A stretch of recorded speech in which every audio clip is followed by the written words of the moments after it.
I didn't forget the timer, hooray! Alrighty, good morning, good evening, and good afternoon. And welcome back everybody to a bit more of our solo cactus challenge run with the Berserker, where I'm going to go currently just walk back to where we were before to grind some more, because those sandworm attempts did not look particularly promising at the end of yesterday. And I've also been thinking about a thing. You know, I've been just using Crescent Island as an alternative to the Chimeras, which is only about, well, 2/3 as good as Chimeras. Chimeras are like 1,500 experience per minute, whereas Crescent Island was about 1,000. And I was thinking, but the mini dragons could be actually really good for that too, so I should probably try out the mini dragons, and that's basically what I'm going to test pretty much right away now. Welcome to you, Grumble Bear. Happy New Year to you as well, thank you.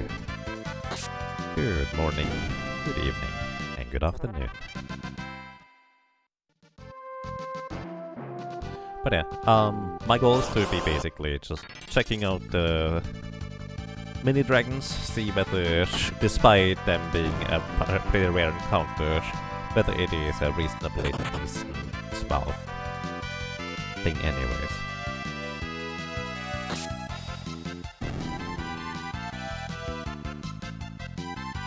And I will definitely need to just kind of write down things again, such as how long does it take me to run out of potions and what do I start with? Copy of calculator, when did I do that? Either way. Berserker, calculator, random sheet. There we go. I probably should have labeled things where I noted how much experience I get per minute in which place. The thing is, Chimeras are going to skyrocket in efficiency once we have enough attack power to one-shot them with the dagger. But until then, it's probably going to be better to just go for other things instead. Not better to go for other things instead, but it's like other things can still be decently strong. Especially since we are having a net loss of money grinding on Chimeras. That's kind of the main thought. Alright, so before I forget about, equipment, let's take one more step here first. Before about equipment, so this is the elemental, I want to equip that. I do want to actually go for the ninja suit, or whatever it is called. It is Shinobi no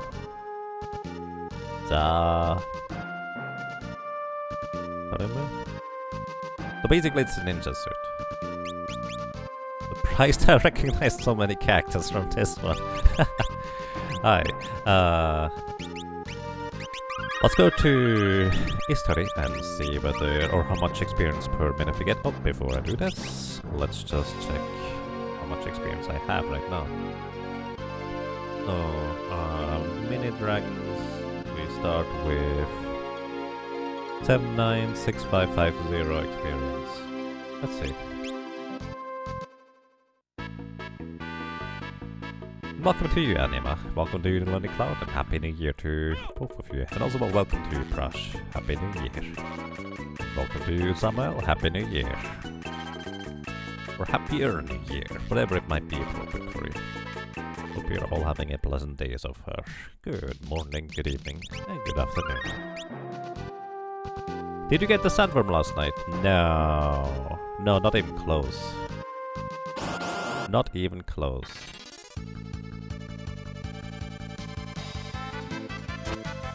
Welcome to you as well, Dulaxon. Happy New Year. So, in order to have a decent chance at defeating sandworm, I think what we actually need to focus on is two things. On average, how many less attacks we need in order to actually defeat the sandworm in the first place. Oh, that's right, I need the flame ring. Probably. Either way, I should equip it. Either way, how many less attacks we need to in order to defeat the sandworm. So basically, attack power thresholds. And the other thing that we need to check out is reducing the amount of times we get hit by So I was also thinking,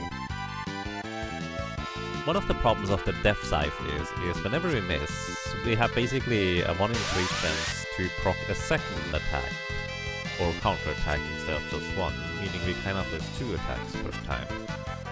So I have no idea which one is going to be better in the end, but considering that we can possibly 3-shot the Sandworm, and I don't think the Guardian Dagger is going to do more than 500 damage, which means that would be 6 attacks at the very least. I'm not sure which one is going to be better in the end though.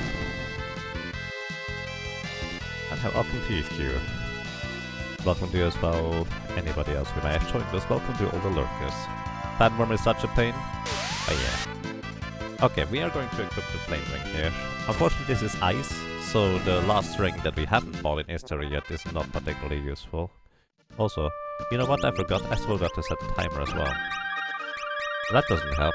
I just noted how much experience I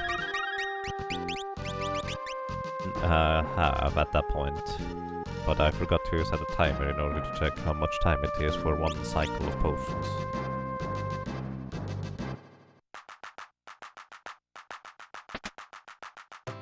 Good grind. Oh, you're working on it. Exactly here. That is the main problem. Okay, that's the Flame Ring.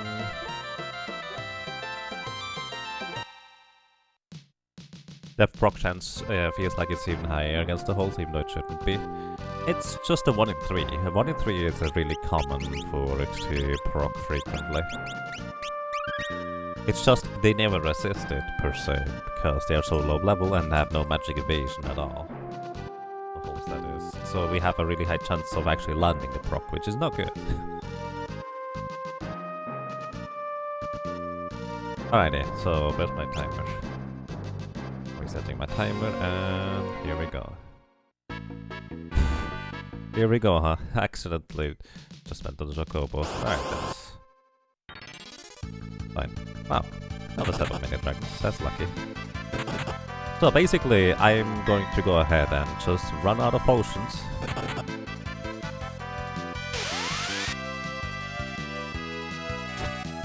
And that's going to be the entire goal here. In the meantime, we can do other stuff. In theory, but for now, just kind of getting into the rock of things. I'm just gonna lean back and say hello to everybody. Alrighty.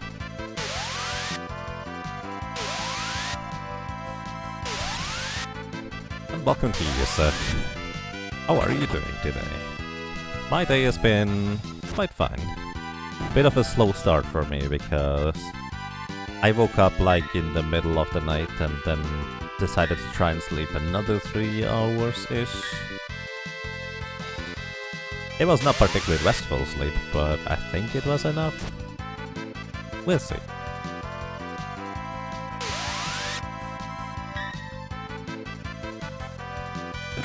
We will see.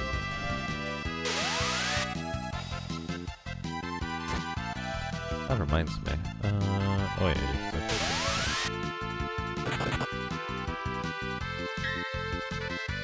Happy New Year to this year. Oh, you said.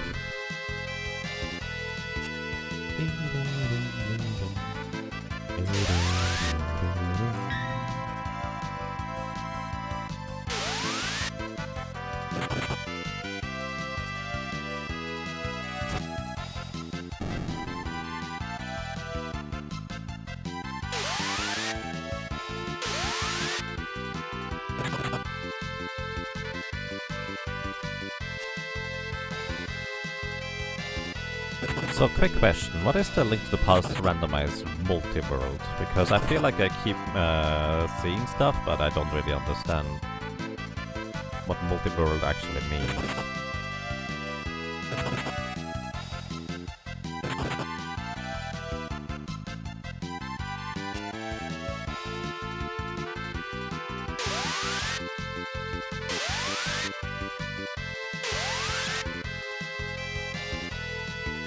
This is the greatest stream you've seen this year. Good morning. It's nice of you to use my, or well, bring up my stream the first thing in the morning. But I'm sure there will be some better ones to come. It's a pretty low entry point, I feel. Welcome to you, Happy New Year, Pirate Captain. And welcome to you, Animaniac. Good day. I hope you have a nice day. I hope you have a good start into the new year. How are you enjoying the most intense class action class challenge? It's nice and relaxing. Ow, I think it's pretty hard actually. I have no complaints honestly. This is kinda neat. Honestly, in the end, I'm going to be happy when it's over and we're done with it. But we're going to be in for the long haul, so might as well just enjoy the ride.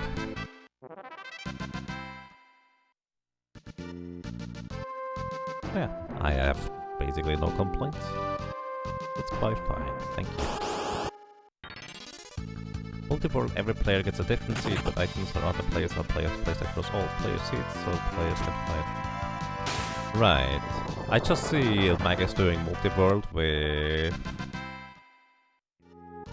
Super Metroid Zelda 3 randomizer, which is why I was mainly asking about it, because I didn't realize there was a multi-world for that. So it was the correct thing I had in mind then.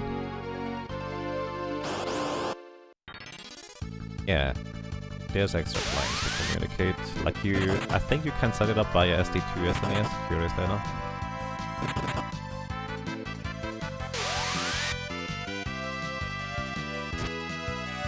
Like multiplayer randomizer. The player 1 can have player 3's fire rod, and then player 3 can have player 1's ice rod and stuff like that. Alright. I've done some of these myself, just offline, with a bunch of friends in Village and Discord.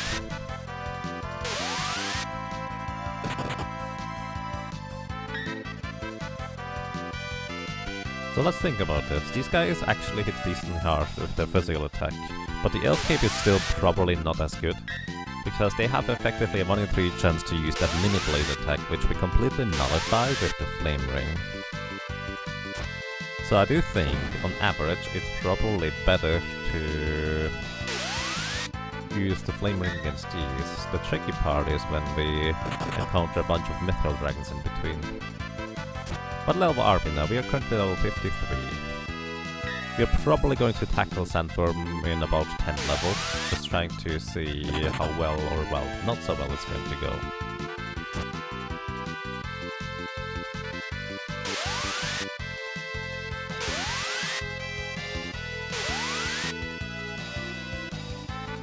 Example in the code, yeah.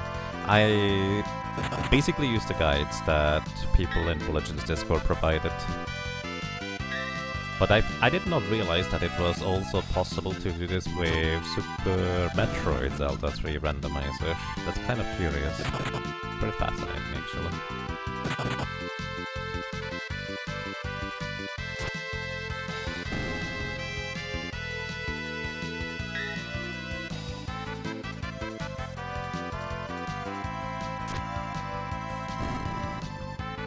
By the way, right now we are kind of taking a tally on how much experience it is for one cycle of potions. So I'm basically noted down how much experience we had at the beginning and how much experience we're going to get in the end. It's going to be the difference maker. What do they drop? It's probably some mithril equipment. Kind of look like a gauntlet initially? I'm not sure.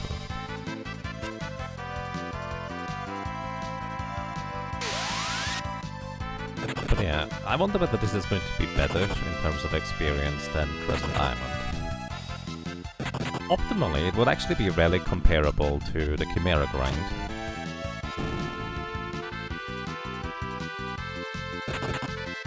If not, I might actually also try bombs and bio soldiers. That could be very interesting too.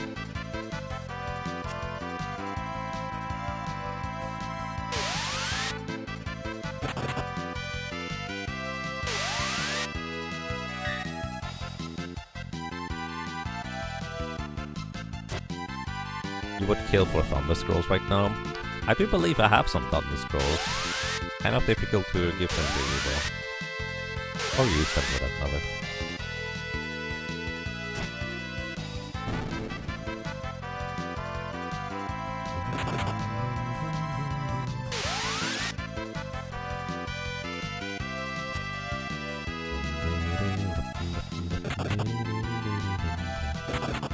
So I believe this is the second mini dragon encounter or the third one since I started with actually timing it.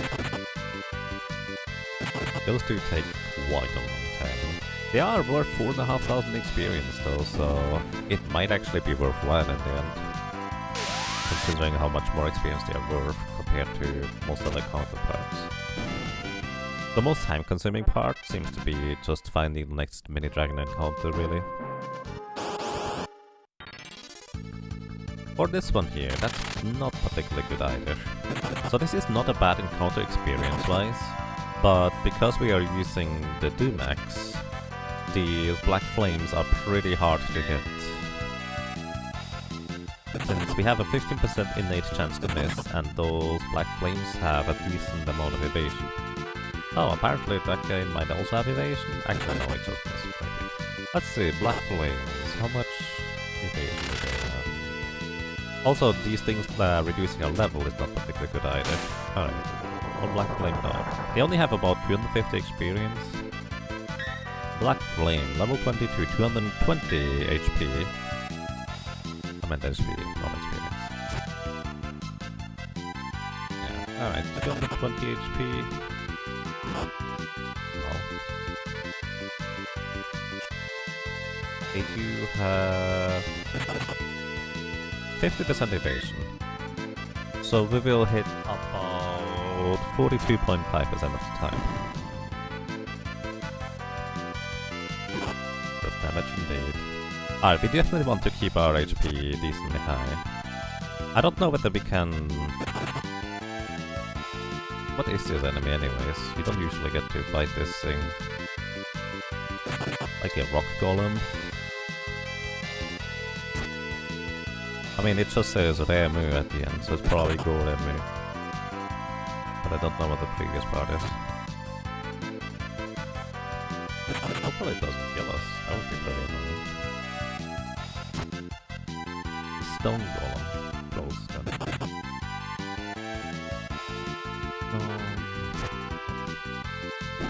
Alright. That is 1,130 experience. Actually not too bad, but definitely not, excuse me, quite as worthwhile as the mini dragons.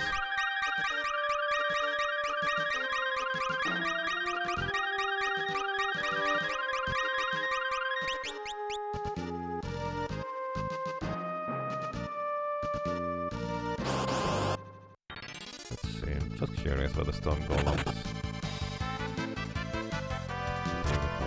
There we go. Oh, golem without a space. They have 1,000 HP. They do have immunity to instant death though, unfortunately. Alright. You think Ferris has a potion addiction and it's spiraling out of control. You know, I kind of like how it is named Drink in Final Fantasy 1 when you try to use a potion in combat. And you can drink in the general direction of somebody else in order to heal them. At least that's how Gyre puts it. And I just love that idea. It's just like, let me drink a healing potion for you.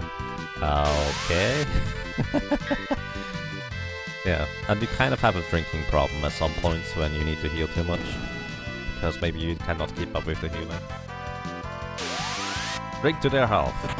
Yeah, right, actually, Final Fantasy 1 proves that drinking to somebody's health actually works, right?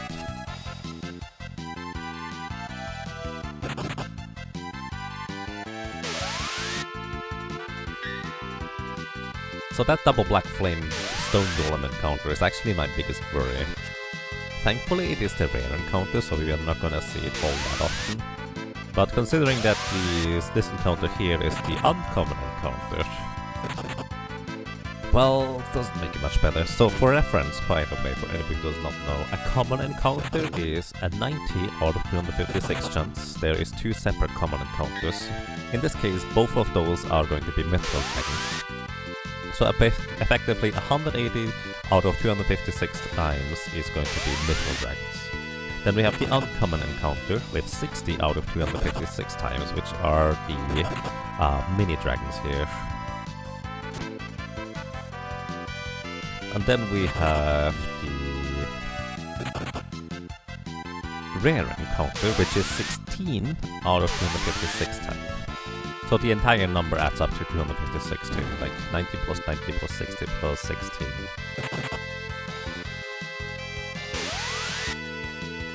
So it is still almost 4 times as likely to run into the mini dragons than the black flame encounter, so it might still be worthwhile in the end. Kind of hard to gauge.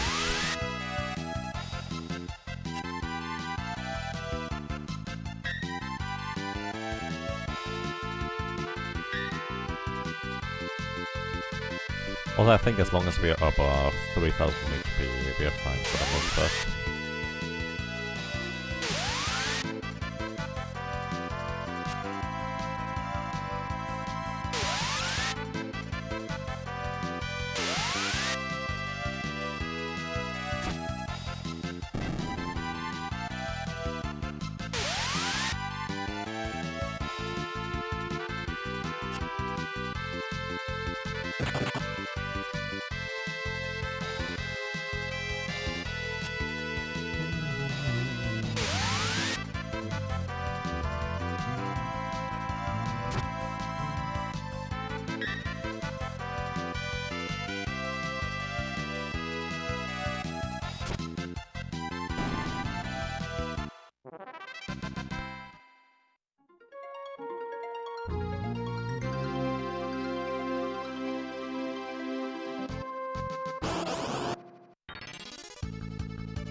Good morning, good afternoon, and welcome to you, Jacobanter. Hope you're doing well. Hello, greetings.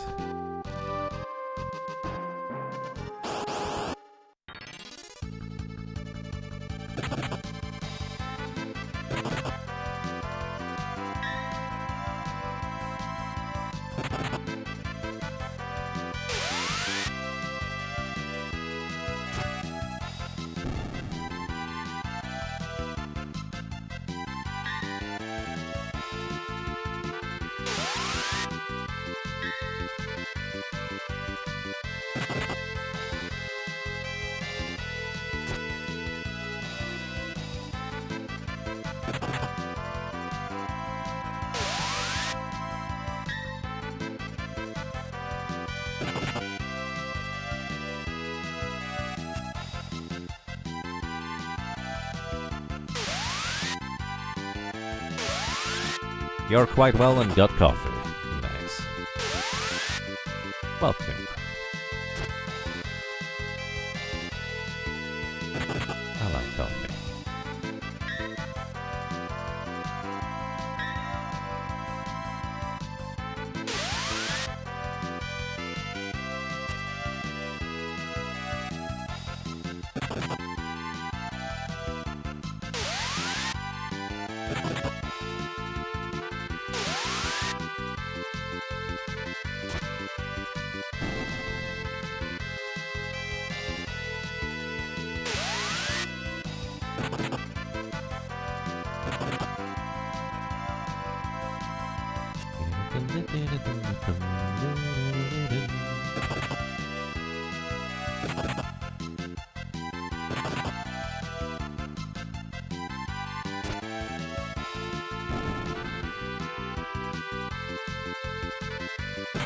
I think my metric is going to be if I can heal above 3000 HP with my potions, I'm just going to do one more encounter. As soon as I can't, I'm just going to go and buy stuff. That seems like a kind of a fair way to go about it.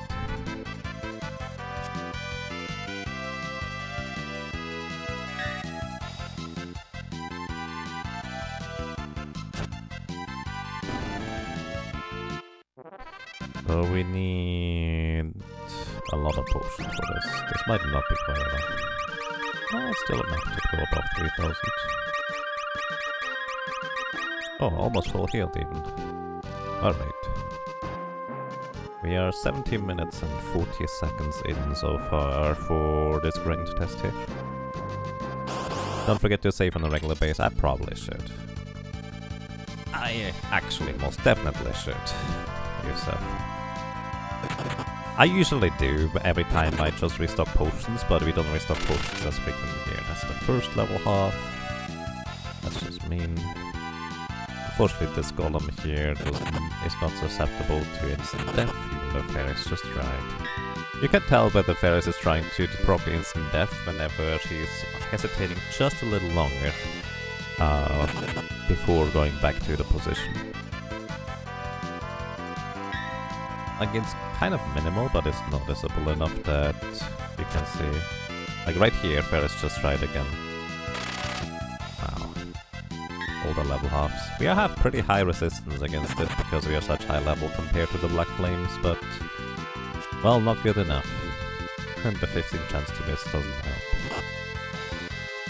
Realistically, if Ferris just focuses on the stun golem, we are probably fine regardless. Because that is the thing that just does the most damage here.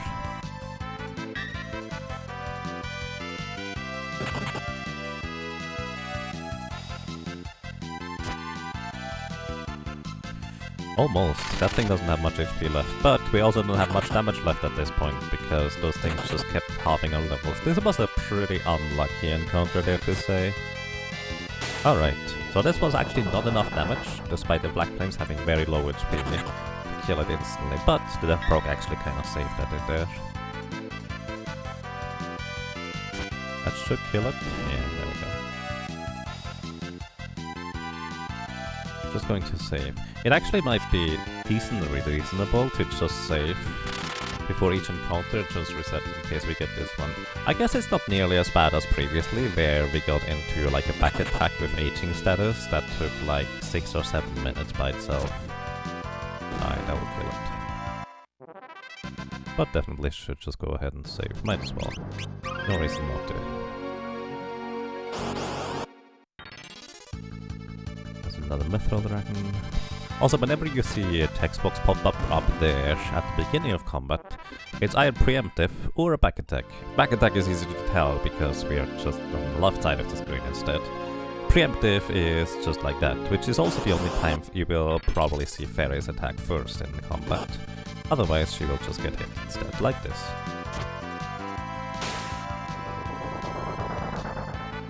Mithril Dragons don't give that much experience, but because they are usually a one-shot, it's not too terrible either. They can, however, do like the critical hit move thing, which it seems like it ignores defense, but I don't really know. I'm actually wondering whether the Guardian Dagger would be better overall. Just because the Guardian Dagger should almost guaranteed one-shot the Mithril Dragons. Actually, they have a lot of defense. They might not get killed in one hit. Also, I guess the Death Cycle also has a chance to one-shot the Mithril Dragons. The mini dragons.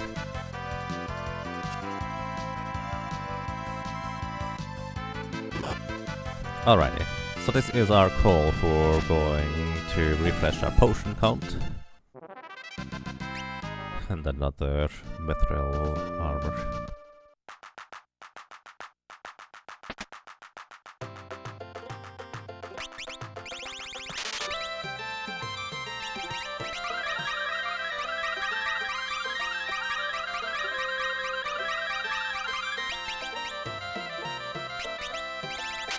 Alright.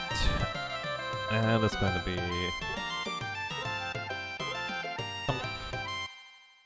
21 minutes and 52 seconds.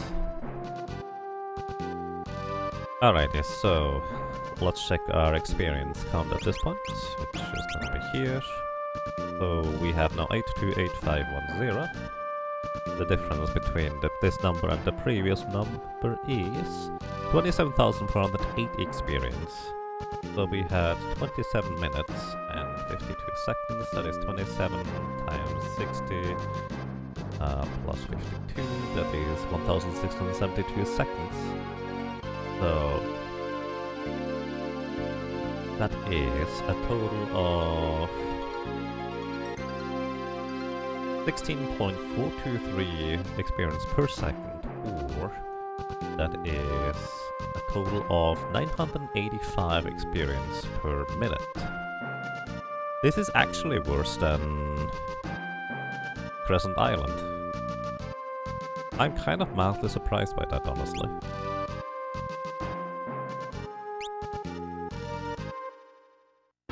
Maybe this was a bad... Let's actually do this test again here.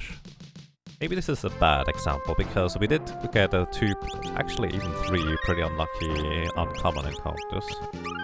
Let's just do this test here again, just to see how this is going to go. Because technically just doing this once is not a good sample size, but it could be, I suppose. You feel that the shopkeeper is getting scared of the amount of potion bought. Honestly, I feel like the shopkeeper is probably getting scared just seeing Fairies drink all the potion, like a third of the potion she just bought right in front of him and just demands more afterwards.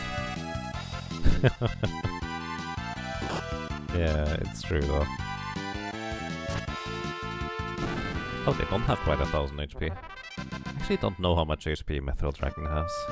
Or Mithril. Mithril? Mithril. Oops, I accidentally walked inside, that's not a good thing.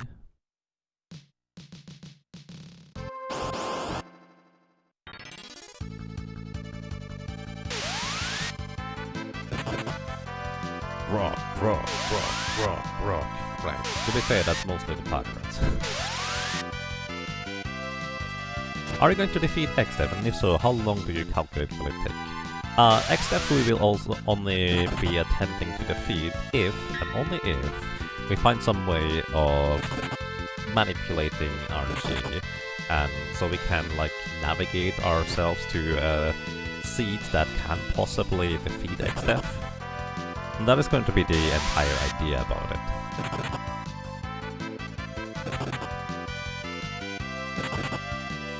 So that's the entire idea overall.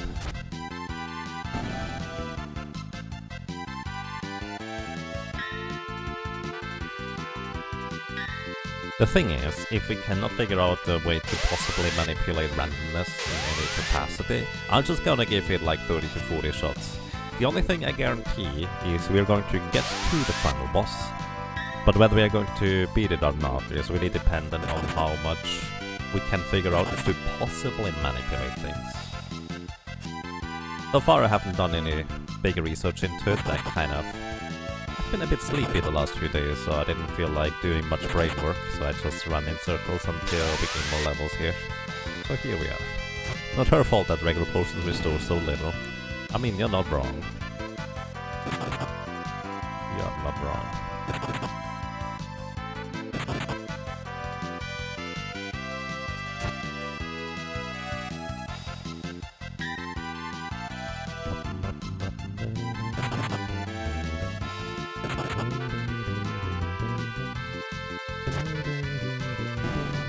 Also greetings to you.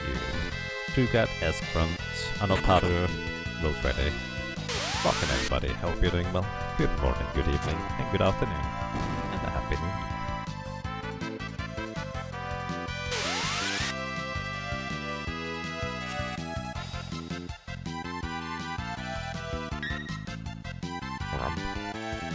And I grow stronger. No froth in the food box, that's good. What's that friend is not food.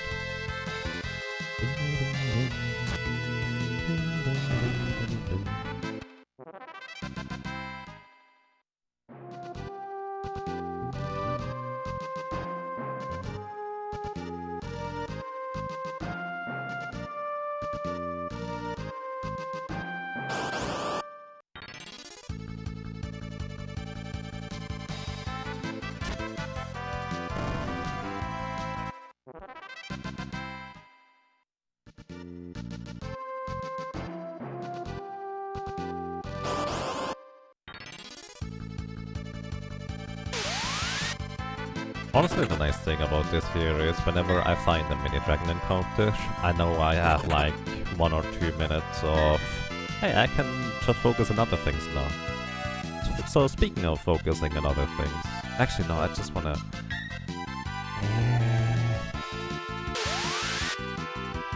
We'll do it after that, it's fine. So, I currently have set up 3 different things for... Oh, actually it wasn't 5,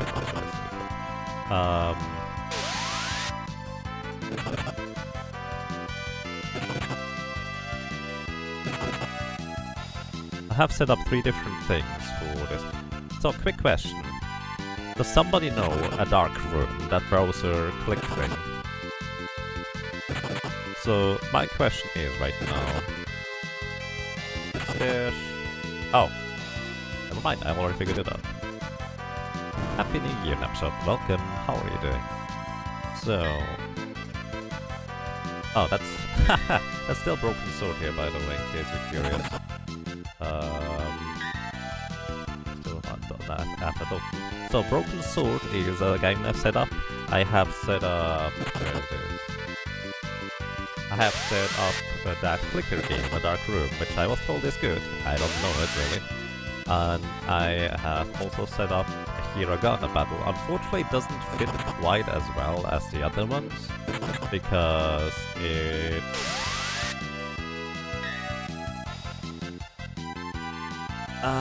what's the words? Unfortunately, it doesn't fit quite as well as the other games, because it's not a 4x3 game. At least the Dark Room is browser-based, so I can just make the browser 4x3. But yeah, it just doesn't fit as well into the layout. But it's still going to be nice to just learn a few Japanese characters, because might as well. Hey, Happy New Year to you as well, Sad Night. Welcome, hope you're doing well. Happy New Year, everybody. Good morning, good evening, and good afternoon.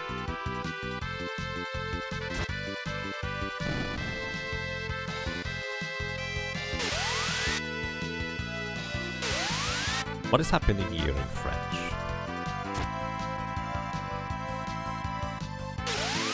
How am I doing? I'm doing quite alright, thank you. So, bonne année. There we go.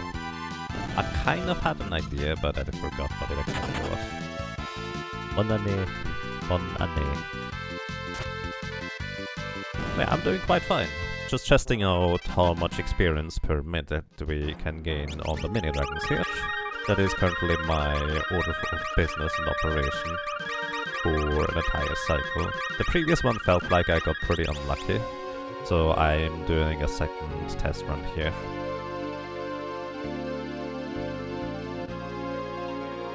You're impressed? Oh, thank you. I did have 1, 2, 3, 4, 5, 6, 7. I technically had like 9 years of French, but I've never been good at it. But just by necessity, certain things just stuck around in my brain. So for 9 years of French, my French is horrible to say the least. But hey, it's still useful. 22 hours is slower than casual. Yes, a lot slower than casual, because we have a solo Berserker. The solo ninja actually managed to finish the entire game in like, what was it, 17 hours? Although with the Berserker we still haven't even beaten Saturn. That's just kind of the natural way of things when you cannot control your character in battle. It's literally just, what are you gonna do? Nothing, aside from grinding. And here we are. Just berserking into the next year.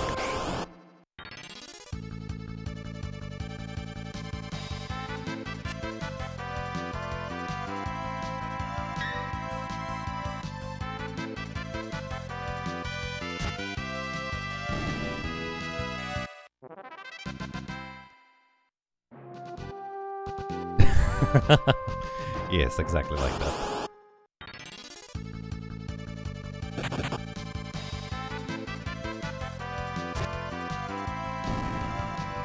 feel like Colthor could make a really good impression of that too. Just... Oop, I keep walking over there by accident. Just going... Happy New Year!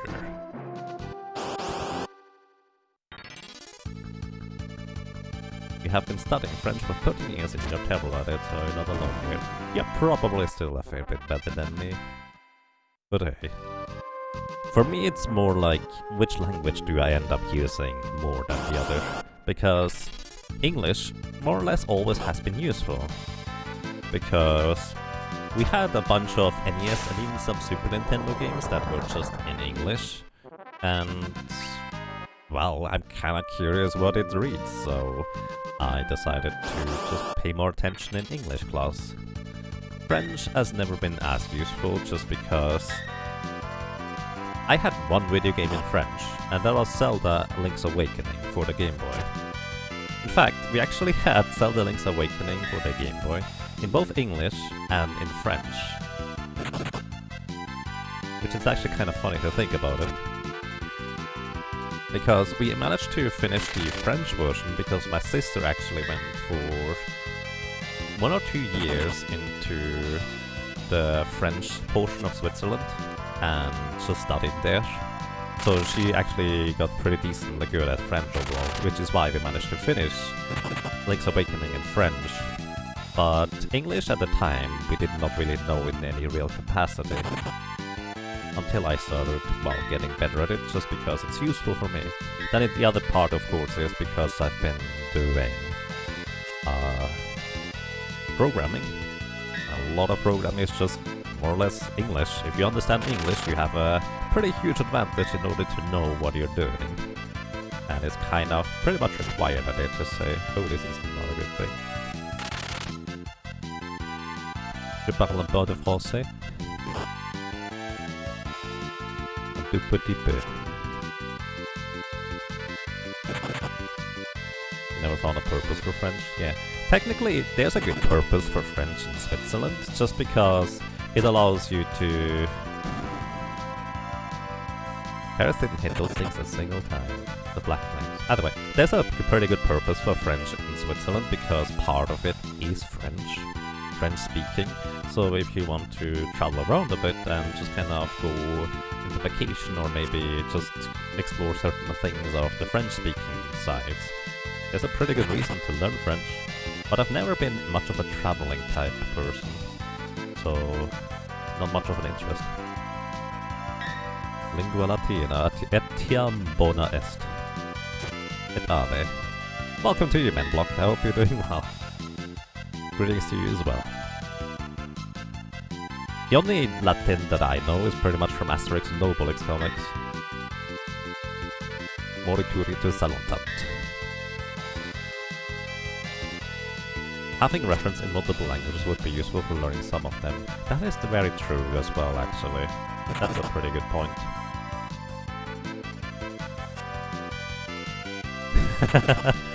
Yes, I think that is pretty accurate, Ludwig Cloud. The dice have fallen. Is it with an I rather than a J? Interesting. Could hear a little German accent.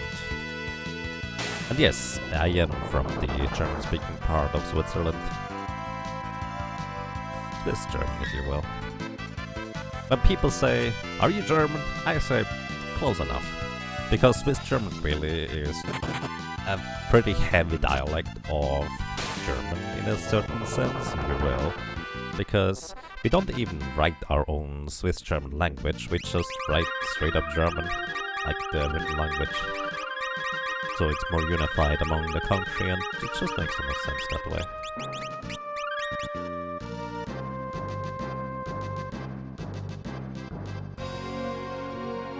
Welcome to you as well, Super Angry Monkey. I hope you have a nice day so far.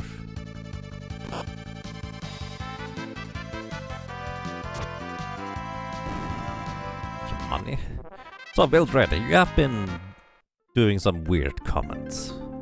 What are you trying to do, if I may ask? Do you understand English? Can you respond to what I'm saying?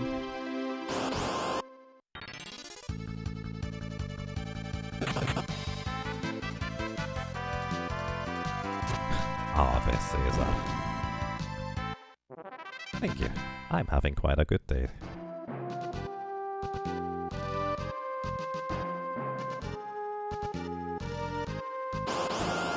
When you talk to Magus, do you speak him in German or English? I'm actually speaking to Magus in English. Unless somebody from Germany specifically would like to talk to me in German. I prefer actually talking in English nowadays. It's actually kind of weird because I've been like living abroad for a few months at a time. I often don't talk any German. I don't even think in German at this point anymore. So it's kind of difficult to like keep up a proper conversation in German because I've never been good at like conversing in the first place.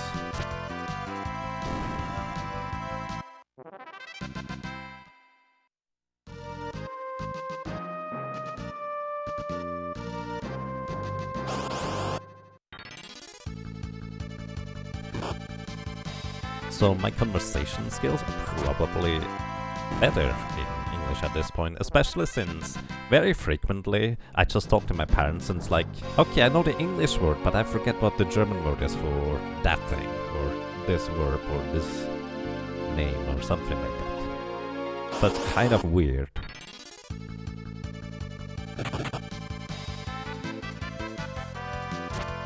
In the Netherlands, the language is becoming half Dutch, half English sometimes.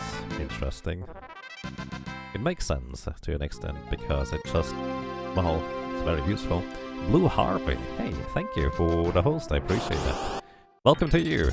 How are you doing? And if I may ask, what were you doing over there? Oh yeah, good morning, good evening, and good afternoon. Welcome everybody, and Happy New Year.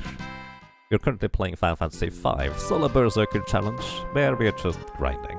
Right now I'm actually testing out different grinding spots for how much experience per minute I'm getting. And it's right now on the mini dragons, which the last test showed they were actually a bit weaker than with Crescent Island, but I'm doing a second test here because it might not be particularly accurate overall. Latin is a dead language. Isn't a dead language when it's still used to an extent? I guess it's not inherently spoken.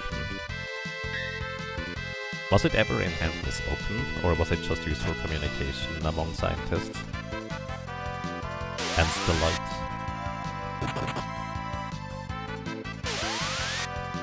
I feel like in order for you to really understand the language, you have to have a reason to be using it. Yeah, it's for me the same, really. You had years of French in school, but you remember almost none of it by now. Yeah, similar to me. The only reason why I still remember quite a bit of French is because I took some higher education classes, if you will, when I had IT education. IT education, because potentially some of the people would go into like economics, IT engineering, and the likes that would also serve French companies in Switzerland and such. So it was important for them to, of course, know French. So I just kind of was taught more French in IT school. And I kind of had to pass the tests, which I did, but very barely.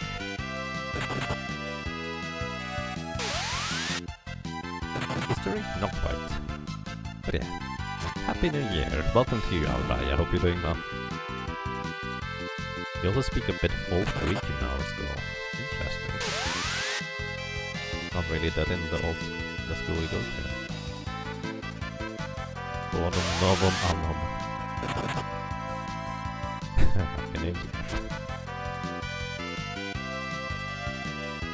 Latin was spoken long ago. Now it's just for science centers. Yeah. I mean, honestly, science does it kind of right to just have a unified language that everybody ends up learning to an extent, because it makes it easier to communicate. Probably. I don't really know how it exactly works. Annum novum probably sounds better. It sounds better. Although Latin always appeared to me like it's kind of awkward. But who knows?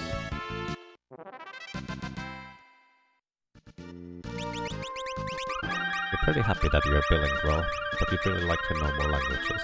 Interesting. And that was the remaining potions. So we're just going to go until we drop below 3000 HP, restock, and then we stop the timer there. Ow.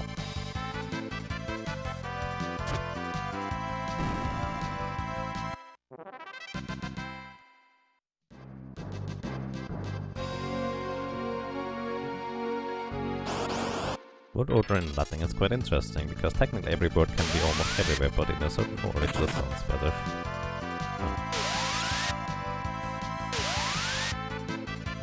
Being bilingual can definitely help quite a bit, because learning how to learn another language, or just inherently knowing a second language, can help quite a bit. Depending on what kind of person you are, it can just really make it easy for you to like learn new things potentially too, I feel. But I don't really know that. I don't have any experience in being bilingual. French doesn't really have much applications out of France or Quebec, you would say. Probably not, to at least not to the degree that English has just its fingers everywhere, especially if you go into more technology and IT-based stuff.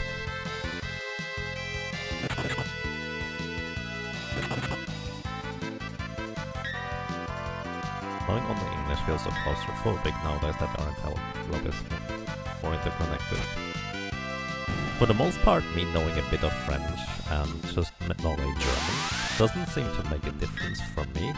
But then again, I don't know what kind of areas we want to go in. Although I have to admit, this is kind of part of the reason why I want to learn more Japanese. Because a lot of games are just in Japan, especially the ones I'm interested in. So if I were to be able to read more Japanese and, well, translate it maybe on the fly, that would actually benefit me as a player as well as a streamer quite a bit, I feel. So there's a pretty decent motivation. Learning Latin is so interesting because it has such focus on written translation rather than spoken, so your starting vocabulary is also way different than if you were starting another language.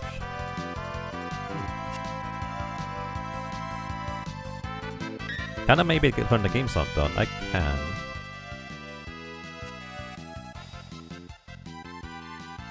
It's hard to hear me on mobile. Alrighty, I hope this is better. If you have any more feedback like that, please feel free to let me know. Always appreciate some notion of slightly hard to hear or something like that. It's really hard for me to tell because I regulate my audio separately from how you guys hear it.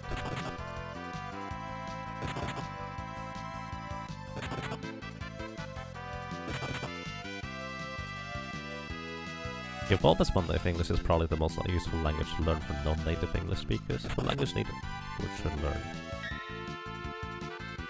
So basically when I was in school, it was kind of told that the most universal language for us to learn would be probably Spanish, because there's the most amount or the highest amount of people that talk Spanish overall, from like Spain, Brazil, and probably other countries, but I never actually had any Spanish class for that matter.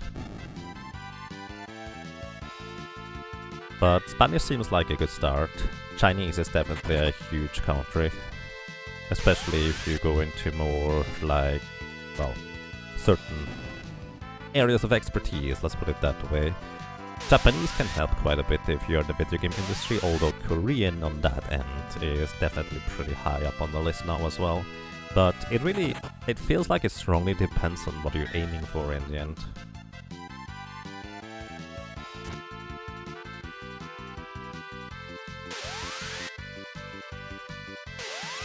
When you pick between French and Spanish, you'd have tip to be in favor of Spanish over French.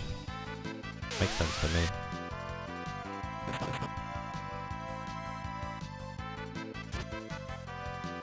Yeah, we actually have quite a few Spanish friends over here in this little village from just people that immigrated at some point, or their parents or even grandparents, or even previously just kind of immigrated to these places here, and they just have their little Spanish community over here, and they're super awesome and friendly people. It's quite nice, but they just like to also talk their own language, of course, so I cannot always understand them for that matter, which is alright.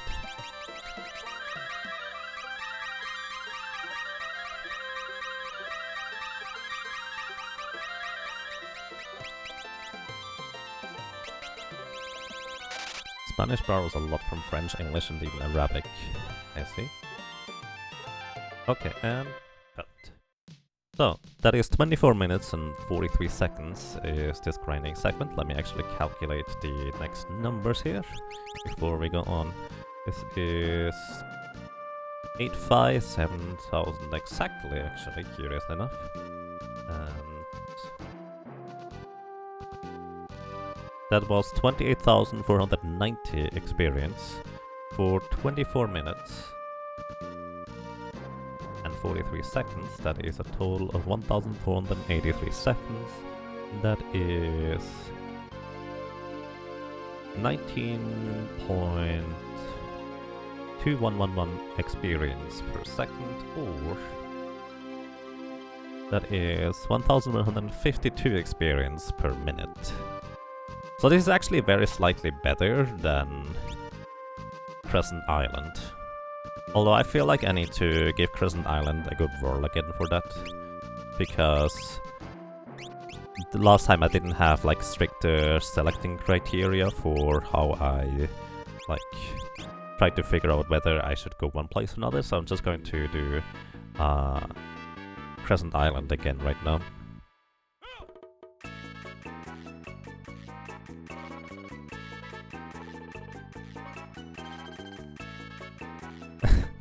The best language to swear in? Oh dear. You live in a place with lots of folks who speak Spanish, but Vietnamese. Pretty big Korean and Vietnamese communities. I think Spanish and Italian, at least over here, are the biggest outside communities, if you will, to an extent.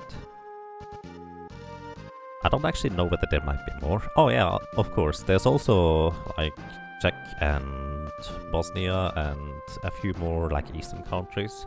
I don't know whether they necessarily have their own communities like that too, like they have the Spanish ones here though.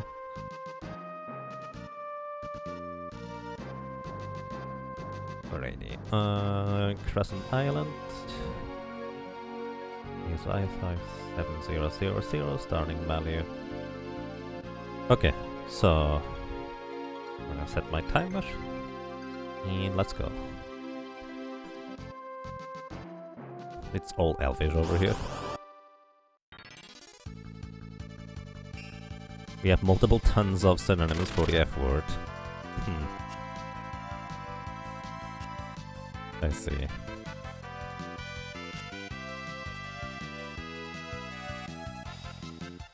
Oh, did we level up? We have a bit more HP now. Also, this encounter looks like it's an excellent opportunity to just run to the bathroom, so be right back.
Alright, I'm back. Looks like I'm a bit late, so I'm going to actually reset the timer and take the experience number again from this one.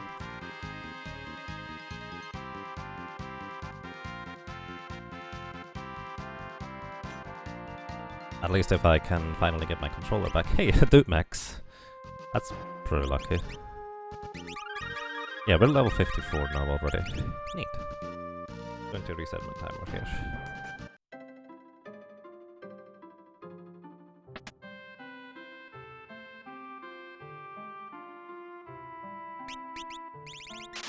One downside of Dutch, though, the grammar is exception on exception on exception.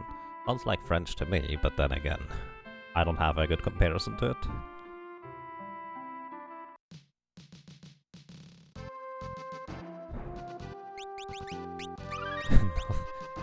Nothing scares you nowadays. Nice. Oh, experience numbers. Overwrite this. 858180. Let's go.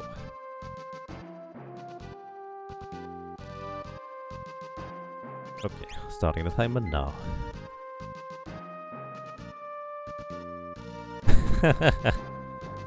Hooray, Keshora! And please don't put frogs in the food box. Frogs are friends, not food.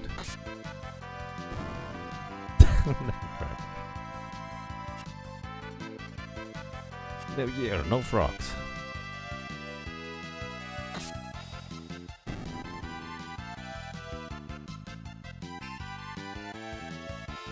I before E except C. Except after C. Spelling rule has more exceptions than words that follow the rule.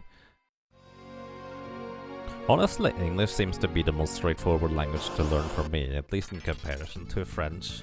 Like, sure, you have the odd word on how to pronounce it, but at least you don't have to worry about male and female, like, item pronouns for things, or, like, just generally speaking, objects. Which was definitely the biggest difficulty I've ever faced in learning French. Where it's just like, is it La Soleil or is it Le Soleil? In this case, I'm pretty sure it's La Soleil. So it's the sun, just in English, which is way easier.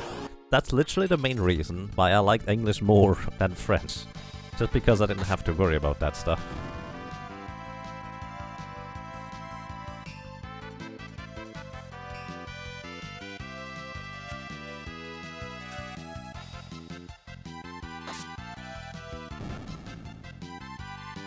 Was it Le Soleil? Am I wrong, actually? I know it's La Lune. Happy New Year! Welcome to Utakaze. Thank you. And welcome, I hope you're doing well.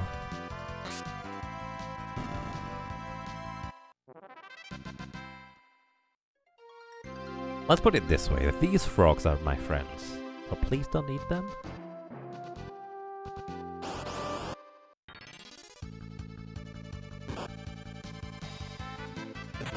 In Dutch we don't have male/female in either articles, but we do have multiple articles do have, or de have, of which only one appropriate for the word. Alright. Interesting.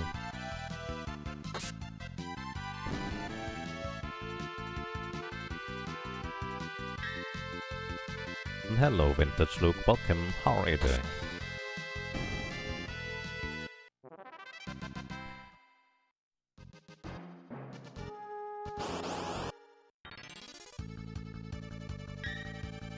Irregular verbs are the bane of non-native speakers. Kind of. Some of them are easier than others. Again, I might be biased just because English ended up being more useful for me than French, but it was always easier to learn the irregular stuff in English than in French. I'm actually most definitely biased, so I'm not sure how true that is.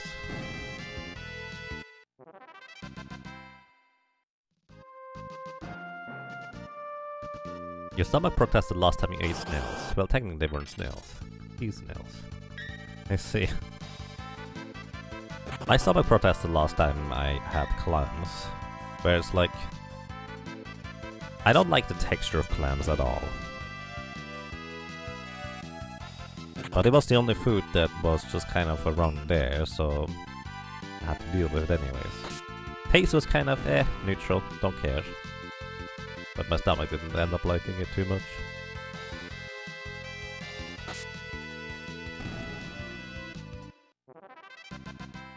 Grammar rule, use the when the word is plural. Or do, I guess in French. I don't know which language we're talking about now. Did eating snails make you feel sluggish? Like the same concept, you are what you eat. I'm not sure that works here.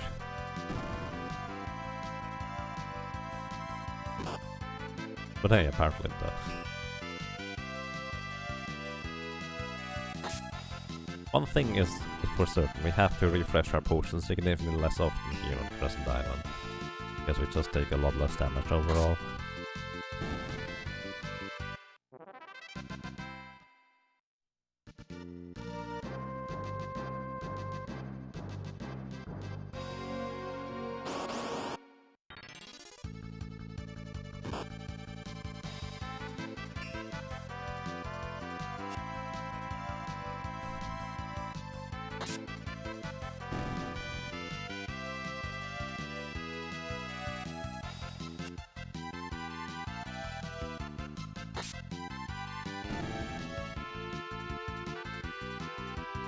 Alrighty, so quick question. What does everybody think? Oh, hey, welcome Richter Shade. Thank you for the good luck and I hope you're doing well. Thank you. Quick question, what does everybody think? Would you like to do something on the side? Like, for example, play the... where is it?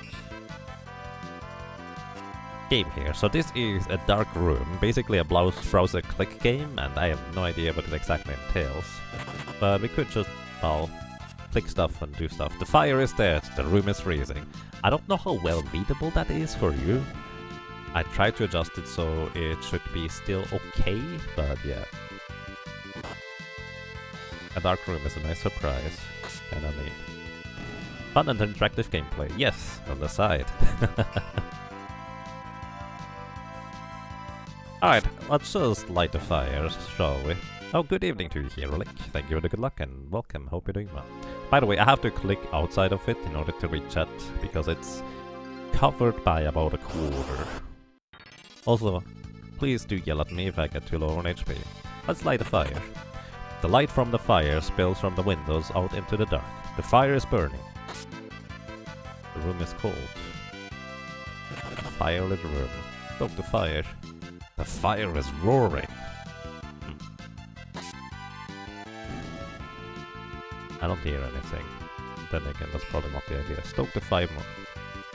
Fire is roaring. Well, cannot really do a whole lot else for now, but usually these just kind of expand after some time. A ragged stranger stumbles through the door and collapses in the corner. Stoke the fire. The room is mild. So I guess we're just warming up the room now. Stoke the fire some more. The wind howls outside, the wood is running out. We only have 4 more wood. We can also go into the silent forest, and the sky is grey, and the wind blows relentlessly. Gather wood. We have 14 wood now. Dry brush and dead branches litter the forest floor. So we go and stoke the fire some more. And that uses up 1 wood each time, it looks like. The room is warm. We probably don't want to make it too hot, I would guess. Also, it takes quite a while until we can go and get wood again. Fire is roaring.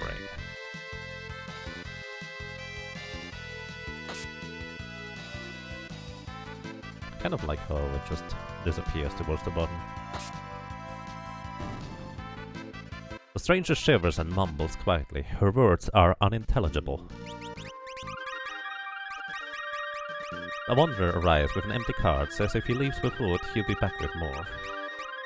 We don't have enough to do any of these options, so I guess we turn you away. Sorry, buddy. Room is hot. Oh, I probably shouldn't have stoked the fire any further.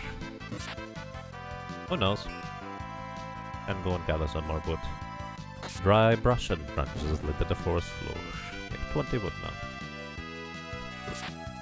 The stranger in the corner stops shivering. Her breathing calms. The stranger standing by the fire. She says she can help. Says she builds things. I see.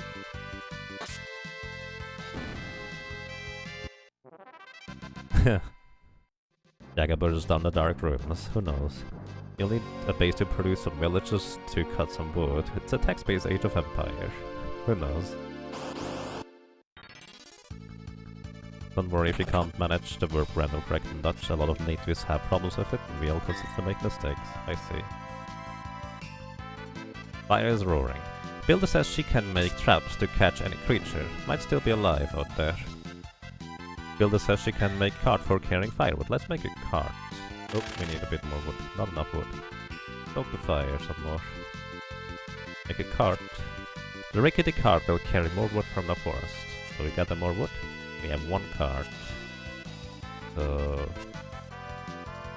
can also make a trap. More traps to catch more creatures. And we can make a hut for 100. So check traps. The trap contains scraps of fur. So we got some fur, but no meat so far, from what I can tell. Put the fire a little bit.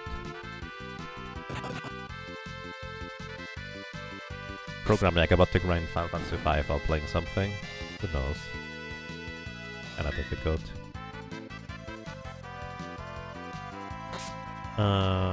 We can build more traps, I guess. More traps to catch more creatures. Not enough wood, no. Right.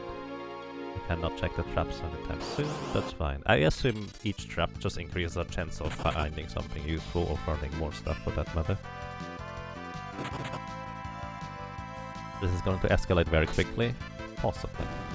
I would say we want to build more carts, but I would also guess we don't have enough people to use those carts, which is why it's grayed out here. Go to fire some more.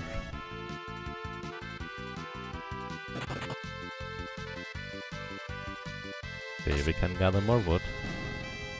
So we have 83 wood now.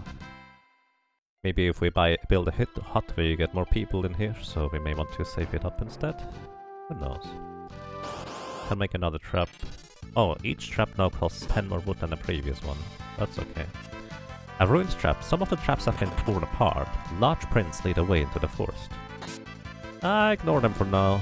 We're going to check once we have like more people or something like that. Let's check the traps. The traps contain bits of meat. So we have 1 meat, 1 fur, 0 bait. Oh, some more fire.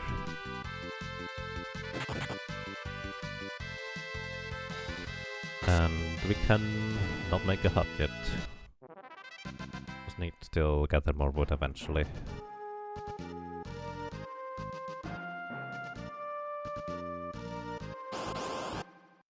Wait, how many traps do we have? It doesn't tell me how many traps. Oh, there's... Oh, wait. We lost like 3 traps or something like that.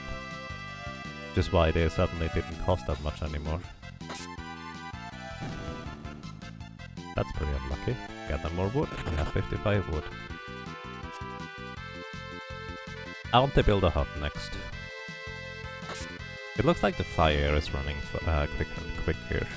Not sure how true that is.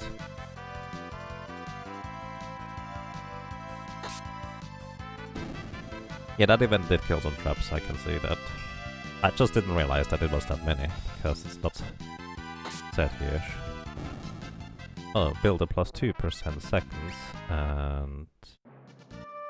it doesn't really tell me. Oh, the builder actually just gathers wood by itself. I see, so you will have more and more people that just gather resources naturally. Every 10 seconds it looks like. Check the traps. Traps of fur and heather cloth. Alright. Going to gather wood and hopefully build a house.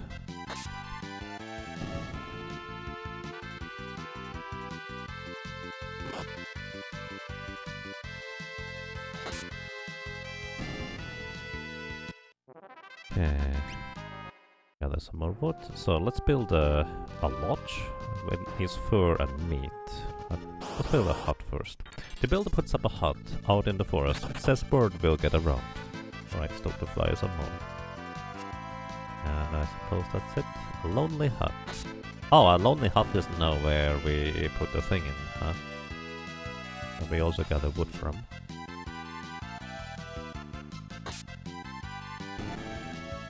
If you build, they'll come. The next wood hut costs 150. Still pretty easy to get, it looks like.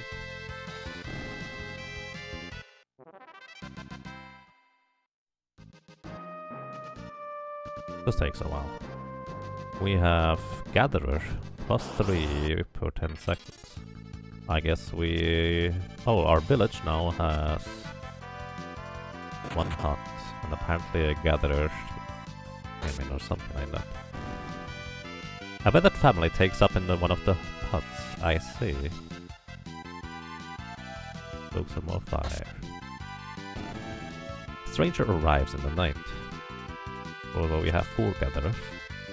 Let's build another hut as we can check the traps in the meantime. Consumes the scraps of fur. I want to also build more traps, but let's just build another hut first. Because that will probably give us more resources over time.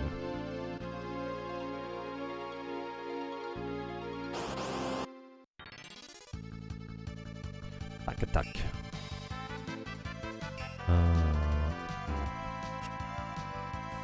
Put the fire some more. 150. Some of the traps have been torn apart. Luttrens lead away. Let's track them. The tracks disappear after just a few minutes. The forest is silent. Well, we don't have any traps anymore. That's an idea. Let's make another hut though. Builder puts up a hut out in the forest. I bet the family takes up one of the huts, so +6 wood per 10 seconds. That's kinda nice. Let's heal real quick.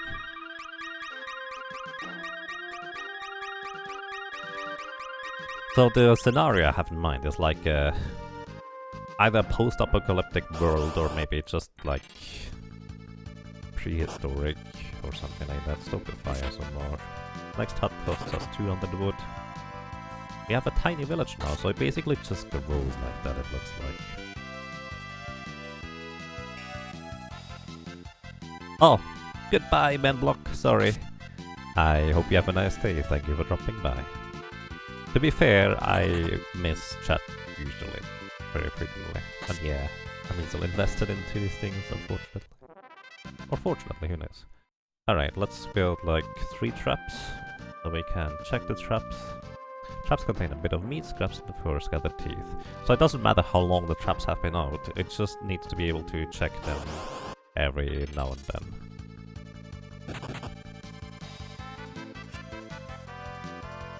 Also, I'm pretty sure the more people we have, the quicker the fire goes out, the more wood we need for it, and the more we have to click here. So, yeah. But then again, we currently gather more firewood than that. Ranger arrives in the night, we have 7 gatherers now. Alright. Bye bye, take care. Thank you for dropping by.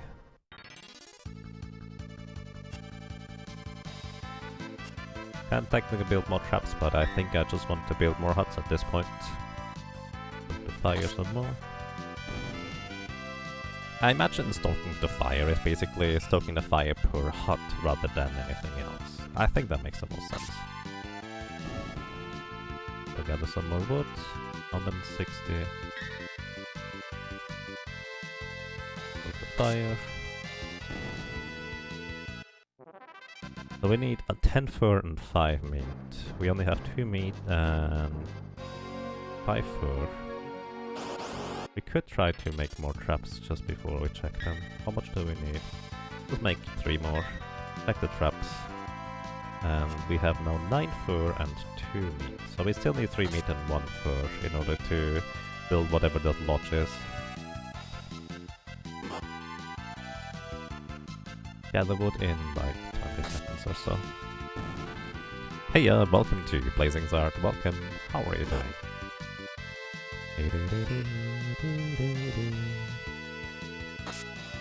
I feel like we kind of need tracker or something like that in order to track down whoever destroys our traps, or whatever destroys our traps, I suppose.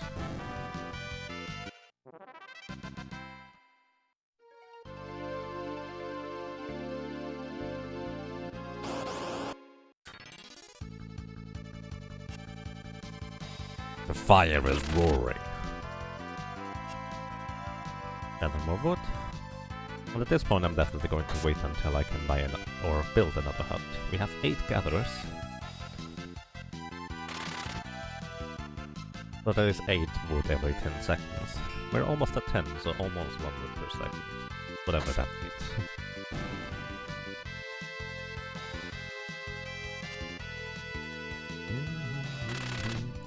You reckon the event is to prevent the player from mastering traps to progress really quickly? Probably something along these lines.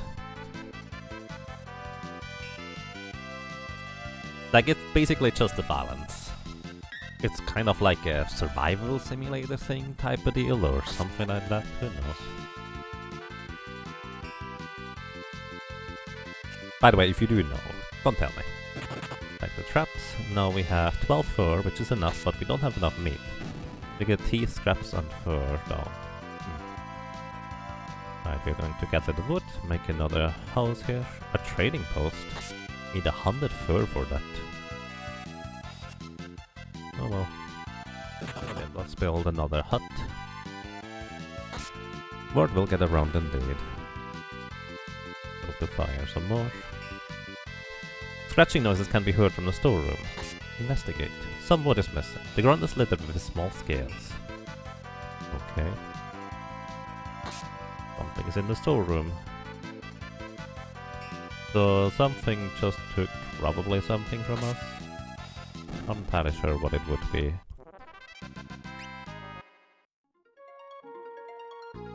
That one might take a while. Yep.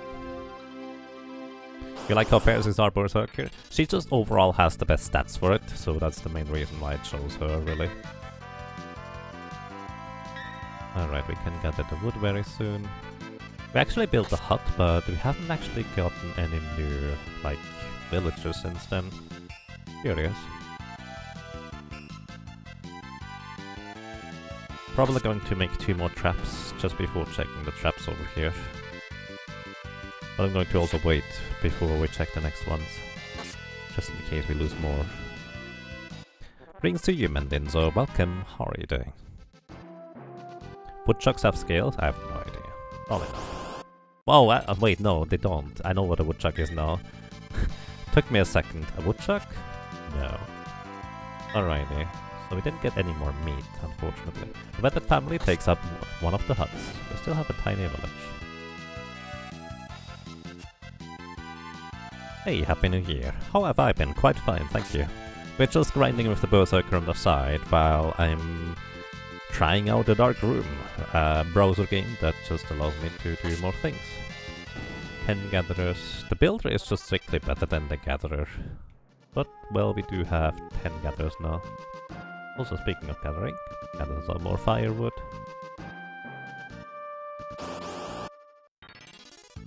That's a lot of fur required.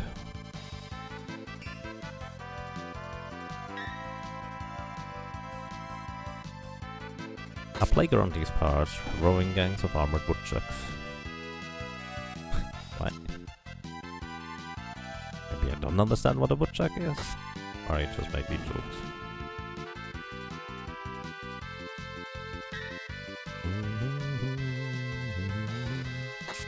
I just click that button because it gives me something to do. I don't even know how important it is to keep clicking that button. I figured once it is hot, I don't necessarily need to worry about it too much. We could just leave the fire unstoked for a while. What level are we at? We are currently at level 54. We are aiming to go to like level 63-ish in order to give Sandworm some good attempts. Which is probably going to take the entire stream today until we get there.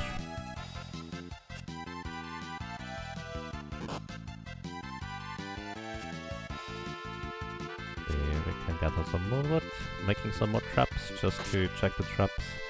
Contain tattered cloth, scraps of fur, scattered teeth, bits of meat and a crudely made charm. A charm? What is a charm? We have 1 charm now. Either way, we can soon probably make a lodge, I would guess. More traps won't help now. Oh, so we have now 10 traps and that is the maximum there is. That's good to know. I guess there is a finite amount of resources we can get, so that kind of makes sense. Also, welcome to you, Jacker. I hope you have a nice day so far. So a lodge costs us 5 meat still. We don't have that much. So that doesn't help right now. A wooden hut is 250. We'll probably just make a wooden hut again, I guess. 250. Alright, some tracks disappear, and well, we lost one trap this time. That's actually quite reasonable. In comparison to the previous ones, anyways. I'm actually just going to leave it at 9 traps. I don't think there's much of a reason to make one more until we can build another hut, because that's pretty expensive for one more trap for 100 wood. Maybe it is. I don't know. Maybe there's like a multiplicator for that. If for 9 to 10 might be a huge jump, but I don't know that. That's okay if I don't know. Just making up stuff as I go. Yes, quite a nice New Year's, thank you. I hope so did you, Japur. Check the traps. And we did get meat. Alright, we can now build a lodge. The hunting lodge stands in the forest, a ways out of town. Key. I'm not entirely sure what that will do for us, but maybe we can now go... Oh, we have 11 gatherers, 1 hunter, 1 trapper. We can get fur and meat with hunters, and we can get... Let's get... That like 10 more? Oh, that is 10 more, I see. So we can basically make our villagers into gatherers, hunters or trappers. So let's just go 5, 5 and 2. There's not gonna be that much fire anymore, wood anymore. But at least we're going to get meat and stuff. Actually, you know what? I want to have more like 6 gatherers instead. Because that stuff still costs a lot of wood.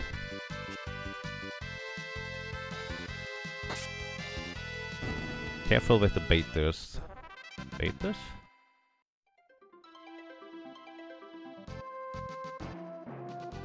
Oh, I see.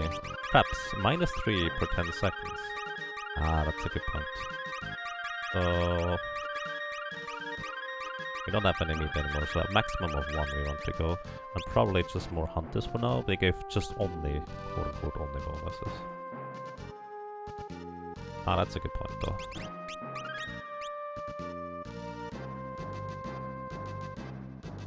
Yeah, I understand. Fire.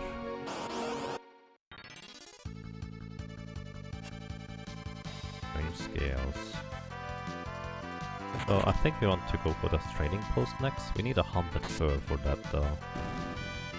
Gather some more wood.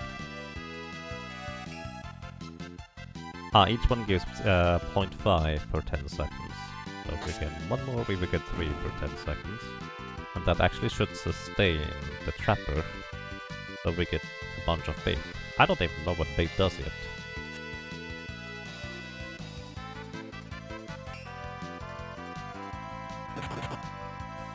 Like baited trap? I have no idea what that means. Again, it's okay if I figure it out myself, by the way. The nudges in the correct direction is fine, but... By the way, if anybody would like to play along and you see something I don't and you don't know the game, feel free to play as much as you would like. That is perfectly fine. As usual with puzzle games or puzzly games of that kind. People would like to tell me, hey, that's a thing or that's a thing. I'm always curious. So we have enough wood for the tannery. Fur for the tannery, but we don't have enough wood for that melon. Get more wood. Like traps.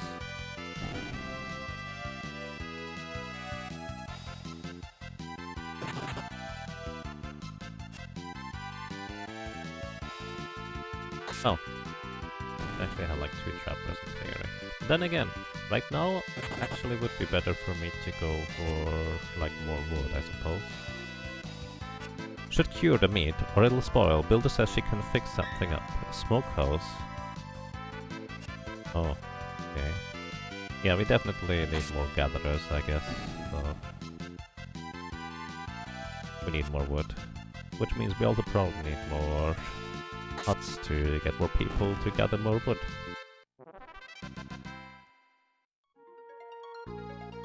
If you play along, don't forget to turn lights off at the bottom of the game. Yeah, that's what I did. It actually, that was the question I had, because I saw some screenshots of this game where the background was dark. because I didn't want to blind people on stream. And so lights off and lights on basically just kind of inverts the colors. So it's a black background with white colors. A beast attack. A pack of snarling beasts pours out of the trees. The fight is short and bloody, but the beasts are repelled. The villagers retreat and mourn the dead. Ew. That's a lot of villagers dead right there. That's not nice. Friends become prey. Price is unfair.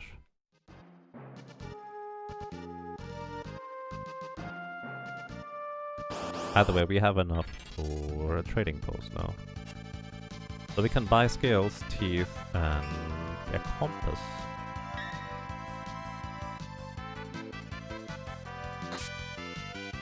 But we cannot sell. I was kind of hoping to be able to sell stuff, honestly, in order to... Now the nomads have a place to set up shop. They might stick around for a while. Traps contain scraps of fur. The fire is roaring. A stranger arrives at the night. Alright. Gather more wood in the meantime. And might as well build that last trap. Actually, the traps... I don't really care about making more traps for now.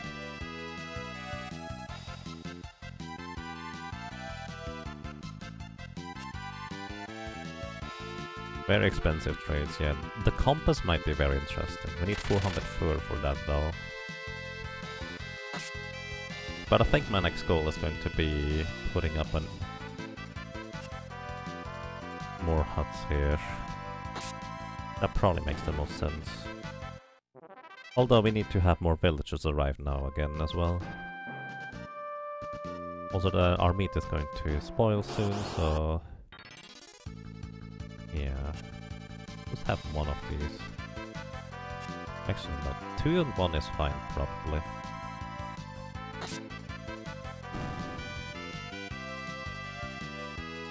Oh well, gather some more wood.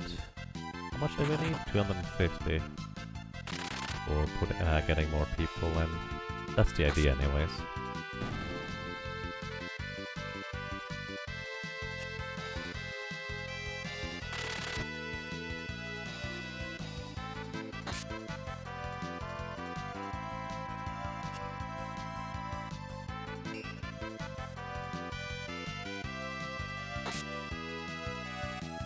Traps, stoke the fire.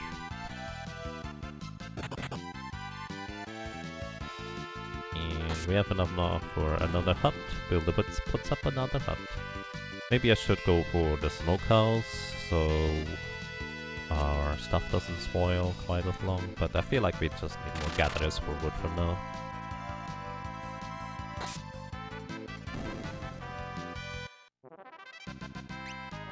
A mysterious wanderer. The wanderer arrives with an empty cart, says if he leaves with wood, he'll be back with more. We don't have enough wood to do that. I'm sorry. I would do it actually. But I don't have actually enough wood for even trading it. So that's unfortunate timing to say the least. If it was just a bit later, we would have 100 wood again already.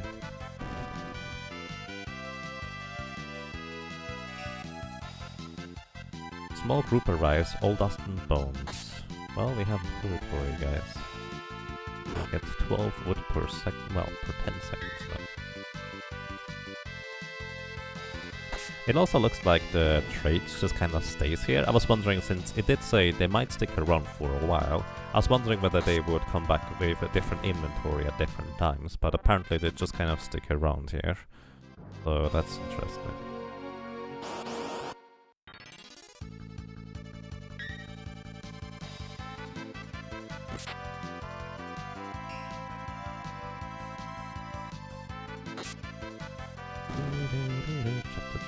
The traps are really not that interesting anymore at this point to check, because we have hunted trappers now that just gather.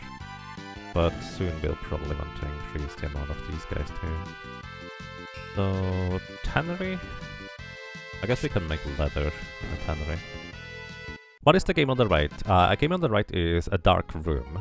If you'd like to just play yourself, actually I can link it in chat, give me a second. If you'd like to play along, it's basically just a browser click game that probably goes pretty far to an extent. And since we are literally just walking around holding on the A button and doing nothing else on the left side, might as well just do things on the side that might be quite interesting. Also, by the way, if Ferris goes below 3000, or well, more like below 2000 HP, please do yell at me in case I don't notice. But yeah, stoke the fire, stranger arrives in the night, we have 13 people now, that's good. Do we just build another hut? I think we just built another hut. A modest village do we have now. We do have 5 huts, a lodge, a training post, 1 cart. Gather more wood.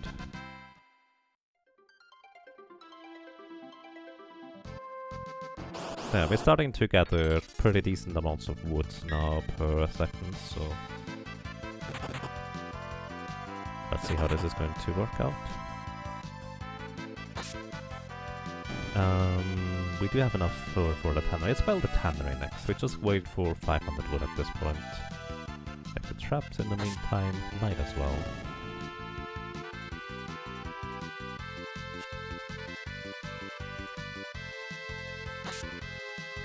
This gives us actually meat. This uses up on meat, so we actually don't get more meat, but we have a lot right now. Interesting. Bait. I assumed bait is for the traps. But then again, I don't actually know. How much is the next hut? 350. Might as well just wait for the tannery at this point. Maybe that they'll make it so people have better like leather armor or leather clothing, so they might be more efficient or something like that. Or at least we can potentially do more training. We'll see. Oh, I just realized my water is gone.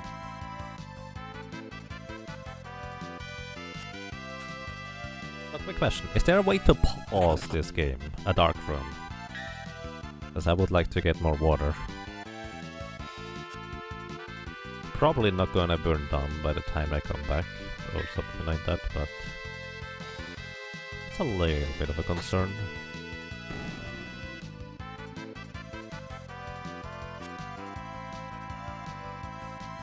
Stoke the fire. Check the traps, gather more wood. Almost at 400.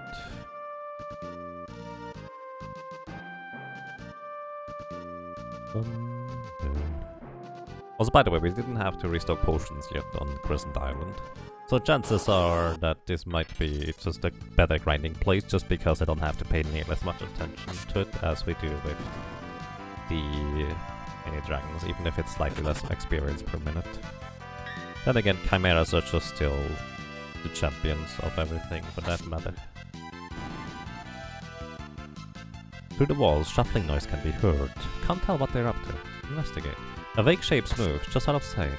The sound stop. Go back inside. Did we lose something over here?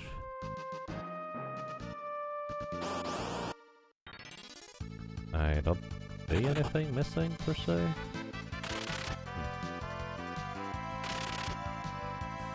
Something happened anyways. Alright, let's get a tannery. Tannery goes up quick on the edge of the village. So we can make a tanner now, which is -5 fur plus 1 leather for 5 seconds. We currently actually need the fur more, so let's see, we would need a bunch of hunters in order to compensate for that. A lot of hunters here actually, if I were to do that. That's just 1 tanner. We need 10 hunters for 1 tanner in order to keep the stuff contained. Which will mean it's a slower village growth. And then again, we might need the leather for some things. Well, we will need it for something. There's a save button at the bottom, then you think you can just close it out. Right, it also just does the... oh, export or import even, I see. It also does the autosave over the top right here once in a while, it looks like. So that helps, I suppose. Let's just build more huts. Or the smokehouse first. Either way, I'm actually going to remove the tanner for now. So we go back to 2, so we get more gatherers for more firewood, because that's kind of what we need. Or wood in general. Oh, that's gonna be a long battle. We are really low level and Fairies does barely any damage. You know, perfect opportunity for me to go briefly and refresh my water, so be right back.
Alright, I'm back. Track the traps. Lies a large piece of fur matted with blood. It puts up a little resistance before the knife. Oh, I guess we actually tracked down the beast, huh? There was a beast. It's dead now. Oh. The traps have been destroyed. How many do we have left? Gather wood, check traps. We have 3 traps left. Wow. Go back up to 10 this time, I suppose. More traps won't help now. You wish we could see the text for the other game a bit more. Too small for your bad eyes to read. What game is being played? Yeah, let's see. Fortunately, if I zoom in, it's kind of difficult to read. Is there a way to like change the font maybe, so it's more easy to read font? Yeah, it's a dark room on the right. Let me actually... A dark room.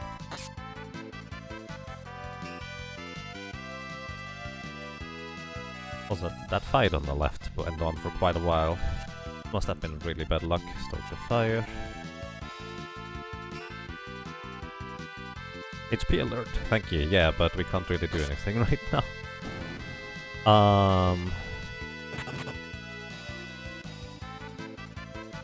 Control plus plus. Oh, that's just zooming in. That doesn't help me. I'm curious whether there's a way to change, like...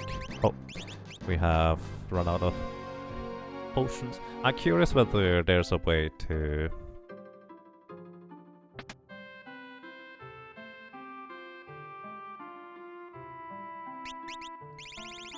Also, that fight just alone cost us like 2000 HP. Actually, more like 2.5. Wow. Works.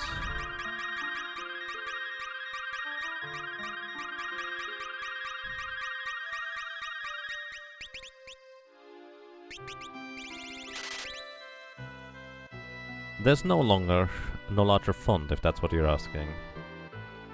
Well, I mean, there's more easily readable font, so this is probably Times New Roman from what I can see. Like, Arial Black might be more easy to read. You could reshrink the capture via crop and then resize it after that. What do you mean with reshrink? The thing is, the problem is, if I zoom in, I can't see the entire thing anymore myself. Which is the biggest problem. Oh, you could shrink the capture by crop.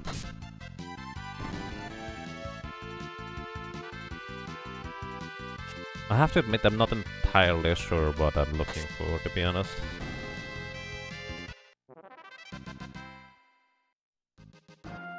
Give him 100 wood, say goodbye. Cut off some of the side and the bottom with Alt in OBS. Right, but then you can't see the stuff anymore on the side either. Like, the stuff on the right here is not going to be displayed on stream anymore, or what do you mean? Not everything?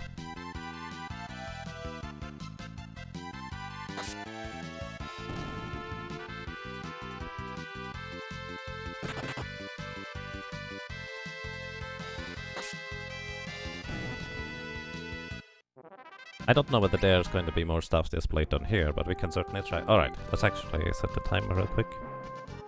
Alright, let's actually try to adjust this real quick here. Alrighty. So, from what I understand what you mean is do something along these lines here. Where we just do this. But the catch is we can't really like resize it on the right side. That's the wrong capture thing. Firefox. What's the other thing that's trying to adjust here? I don't even know.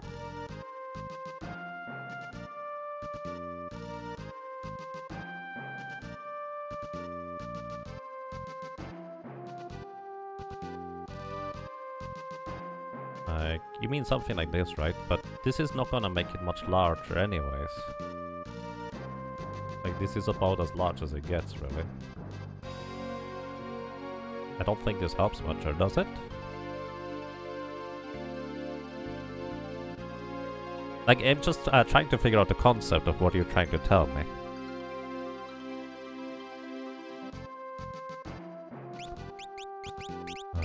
Here. Now you can read the words. Alrighty, okay.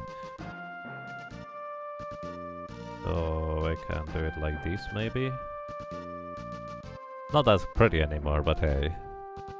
If you can at least read a bit better, then that's good. Also, let me see real quick. Sorry about the bright eyes. Does Firefox have an inspection tool where it allows me to like change the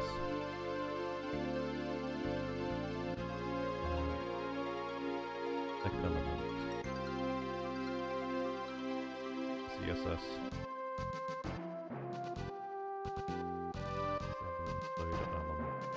Font family. Try adjusting this to like Arial Black. So we can potentially use this. It doesn't look as good because it's not set up for this font here. But potentially we can use like this font here or just Arial instead. Arial Black is usually good for like making it bold without it being bold. So how's this maybe?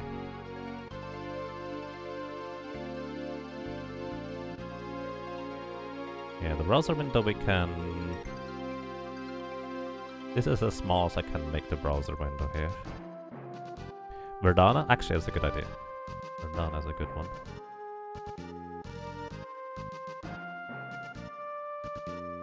I like that.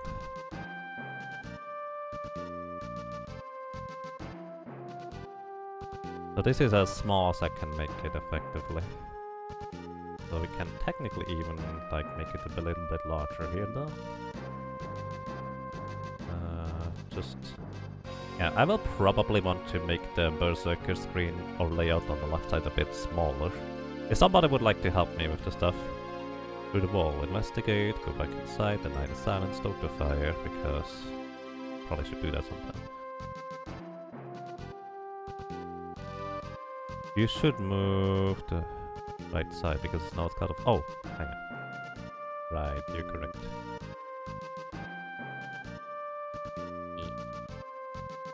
Something like this? Is that acceptable? Also, I may cut off a little bit more at the top.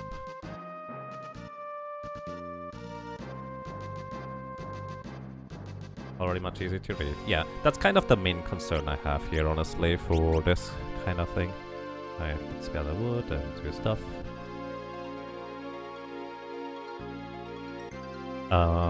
Let me actually also real quick go and note the numbers here so I can continue grinding. So we have now 902040 experience. And the difference between the two numbers is... So we just gained, in 44 minutes and 48 seconds, we gained 43,860 experience. That is 44 times 60 plus 48. And then in this case we gathered 16.31 experience per second. That is with that one really bad fight in there. Or per minute it is just under 1,000 experience per minute. So not as good as the dragons, but actually not much worse. And it's much easier to do on the side. So I'll just probably stick around here for a while. Okay, continue grinding.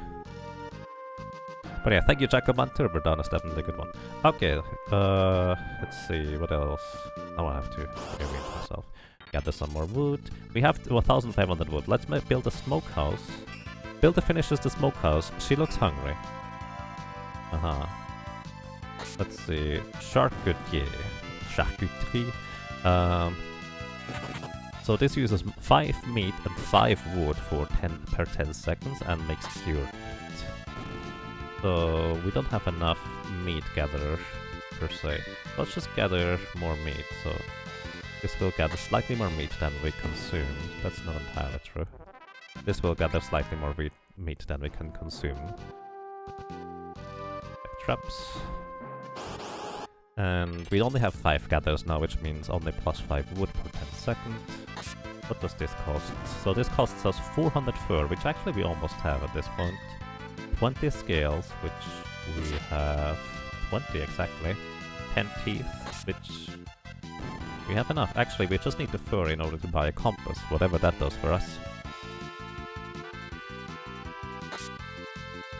Alright, give him 500. The Wanderer arrives with an empty cart. Says he leaves with wood, he'll be back with more. Give him 500. Alright, sure. We can now also build a workshop, apparently. Gather more wood in the meantime. Our workshop is 800 wood, 100 leather, and 10 scales. We are only slowly starting to gather leather, 1 per 10 seconds in fact, so this is gonna take a while until we get there. But we can build more huts, so we're just gonna build at least 1 more hut. And then we hopefully get more gatherers, and basically just workforce here. Oh yeah, we don't actually get any leather. Because it costs us 5 fur per 10 seconds. Wait, we actually don't use up the... well, no. Oh, we use up the meat. Oh, this is actually fine, we can do this. We actually gain more fur per 10 seconds than we use up. So we actually will get more leather per 10 seconds now.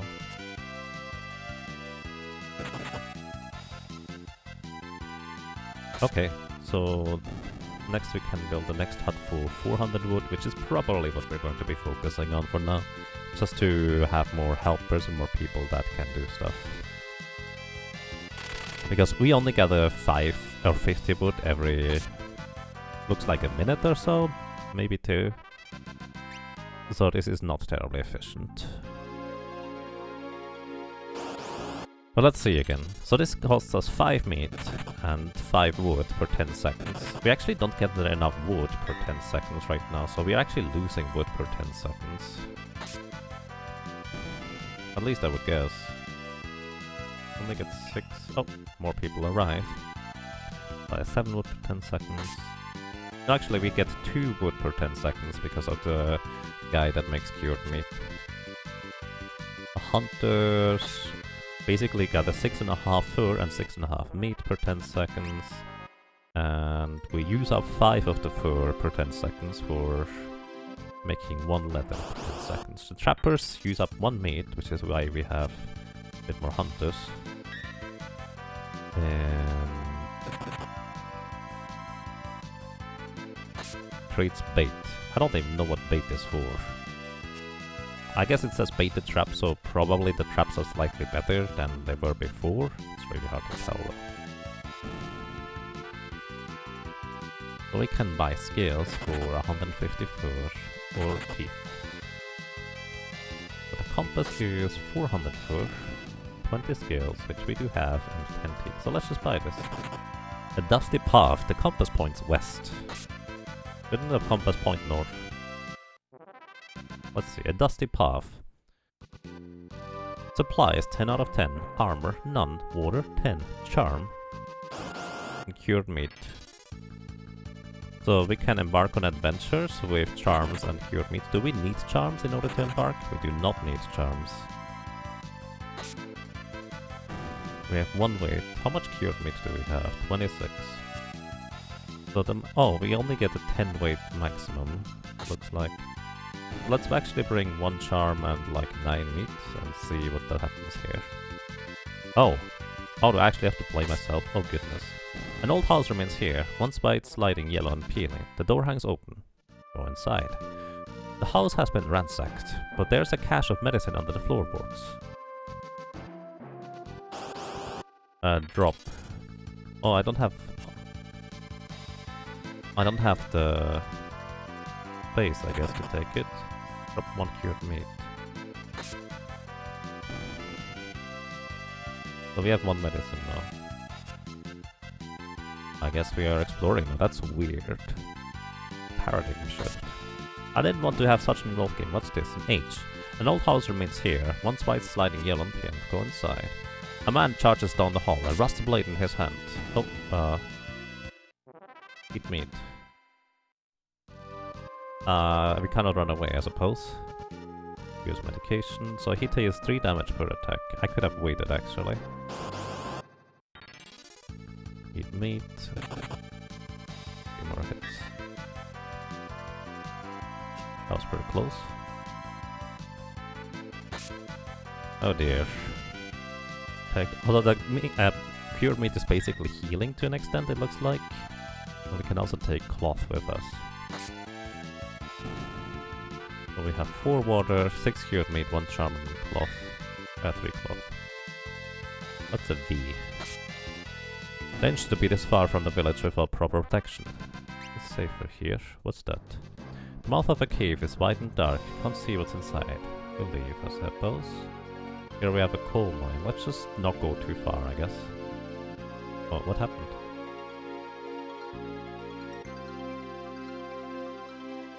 The world fades. The thirst becomes unbearable. Oh! We didn't have enough water, I guess? Oh, that's less than ideal.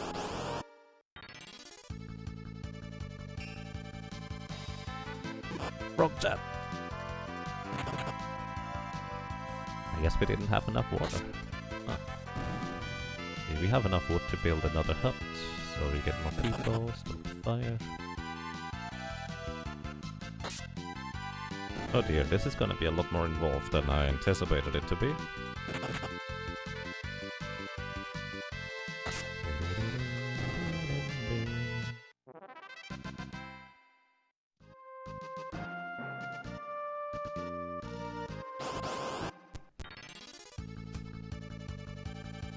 So next hut will cost 450 wood, stock the fire. I bet the family takes up one of the huts, which I believe that means it's gaining +3 people anyways, it looks like.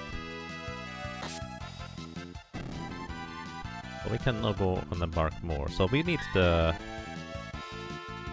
cured meat is for embarking on the things. We have actually a lot of cured meat.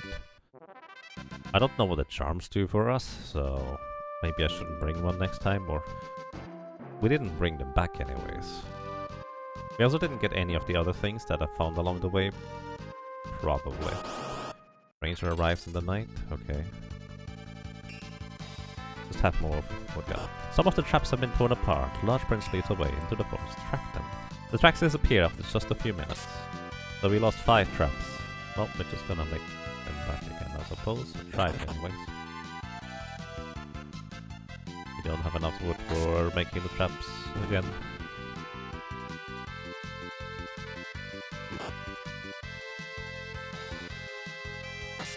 Oh well.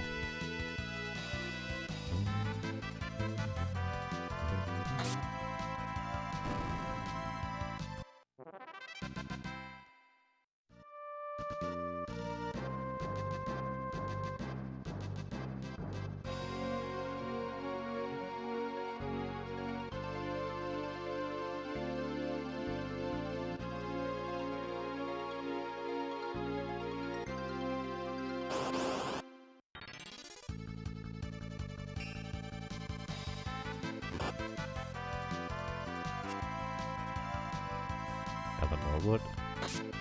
Go to fire. Check Discord. Somebody wrote a message. I have no idea what the bait is for, to be honest. I assume it's just for the baited traps, but I have no idea. Go to fire.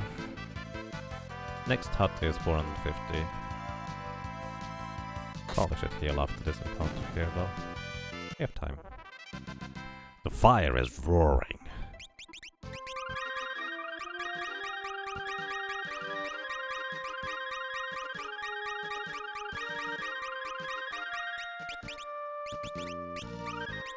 Save once in a while. Fire, check the traps, get the wood as we get the opportunity.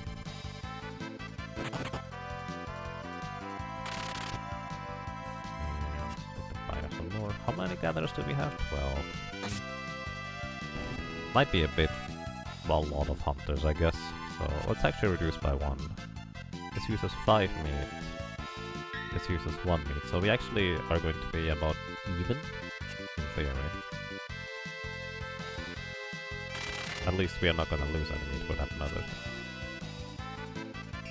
The workshop is 800 wood, 100 leather, which is gonna take a while still, and 10 scales.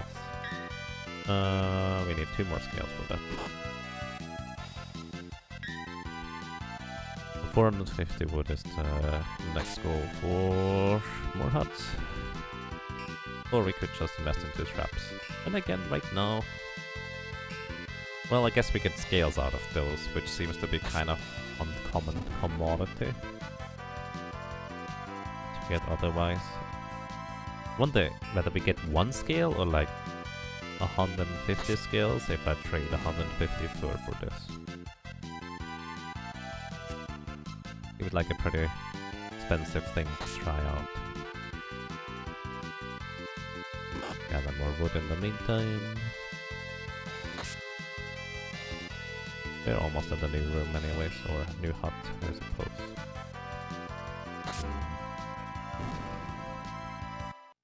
It could improve our leather production.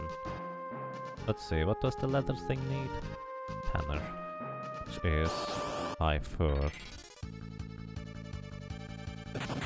Which, well, it's kind of tricky to come by. I guess we can just boost this by 1, double the rate of process until we don't have as much fur anymore. We should be losing fur per 10 seconds now, but that can be quite okay still. Just so we get closer to the workshop more quickly. Actually, at this point, might as well just go here. Put a lot into making more leather for now. Then back down to 1 once we run out of fur.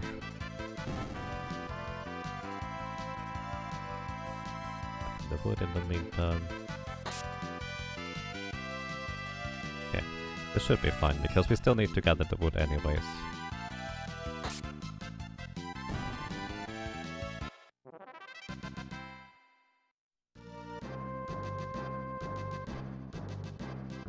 Okay.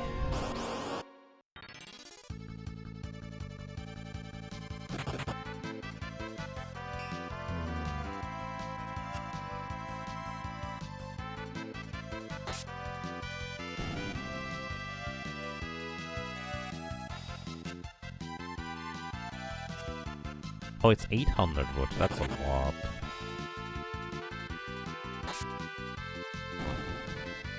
Maybe I should just go ahead and make another hut first. I'm kinda curious what the workshop is going to be about. How much cured meat do we have? 71.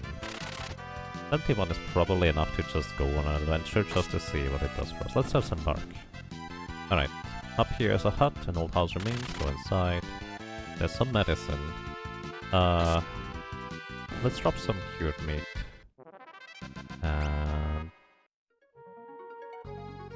Well, we got 2 medicines now.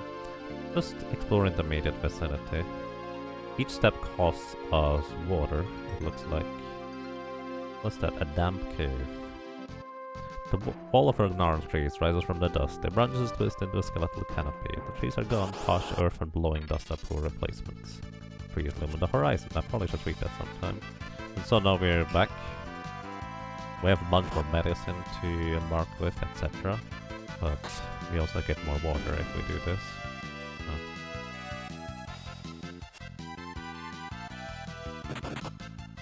Interesting.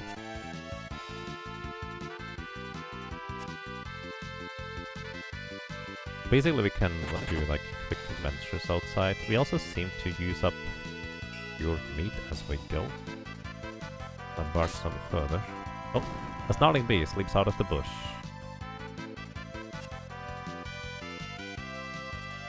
That's so nice.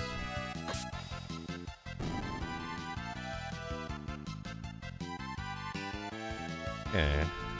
Take the meat, teeth, fur. Yeah. Take all you can. Actually, teeth are probably better, so let's drop the fur.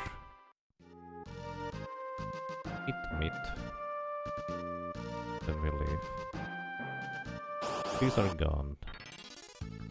Let's see it. Mouth leads inside. I can't see what's inside. So we probably would need torches or something of that equivalent. Go back real quick. Put the fire, gather more wood, and check the traps. So we can't actually gather wood, etc. while we're out there, so... I think also we can buy medicine with scales and teeth. Huh. Medicine seems to be pretty expensive too. Oh well. Just 100 more wood until we can build the workshop, so... We'll get there, probably. We do have plenty of cured meat to just do like more little exploration thingies. I wonder whether like the house is different each time. Let's see. Are we only bringing like 5 cured meat? Let's go back into the house. Oh no, we actually cannot really check the house anymore. Never mind. Used up a bunch of cured meat. It's actually not that much.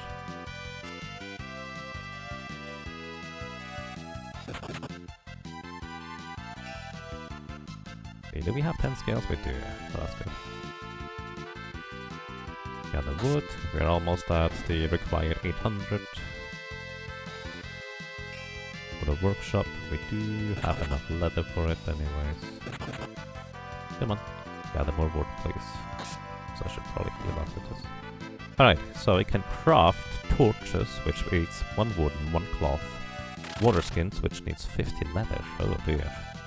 A rucksack, which is 200 leather, which probably... So I assume water skins improved how much water we can take with us, so we can carry more stuff.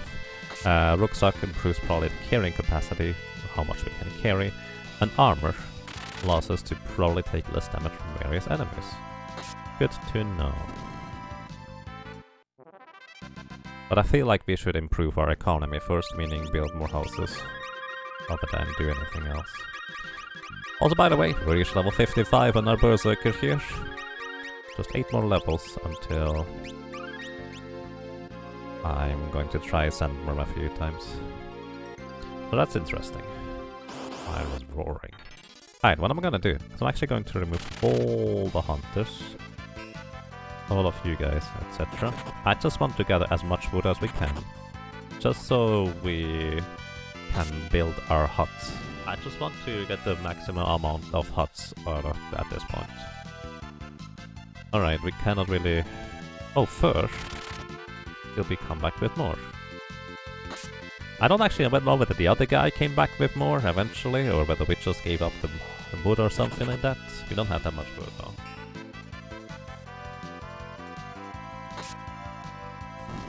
Yeah, I just wanted to go ahead and probably rebuild all of our traps that we kind of lost in the meantime.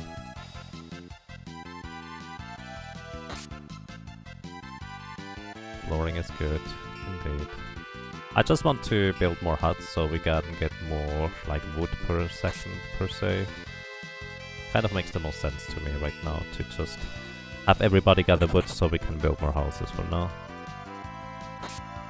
Improves economy. I'm just gonna focus on that for now.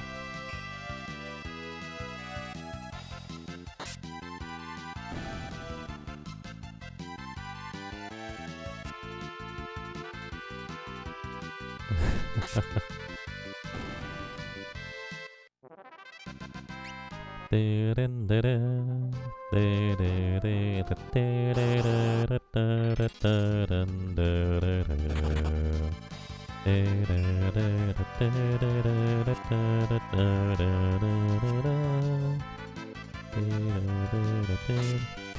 is a surprisingly involved game.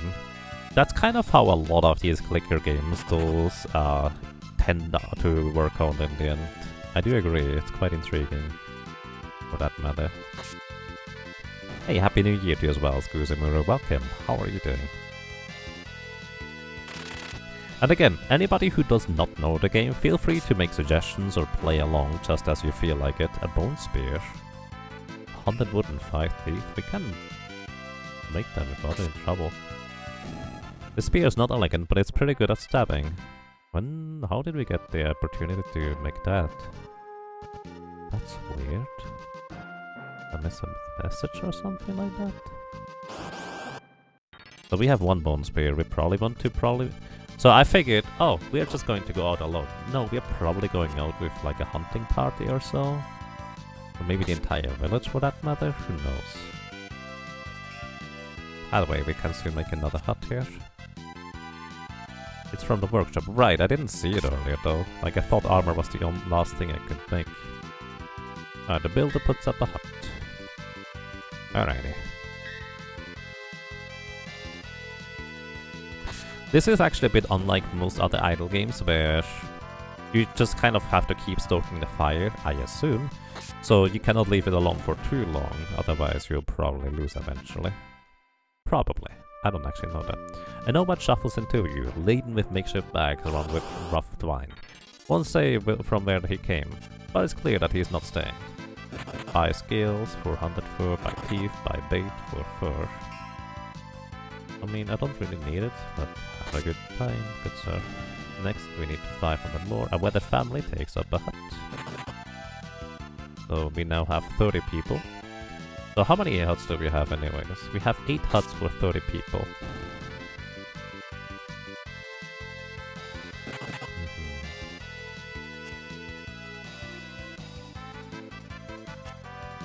Wasn't there a builder at some point?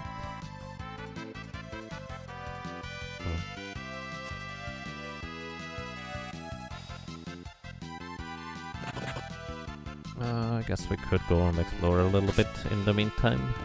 Bone spear, weight 2, available 1, damage 2. So we basically increase our damage, I would guess.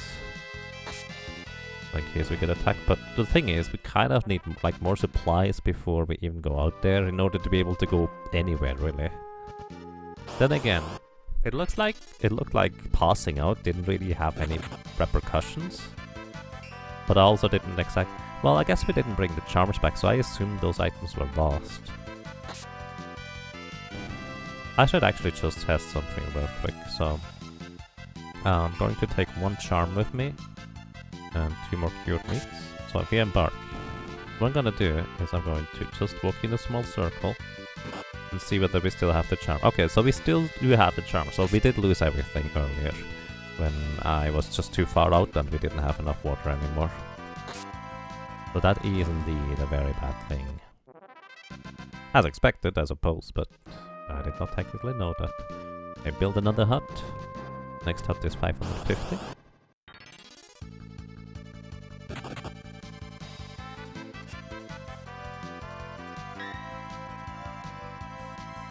The traps in the meantime.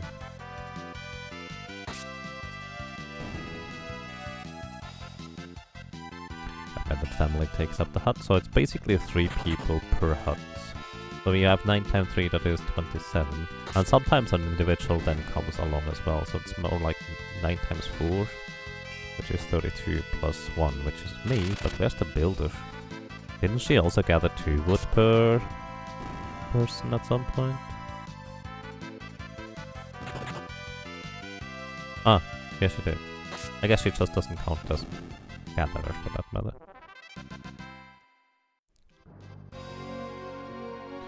So we need wooden cloth in order to make torches, with which we can properly explore the damn cave. Beggar arise. Spare furs and keep him warm at night. How many furs do we have? We give him 50. Beggar expresses his thanks and leaves a pile of small teeth behind.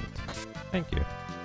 So I assume that's just kind of like, you give him something, you may or may not return something in return. Or receive something in return. Honestly, I mean, he paid us with teeth.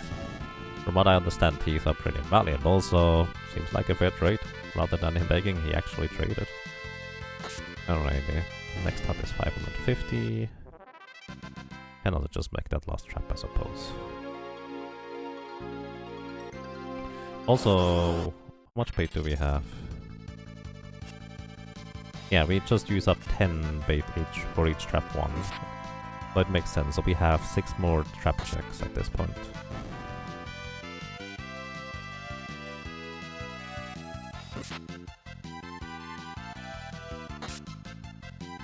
Oh, it's L armor. I was wondering, why does it say this in French, l'armor? Or l'armure? It's not French. Okay, we can build another hut right around now. Ish. Come on, there we go. Hut, built up another hut. A large village it is at this point. Next is 600. Honestly, we might just keep going here. Then again, I don't know whether we actually need the meat in order to survive. Let's see, do we lose any meat or cured meat in the meantime? Doesn't look like it. Like, it looks like we don't technically need any food in order to keep the villagers alive. So...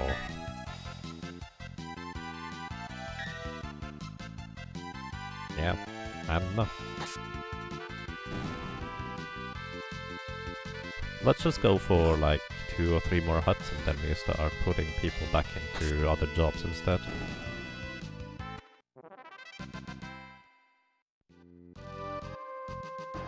Because this is going to like scale decently well. Every time we get like +3 or +4 more wood per 10 seconds. Yes, range arrives per night. And we now have 10 huts and 40 gatherers. That is actually +42 wood per 10 seconds, because I'm one person. Actually, the build is 2 people, basically. So the build actually, that's an interesting thing. You can never have nobody gather wood, so no matter what you do, you will always be able to gather wood, even if it's, say, a bad event happens and all the villagers are gone all of a sudden. You will still have to build it that will gather wood for you. Which, well, it's kind of a nice fail-safe mechanic. 600 wood is what we're looking for here. Heal up in the meantime.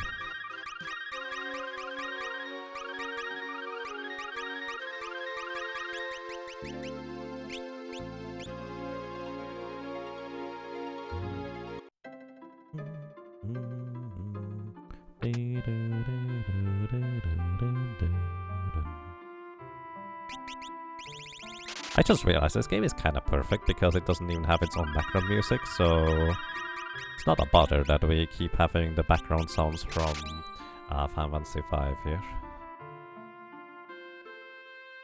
So that's kind of nice. Alright, we do have enough now for building another hut.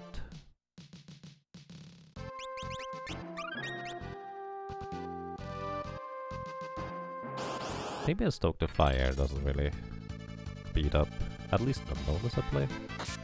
650 is the next goal.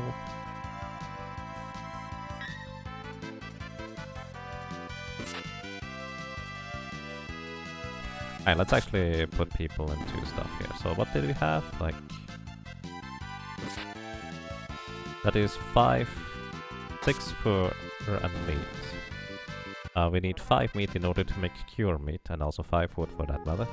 We need 5 fur to make leather, so this is basically already covered with +1. And 1 meat in order to make 1 bait per 10 seconds.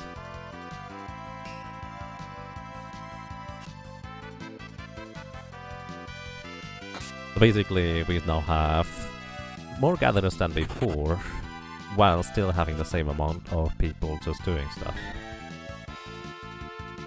So we actually have a net 0, I believe, for the meat, but we do gain leather, and we do gain fur.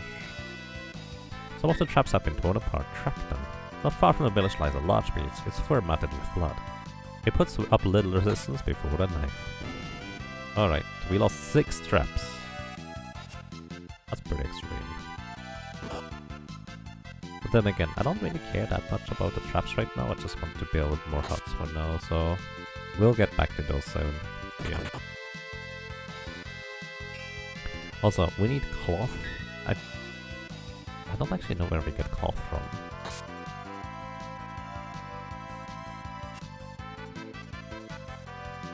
None of these things make cloth, so either we get them from adventures ourselves or like from events. Actually, so far I think the cloth we got is mainly from the traps. Do we trap like other people? I'm not sure I'm okay with that.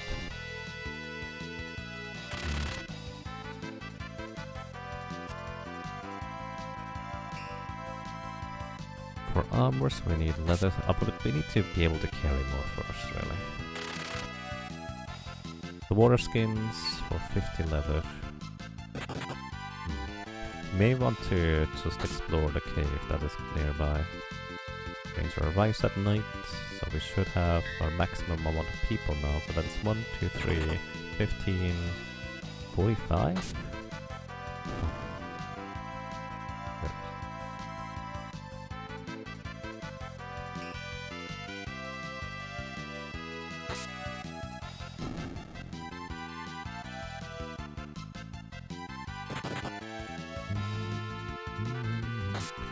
Build another hut.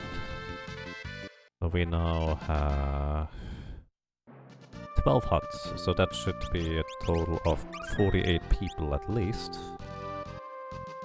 Or more, because apparently there can be more people arriving.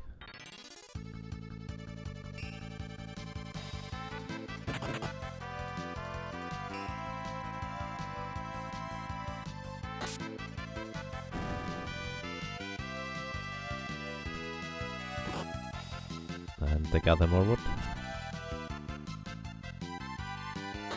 Next one costs 700. Alright, let's go on the dusting path here. So we take our bone spear with us. Oh, wait, before I do that, I want to make 1 torch at least. Let's make 2 torches.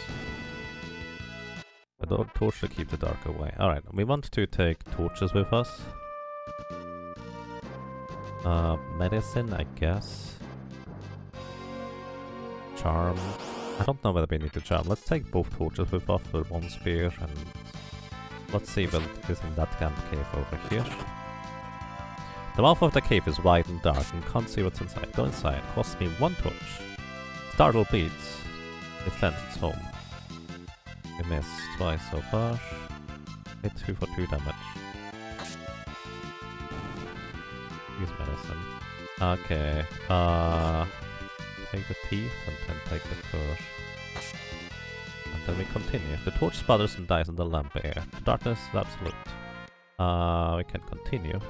A large beast comes out of the dark.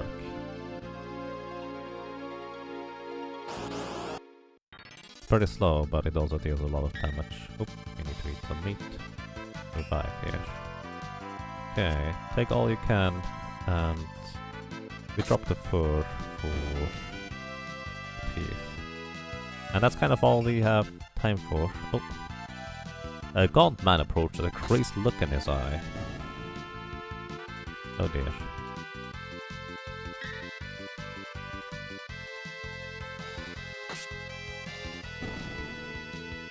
Well, I get some cloth out of it, I suppose. Some teeth and some leather. We drop the fur for leather instead. And we go back.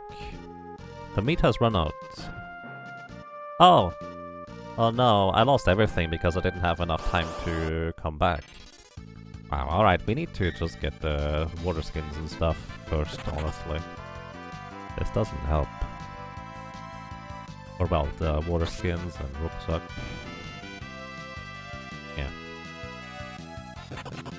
Just going to go with the approach of more huts means more people, so I can eventually, well, have more people turn to leather stuff. We have 3 turns until food runs out, so I did get back, but I don't have my bone spear anymore. I figured I lost everything, maybe I should have read properly. How much HP do I have?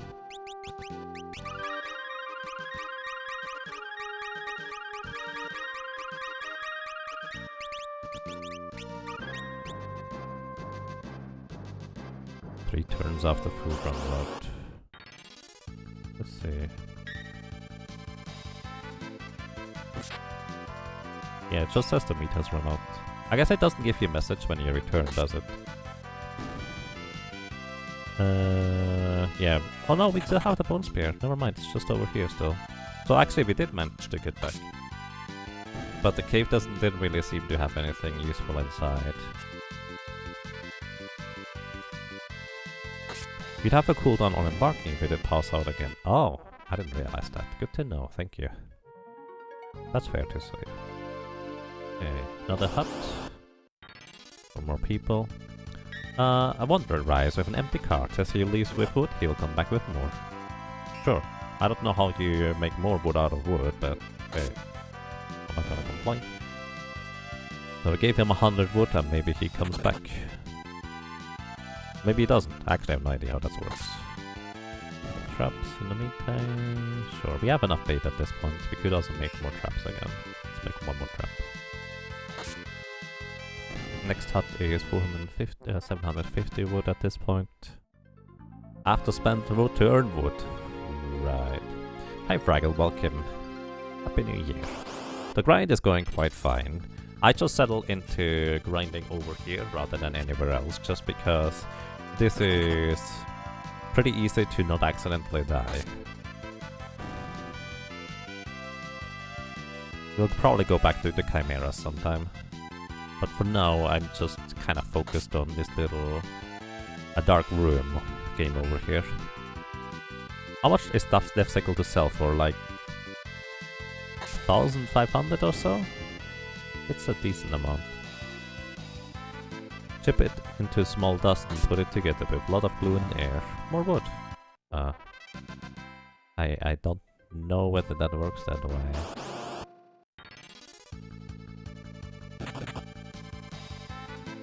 I don't think that works that way. Okay. We don't have any more torches. I guess we only really need torches if we go into caves.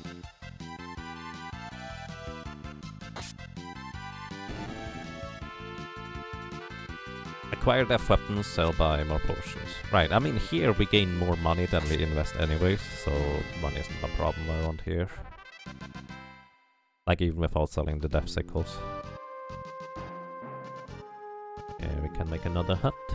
But the family takes up the hut over there. Like the traps? Sure, why not? I guess traps do give us quite some interesting components and items. We have more gatherers again, that's good.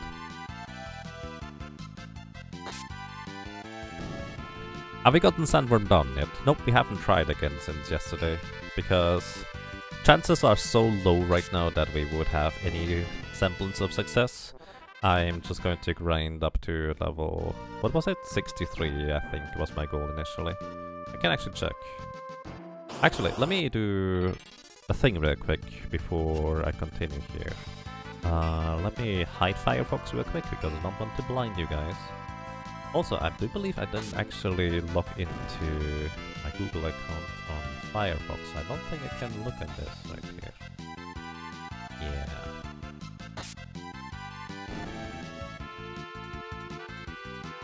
Can you see that? No, it's not. That's good.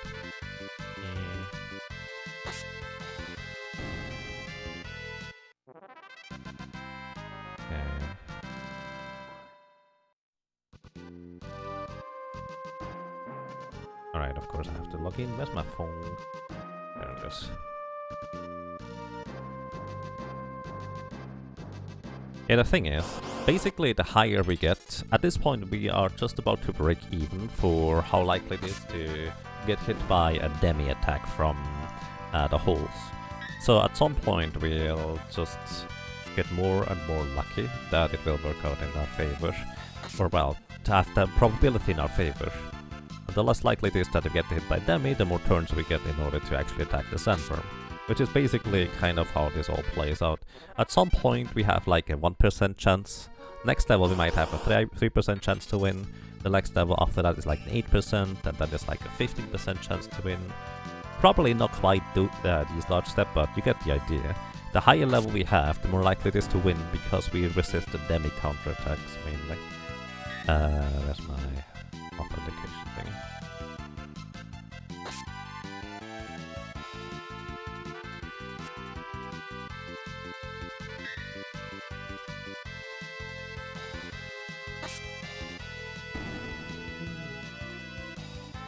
Wait.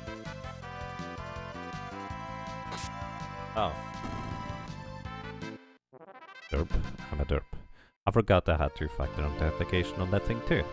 Or more specifically, I forgot where I had it. That's more accurate. Good evening to you, Flare Star. Welcome. How are you doing? Yeah, that's me. I didn't approve.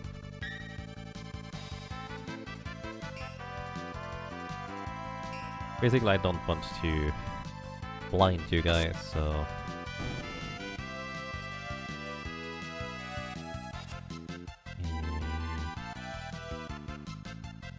Where do we have things?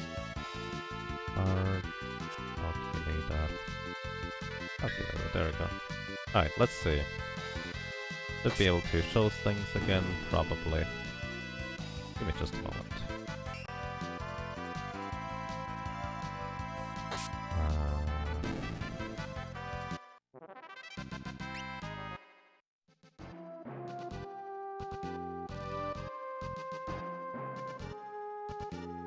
Okay. Yeah, it's a bit awkward with the layout, how it works out, but I guess this is okay. Alright, so currently we are level 53. Is this daggers? This is daggers. We have a weapon attack of 54. Technically, that doesn't matter. Level 63. How much agility? We actually should have 49 strength and 19 agility instead for the purposes of trying to defeat Sandworm. Actually, that's not true. We have only 18 agility. Because I'm gonna use an Angel Ring here. And level 64 it is actually that I'm going to be aiming for. We can try it at 61 with a multiplier of 25. 64 would be the next best number, etc. So this is a thing. Oh, investigate. Silent like a silent, stoke the fire, fire is burning, large bullets, scatter wood, etc. Okay, either way, this is currently my plan anyways for going 61. We can try a few times at 61, the next goal is going to be 64. You're good, that's nice. I'm doing quite fine, thank you.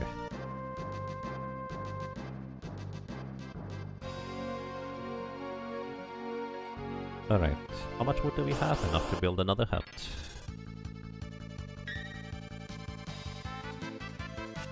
A Raucous village?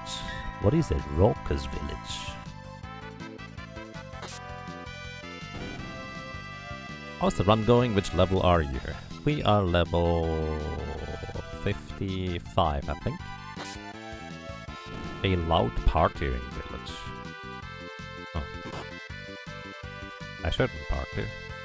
But either way, we are level 55, so 6 more levels until we give Sandworm like 10 more tries to see where we sit at. And then probably go just up to 64 at that point.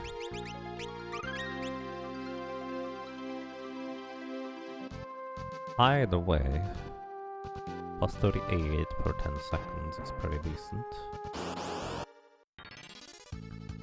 And gather more wood for myself.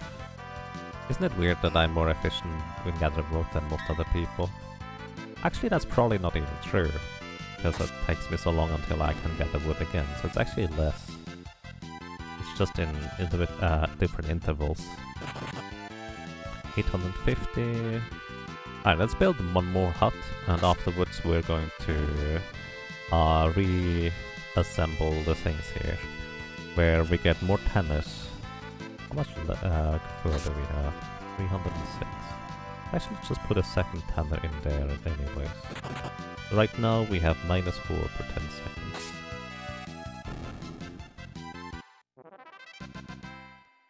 Pack of snarling bears pours out of the tree. The fight is short and bloody, but the beasts are repelled. The villagers retreat to mourn the dead. Well, that's less than ideal.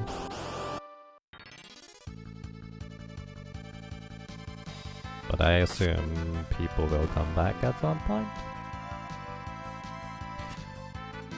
Is that a minigame at the bottom right?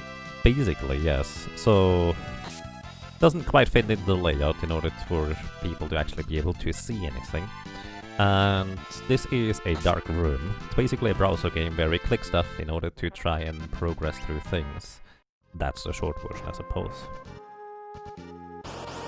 The price is unfair. Okay, just a little bit more until we can make another hut.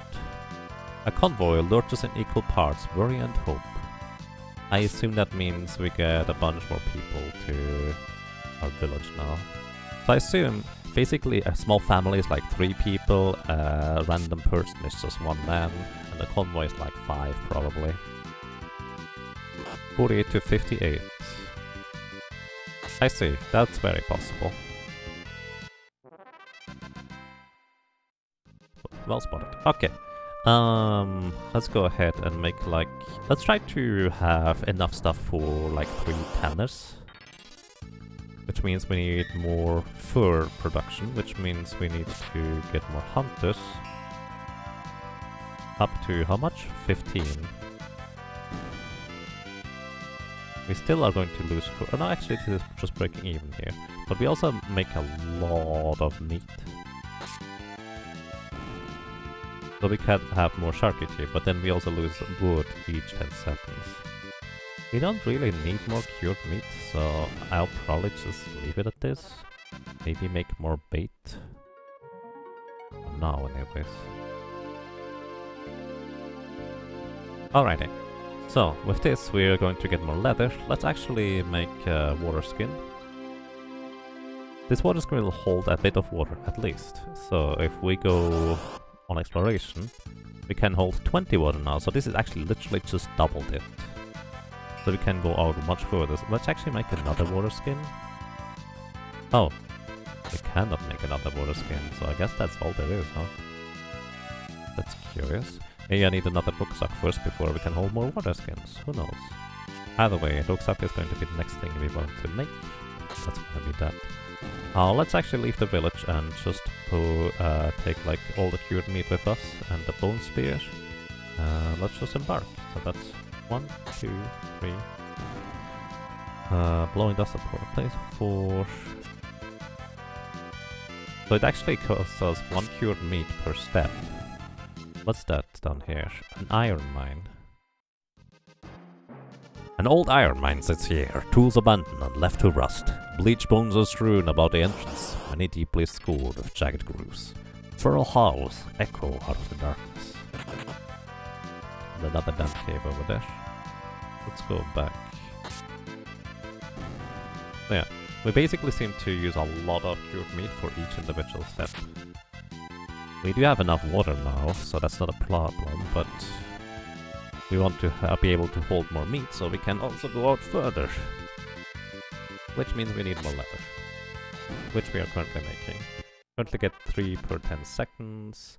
We need a total of 78 more per 10 seconds is 3 divided by 3. 60 plus 6, 66. 66 cycles. 10 seconds, that is about 10.5 minutes. Actually, it's more like 11 minutes, isn't it? Oh well. 11 minutes until we get the thing. I wonder whether using more bone spears will help us deal more damage. Guess we can test it out. A stranger rise in the night. Get the wood, get the traps.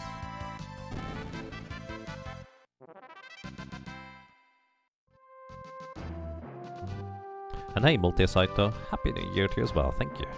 Also solo challenge, a Berserker run going. Up and down, holding the A button down. That's pretty much all there is. Just grinding. Right now we are just before Sandworm, which means we have to get high enough level that we have a reasonable chance at success at defeating it. A beggar arrives, ask for any spare furs you can to keep him warm up. Give him 100, we have plenty of fur. He leaves some scraps of cloth behind. I wonder how much it is, but cloth is definitely really nice. Thank you, buddy.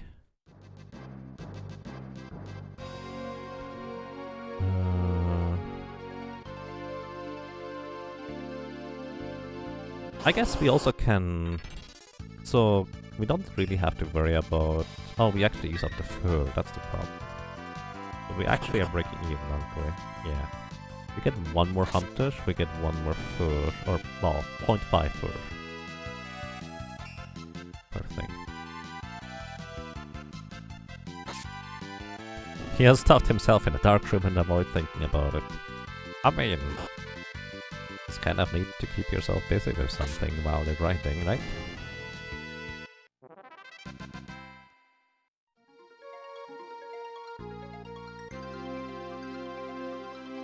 Stoke the fire some more. Stoking the fire still only costs 1 wood, which is curious. Alright, 900 wood. Make another hut. Stoke the fire some more, we have exactly 0 wood.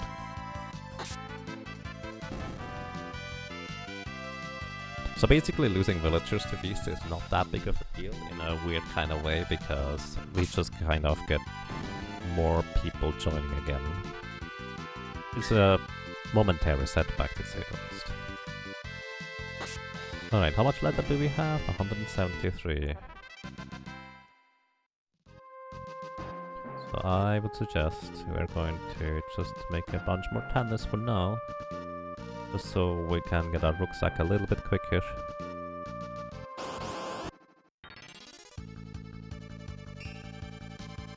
This should give me 11 leather. The next 10 seconds. Good. And back to 3, what we had before. Right, so we can make a rucksack. Carrying more means longer expeditions to the wilds. Okay. Do we want to also make an armor? I assume this also costs about quite a bit heavier, so not sure how useful that is. So we can get 18 cured meats and 1 bone spear, and we can embark onto an adventure. Right, let's go north, shall we? 1, 2, 3. A strange looking bird up across the plains. It attacks us. Wow, that's a lot of damage. 3 damage each time. We gain some meat. And then we move. Eat meat. Oh, that's fine. And here we have another thing. The mouth of the cave is wide and dark. Can't see what's inside. Another cave. Another damp cave. We have 4 damp caves in the vicinity. Every other step we use 1 meat. Apparently. Oh, and something stabs us again. Ow. Get some meat, get some teeth, get some fur. And we leave. I'll probably just go back because we don't really have that much left at this point. So slowly exploring further and further, I suppose. Gather everything in the meantime. Seems like pretty slow progression overall at this point. Then again, maybe there's gonna be more. Maybe I should just try to dive further into the mines now that we have a backpack. A scout says she'll been all over, willing to talk about it for a price. Buy a map. Oh. 200 fur and 10 scales. Sure. Learn scouting. Oh, that would be nice. We need 1,000 fur, 50 scales and 20 teeth. Maybe it would be a fine idea to just have more hunters so we get more fur, I suppose. We don't have much left anymore at this point. Let's just put a bunch of people into hunting just so we increase our fur.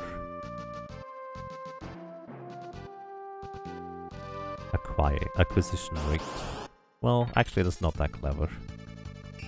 Let's see, fur right now we get +1 every 10 seconds. That's gonna be +2, literally doubling the production. The fire. Yeah, we need torches in order to see what's inside, that is accurate. Like, we can make torches, that's not a problem. But before, I couldn't carry enough meat and like healing stuff in order to explore the caves further. I had to like abandon it and just get back.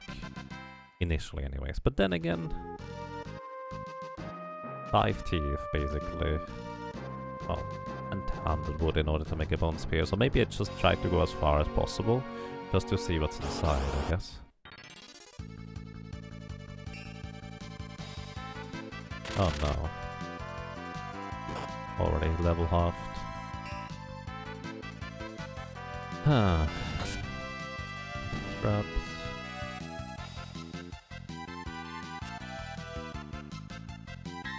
Yeah, next hut is 950.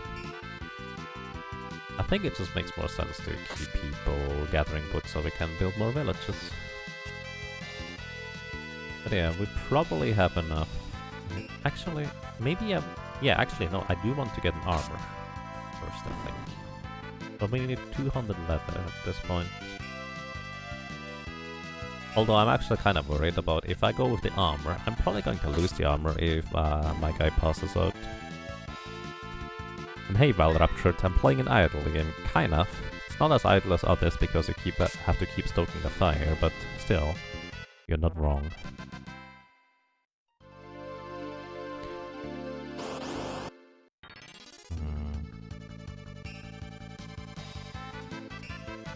That's a lot of scales indeed. We've played it, alrighty.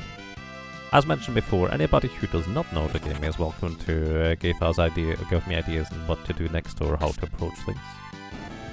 You play every good idle game. Well, learn to scout or buy a map. We already bought a map, and learn to scout will probably be really nice, but we don't have enough fur. And scales... We actually almost have enough scale. That's not true. We have enough teeth.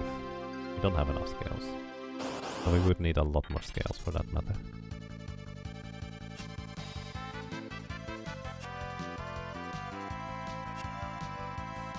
So I'm just gonna build more huts at this point, I guess.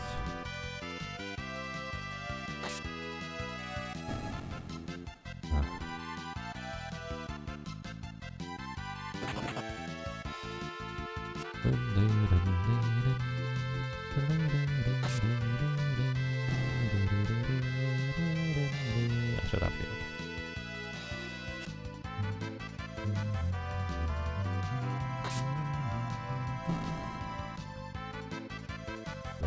Game? I guess. Alright. We get another Dumax. How many do we have at this point, I wonder?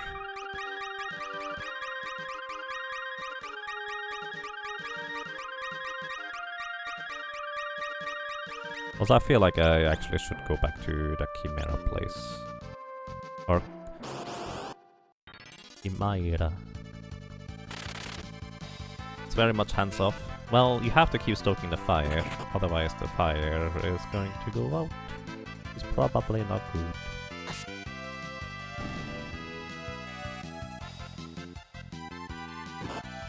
Gotta read up more.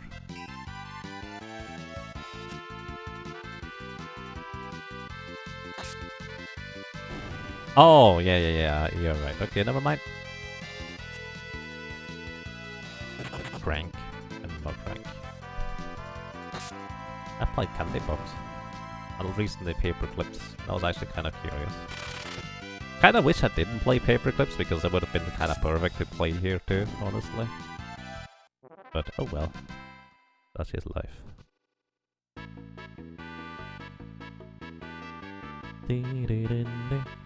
What?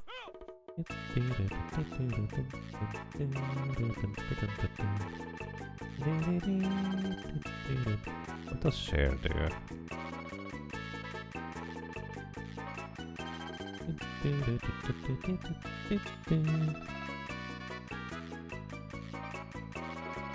You can play up again on a different browser. I mean, you can play it again, but it's kind of lost its intrigue and magic now that I've basically completed it, is what I'm saying. Wait, I don't need to go here.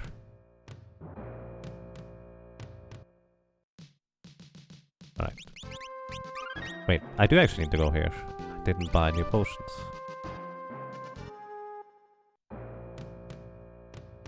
Gather more wood and do other stuff in the meantime. I just like building up resources here before we go explore much more. I kind of really want to have the leather armor, which at this point we are actually producing decent amounts of leather.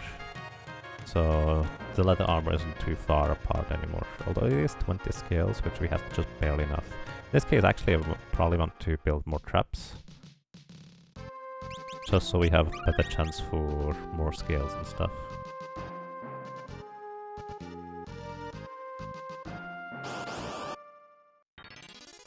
A fire rampages through the huts, destroying it. All residents in the hut perished in the fire. Wow.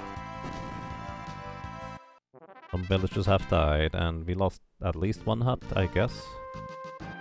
Yeah, we lost a hut. 950 wood gone. Rest in peace. Ah. Maybe I stoked the fire too much? Might be a thing, I don't know. How much damage do we deal with fairs? 748. Still not even close to 1,000.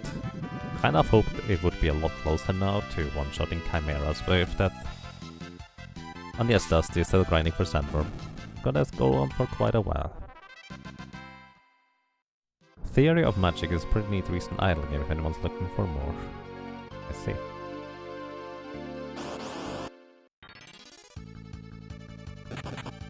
Okay, how much leather? 174. Scales. More scales. Lost 2 scales behind.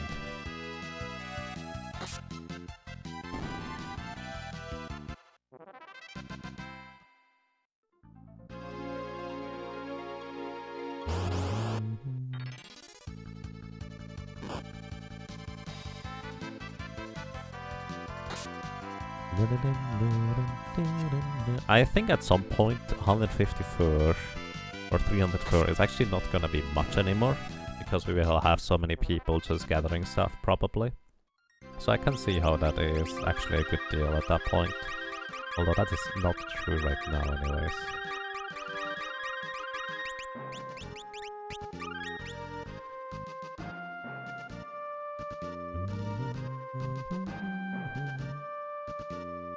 Honestly, we don't need that much bait. Like, sure, we're gonna amass a bunch of meat, but I'd rather have more gatherers for wood. Or more hunters for that matter. Probably makes a bunch of sense too. Hey Royal Space Squid, I'm glad you like it. Welcome and a happy new year to you. Gather some more wood. By the way, here at the chimeras, if I drop below, let's say 1400 HP, and I don't notice, please yell at me, exclamation mark yell, in order to notify me that, hey, I probably shouldn't be trying to get more chimeras, because basically about 1300 HP is the safe zone where I still can take one fight without trouble. Thank you. Alright, a mysterious wanderer would like to get furs. So let's see, we give 100 fur. Goodbye. Did we lose fur? No, plus 2.5.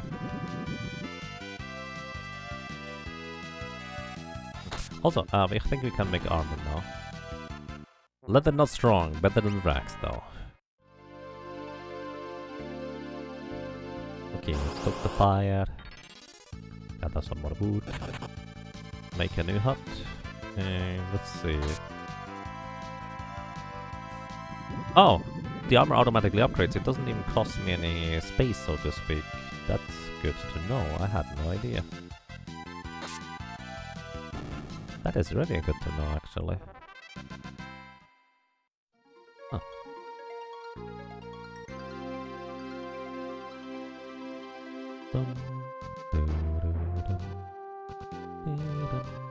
We have so much meat. I wish we could sell that in some capacity.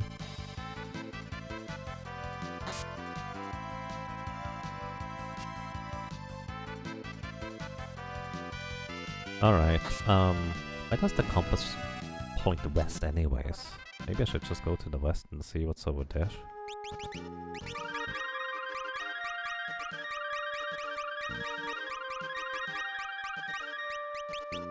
So 18 cured meat. 20 water. Let's just embark and see what's on the left. Oh! A ruined city. That's the map we bought, I suppose. One. Stab. Oh, I guess the leather armor gives you basically more health. Kinda mean. Can take some meat, I guess. No. Eat some meat, take some meat.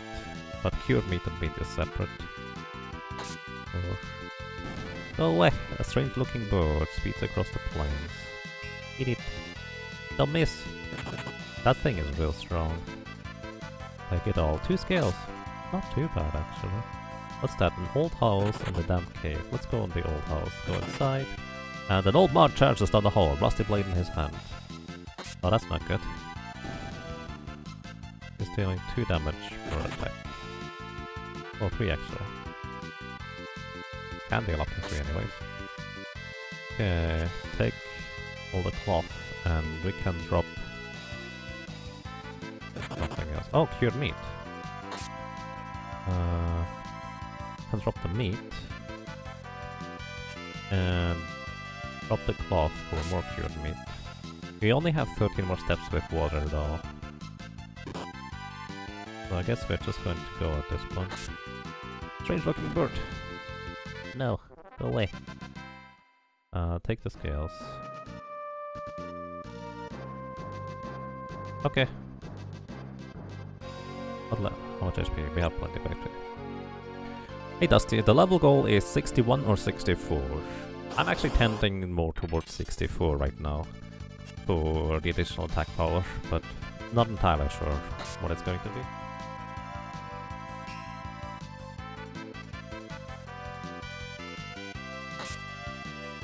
Or leaning towards 64 is my idea anyways. So that was actually pretty efficient just now. The mood, stop the fire.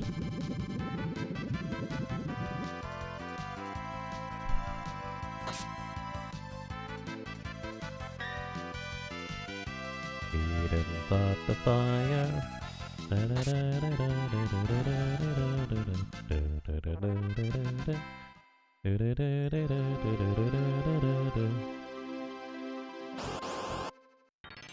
Okay.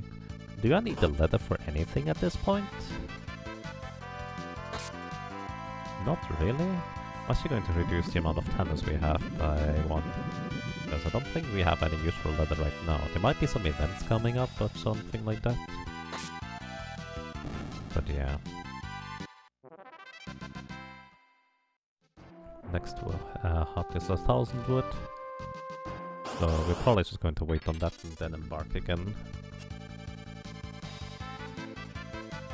Now with the backpack as well as the water skin we have more things.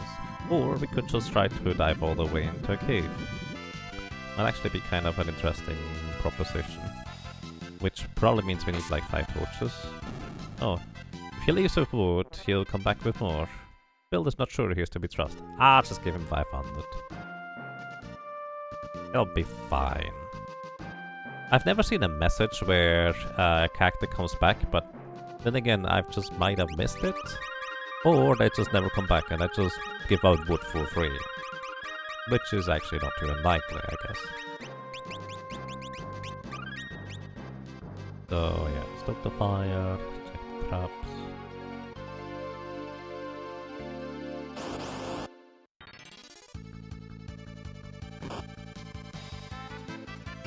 Also, I haven't read that the builder says I'm not sure that the person is to be trusted until now. I wonder whether that's always in all the messages that I just glanced over so far, or whether that's just like a general idea on how likely it is to get my investment back. No idea. Who knows? I do not. We suddenly have 1,000... Ooh, the music's won the returns, cart piled high with wood. Well, that's nice. It did indeed return. We can just build 2 more huts with it. No more room for huts. Oh. That is... 20 huts. I guess that's as good as it gets at this point, huh? Oh, why am I going into here?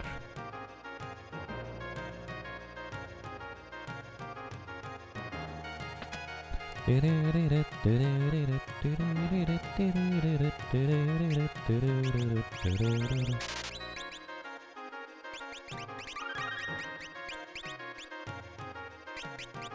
55,000 gold again.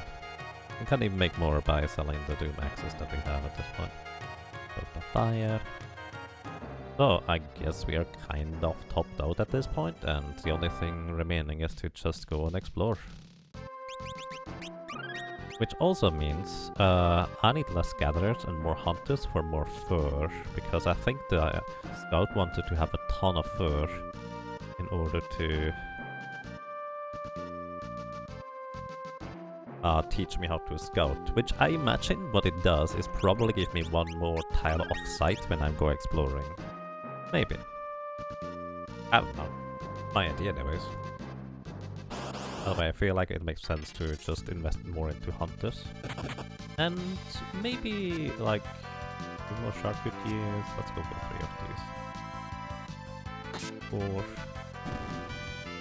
Let's see, how much meat do we get? Oh, is that less wood actually? Oh, we actually lose wood at this point if I have that many. We have quite not so much. What about the meat? We'll get a ton of meat. Fire rampages to the huts. All residents in the huts perish. Oh, that's not nice.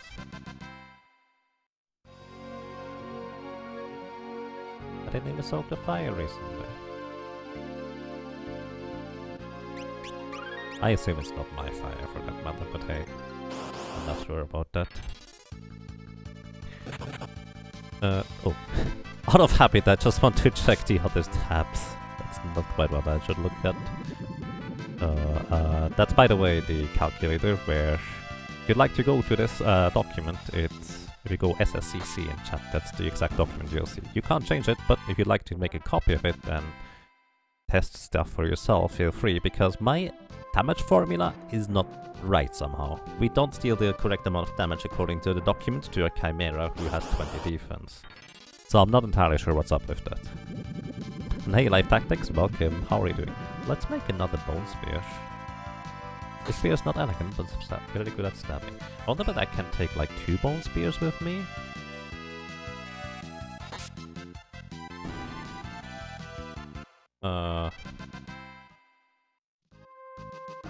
I can.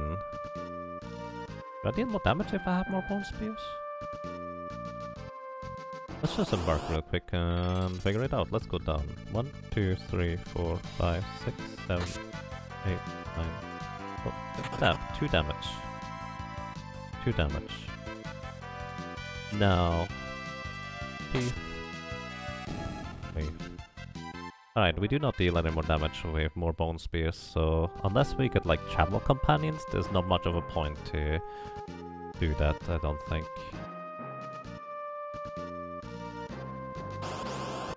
Safer here.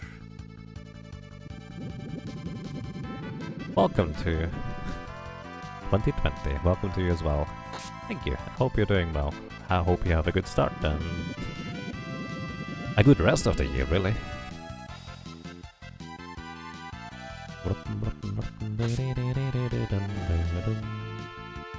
I'm actually going to remove a bunch of hunters just so we gather wood a bit quicker so we can rebuild our house that we lost just earlier. And in the meantime we can just go and explore some more, I suppose. Let's go up.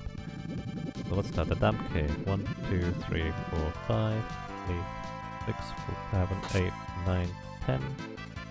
And now I have to go back because my water is not gonna be efficient otherwise. Oh, stabby stabby. Get some scales from this, I guess. Oh. Scales and meat.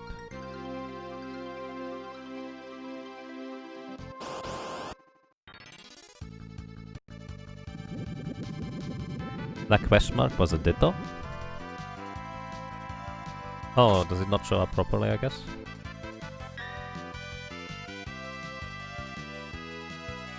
Happy New Year!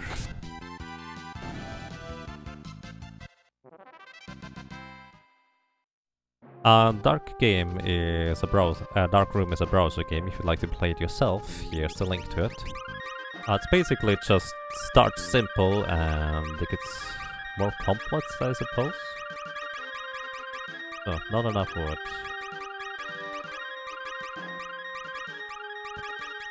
So I'm actually tempted to just go ahead and do like an exploration. And just go, like, over here. I don't think we can even go that far. Go to resource. 1, 2, 3, 4, 5. Oh. Crazy person attacking me.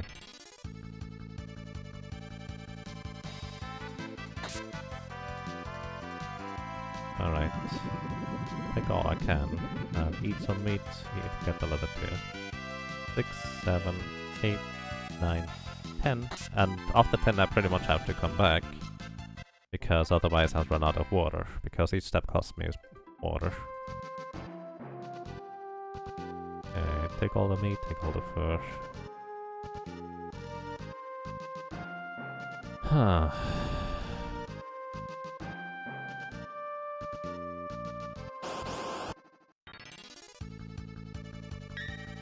You should be used to a crazy person attacking you by now. I mean, I'm kinda used to it, I react to it pretty quickly, but it's just random. How do you make it dark mode? On the bottom right, there's a lights on. Oh my goodness, we lost another house. Actually, did we just lose villagers? Nope, we lost an entire hut. Rip. Not good. So down here on the bottom right, you have a lights on or lights off thing.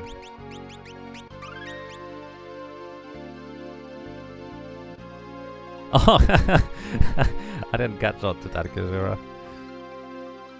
Maybe I should be more used to it.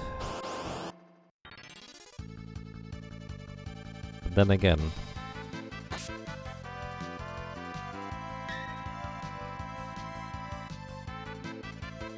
who knows?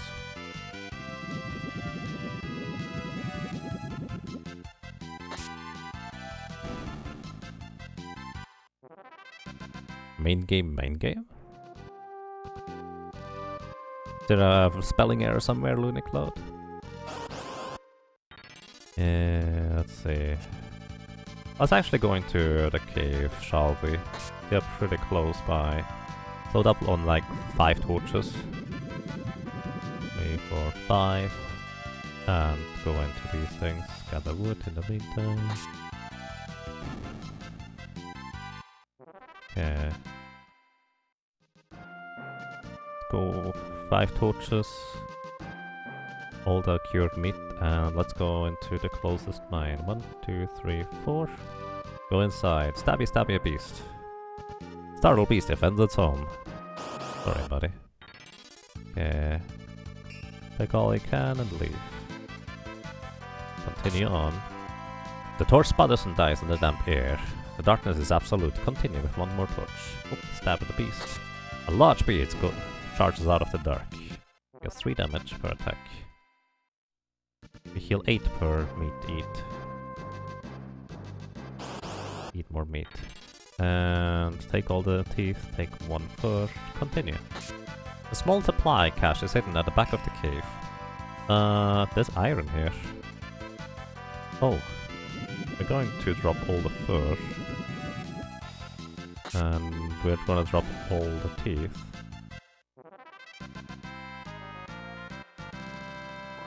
Oh, and steel! Oh dear.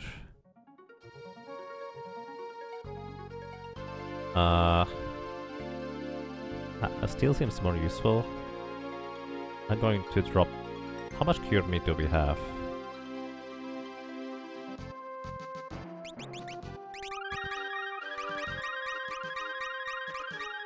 It's like a Dorumu Chimera.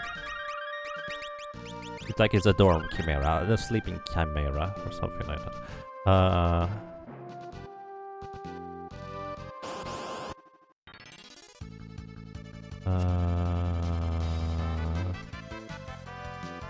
I think if we can just drop the torches. Probably. We have 2 more torches. Oh, I just dropped the iron. Alright, let's leave the cave and go back. Oh, I think we actually create a traveled path here. It looks like the more often we travel a certain path. Oh, wow. It looks like we can now buy iron and steel for fur and scales. Now that we have discovered the secret of iron and steel, I suppose. That's interesting. A beggar arrives. Ask for any spare furs to keep him warm at night. Give him 100. Beggar expresses his thanks and leaves a pile of small teeth behind. Thank you.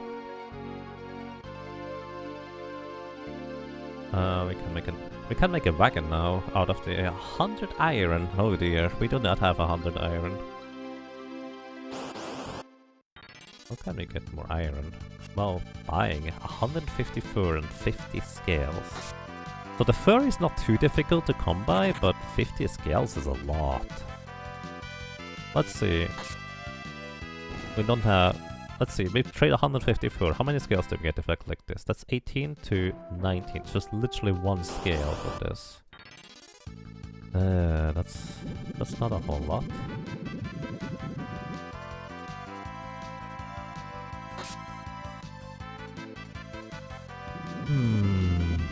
Either way, I was correct about once we get certain materials, we'll just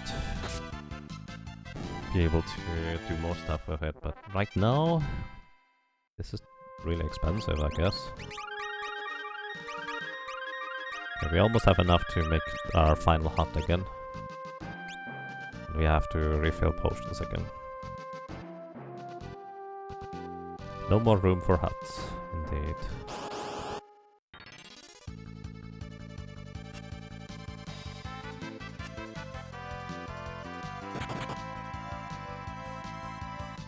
Stupid ISP making a specific call hard to see how much bandwidth you have consumed. I'm not sure what that means, Yura, but welcome. I hope you have a good new year. No more room for hats? What?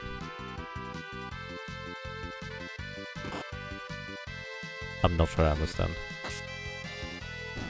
Oh, huts. Like... houses. There's always room for hats. Especially the nice ones, like you. Even if they cover the face, but that's great for sleeping.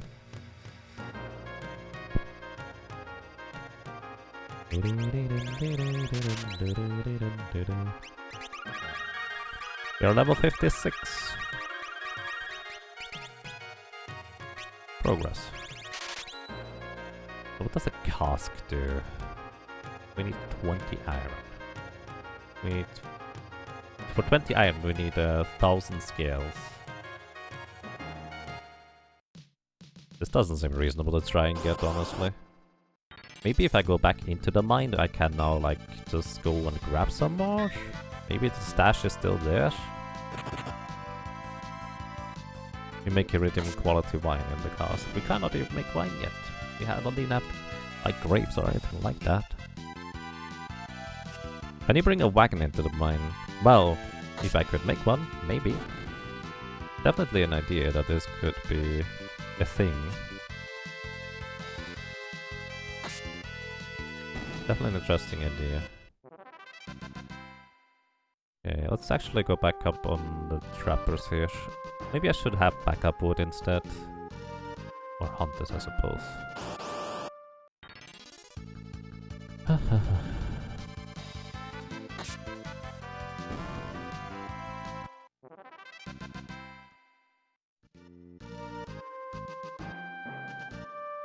We're trying to see how much you download this month, so you don't over your limits and get an extra free from your internet company. The website, which looks like a mobile app, makes it very hard to find out. That sounds really annoying. Sorry to hear that, Hira.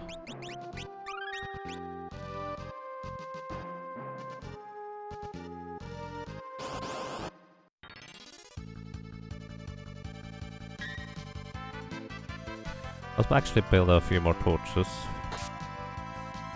and see whether we can go into the thing again. Like 4 torches. And we go. So let's go left. One water. Down. Okay. Yeah, the travel path actually. A safe place in the wilds. Oh, that turns into a safe place in the wild. Take all I can with cured meat. 2, 3. Praise the man. So basically the caves we completely explore. Drop the cloth. The cave stuff we completely explore is now easier to traverse and travel. Dangerous to be out this far without proper protection. Right.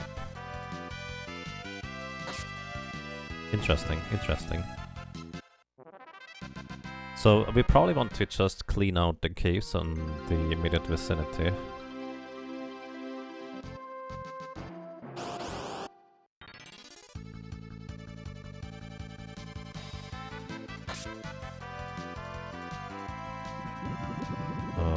Yeah. Alright. Okay, we still have 4 torches.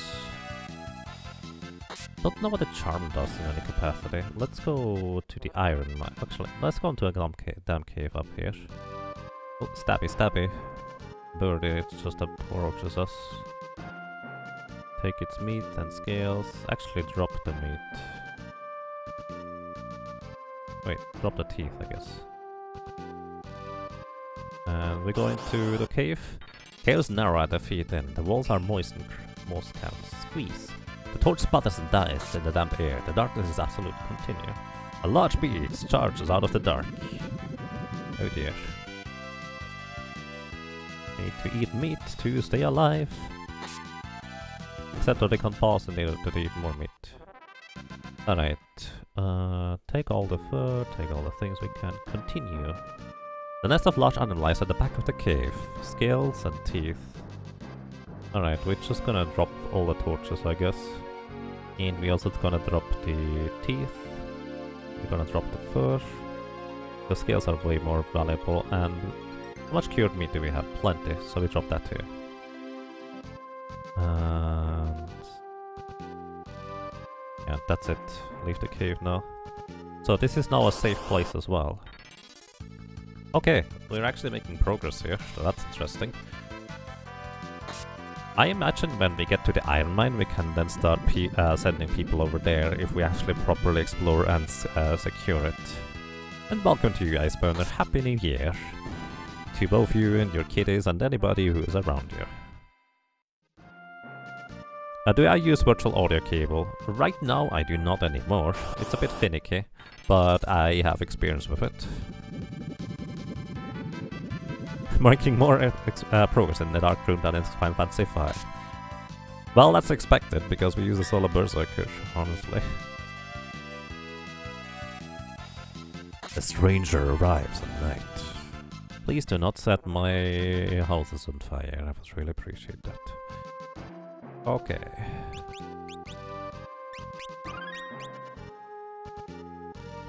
Yeah, we're grinding to a high enough level to be able to defeat Sandworm. Because the Solar Berserker stands very little chance against it at level... What are we? 56 right now? We need probably like 63. Or 64 it was, I think. Yeah, my current goal is going to up to level 64 and see how that's going to go.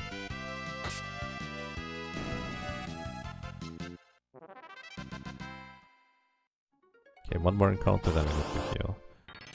Alright, stoke the fire a bit more. And let's go embark more journeys. How many torches do I have? 1. I don't need more torches. 2, 3, 5, 6. Okay. I need more torches. The 4 torches should hopefully be enough. Let's embark and go over to the Iron Mine one. Oh, and Snarling Beast just jumps out at us. That's not nice. Take its teeth. Or not. Well, now we take its teeth. Ha! Trees are gone. Parch the earth from blowing dust as a replacement. Okay, an old iron mine sits here, tools abandoned, left to rust. Bleach bones are strewn about the entrance, many deeply scored with jagged grooves. Feral howls echo out in the darkness. I'm gonna heal before I go inside. 61 was the other one, but I feel like 61 is not gonna be sufficient. Maybe I said 58 yesterday, but from what I can tell, just mathematically, we may want to go a bit further than that.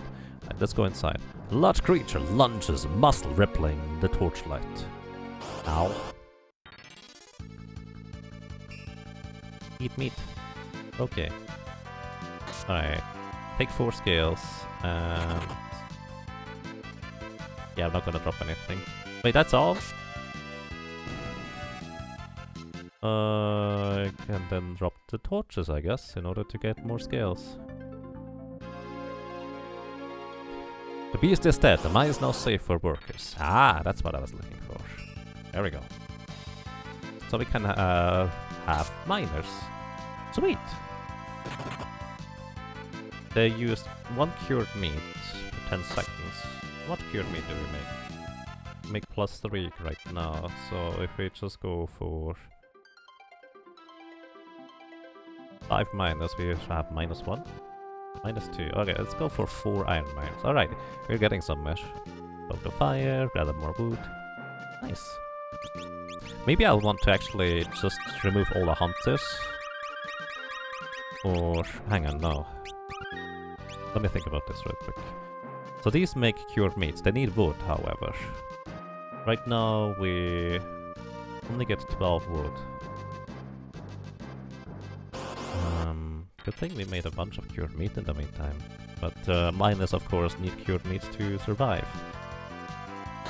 Some of the traps have been torn apart. Large prints. Let's track them. But from a large beast. Alright. My traps are gone. I need to build my traps again.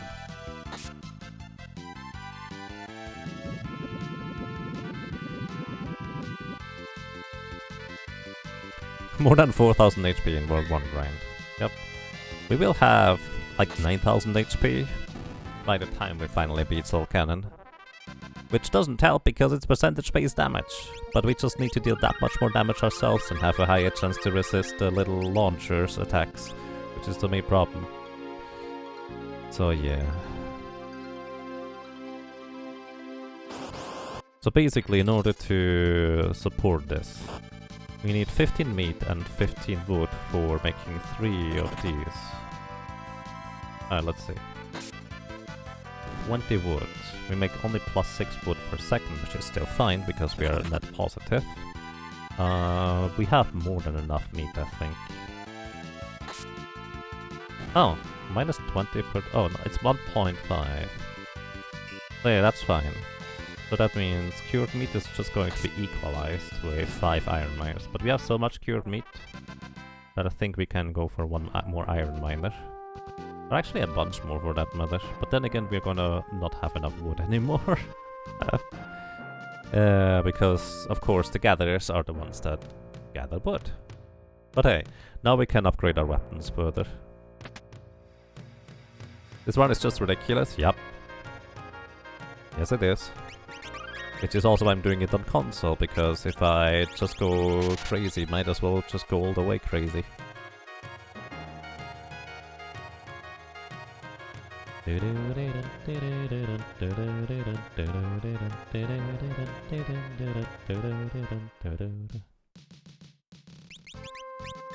Okay, so how much iron do we get now?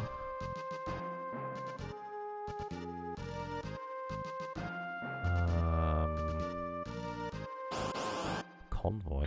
So for armor we need 100 iron and 200 leather. Which actually we can make soon. Iron armor. Iron sword. So we cannot really make steel. Oh, right, we want to get a wagon first. Whatever a wagon does. 500, that's 100 iron. That's gonna be the next thing we're going to do.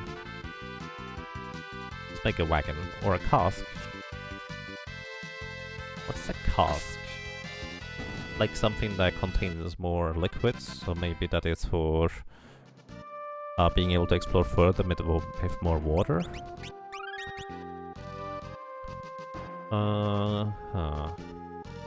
Wonder Arise would like to have fur. Let's give it 500 fur. We'll maybe come back eventually with more, or not at all. Okay, in this case, let's make a wagon now. The wagon can carry a lot of supplies. So this means we now have 40 supplies rather than 20. Doubled it again, so that's nice. Let's see what a cask does once we have 20 iron again. Costs us 100 leather.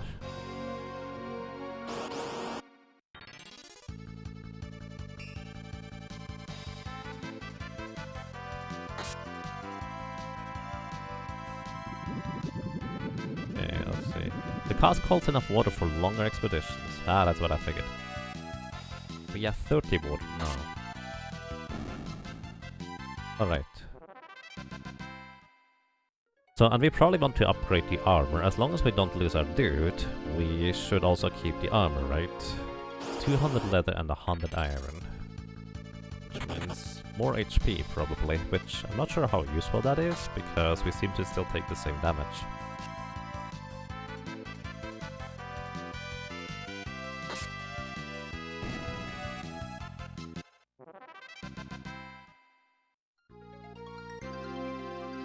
Also, steel sword requires 20 steel. It's actually not that much in comparison. 500 wood and 100 leather.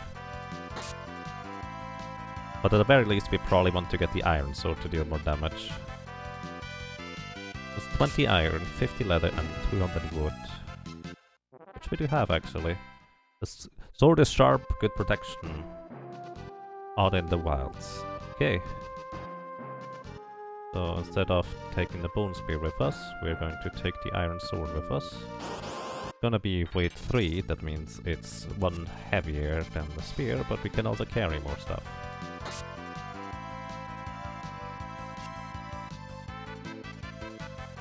We didn't start the fire.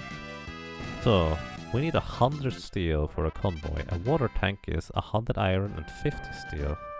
So the best we can still make at this point is just an iron armor, which is 200 leather and 100 iron. Good thing we had just kind of made leather previously, I suppose. Still making any leather? Yeah, still making 2 per 10 seconds. How many furs do we make? 12. I can actually have 2 more tanners here, and that's okay.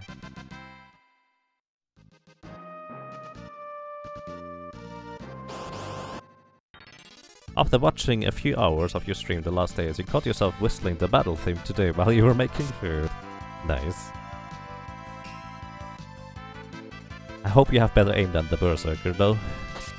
Some of the traps have been torn apart. Large prints lead away into the forest. Track them. The forest is silent. Wow, we lost 9 traps.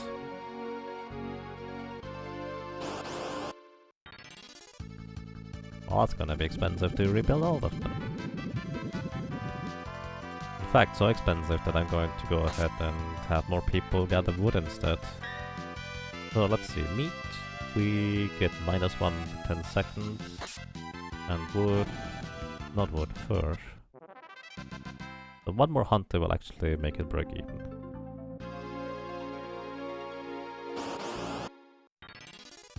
You can't hear the battle theme anymore. Like, is it because you've heard it too much, or because it just blends in?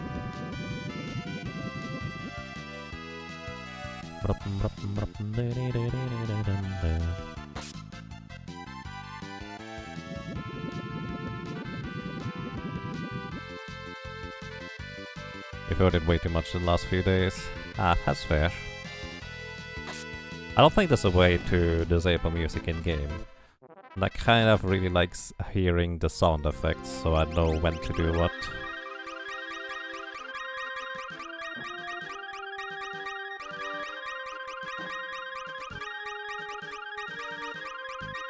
But yeah, for me it's just kind of blended into the background and I don't really hear much of it anymore.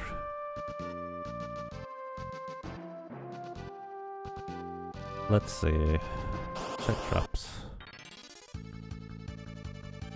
Alrighty, so we have 109 iron.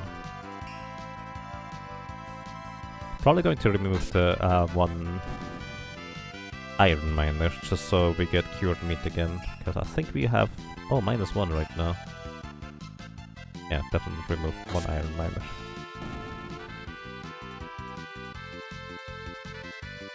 Right now we also get 8 wood per 10 seconds. You like when games change the battle theme after some events, like some rough Breath of Fire games? Yeah, it's actually quite nice. Tales of Fantasia does that too. Which is kind of a shame, because Tales of Fantasia in the World 3 has a really nice overworld music theme, but you barely hear it because as soon as you go onto your flying stuff, well, you don't really hear it anymore.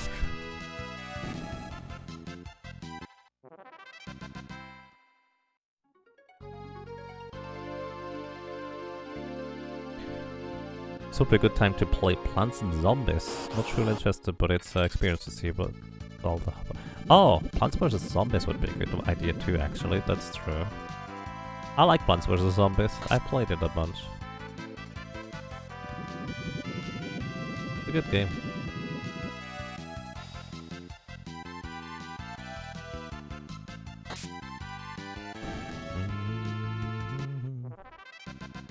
Wouldn't it be a good time to give the Sandbar a few tries? Not really.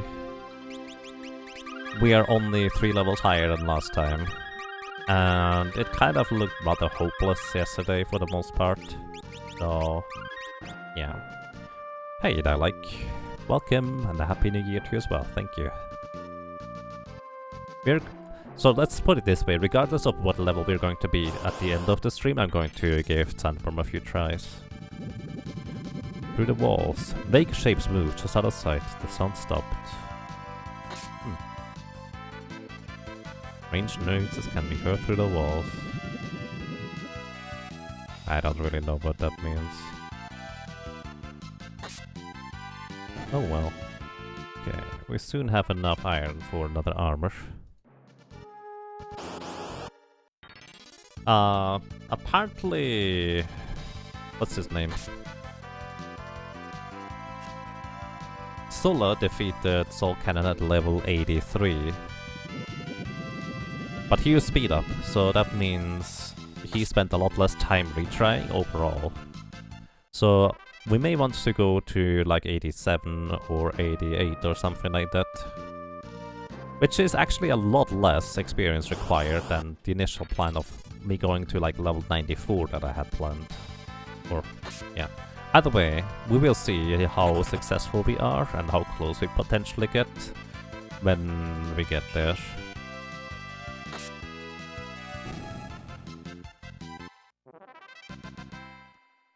Other more stuff. So we almost have enough iron at this point.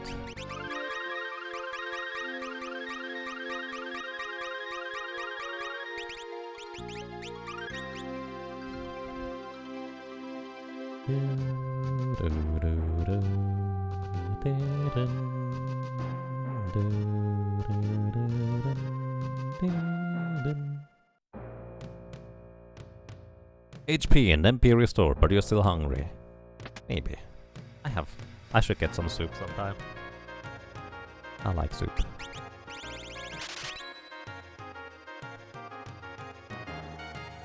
Yeah, but he also used Butts, so Butts has more strength, which actually counts for a bunch. I don't know whether he optimized his equipment for magic evasion though, which I do. Well, I guess the only difference would be the plumed hat anyways.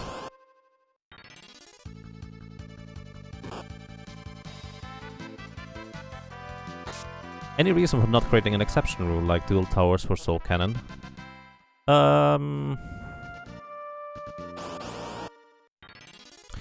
That's actually an interesting point. You mean more like Atmos, right, Tiro?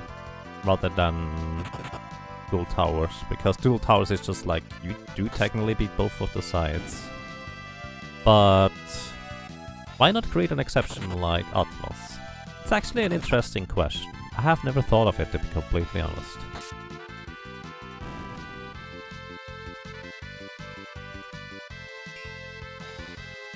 Also, we can make an iron armor now.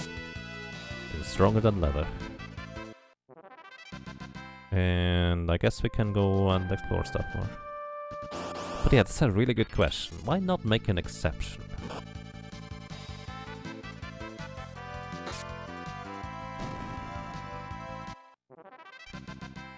I mean, if I make an exception for that, I would also probably make an exception for Sandworm.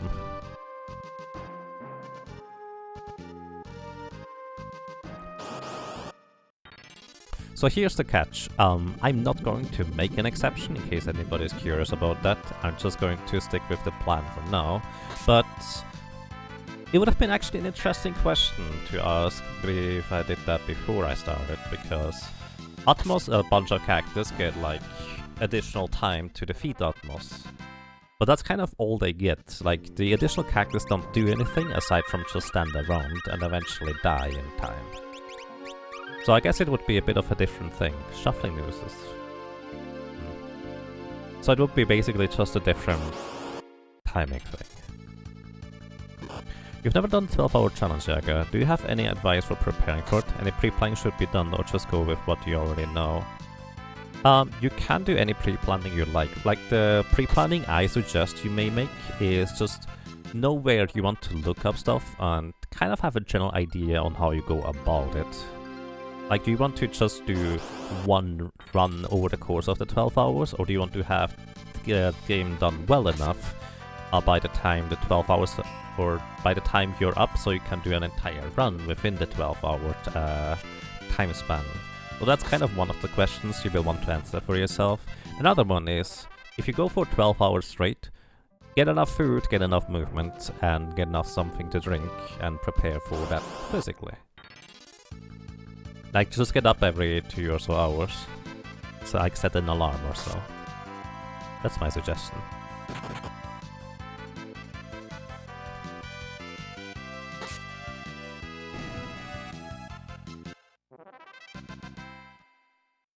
Okay, actually I can go on to an adventure now.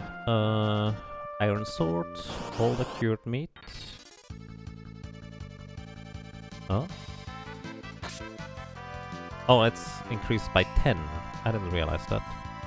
We have 30 water, 37 cured meat. Let's actually just go straight west, because the compass did point to the west. Oh, swing. Just take the scales and leave the rest. There's another damp cave that I might want to explore sometime. Oh, what's that?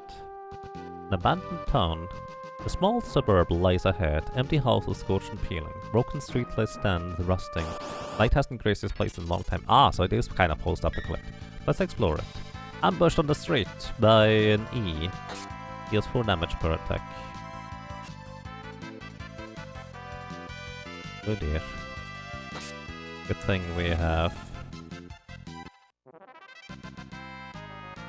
the leather armor now. Oh, the iron armor actually gave us 10 HP.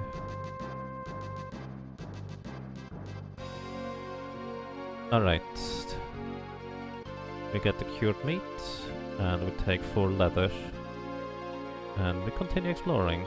Oh, beast stands alone in the overgrown park. That thing attacks real quick. I might die to that.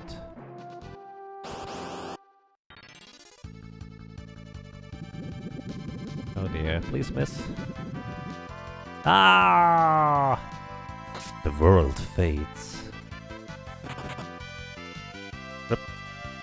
I lost my iron sword. I still have the armor, apparently.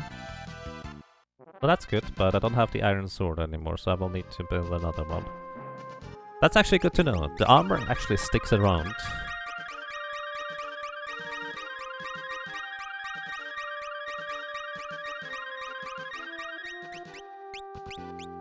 That's a good suggestion too, Jiro. And welcome to you, General Underdog. Welcome. Happy New Year. I hope you're doing well. Maps already has Since World Map is one of your biggest weaknesses. Right. What was another idea I just had about that?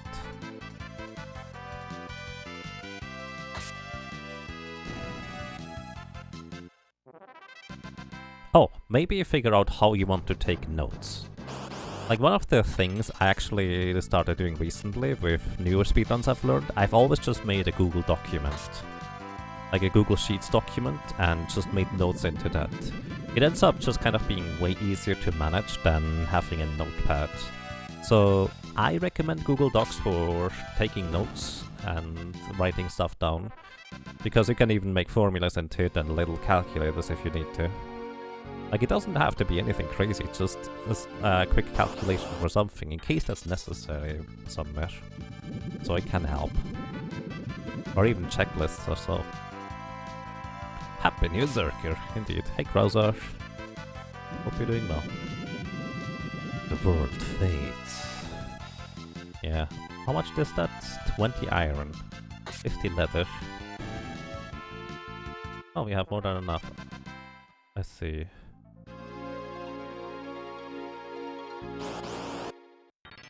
Investigate. Some wood is missing. The ground is littered with small teeth. Well, they gained teeth, but lost wood. Still okay. Alright, let's go and embark on more adventures, shall we? Bring the iron sword with me. I'm actually going to go into another cave, so bring all the cured meat with me. Embark onto this cave over here. Oh, and get into random trouble with a crazy guy. And take his meat. Drop one cured meat for the cloth. And go into the cave, swing at the foul beast we find. That thing is quick.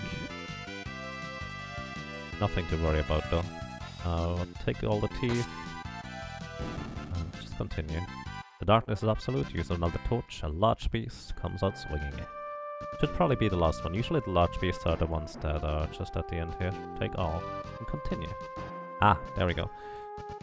We get scales, and you can probably just drop the torches at this point. And drop the cured meat. Actually just gonna run on the right side here, but I'm thinking... do I need anything else? Cloth, I guess, is useful to make more torches, but then again I could just keep the torches instead. Actually, just drop the cured meat. Alright, and we established another safe outpost now. Neat.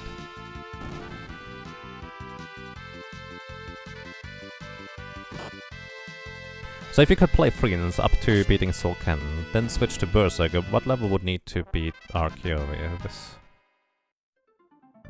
I would guess like level 45, 50 would be sufficient. Maybe 40 could do it already. One of the tricky things actually would be getting to Archaeovis, because the enemies in there are pretty tough.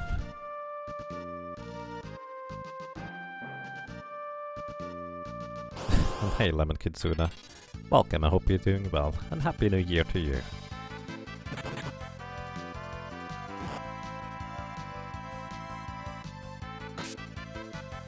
You like keeping track of the weapon skills to make sure they are all properly set up. I mean, that sounds good to me. I don't really know the game, so I couldn't really give you any more specific advice. Okay, stop the fire, the room is hot. Oh, I guess I let the fire go down a bit further than usual, huh? So... let's go exploring some more, I suppose. So... more cured meat with me. We don't need torches right now if I just go for regular areas. Alright, embark and just go straight west again. What's that? An abandoned town. Wait, haven't I been— oh! Right. That was too strong for me, I think. So maybe I should go into the damn cave first. Or... let's just swing at the things that are there. Ambushed on the town street. And also eat the meat in time before I lose too much HP. We have enough meat, but... yeah. Cured meat. continue. Swing and eat the meat. Beast.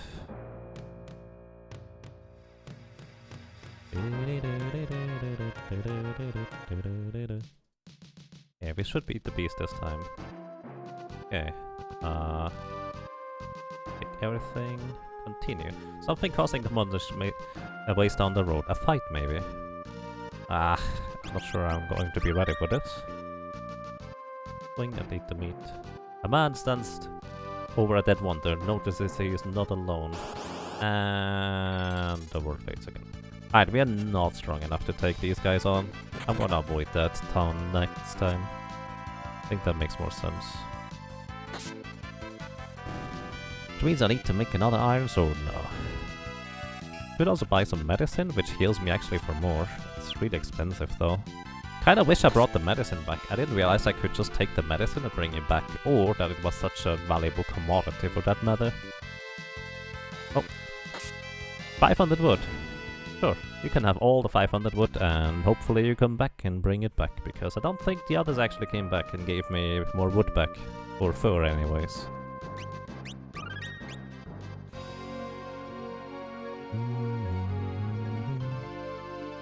Glad to hear you're doing alright, Lemon Kitsune.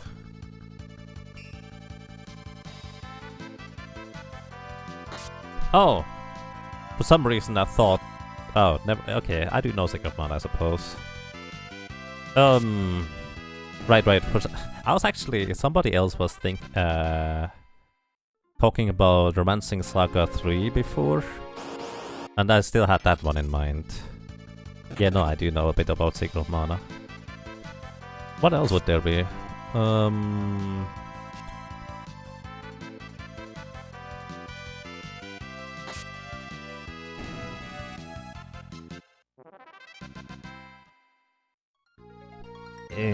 Let's see.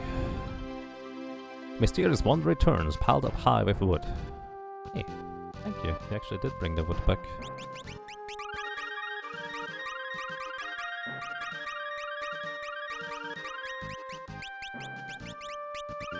Okay.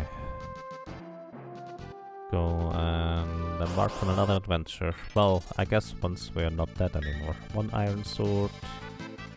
And the rest in cured meat. Actually, let's go into the cave. 3 torches should probably be sufficient. Into that cave over here. Swing! Beast leaps out of the brush. Take all the teeth. Okay, we go into this cave. Squeeze in. Darkness is absolute. Defeat the big beast at the end here. Or try to anyways. And 1 more hit and we need to eat the meat. Take the meat and continue. And we have arrived at the end, so... Bolas? What is a bola? Huh. Bola is generally speaking a tool to make somebody trip with like iron weights at the end of strings you throw to their feet or so. But I don't think that's what it necessarily implies. We have easy way to make meat and iron now, so I'm not gonna worry about that. Leave the cave. Yeah, I know what a bola is, but I don't know what it does. Let's actually bring it back home. Tangle? So we can tangle an enemy in combat. Take all you can.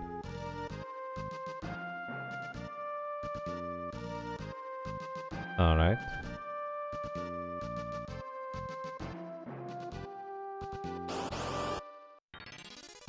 So that goes on the weapons. A bola we can buy for 10 teeth.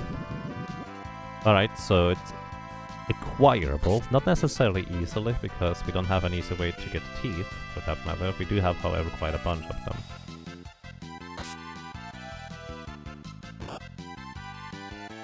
And we need fur, scales, and teeth for these. That's just 1 steel, though. That does not help. That's fair dialogue. Yeah.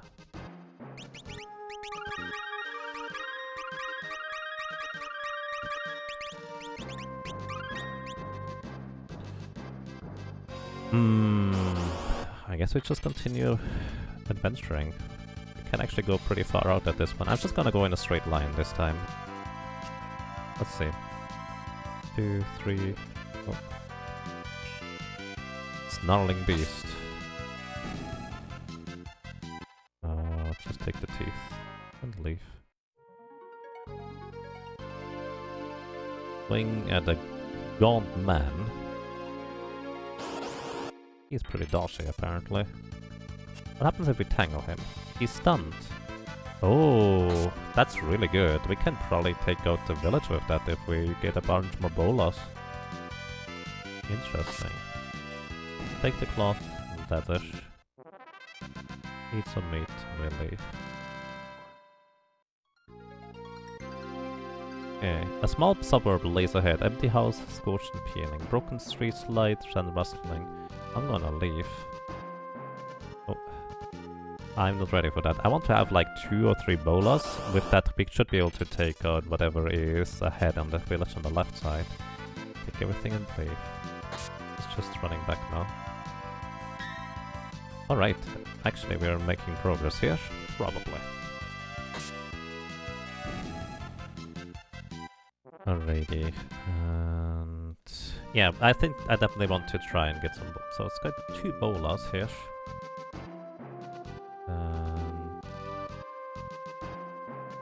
We're gonna take 2 bolas with us, and the rest into meat. Let's see what we can do in the village over here on the west. Wing! Stop hitting me.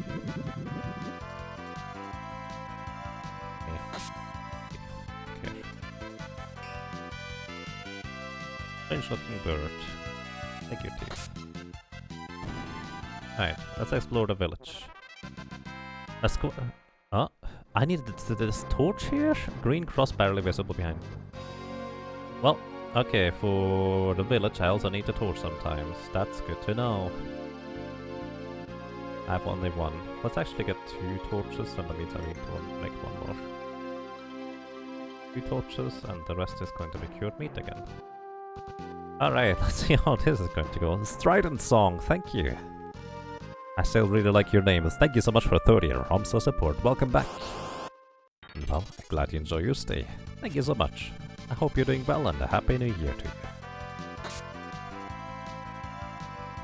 Alright, let's go back over to the thing. Teeth? Yes. Thing. Scales and teeth. Alright, explore it. Squat building ahead. A green cross barely visible behind grimy windows. Enter, needs a torch. Somebody's abandoned in the drawers. Ooh. I'm gonna take all I can, and I'm going to drop, like, teeth for it. And I guess that's the abandoned town. Now an outpost for us. Oh, coal mine. Oh, we need coal in order to make steel. Ah, okay. That's right here. But he wants his coffee. Actually, at this point, we probably should change up the text, because I don't think it drinks that much coffee anymore. Alright, let's go to the coal mine. We probably need a bunch more torches for that.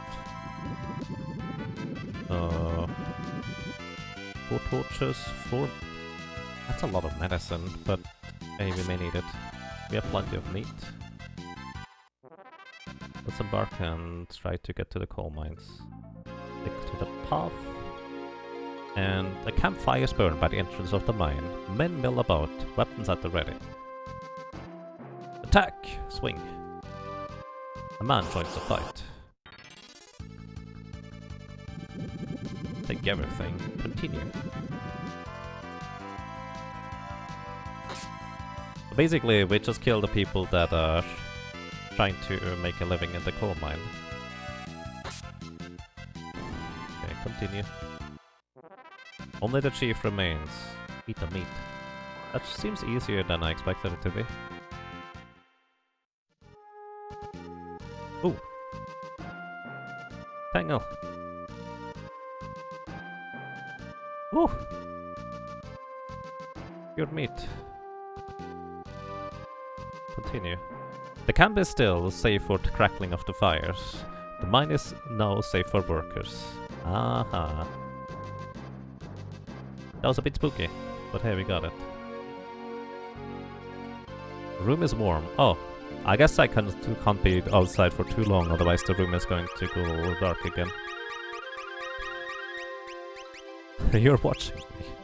Welcome to E3 Moth, and a Happy New Year to you as well, hopefully. Mothception. Right, let's see. Coal mines. They also require cured meat, so I'm actually going to take out 2 of these and put 2 into the coal mines. So, we are now making coal, I guess. Wonder arrives with an empty cart, says he leaves with wood, he'll come back with more. Sure, worked the last 3 times. Probably. Steelworks. We need 1,500 wood, 100 iron, 100 coal. Well, we have enough iron for it, but we need more coal, so we're going to take the iron miners out and put them into the coal mine. You know what? I'm just gonna make all coal miners for now, just so we can make steelwork sooner rather than later. So it's gonna be just 30 seconds until we get this. Thank you. Happy New Year. Got the wood.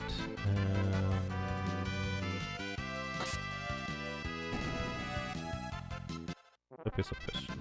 So 2 is gonna be fine. Alright, check the traps. Or check the traps, I suppose. Steelworks. Not enough coal. Wait, what? Did I not check? Oh, I looked at the wrong number. Ah, that's alright. I looked at the wrong number.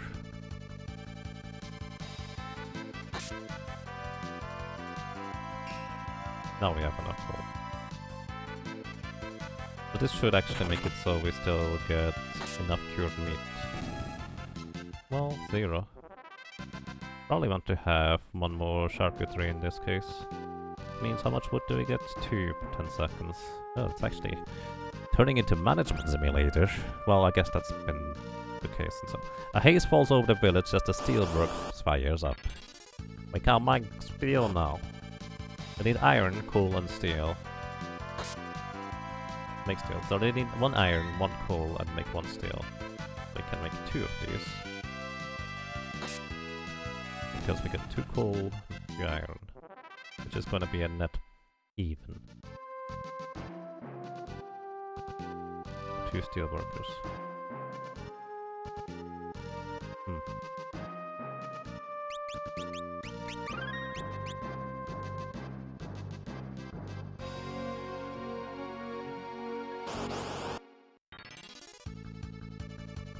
You're just planning on stuffing everyone into the food box. Nice. Well, good luck with that, indeed.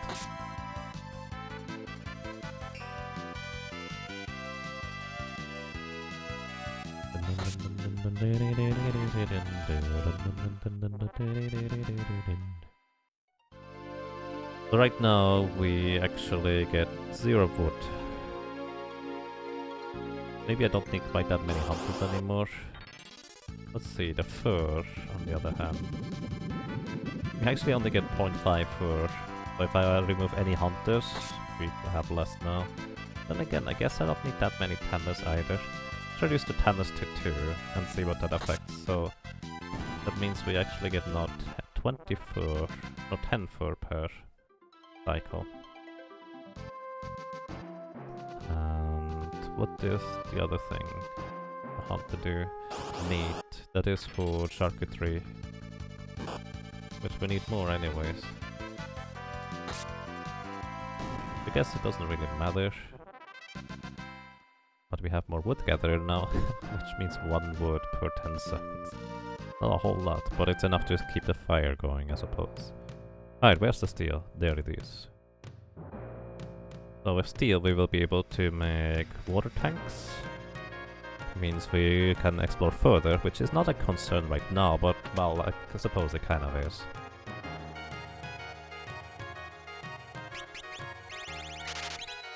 Oh, a man hobbles up and coughing. Give him 1 medicine. Man is thankful. Leaves a reward. All he has are some skills. That's nice, thank you. How many skills? I don't know how many skills that was, but enjoy your medicine.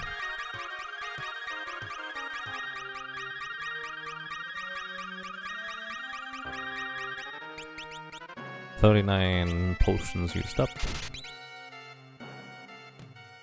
Dun, dun, dun, dun, dun, dun, dun, dun, dun, dun, dun, dun. So we definitely want to make a convoy at some point. Oh, that's probably just to be able to carry even more, isn't it? The water tank is for more water, convoy is for more carrying capacity. Steel armor and steel sword. We only need 20 steel for the steel sword, but we need 100 leather and 500 wood.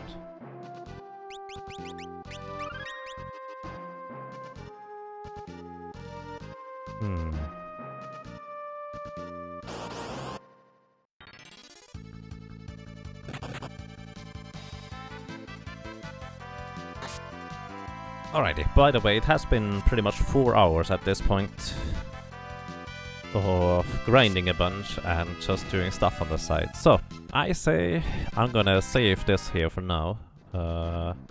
Export or import save data. Export save data. Sure, I can just open a notepad and write that down. Okay with this. And I'm going to just save and come back later with this. So, basically, I'm going to take a short break. I'm also going to just close the website so it doesn't continue counting in the background. And I will, well, continue afterwards. What?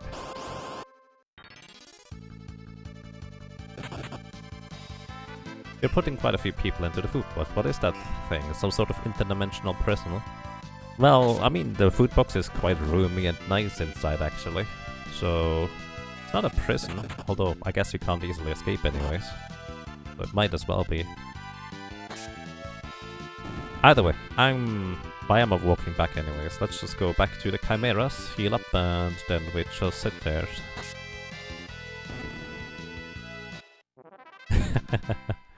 Thank you, Recodactylus. That's really kind of you.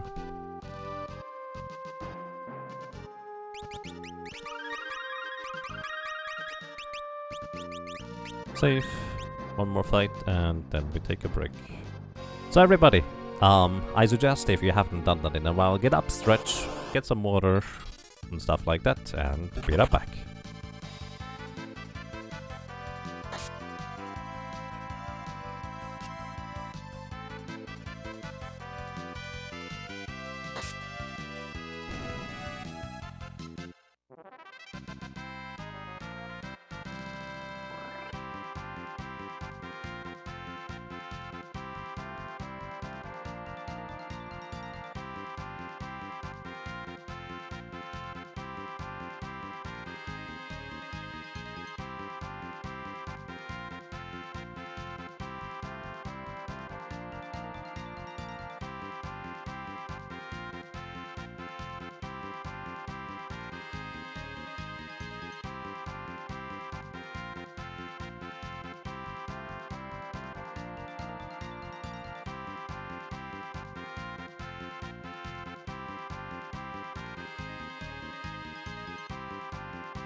Alrighty, I'm back now. So, I decided to just walk around and hold down the A button a bit while I was getting back into position. Hey, Dryzalizer, welcome! Happy New Year, and welcome to you as well, Metal Bear. Happy New Year to you as well. I hope you had a good start so far. And yes, a dark room basically, it just requires a fair bit of focus pretty much the entire time, but not that much, and it's interesting. But also, I feel like I want to have a break from that game for now. So I decided to just go here. Also, I have soup now. And I like soup. Do the calls in 30 minutes. Well then, I wish you a pleasant rest of the day in that case at that point. And a good start at your Call of Duty. Watching this Berserker run reminds you of the Desert Bus game. I dare to say this is more interesting than Desert Bus, but then again, that might just be me.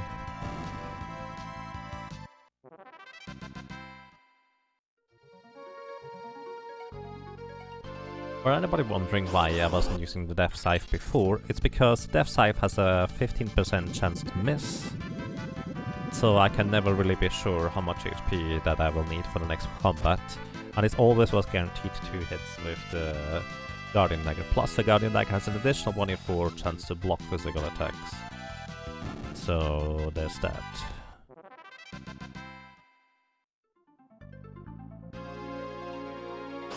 At least it has better music.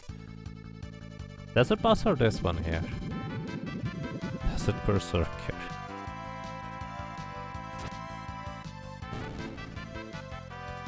But yeah, also on previous attempts with the Doom Axe, also be level 57, hooray. On previous attempts with the Doom Axe, we actually were also dealing just under 1000 damage pretty frequently. So that wasn't all that pleasant either. We still have the chance to deal like 600 damage instead, or 700.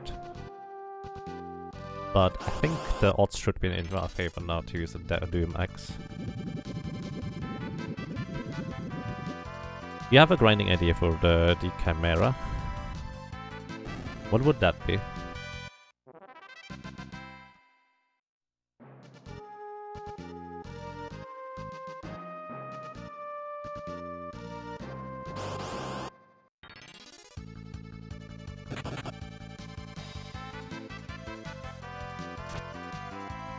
Bonk.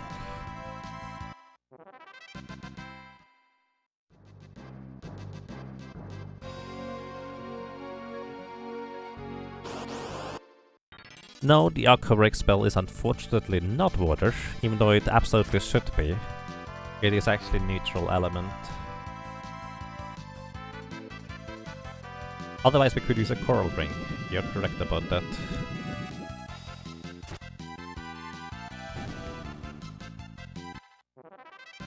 If the Aqua Rake was water, it would be fantastic, but yeah. In a similar vein anyways, the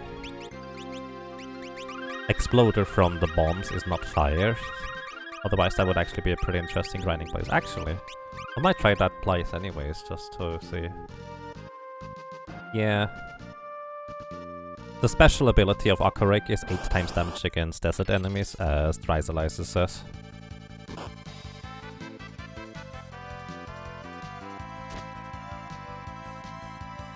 But it's not actually water element for whatever reason. I'd have to say that's probably an oversight. Although the Steam version actually might give us information about that, whether Aqua Rake indeed should be neutral or not. I mean, if you think about it, Aqua Rake in the desert is kind of weird.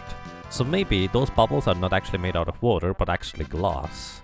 So the Chimera decided to just heat up the sand to the extent that it created glass bubbles, and then just throws them at us. Which would kind of explain its physical nature. But it doesn't explain as to why it does more damage against desert enemies, I guess.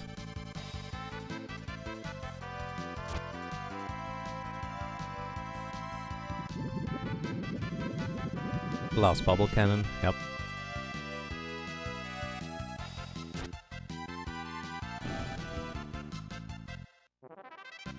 Why is it called Aqua Rake then? I have no idea.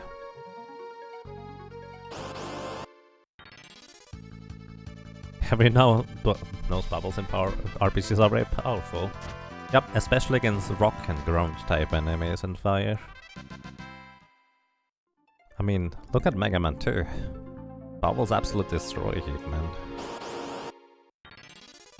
And also Dr. Wily, so it also works against aliens that are not really aliens, but actually computer control stuff. Next time it comes up, you try to transcribe it. What is it called in Japanese? I don't know. Maybe it was always Aqua Lake. I mean, that wouldn't make much sense. I don't even know what Rake is supposed to be.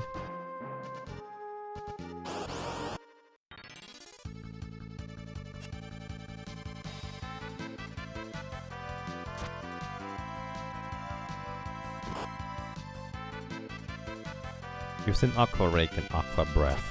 Regardless, there is just Aqua in there, right? So...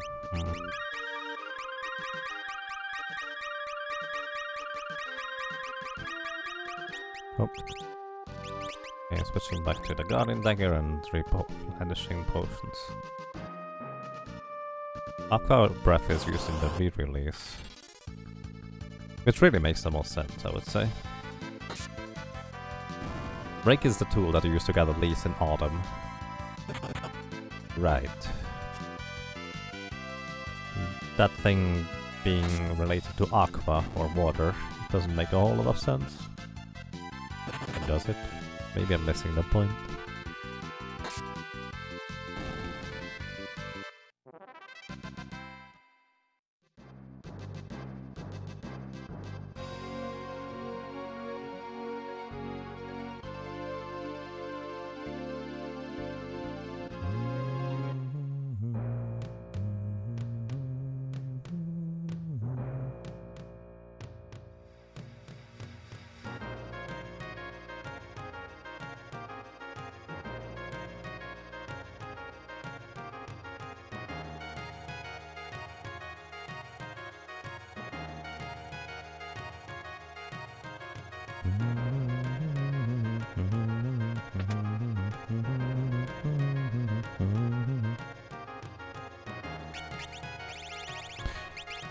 You know what?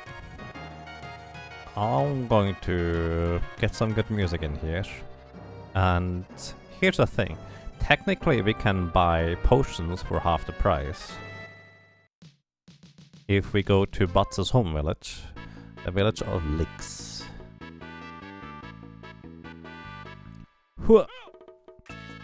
And the Licks village is just east of here.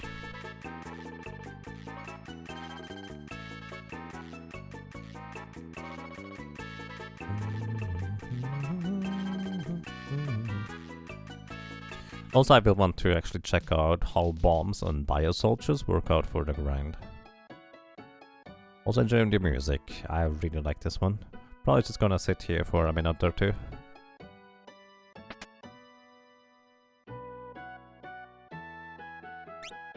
Oh, that's ethers.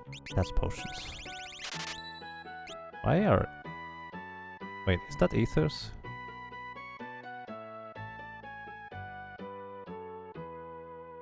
Yeah, I think that's ethers.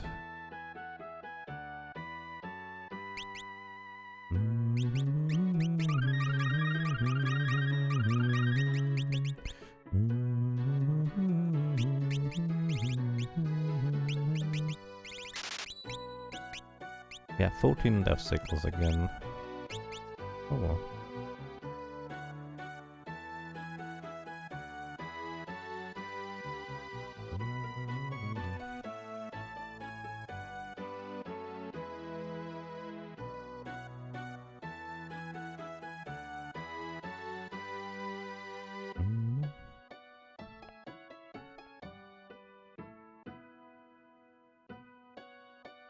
Water in general works strangely in this game. Yeah, I'm pretty sure that water and either wind or ground were kind of more afterthought. At least, at the very least, it feels like water is just an element that kind of slipped in at the very tail end of development.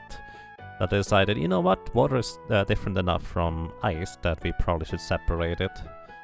And there is like 2 different types of water attacks you can actually actively use with the Water Scroll and Leviathan Summon.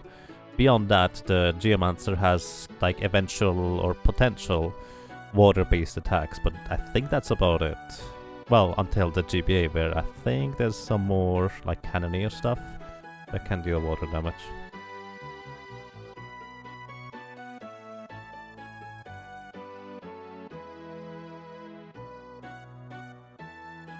Special Beam Cannon. Wild Bunch Buster. Yeah.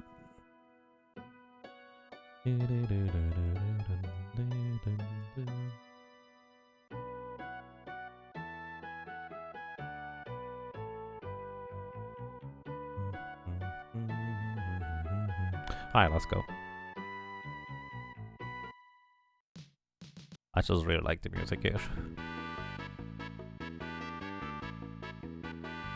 So, there is another place where it's potentially worthwhile to grind. However, the problem is going to be probably that the bombs are going to explode for too much damage too frequently for it to be all that worthwhile.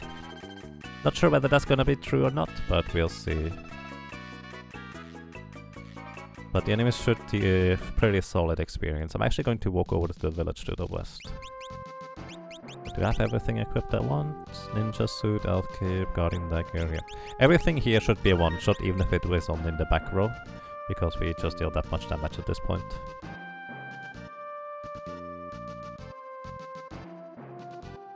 In the cave there, in case you're wondering, there's basically just level 1 squirrels and the ridiculously high level other type squirrels. And here we have Bamu. Each one of those has 450 HP, and each one of those has a 1 in 3 chance to use Exploder whenever they attack. At least I think they do. If they don't, this might actually be a lot more efficient than I expected it to be. So this is 460 experience for 2 bombs, which is basically guaranteed 2 hits. So in principle only half as good as Chimera, but it might be less damage. Same with these guys, pretty much. Oh, Dustin! Happy New Year to you as well, thank you. Thank you so much for 33 months of support, welcome back! And well, I'm glad you enjoy your stay. I hope you're doing well, welcome to you. 640 experience. Alright, let's actually take a tally on how much experience we have right now.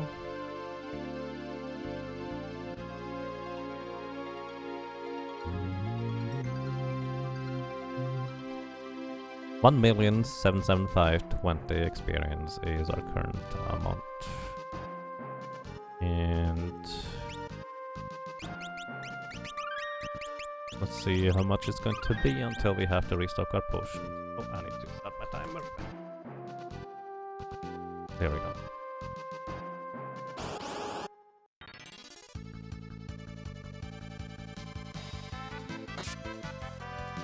Oh, it is static, that, like, it doesn't actually check the time or anything like that. It gives that exact answer every time. It's not actually an uptime command, unfortunately. Could be sometime, maybe.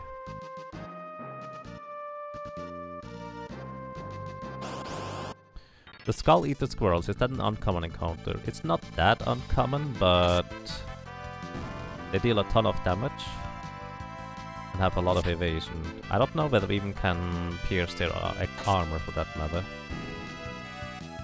Plus, I don't think they give much experience. They give many ability points, if I'm not mistaken. Let's actually see if that's true. Oops, wrong thing.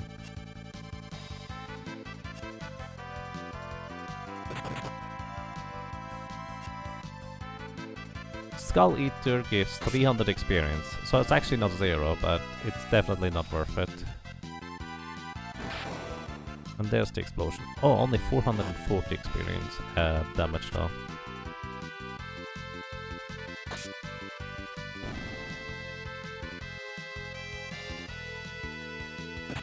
It should be fair enough. Yeah. Unfortunately, I do not have the source code to the prod, so I can't just implement stuff myself. But hey, maybe the Streamlabs bot could actually do something like that. Probably can do something like that. Oh, Odin Edge, subscribe to Twitch Prime. Thank you. Welcome to you, Happy New Year, and well, I'm glad you enjoy your stay. Thank you so much.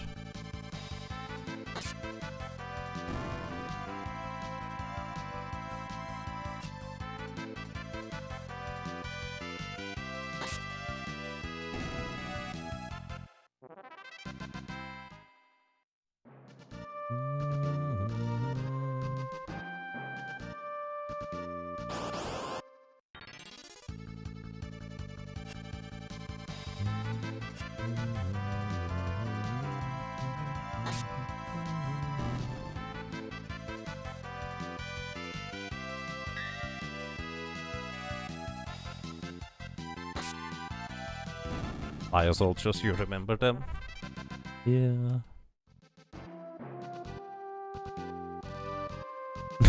Your micro in combat is incredible.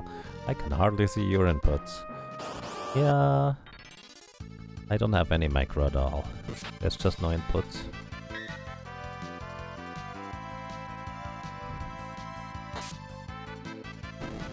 It's definitely Aqua Breath, I see. Probably a classic case of they just didn't have enough space to display all the characters in the English fan translation anyways. Which kinda makes sense too.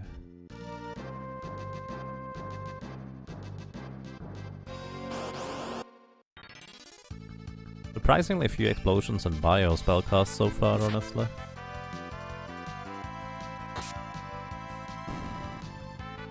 Sailor Jupiter has several goofy ones, now that I think about it. Sparkling White Pressure, Coconut Typhoon, and Oak Evolution. Yeah, I've seen various anime where they just kind of had the weirdest names for moves, but... it's really just that, isn't it? It's just to make them sound cool, they just mash random English words together. And let me tell you, as a kid, we kinda did the same around here, because why not? Also, it looks like bombs do not explode in the first turn. Oh, that's 1300 HP damage. Those are electrical attacks. Alright. That's interesting.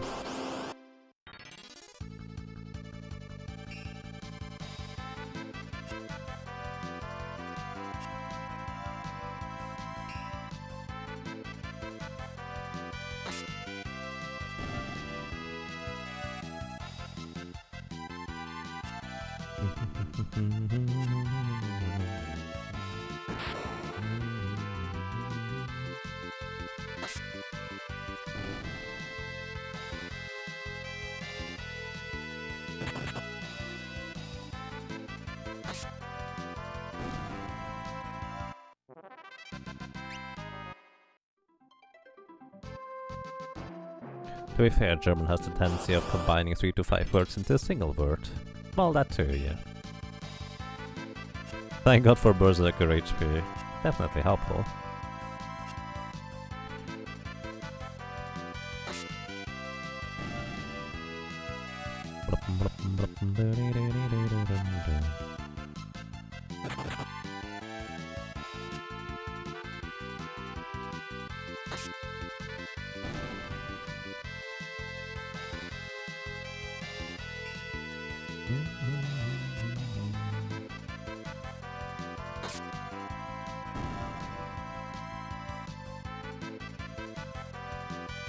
Strawberry Flame, Passion Flower Storm, and Apple Quake. I take 2 of each.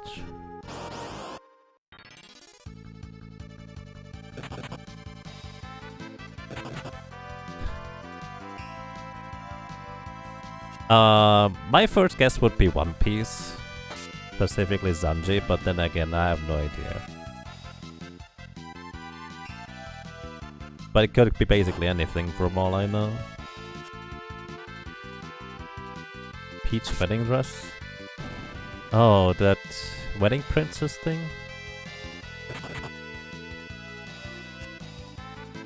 Wedding dress anime? I don't know whether that's the same thing I'm thinking of.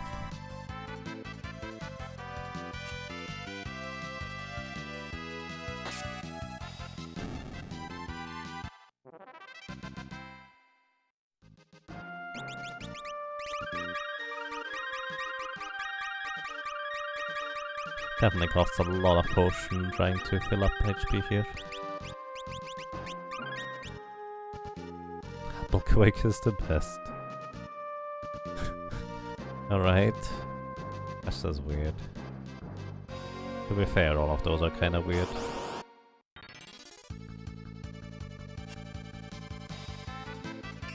Oh, I have 1000 HP less than I have maximum. I didn't even realize that I didn't quite fill up.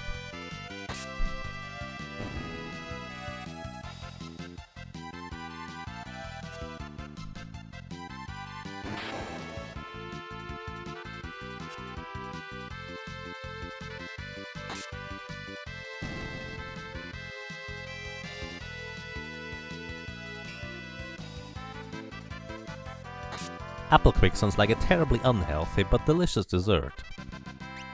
I suppose.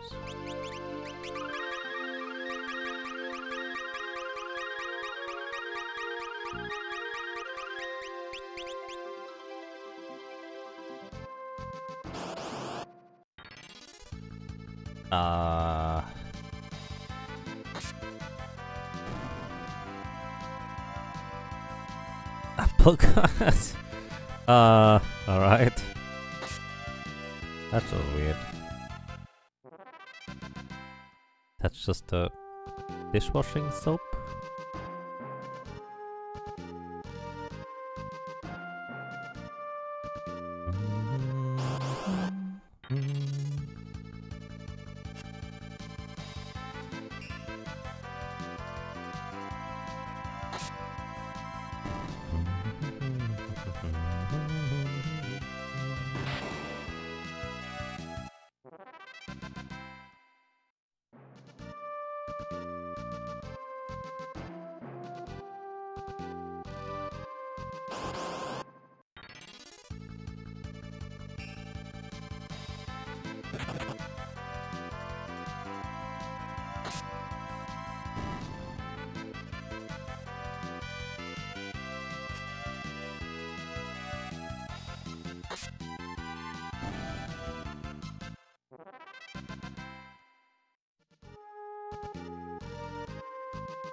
Dishwashing soup. I don't know whether I would want to wash my dishes with soup. Seems like a questionable idea.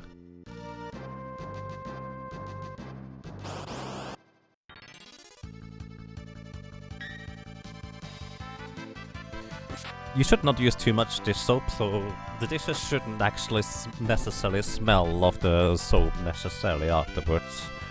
Like, at least not strongly, because otherwise you used way too much soap.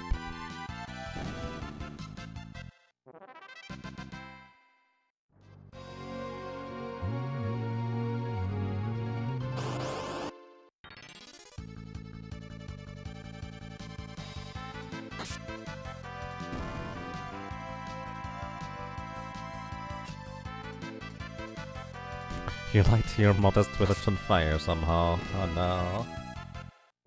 Don't do that.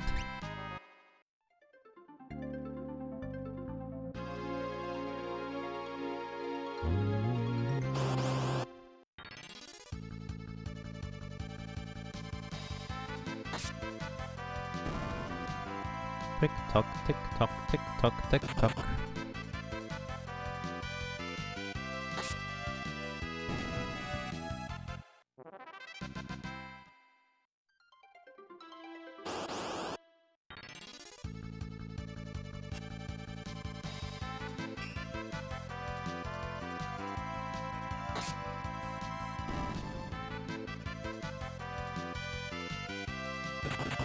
It just got too fired up. I actually wonder whether that has anything to do with the fire burning hot or whether it's just complete random.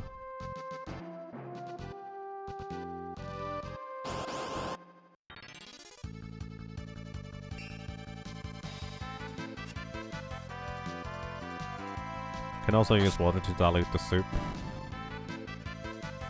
I mean, yes. But why would you want to do that necessarily?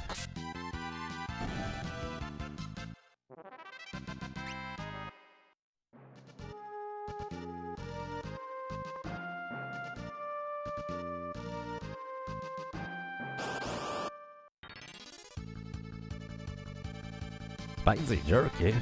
I know. Who likes spicy jerky? That's really...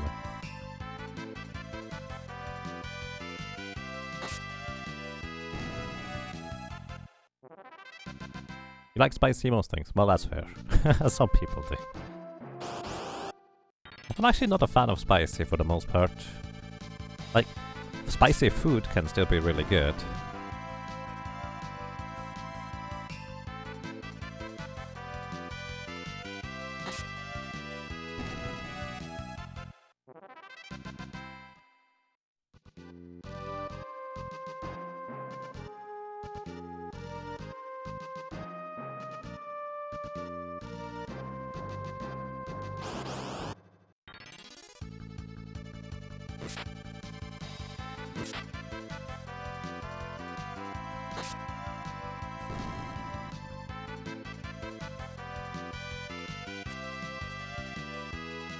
One of the reasons you favor spice is because you have a rather weak sense of taste. Spice means you can taste something.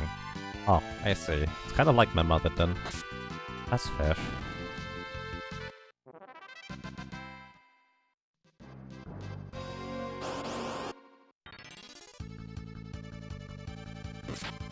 For me, spicy usually means that my mouth is just burning and I can basically not taste much at all anymore, which isn't exactly productive or conducive to enjoying the food for me.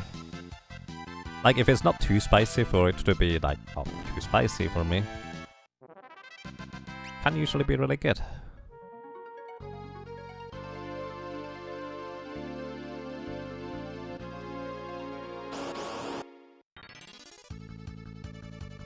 Preemptive strike.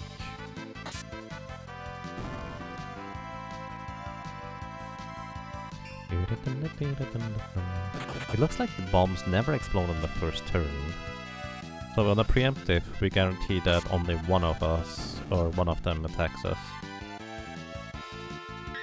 Or explodes, possibly. Wait, on a preemptive, only two of them can possibly explode. Now the next turn is probably going to be just a regular turn again, where they don't explode. It looks like it anyways. So it looks like bombs have a two-turn thing. Where first turn they never explode, second turn they have a 1 in 3 chance to explode. Probably. Also, I do believe these enemies actually do drop potions, so... it seems helpful to sustain for a bit longer than usual.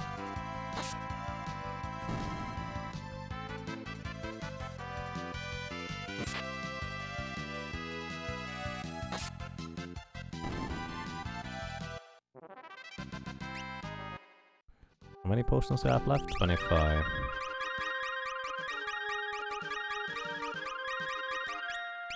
Okay, that's all potions. Going to just buy new ones.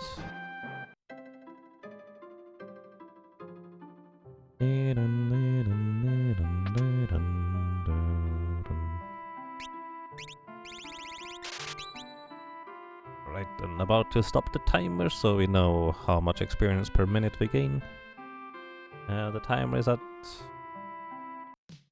15 minutes and 58 seconds. Alright, I'm going to do a quick calculation. While also looking back, because I don't think this... Oh, wait, I need experience number. So, new experience number is 1095680. That means we have acquired... I'm just gonna do it while setting here. 18,160 experience. And that was in 15 minutes and 58 seconds. 15 times 60 plus 58. And so that means we gathered 18, almost 19 experience per second, which times 60 is actually more efficient than Crescent Island. Curious. Alright, so if we want to have a chill grinding place, actually it might not be that chill, but this is more efficient than Crescent Island still. I'm actually mildly surprised by that. Nice. Alright. Hey Kelly, welcome. How are you doing? Nope, we haven't gotten through the worm levels. I'm just testing out different grinding places. Hello. Welcome, I hope you have a good day.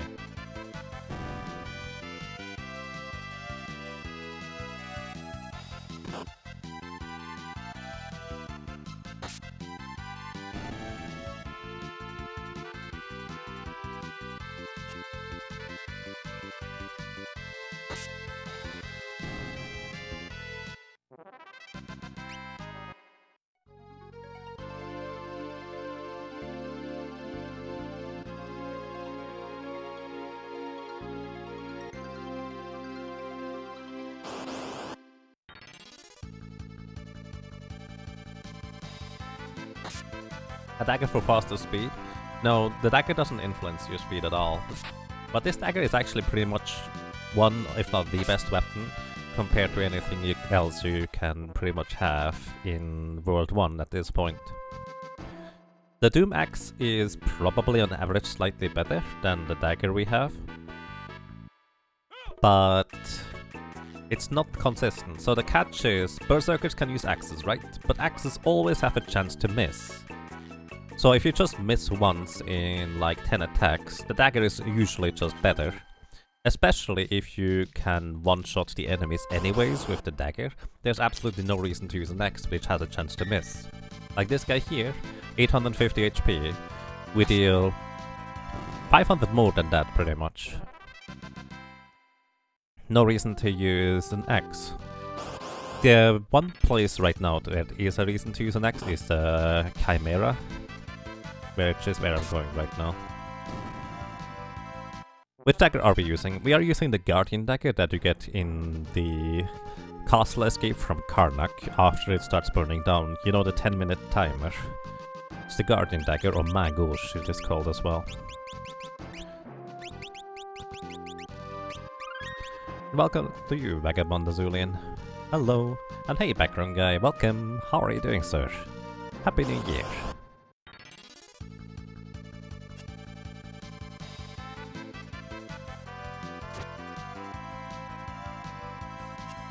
Those axes have a 50% damage variance, so we can deal 700 damage or 1800.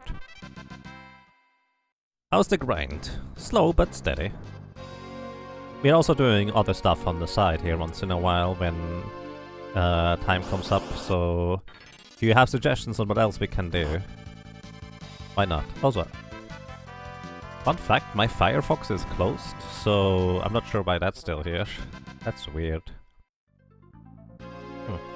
Oh, it's not closed, it's just minimized, but it actually has the spreadsheet open. I guess it just didn't update that. What was this other game? Dark Room.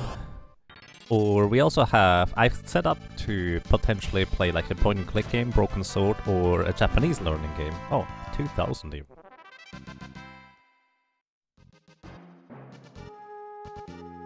Analyze Romancing Saga 3 review. Honestly, I still need to pay attention to this game, which is why I'd rather only do some low effort or not so much attention-grabbing stuff on the side. Plus, if I research a game, it's going to be trying trying to figure out whether we can RNG manipulate in this one for the final boss fight.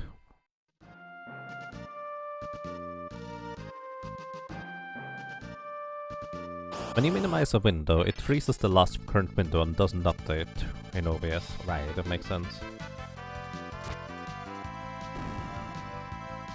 In hindsight, it made sense. But also, if you close it, it normally just disappeared from OBS, which is why I was wondering about it. But yeah, the browser was still open.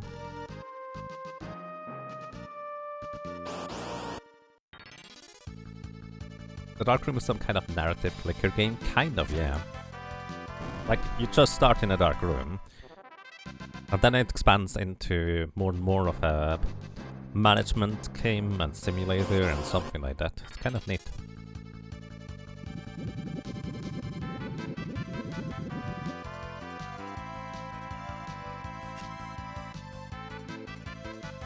By the way, this is the best axe you can have, and it still has a 15% chance to miss. Let's see, what's the chance to miss for 15 times 15%?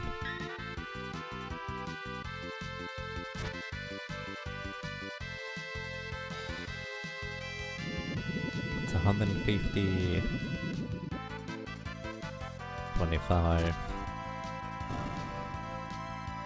Like a 2.25% chance to miss twice in a row. That doesn't sound right. Escape room style? Not in this case. There are some that are kind of like escape room style, but this one here expands more into like a management simulator kind of deal. It's pretty interesting.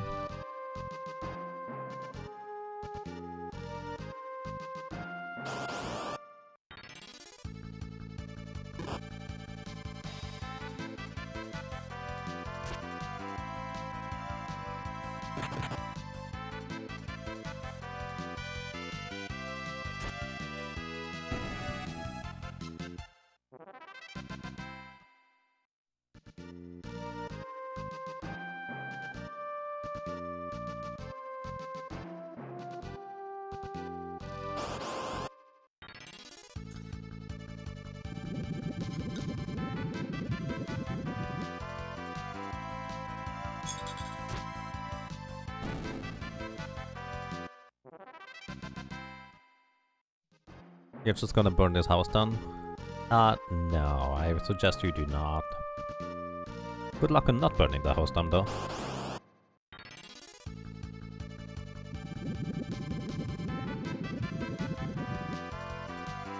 And yes, Kai, currently I'm a full-time streamer. Kind of a small fry compared to a lot of other people, but yes. You want to see if it game's over if you stoke the fire too much? I don't think it does, but maybe you have more success with that than me, in quotation marks.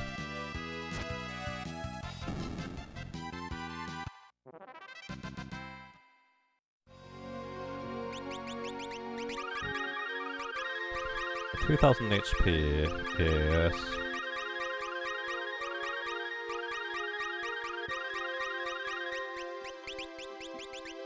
What's 50 divided by 2000 divided by 50? 200 divided by 5, that's 20. So 20 potions for 2000 HP. 40? Oh, yeah, good morning. 40 it is. And all else fails, use fire.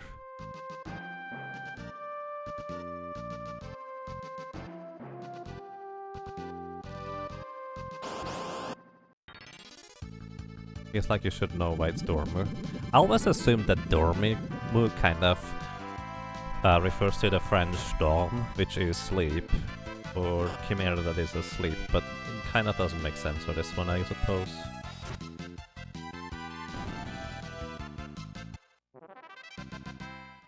Oh yeah, I basically have no idea. Alright. Oops, going to equip the dagger and grab some more potions. So, unfortunately, walking all the way back to buy more potions is still more efficient than any other grind place. Might be a place name in the game? I guess that is possible. Could be like the Dorm Desert, whatever that means. Actually probably the best explanation I've seen so far. That's weird, Mr. Doomgape. Nice. Kind of looks weird.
Still wondering how much more experience I need in order to, or how many levels I need in order to one-shot chimeras with a dagger.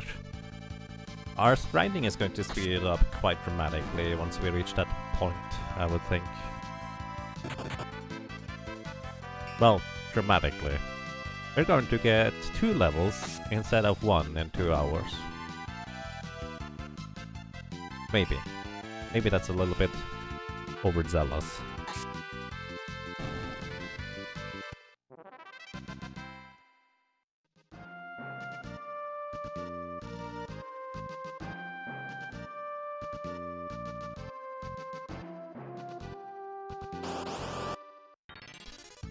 Either way, when is my next attack multiplier anyways? 851, I think we already got it recently. Oh, I guess I could check with the strength armor too, for that matter. It would be 19 agility and 49 strength. That's right. 48 strength. Oh, yeah, because of... but... yeah, okay. So we're level 57. Our next attack multiplier is at level 58 if I have 49 strength instead.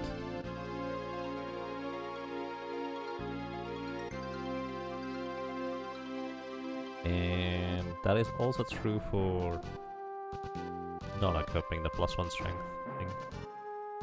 I think, wait, it's 23 multiplier, 49.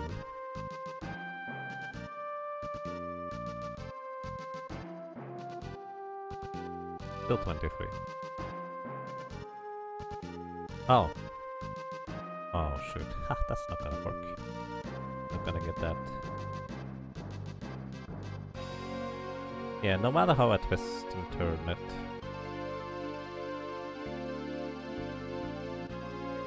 I'm not gonna quite get that, do I? Drumbo! Thank you. Thank you so much for 26 months of support. Welcome back. Well, I'm glad you enjoy your stay. Welcome. How are you doing, sir? How's it going? Oh, so level 58, I get an additional attack multiplier with, I think, this loadout? Yeah, this loadout. And then level 59, I get an additional attack multiplier, so... 2 more levels, and I actually will deal a good chunk more damage. It goes! Where to? Looks like it's been over 2 years. Indeed.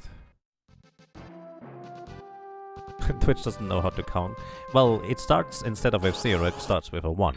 So it kind of makes sense if you think of it that way. Either way. Thank you so much, Rumbo. I hope you have a pleasant day so far.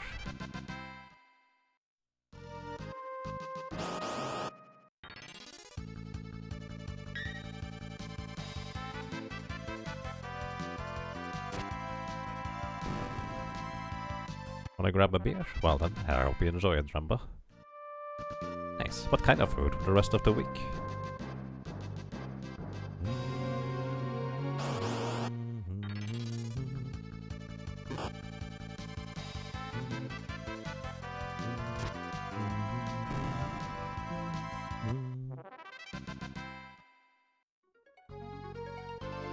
Also, how much until the next level anyways? 20 more, and I will deal slightly more damage, and then 20 more, and I will slightly more damage. It might be able to start one-shotting chimeras at level 59 with a dagger. I don't think so, but it's gonna be a lot closer than before.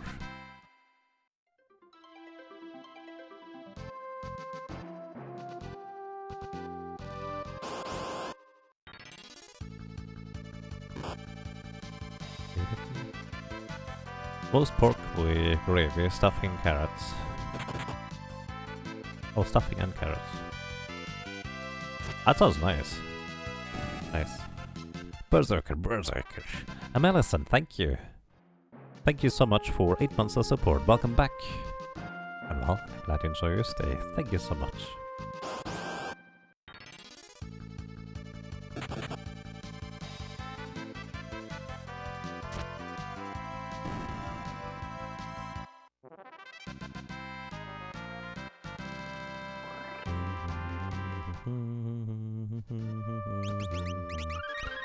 Although we're starting to get to the point where maybe using elixirs to heal is going to start being the better choice in the long run.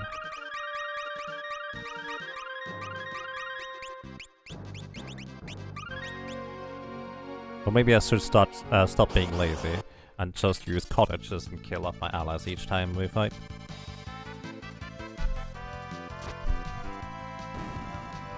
Where can I buy cottages anyways? Or houses, I suppose.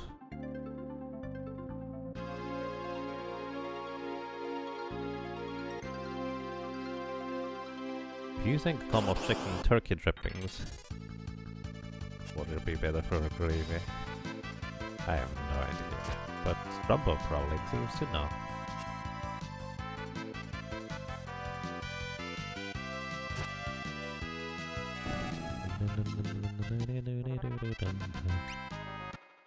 A cottage industry.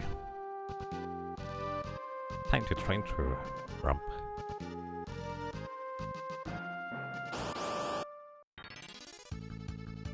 You're going to use so many cottages that a small industry is going to develop around your exploits to keep you supplied. Oh.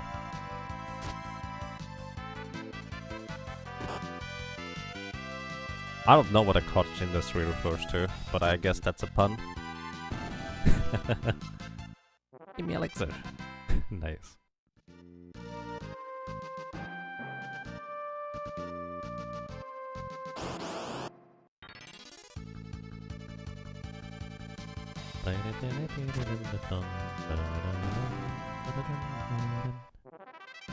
A cottage industry is a new developing industry with not many actors.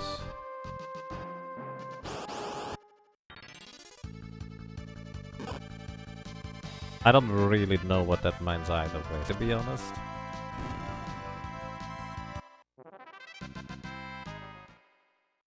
I'm not sure I get it.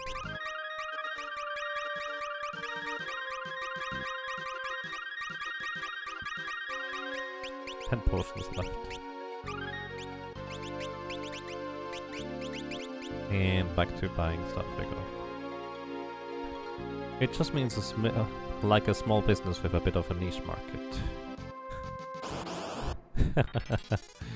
I like those, Rambo.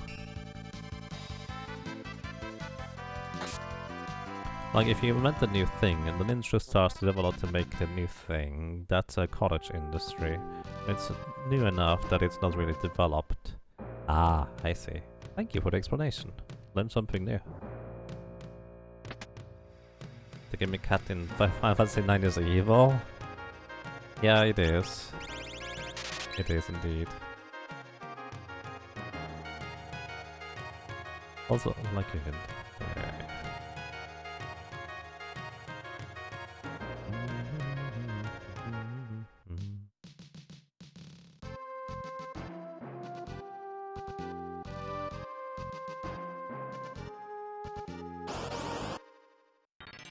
So, quick question.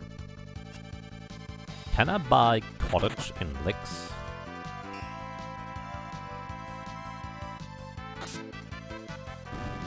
Does anybody know that? I suppose I can look it up.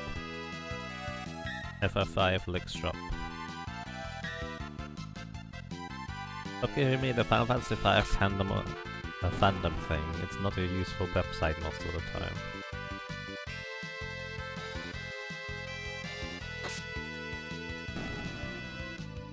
To be fair, that other site is not much better.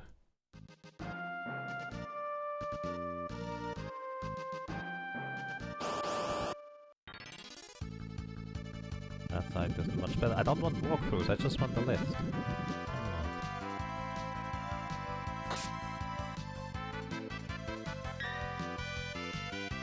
Just tents. Alright. Do they sell the cottages somewhere else, Ridiculous? Also, where do you see that?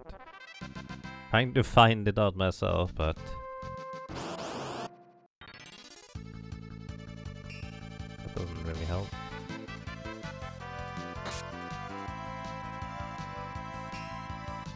Alright, never mind. That site is actually useful, I suppose.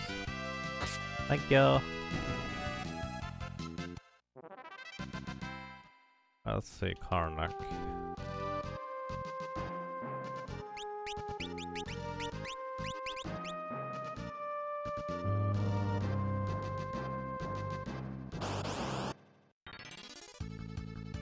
Nope, Karnak doesn't sell one either. How about Crescent?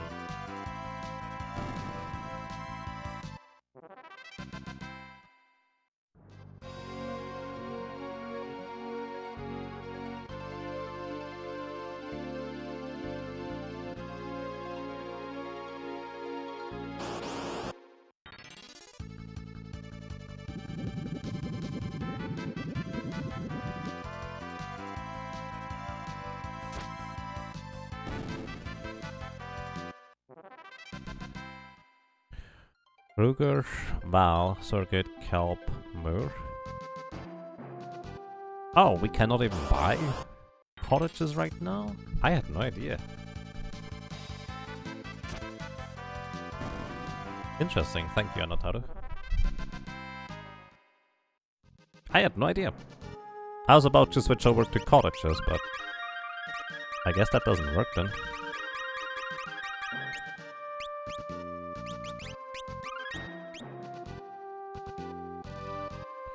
Know what's weird about nearly every RPG ever. And yes, cottages will revive the other members, which is the annoying part, which is why I didn't consider using them until now. But considering how many potions we need in order to just fill up at this point, it would probably be faster in the long run. When you're visiting someone's house, you just go inside and find the occupant. You don't knock and have someone come to the door. Yep. And if a door is closed, you don't knock. You just say, oh, door is closed, so you assume you just are not allowed inside. Can't think of an exception to this.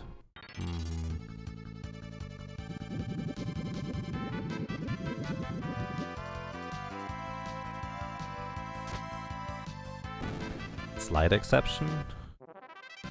I suppose. No, Recodactylus. I just gave the other cactus a mithril sword in order to one-shot themselves.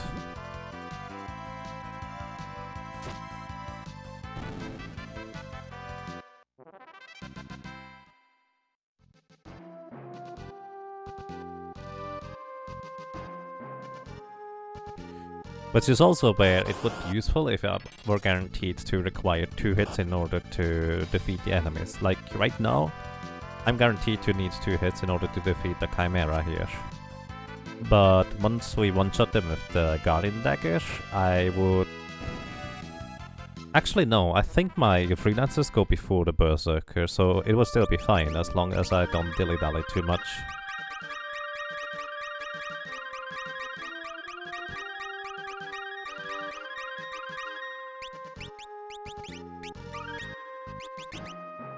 2 more chimeras for level 58, which actually may mean that we deal a bit more damage. You know what? Going to just calculate the dagger damage again, or just write it down real quick.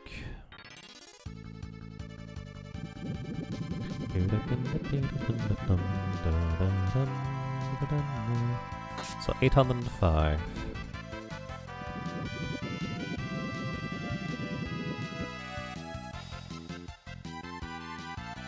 And 874. Probably at least 2 rolls apart from each other. Maybe 3.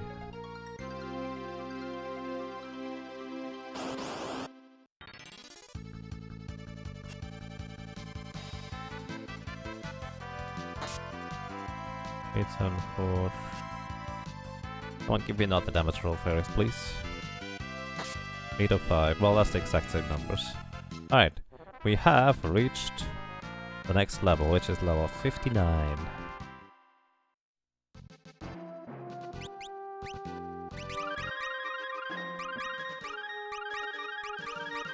I mean, if you just one-shot yourself, the freelancers are guaranteed to go before the Berserker because the Berserker just doesn't have that much agility. So in theory I should deal more damage now. Where in the game are we story-wise? Basically we visited the Crescent Island, lost our boat, and then we found a black chocobo, flew back to the ancient library, and now we are...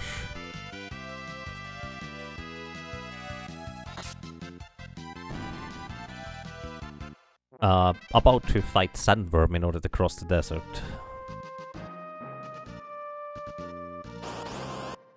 Which is just before the airship.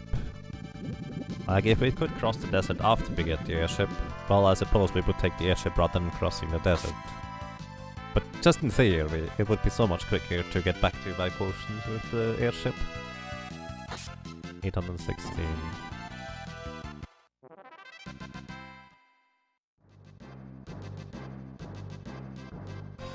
Sandworm is a big hurdle of the run, but not the biggest one. There is two that are larger. The next best bigger one is going to be Soul Cannon. Then afterwards, well, we're going to run into the wall that is X-Def. Neo X-Def to be specific. But yeah, it definitely is a huge wall.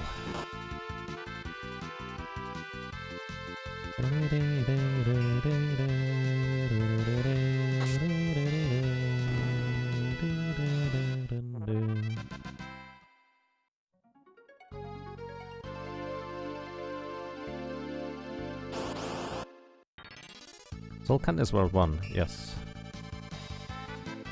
There's not gonna be a better grind spot than Chimeras before Soul Cannon.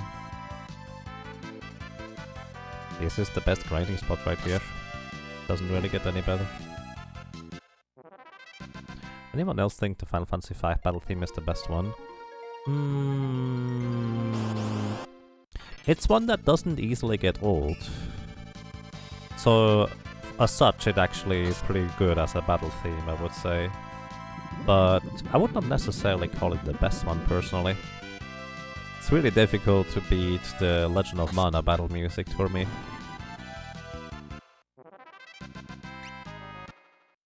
But it's really good.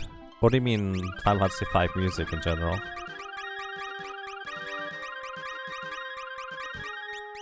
There goes my potions.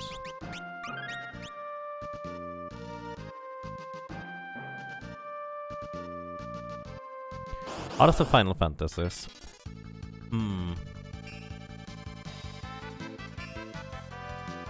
I don't remember Final Fantasy 9 and 10 themes, honestly.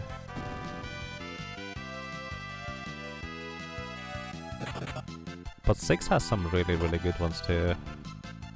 Can't remember 4. Prototype, unfortunately, is not really going to be particularly good, because Prototype goes before us, and he has a 1 in 3 chance to use the blaster attack, which either instantly kills us, or... paralyzes us. And I do not think we can resist it. Yeah, otherwise prototypes would be good. I actually tested prototypes before losing the ship, just in case they would be a good grinding spot. But I determined that they are, well, unfortunately not. It's too inconsistent to kill one of them.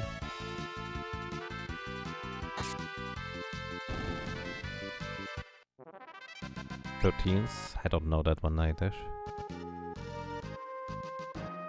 But yeah, I really like this battle theme, it's really good.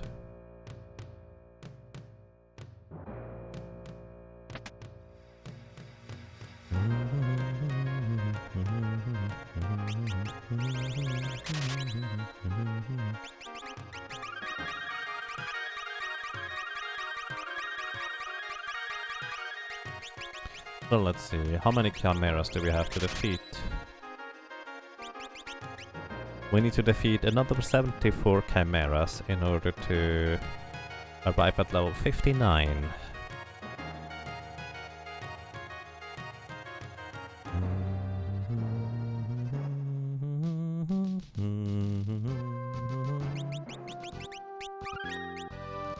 "61 was our last, or our next goal for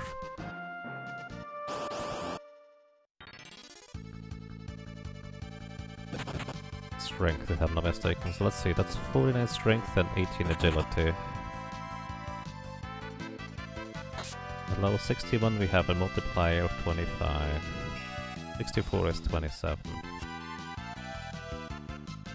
Let's see, what if I have 48 strength and 19 agility? 25, it's at 61 still. And 27 is at 64 still.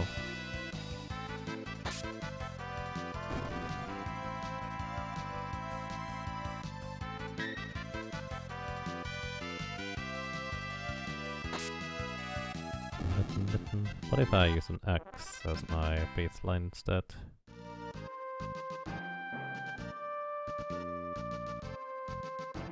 $25, oh well, way higher.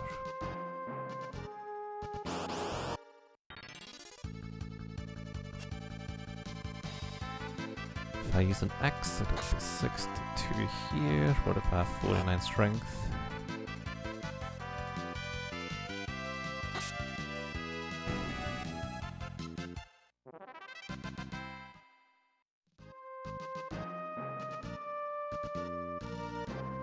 $61 for 25, 49 strength. Alternatively 63 it is. Oh yeah, 63.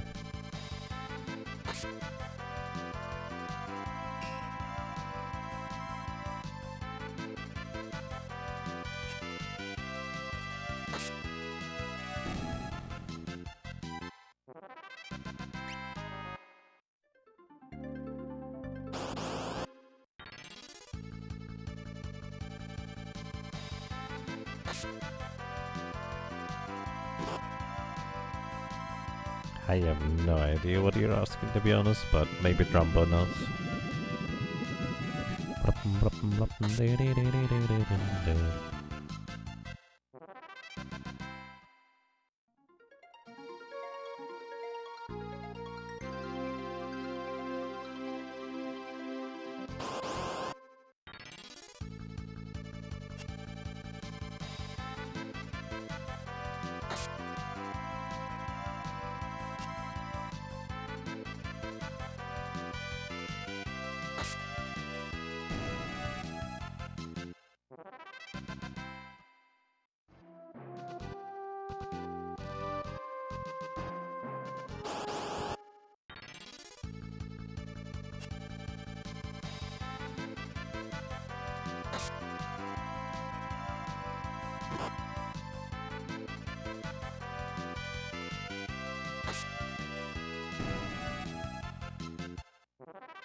Bum, bum, bum, bum.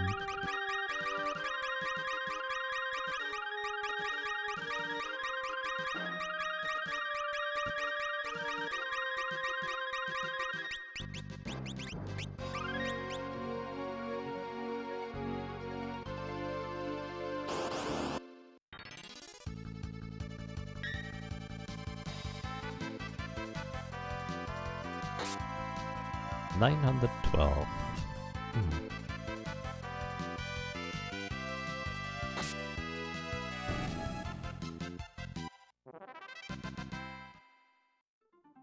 So we have a damage range of up to 100, it looks like.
No, frogs are friends, not food.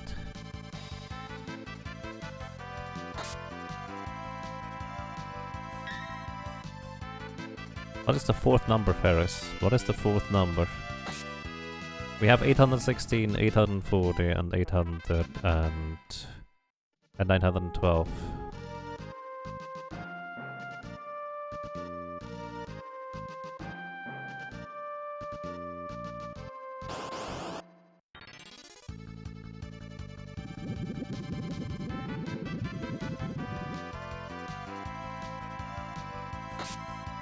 Save the frogs. Frogs are friends, not food.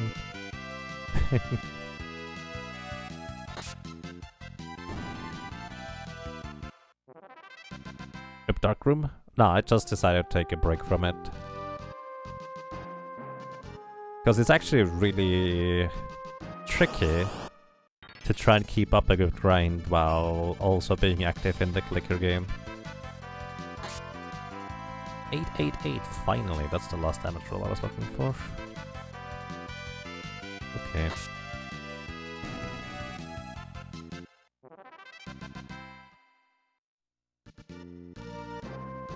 It just didn't click. Oh no, it was actually pretty good. It's just there's only so much I can do simultaneously before it gets exhausting. Oh, rest well, Flare Star. Thank you for dropping by and rest well. Good night.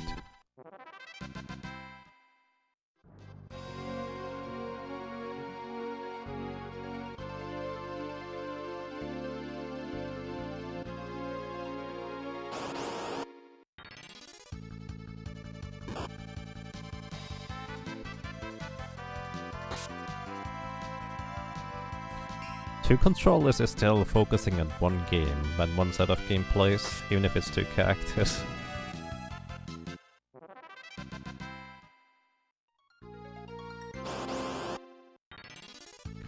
I think it's gonna get a lot easier once we one-shot chimeras with a dagger.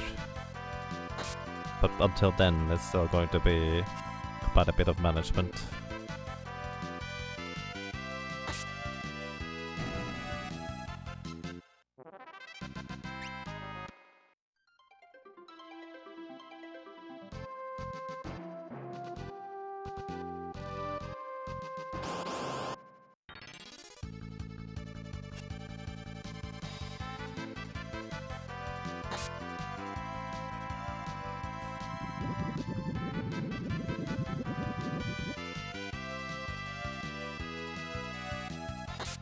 I not switched to the axe for one shot.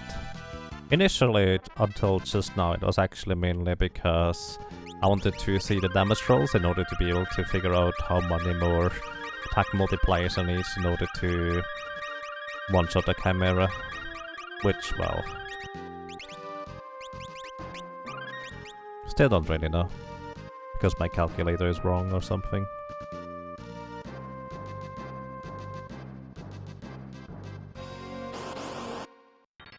I have an idea, give me a sec.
Let's see. Still doesn't have 20 physical defense according to the viewer. I was thinking maybe the algorithms guide had the Chimera's defense wrong, but it's actually right. I'm really not sure what's up with that.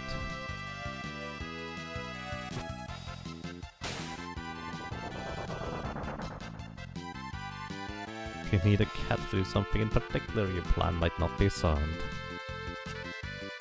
Yeah, that sounds about right.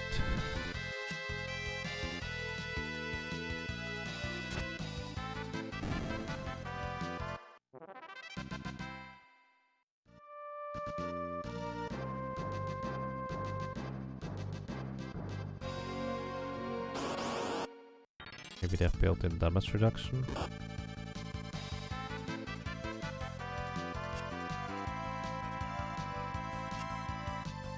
No, the only damage reduction you tend to have is enemies potentially having like defense or so.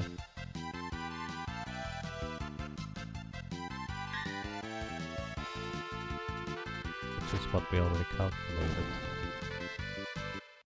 It's just either I don't calculate defense properly or I don't calculate the attack properly with the Berserker or something along the way.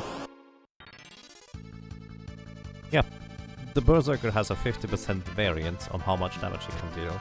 It can deal half the damage of the possible or potent attack power, or double, because that's just what the Berserker does. Actually, it's 50% more, but that's just what the Berserker does.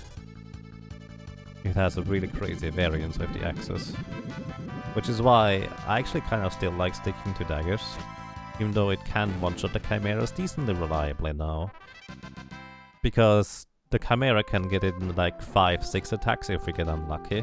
I just never really know when I'm going to be safe with how much HP.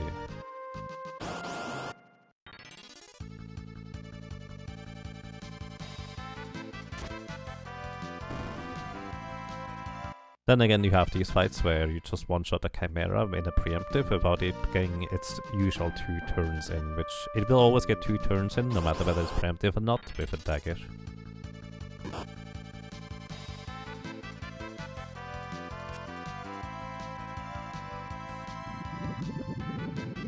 Level check so you know which blue magic spell to cast. I'm not sure I understand. Chimera's level 23. Not divisible by anything in particular. If you use Dark Shock, it's going to be 11. If you use another Dark Shock, it's going to be 6. That's not true, it's gonna be 5. So if you Dark Shock it twice, you can level 5 Doom it. Oh, what level my character is? Level 59, I think, at this point. If I'm not mistaken.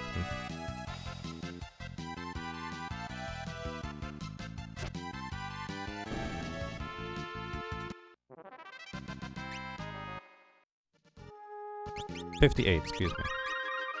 59 is the next level I want to get a little bit more attack power of the dagger. Probably.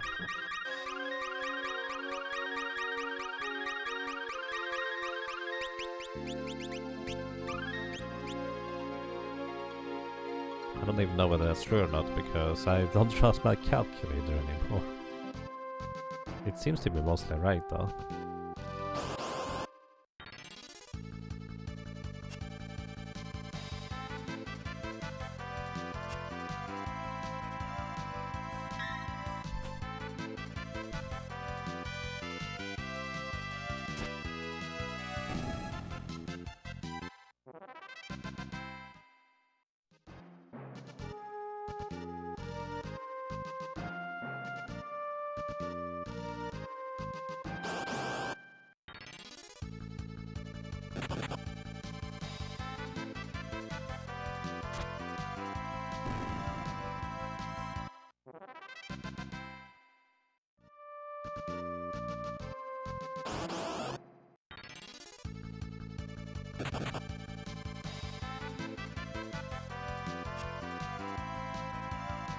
The chance of low damage rolls. I mean, I think our 100% damage is just like, let's see,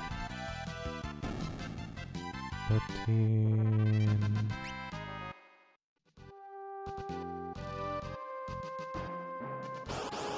You mean damage rolls that are too low, right? I would say it's like a 30% chance, 20 to 30, just as a ballpark number. 15% is not that low a chance of occurring, so you will see the misses once in a while. That's just how it works. It actually is 15%.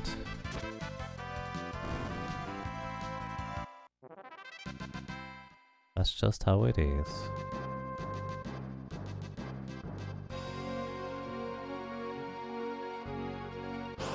And that's another big reason why daggers are so much nicer usually. They're just significantly more consistent.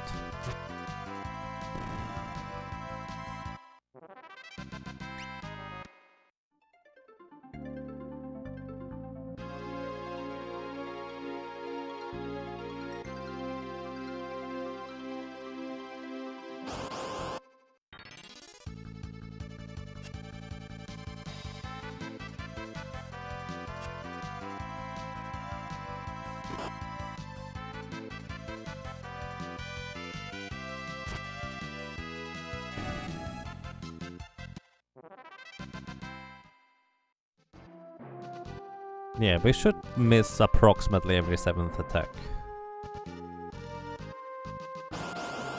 Confirmation base is funny, indeed it is.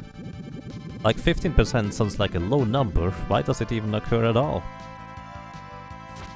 Then again, the rare drops are a 1 in 16 chance and they happen all the time. It feels like it anyways.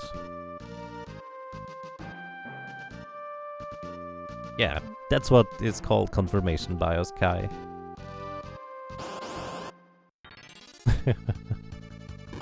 Actually, it's not confirmation bias. I think it's a different thing. It's more of a concept of where you notice negative events much more strongly than the other ones, just because that's what you are at the time more focused on. Recency? Recency, maybe. Either way, I definitely understand why you're saying this, because I get that feeling all the time myself.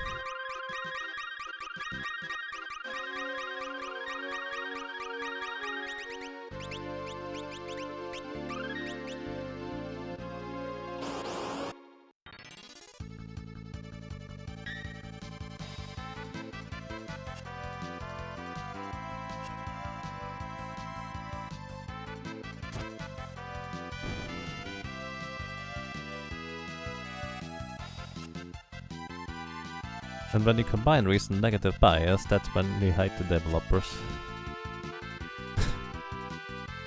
It's definitely a strong concern about developing a game when you need to keep in mind that in theory, like mathematically, you're giving the players really good odds and it's going to be fine. But gameplay feel might still be very different than what you expect it to be, which is why that's so difficult to balance. Like, for example, in a lot of platformers, like Spikes or something like that, they have the perfectly acceptable hitboxes, like it's exactly pixel by pixel, that if you touch the spikes, you're going to get killed. But because it's precise doesn't mean it feels good, which is kind of the tricky part about these kinds of platformers. You pretty much have to make the spikes smaller than the visual indication seems to suggest and give the player more leniency. Otherwise, they will always think that, oh, that should not have killed me, I wasn't even close to that spike, type of deal.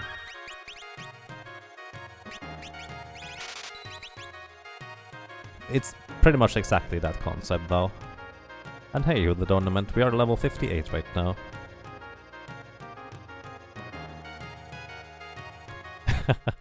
Yeah, we're in World 1. World 3 would be pretty fantastic, but we're still World 1, we haven't defeated Sandworm yet. Bergson's Paradox? I don't know any names of this.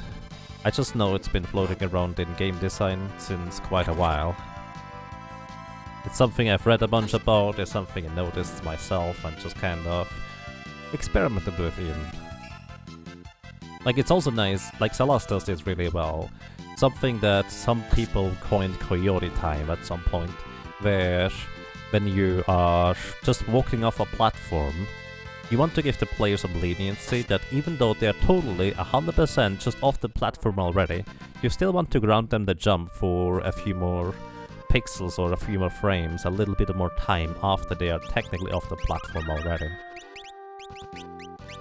Just because that's just a nicer game feel in the end, where it doesn't feel like you just pressed the jump button, but you actually just didn't press it in time.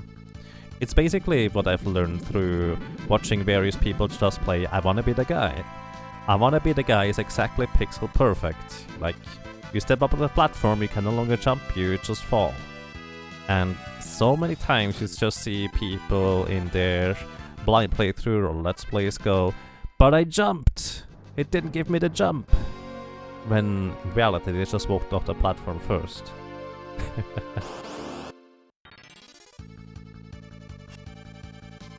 Did I do a quad circuit a year or two ago? It's like 3 years ago now, but yes, I did do a quad circuit on the PlayStation version. The maker of I Wanna Be The Guy, he wanted to make the levels funny, not hard. Honestly, it's true. I Wanna Be The Guy is not difficult once you know what you need to do. It's more of a puzzle platformer than a difficulty, except for the final boss. That's a difference.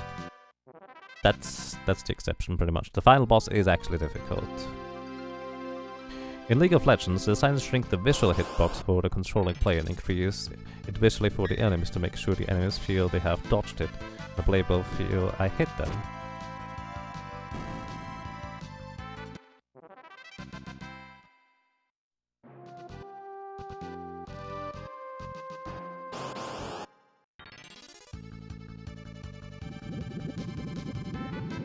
Interesting. I had no idea that they did that. Yeah, all those little tricks really add up for, in the end, really good game feel and game design. Like, you have to trick the player into accepting that, hey, you didn't jump in time, or hey, you clearly touched that spike, etc. Because of bias and stuff. It's more of a troll platformer than a puzzle. I like to think of it as a puzzle. It's definitely trolly, like, there's steps where it's just going to, well, you died and there's nothing you can do about it. Just now you know how it works and now you need to figure out how to get past the trap. Leveling to 99, we will be leveling to 99 once we are in World 3. But we're going to be leveling at the very least probably to like level 83. in World 1 before that, which is going to take a long time, which is why I allotted about 2 weeks to grinding the solo Berserker. What about Boshi? Boshi has a very slight leniency for when you touch a platform and re-jump, basically a slight buffer. And Boshi also... Actually, Boshi does not give you Koyori time at all. It's pretty much pixel perfect. But your visual hitbox is very slightly larger than your actual hitbox. And it's a triangle. Like, the hitbox is actually a triangle, which is kind of curious.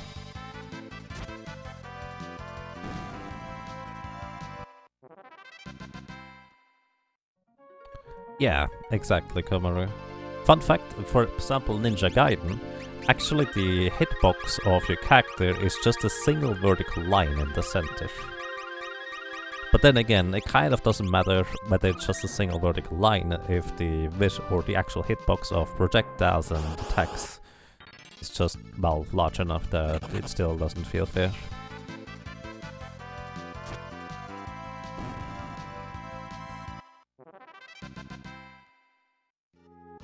Fantasy Fame. Yeah, it's just a stupid challenge. I don't recommend anybody to do this. And if you do, make sure to use emulator speed up.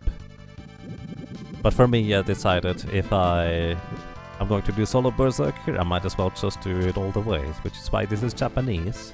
I'm playing it on original console, original cartridge. Just let's see how that's going to go.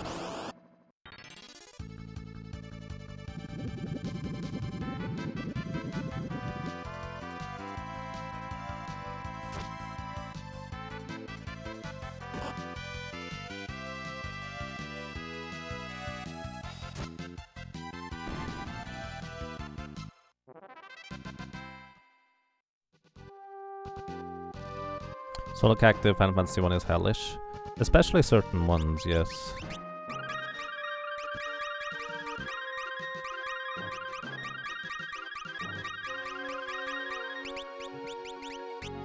But hey, some people like that kind of challenge for some reason.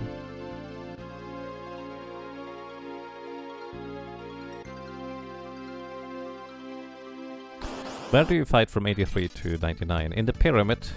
We're just going to set it up in a way where I will hold the up button and the A button, and then the Berserker will just grind forever basically until it reaches level 99, because at that point we have a guard ring to regenerate HP during combat, and the Berserker will be able to go just indefinitely at that point. I actually am not a fan of low level personally. Because it always begs the question, what does low level mean? Like literal lowest possible level? Or does it mean that you are just not grinding? And if it's literal lowest possible level, then there's so much planning that I'm not too interested in it usually.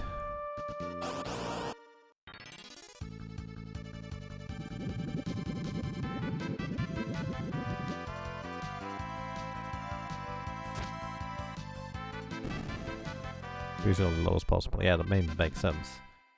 But it's just so much planning that goes into it. You can't just jump into the challenge.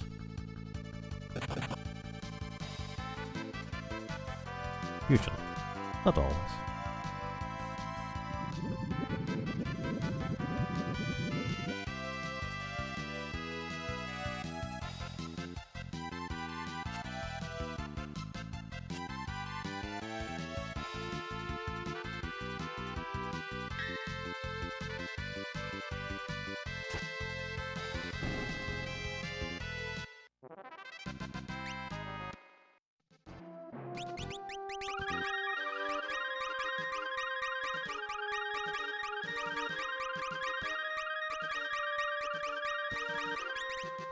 And that's my potions used up again. Equip the Guardian Dagger and go and buy potions again.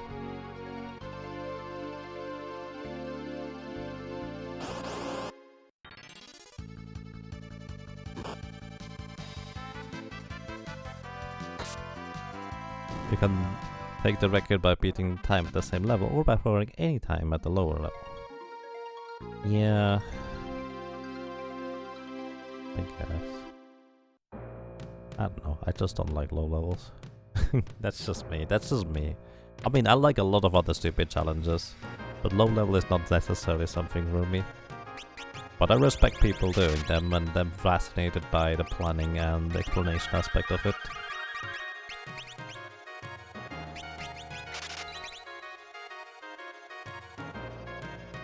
I think the main reason why I'm not a fan of low level is mainly because if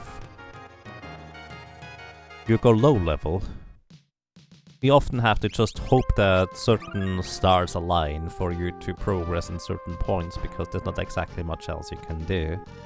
Although, I guess in the case of Final Fantasy V, at least there's a variety of strategies and things you can potentially employ in order to emerge victorious in the end. In the case of Final Fantasy V, does low level also mean the lowest amount of possible ability points? Or do ability points not matter in this case? Because if ability points don't matter, then the problem would be that the optimal thing to do is often just going to be to grind on enemies that are going to give experience but give ability points, which is also really tedious. Or alternatively, if they do matter, does that mean you have to only have one character alive at the end of a boss fight in order to minimize the amount of ability points you get across your characters?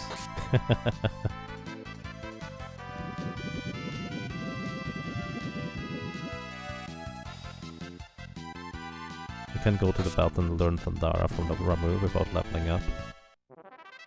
Wow. With the jump go thing? Because it doesn't actually give you levels in the belt.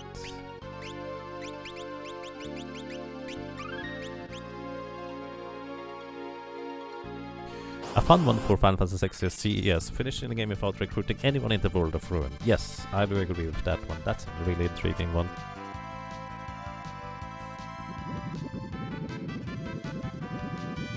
And yeah, Crow, that's true.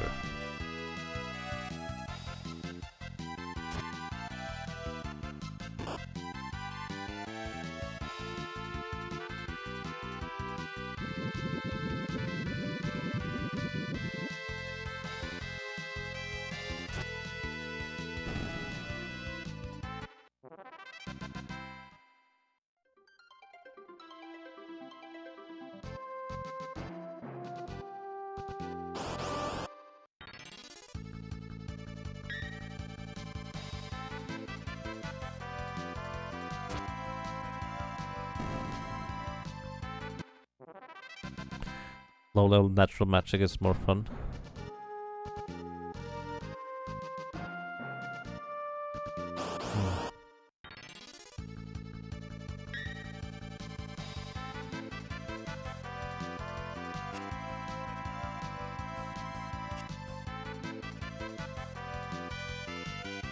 I don't even know what the dragon's in it.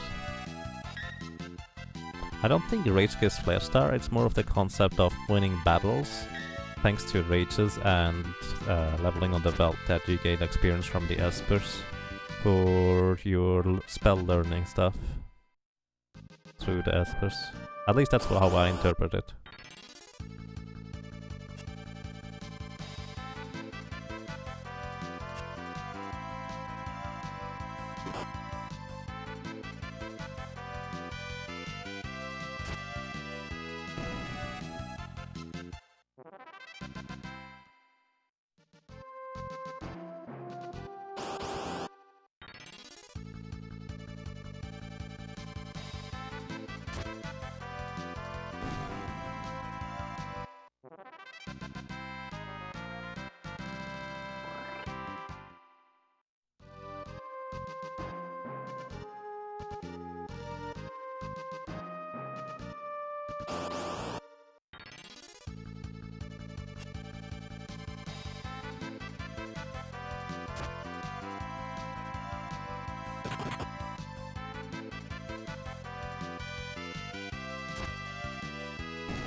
HP behemoth. I guess I misunderstood them.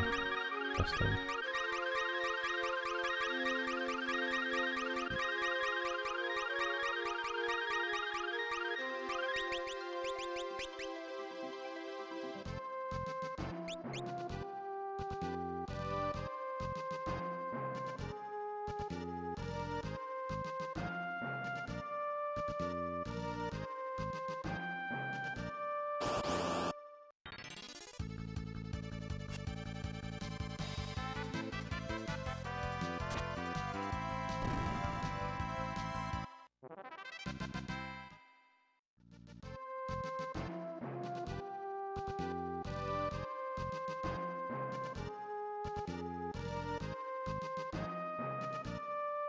Yeah, save the frogs.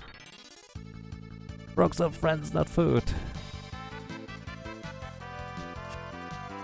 Yeah.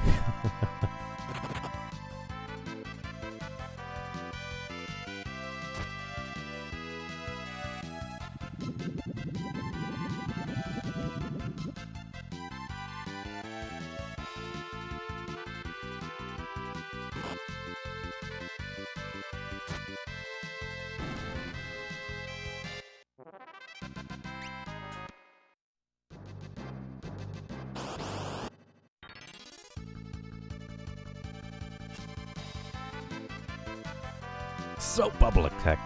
I think it's more like crystal bubbles. Like glass bubbles, because desert sand heat things. But yeah, who knows?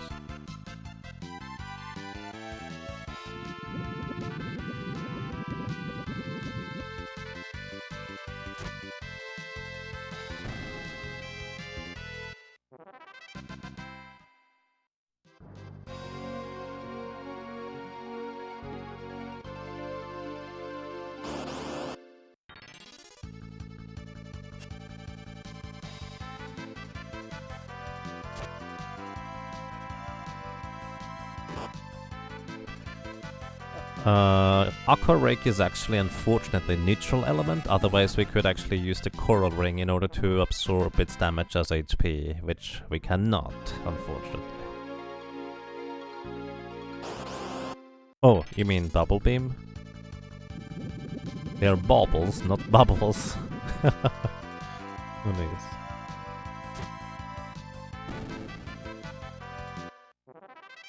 It's Bubble Lead, it's power borrowed from Bubble Man. Aha. No, Aqua Breath is not water element. If it was, we actually would have a much easier time grinding here with a Coral Ring.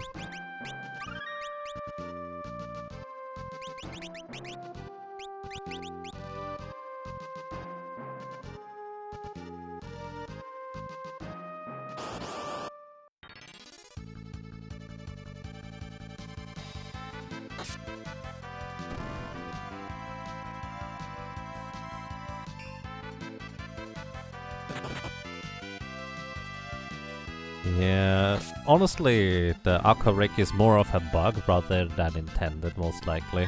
Like, that's almost certain at this point.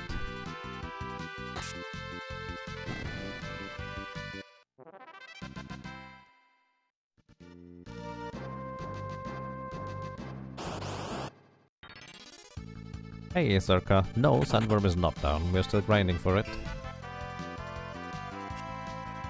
We're on the level 58 right now.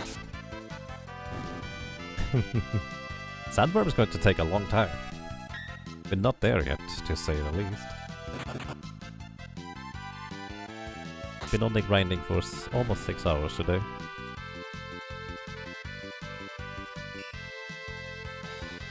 It's probably a bug. I don't know. Maybe they had an idea or a reason as to why they didn't make it water element.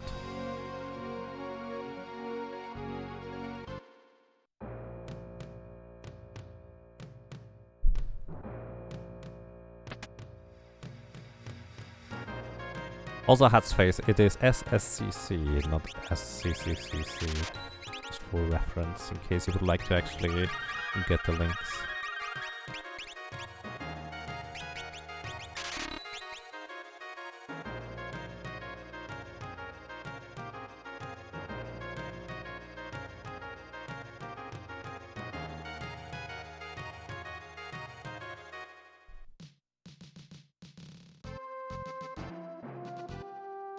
And yes, it does 8 times damage to desert creatures.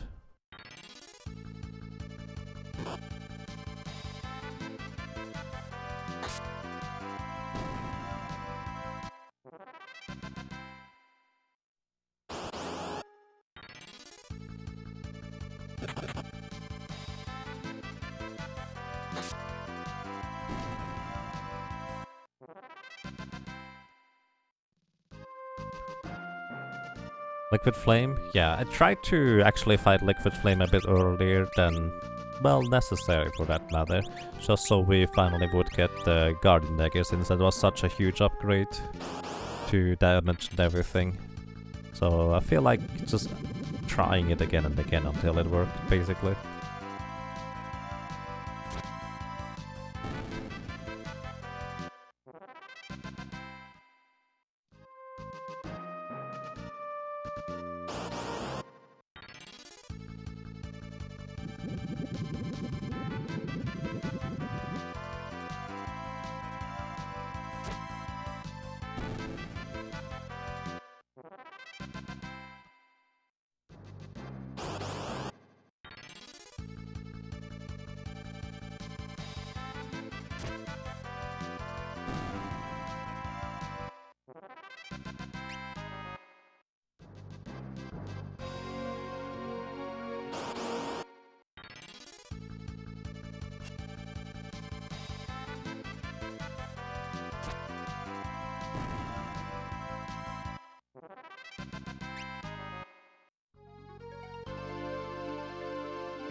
Is Berserker the hardest? Gameplay-wise, it's technically the easiest, if you will. But it's definitely the most time-intense, to say the least, because we have to grind out to insane levels in order to have a semblance of a chance. So it's kind of the most difficult, or the hardest, on your mentality, I suppose. So yeah, Berserker is basically the solo class you do not necessarily want to do.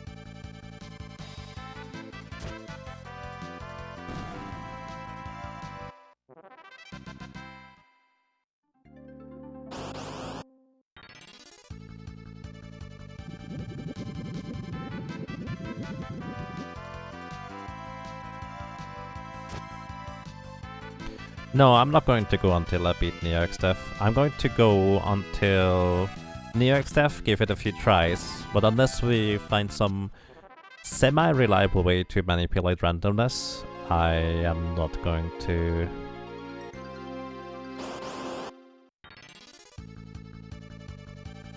I'm not going to seriously try it.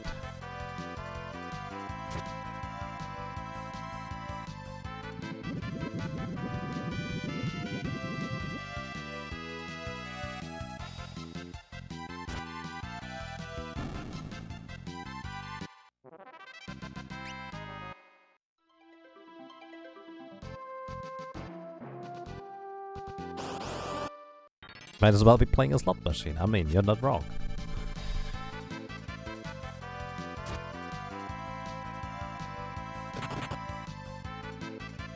Just have it running in the background of all the other streams. It requires too much attention to upkeep, honestly. So I'm not sure how reasonable of a plan that is. because I'd like to dedicate my entire attention to other games and things we do. Actually, in a sense, it's a lot like driving a car for me personally. Also, we're level 59, hooray. It's actually a lot like driving a car for me personally. Driving a car requires constant attention on the street, but it doesn't require particularly much attention, so it's easy to kind of drift off into thought, but you want to always be aware of your surroundings, so you have to always pay enough attention to the street so you are sure that you do everything right? And this is a lot how the solo Berserker feels for me. Time to test out whether my calculator is working. If you could figure out what mistake I made because we don't get the correct damage rolls for the Chimera, I would be really happy. Because there's somewhere a mistake in there and I have no idea what it is. 850, 875.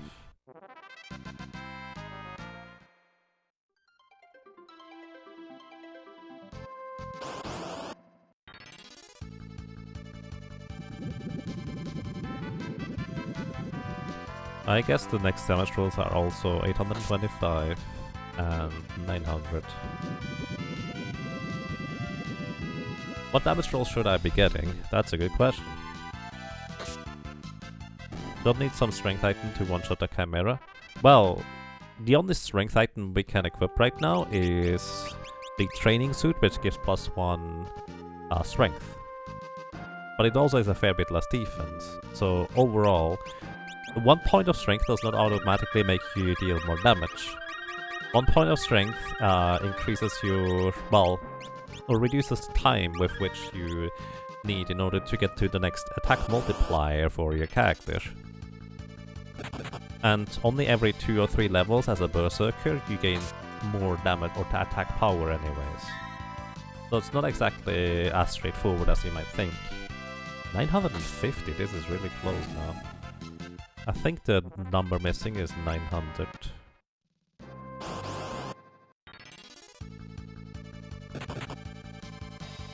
So we currently have 850, 875 and 950.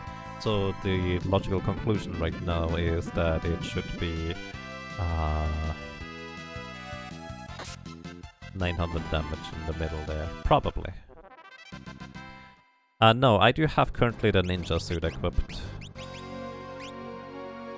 I can equip the strength rope for that matter, but I have the ninja suit equipped and the elven mantle. Both of these give 1 agility each, which is actually relevant to the dagger, potentially, because sometimes you do get an additional attack multiplier from the dagger, sometimes you do not based on your agility and level. Like, removing the agility could actually give me an additional attack multiplier for a level or 2, but then equipping it again might give me another one, potentially. Try it just to see how much damage you get. Okay. I can try it, I'm gonna get some potions.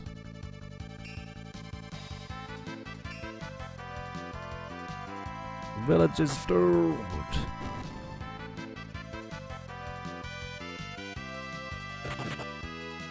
A plague? I've never even seen a plague, Lemon Kitsune. That sounds pretty rough.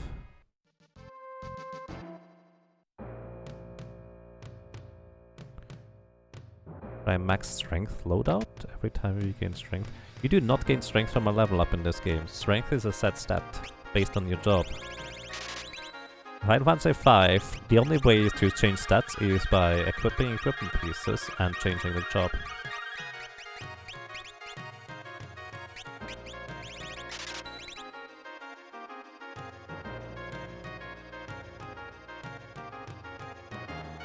Ratatosk.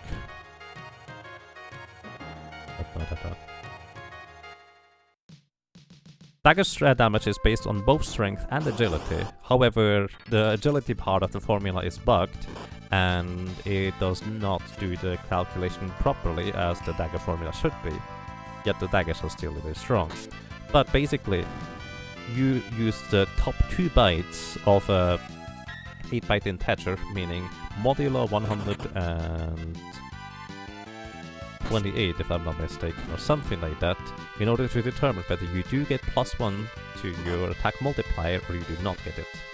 If you calculate level times agility divided by 256, and then if that number is above a certain value, it will give you additional points to your attack multiplier, modular to something like 128.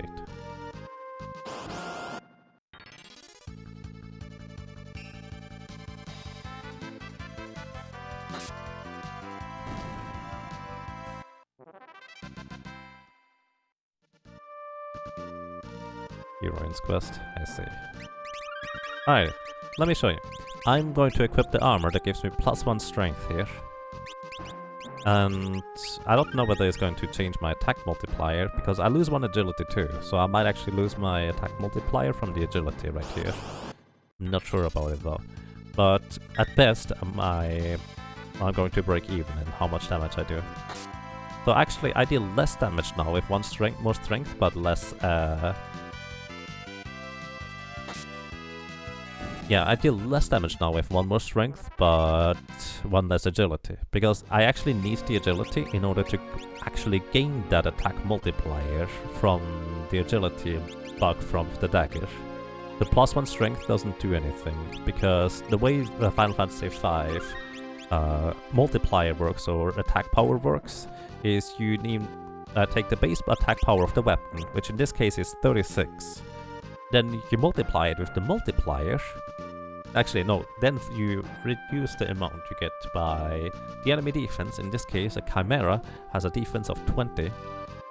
But I believe as a Berserker, I actually get a 50% bonus, so actually, technically speaking, it's 54 attack power.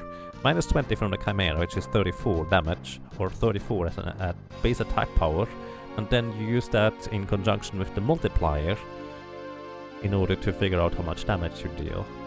And basically, daggers also have a little bit of variance based on how the base attack power. So the base attack power can be 34, 35, 36, or 37 instead of just 34. Because the dagger goes from +0 until +3 based on randomness, which is the damage variance.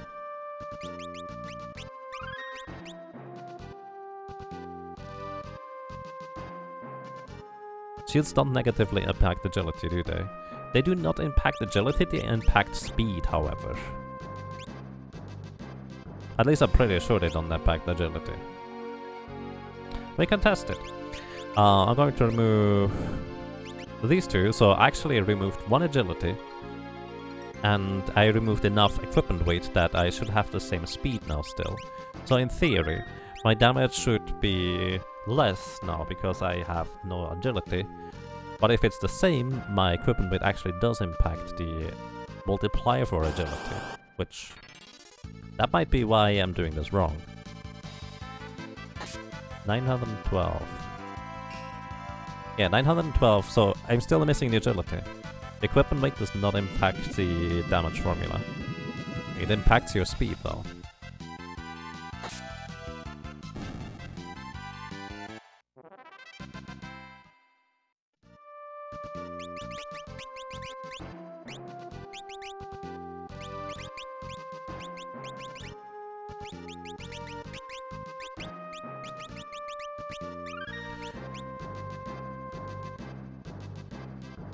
And yes, it doesn't lower agility, it lowers your speed risalizer, but it is multiple of 8.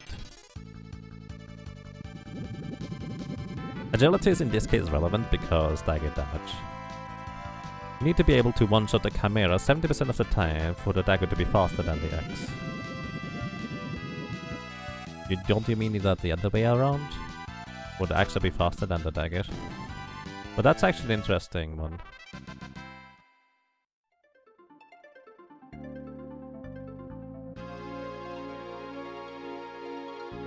The dagger does never one-shot the Chimera, but it's a guaranteed 2-shot. Which solo character expected to be fastest? Well, the ninja was really ridiculously fast. I don't know whether that's going to be any faster than the ninja.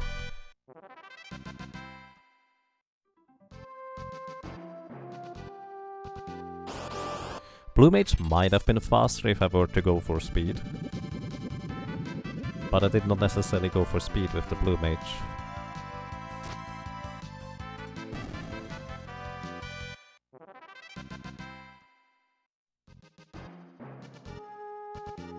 How does equipment weight work? Every 8 equipment ability. So basically everything is rounded down in Final Fantasy V.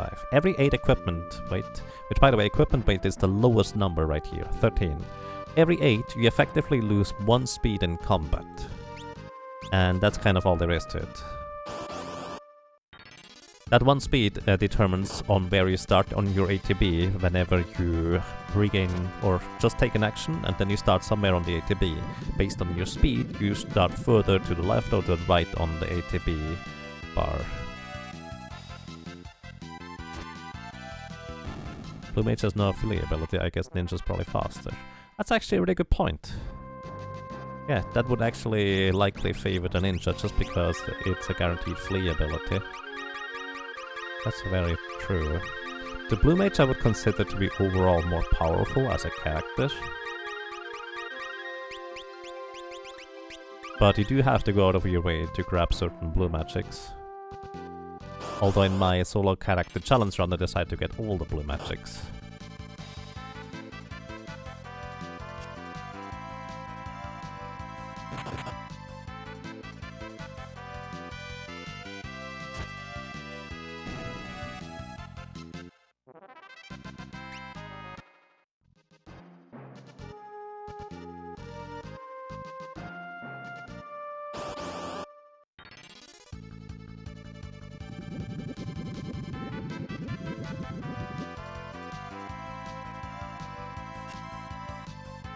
Mizu.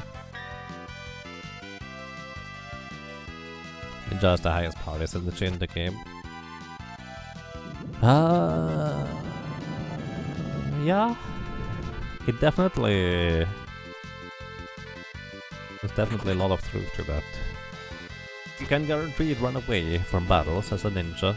You can give dual wield to melee characters, and even some mages. And you can give throw to mages, which will make good use of it. And you can even give throw to melee characters because it scales off of agility and strength. For example, a Mystic Knight with throw will deal pretty crazy amounts of damage because they have really high agility as well as strength. So they will demolish things by throwing like shurikens and such.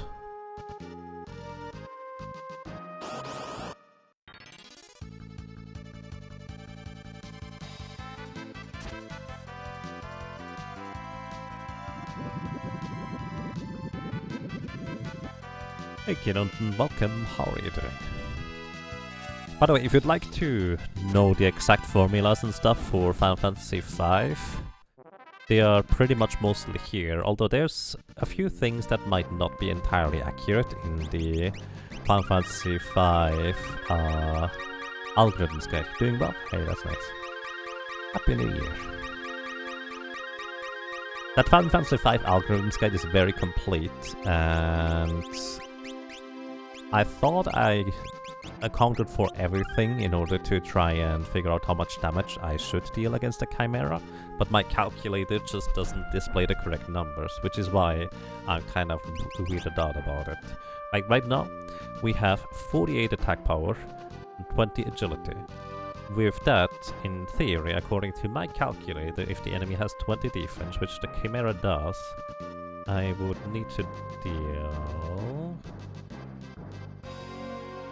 20 agility, 48 strength, and we are currently level 59, I believe. Level 59. In theory, with an attack power of 54, which is because of Berserk. Oh, that's the X formula, never mind. Dagger. With an attack power of 54, I should deal 1350 damage to 1425, which is completely off. And I don't know why.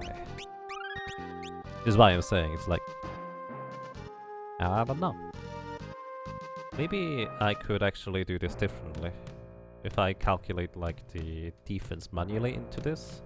Like if I say it's 34 attack power. Level 59. 815. Oh! Oh! Oh, that's interesting. Okay, I just figured out how to quote-unquote fix my calculator. Hey, Reticin. Thank you for the good luck with the grind.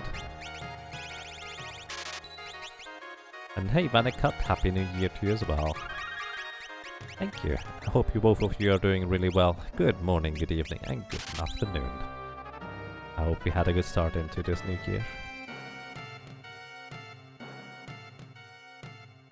Again, because of a read. Ah, I'm sorry. Thank you. I hope you're doing really well. Or as well as it gets anyway. So when you level up, what stats increase? None of them. Only your level increases.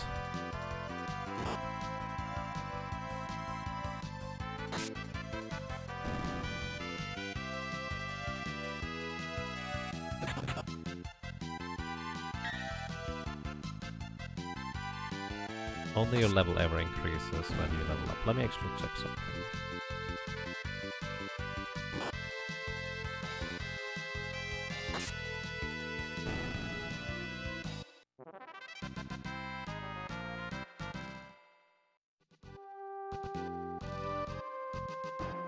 Let's see, 54 defense adjustment.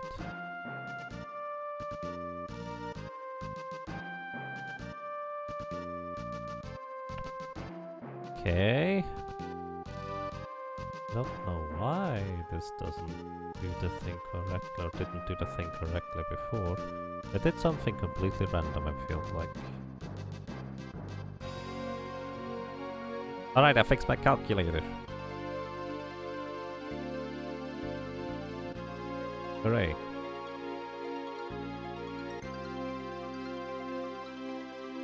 .54 attack power.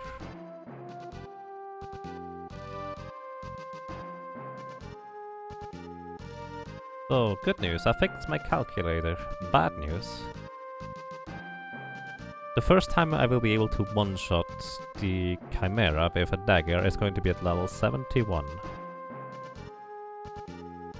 That's pretty far away. Actually, that's not true. At level 70, the high roll will actually be able to one-shot the Chimera.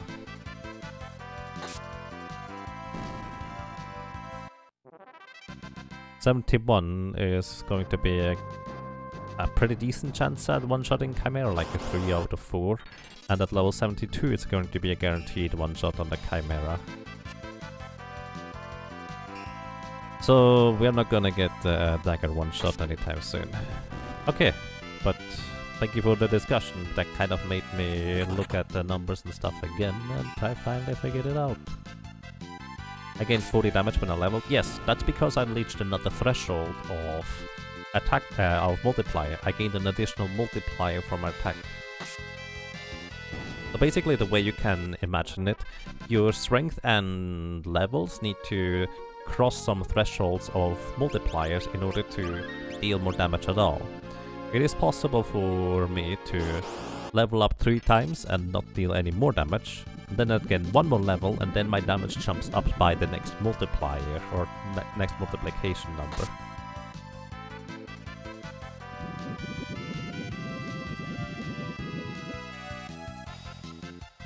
Basically, you do not gain damage every single level in this game. You need to effectively cross thresholds in order to increase your multiplier. So it actually calculates level times strength. Let's just go with the simple one with an axe, for example. It calculates level times strength divided by 128 and then rounded down. And then you will know what the multiplier is for the base attack value. So in this case we are level 59 and we have 48 strength, that is 59 times 48 divided by 128. That, and rounded down, that means our attack multiplier right now is 22. So that means whatever attack power we gain from our base weapon, which in this case is 43, minus 50% plus 50%, that is the range. Which means 43 divided by 2 can be... So that is 21 attack power up till 64 attack power. So between 21 and 64 is going to be the random range. times 22, and that is the damage value that you can expect here, in this case. I hope that made it somewhat understandable. I'm actually honestly not even sure about that whether that is true for the X, to be honest. I thought it was, but I need to actually check again.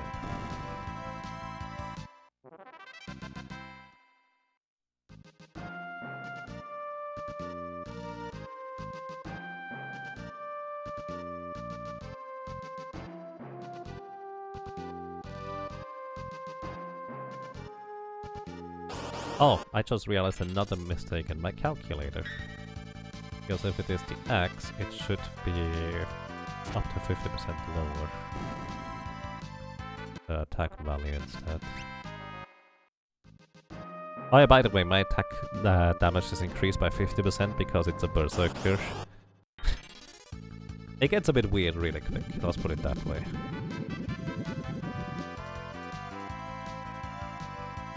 Oh well, he's okay. Where was I?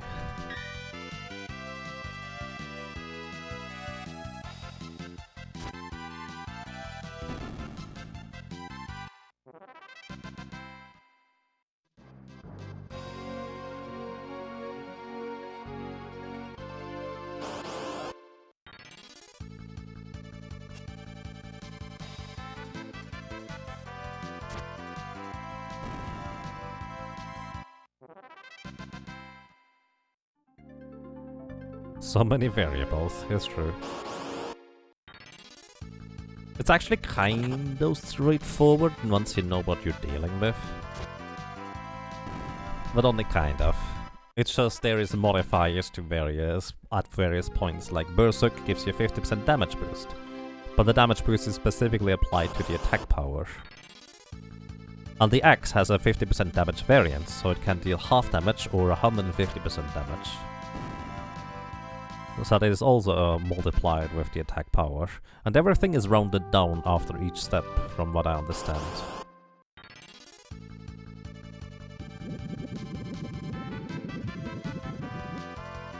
So much replayability, indeed.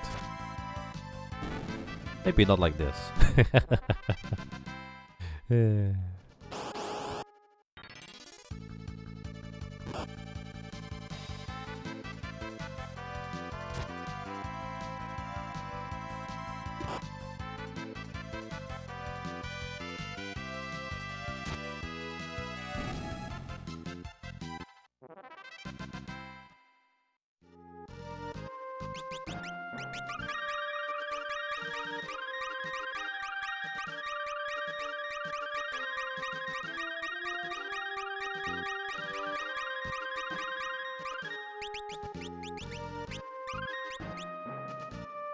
And yes, Sandworm is the next boss.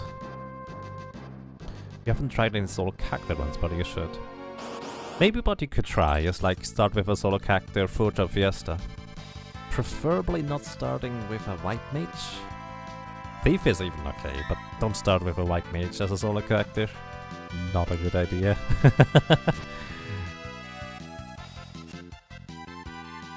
28.5 hours already, indeed.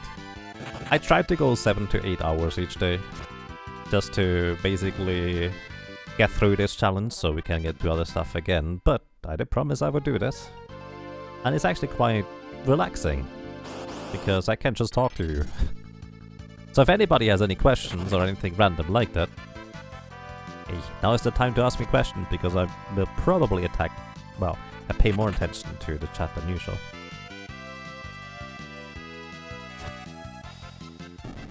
Yeah, who would start with white mage? I mean, for a Forge of Fiesta type setting is what I'm getting at. 70? For Sandworm, I think the goal is 61 initially. And the next threshold, I think, is 63? So I might start doing serious attempts at level 63, but we will check out how it looks at level 61 at that point first. Solo Cecil and Solo Ramza are your favorites? I have no idea about those.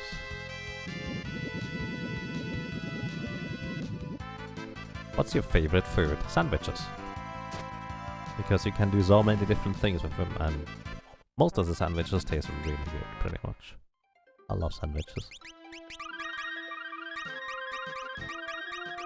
In what way will Mime and Freelancers differ for runs? Basically, Mime is just going to be a weakened version of a Freelancer, realistically. Which is also why I actually don't put Freelancer into the next straw poll for the next solo shop class until we've done Mime. They will not differ greatly. There is going to be basically a minor difference. Never played the game, so the Sandburn is close to the end? No, no it isn't. If you go by the game's timeline, it is about... I would say... 15% into the game. Yeah, 15% sounds about right. Where are you located and what is your heritage? I'm Swiss and I'm from Switzerland, and I'm currently sitting in Switzerland. Specifically from the Swiss-German side of things.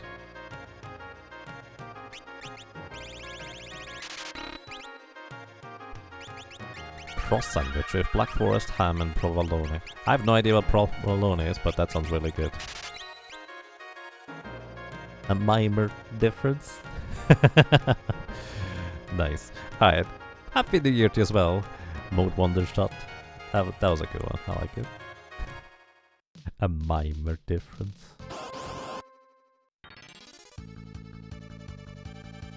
What's the gameplay for Soul Cannon? Too far ahead to think about. Gameplay for Soul Cannon is like level 86, 87 probably, somewhere along those lines, but it's just going to be a lot more grinding.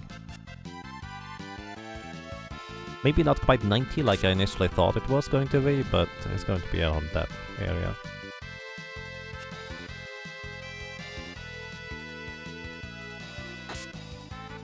Pepper Jacks with provolone. Don't really know what those mean.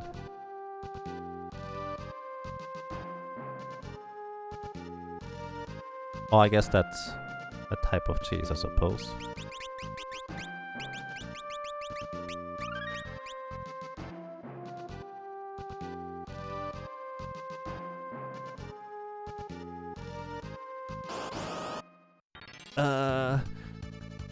Yeah, we're still basically at the beginning. So, problem of the next boss is as follows. The next boss is... Let me back off real quick. The Berserker attacks a random target, any one of the targets that are available in combat. The Berserker can target with any one of its attacks. Completely random which one it attacks. That's the baseline. Then the next boss actually has about 3 things going against the Berserker. For one, only one of the 6 possible targets, yes, not 1 in 3, it's 1 in 6. Only one of the 6 possible targets is going to be the correct one, for 1. For 2, the boss is always considered to be in the back row, which means any physical damage is halved. And for 3, anytime the Berserker attacks the wrong target, it will counterattack with Demi, which reduces your current HP by half. So that is why the Sandworm boss is such a huge pain if you have a Berserker in your party. It will just randomly attack 5 out of 6 times the wrong target, and that target will then counterattack with a spell called Demi, which halves your HP.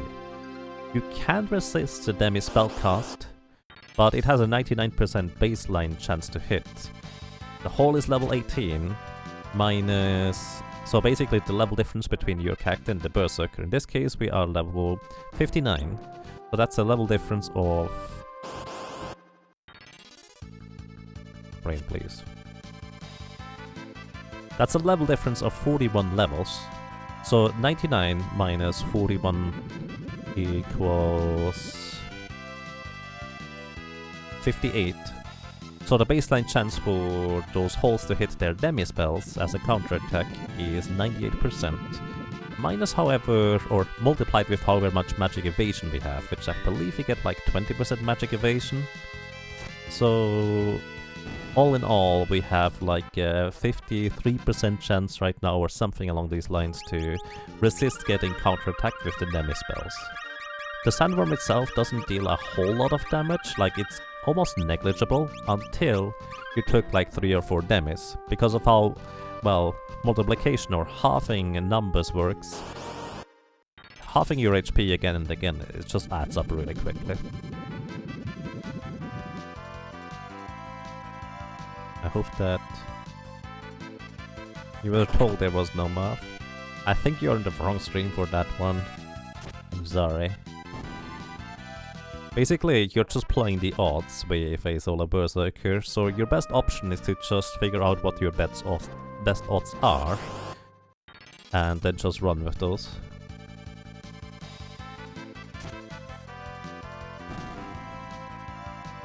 Your real problem is getting 2 hits on the boss. Well, my real problem is getting like 3 hits on the boss with a 1 in 6 chance before the false attack onto the holes is killing us effectively. 3 attacks is actually pretty optimistic. It more realistically requires 4 attacks in order to not well die at the beginning. Well, I mean, I need potentially 3. If I'm lucky, I need 3 at level 49. Because the Death Sickle has such, or Nax has such a high damage variance, it's possible for me to deal like 400 damage in one swing, instead of 1200. So if I don't get high damage rolls, even if I hit, I will need more attacks for that matter. You can see it right here.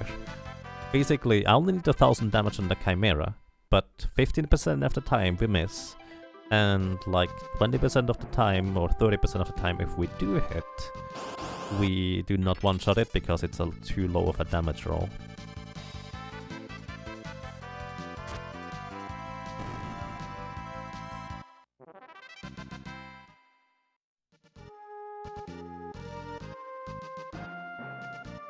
Demis have 60% accuracy, pretty much.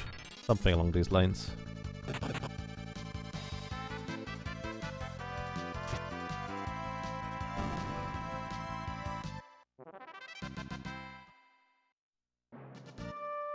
And no, Berserkers actually only ever attack the enemies, which one of the few nice factors about the Berserk character is they cannot be confused.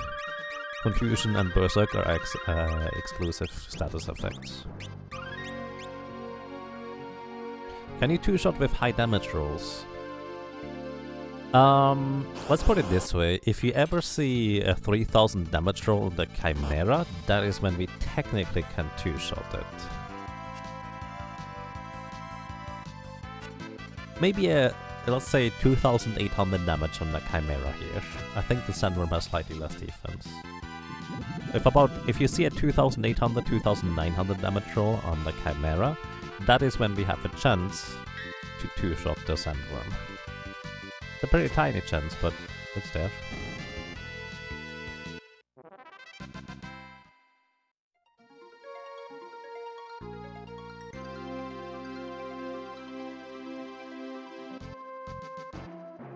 But I think we would need a bunch more levels in order to reach that threshold.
Yeah, save the frogs. Frogs are friends, not food.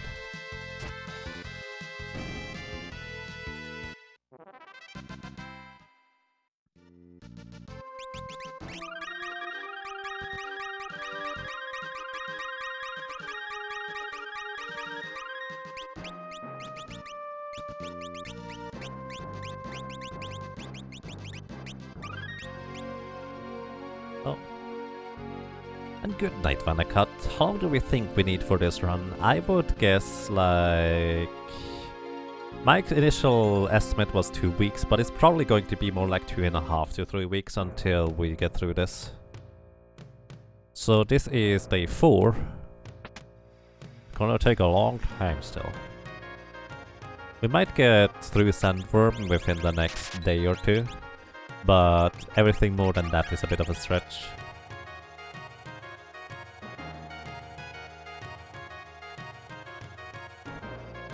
You love how your job keeps trying to help you stay in a good mood by putting lots of free food in the break room. I mean, that's pretty nice.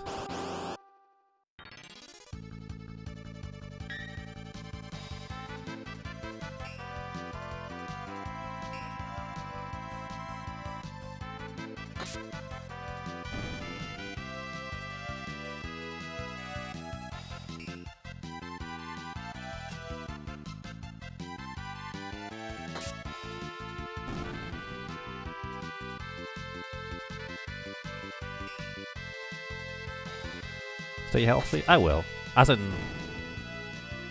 I'm not doing this in a single sitting, just to make this clear. This is just over the course of multiple days, 7 to 8 hours a day is the goal. So we get through the crazy grind here.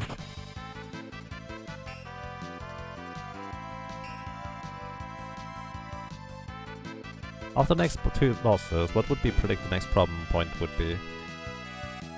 Well, what do you mean with next 2 bosses? Like, do you mean Sandworm and Soul Cannon? I guess there's technically 2 bosses in between those 2, but I assume those are the 2 you mean. The next point of problem is going to be X-Death. Like, there will be some deaths here and there on various other bosses, like that's just going to happen because they do have their moves and abilities that will probably be not that healthy for a Berserker. But the next boss that is going to be trouble, or real trouble anyways, that we couldn't just breeze through eventually with just enough luck and the ridiculous amount of levels we have by that point is going to be Neo X-Death.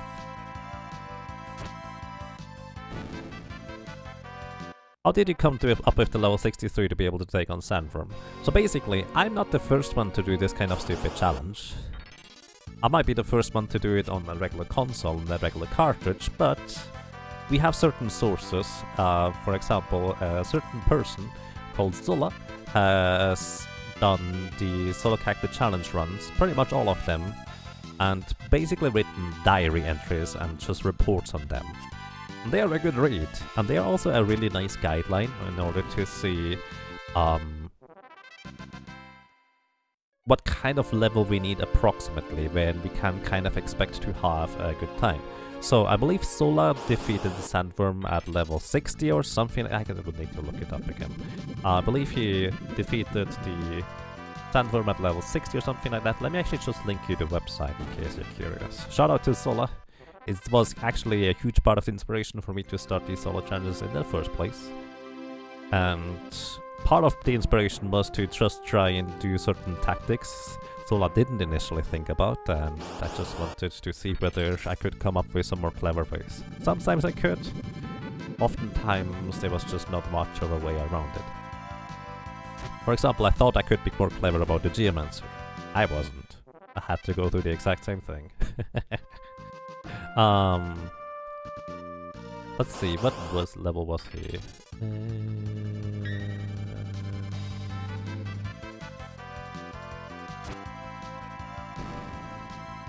Level 62. So Sola was level 62. So that means the attack multiplier I was looking for is for fairies about 1 or 2 levels higher than Butts in comparison, because she has 1 less strength.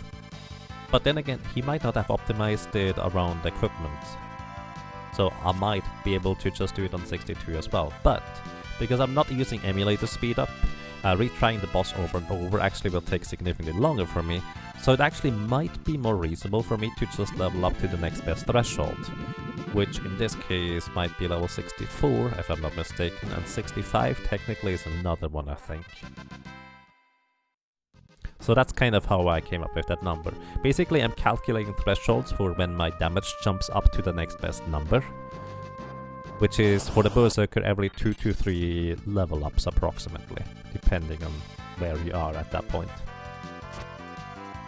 And level 63, I believe, or 64 was one with Ferris, if I'm not mistaken. So level 64 or 61 is the current goal for today, actually. Is it for today? I thought it was 60. Yeah, 61 is the current goal for today, where I'm just going to see how well or, well, not so well it might go. We could get lucky. Technically, I could go to Sandworm right now, and we could just get lucky and defeat it right now. But the chance for that happening is just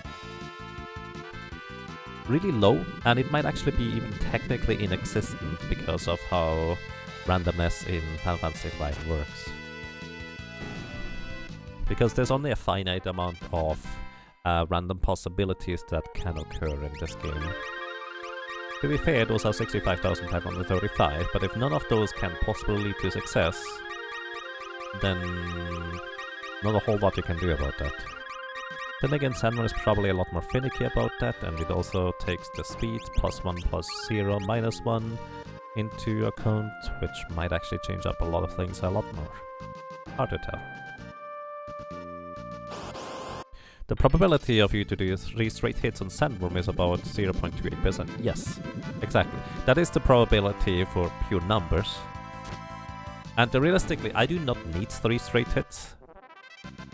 I do have like 15 to 20 attacks I can try each time. But even with 15 to 20 attacks, the chance of hitting a 1 in 6 3 times with high enough damage rolls is just really low, because we're not going to survive for that long. Raiden, BLN, thank you for the host, I appreciate that. Welcome, I hope you're doing well. 5.5% chance to win then. That's actually pretty decent odds, I would say. That is actually pretty decent odds. If we get high enough damage rolls. Chances are we will need 4 hits instead.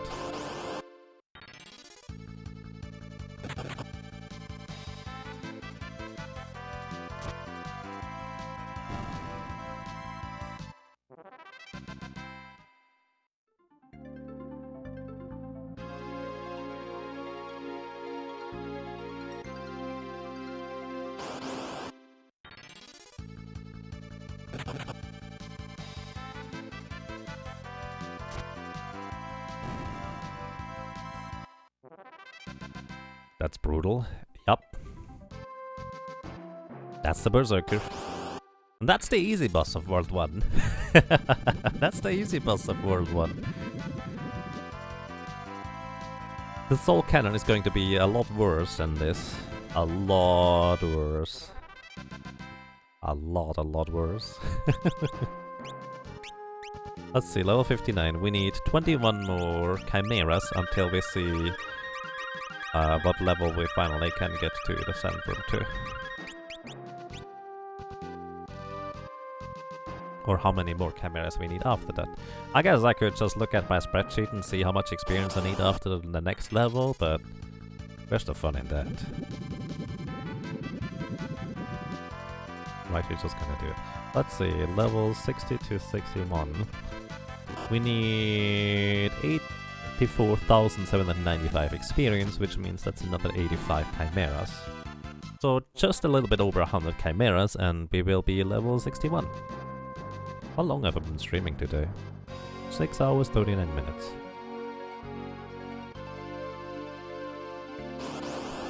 So you could probably run a bot for the final battle. It may not be able to brute force a win. So here's the catch. Yes, technically that it would have been a possibility, but people already did run bots to brute force the battle, and we know it is possible to win. So we know it's possible. It's not been technically console verified, however. So the thing is, I said there's 65,535 possible seeds that we can play. However, there's a catch to that. We might not be able to reach every single number or in that seed amount. That could be like achievable by regular means through in-game inputs. It's possible that certain values are just completely unreachable for that matter. So it might be actually less values that we can possibly reach. So I believe the way they brute forced it, however, was through in-game inputs via button presses, so we know almost certainly, assuming the emulator was accurate enough, that we can technically defeat the final boss with the right set of equipment. But that is actually going to be part of the plan on what I want to figure out, which... I wanted to write some scripts and do all these kinds of things along the way here for the Berserker, but I feel like I will save that for after we defeat the Sandworm. Because then we're just going to be in for the long haul for the Soul Cannon. Taskbot was a program. Taskbot is... So Taskbot is not technically anything aside from just... I mean, Taskbot is just the concept of a tool-assisted speedrun. TAS stands for tool-assisted speedrun, and it's also kind of used as just kind of inputs via PC generated into a emulator in order to acquire the optimal results. So, yeah. Electrical signals it is, Kai. Taskbot is the personification of task tool. Yes, there we go, that's a good way to put it. Can I program? I can, to an extent. I've never actually used or made a script for BizHawk in particular myself, but there's plenty of resources and examples on how to do that. I also, thanks to Samurai Goro, know which ones, the two RAM addresses are responsible for randomness in this game. And basically, as long as we have the correct initial starting seed, we should be able to figure out what the result is going to be to an extent through brute forcing, etc.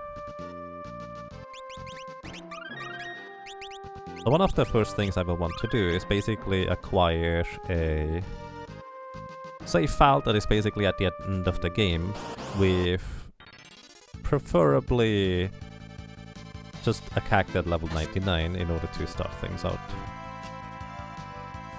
Hey XF, welcome!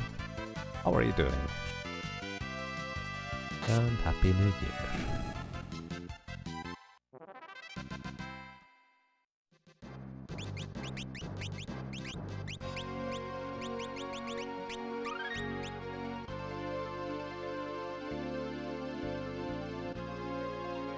What languages do you know? I assume you've been programming? So I mostly just kind of dabbled, or well, when I was still doing work in IT stuff, it was actually mostly PHP, but I have learned Java and also a bit of C# since then.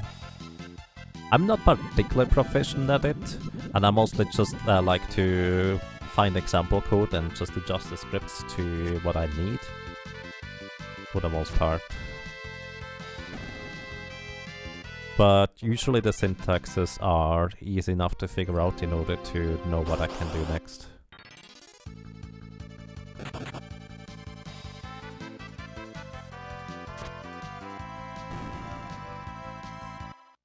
So I don't have any particularly deep programming experience, I just know my way around a fair bit anyways. And I know how to look up stuff, which is probably the most important part usually.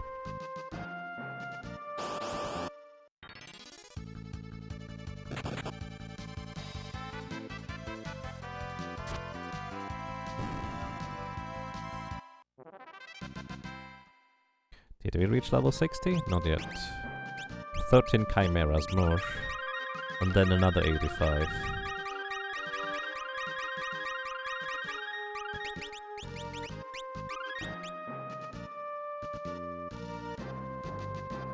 I do believe they use Python for BizHawk scripts though, so... we'll see.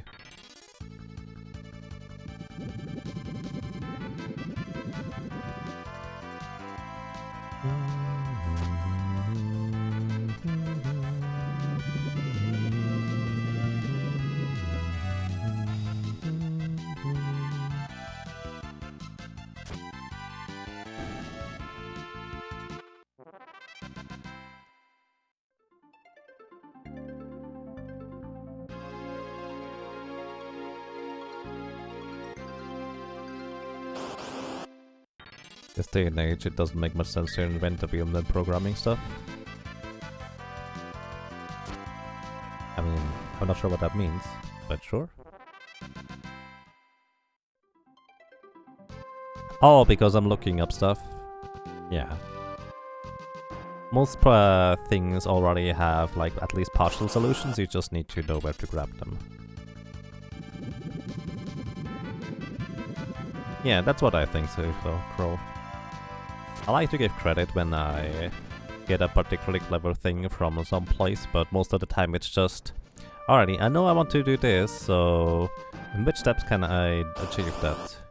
This, and this, so let's just figure out the individual steps and how to do those in this programming language. I mean, the downside of my approach, of course, is that if I don't necessarily know the programming language well at all, there might just be much better and more clever solutions, or even more, let's say, viable solutions that require significantly less processing power and such. But I would not necessarily know about that because, well, I don't know the programming language well enough.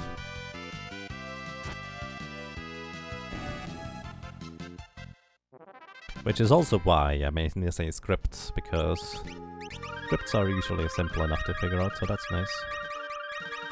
And especially this is going to be specifically for making a script for BizHawk that just cycles through the RNG values and lets battle run and then plots out the result into like a notepad or a Google document, etc.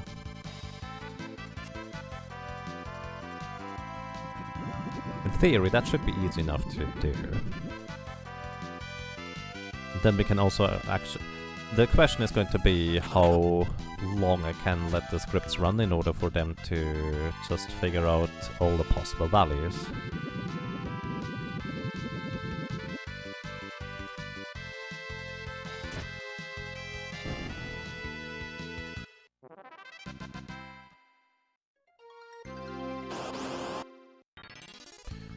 So I think basically the way I plan on doing it is I will check for Ferris HP. If Ferris HP is 0, we just go to the next iteration of the thing.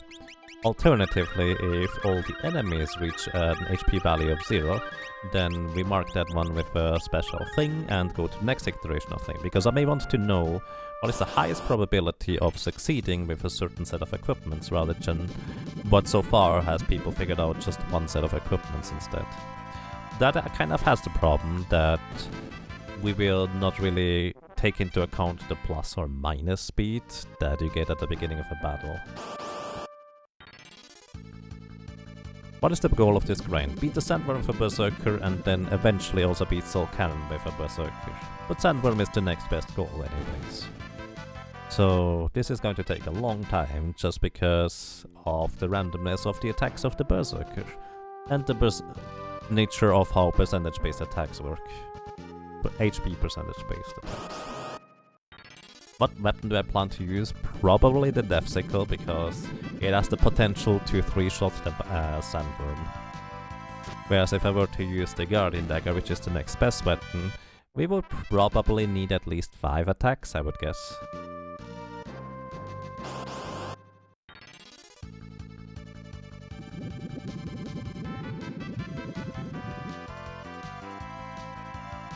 Yeah, actually we need at least 5 attacks. Then again, it's possible that we hit the Sandworm 6 times with the Scythe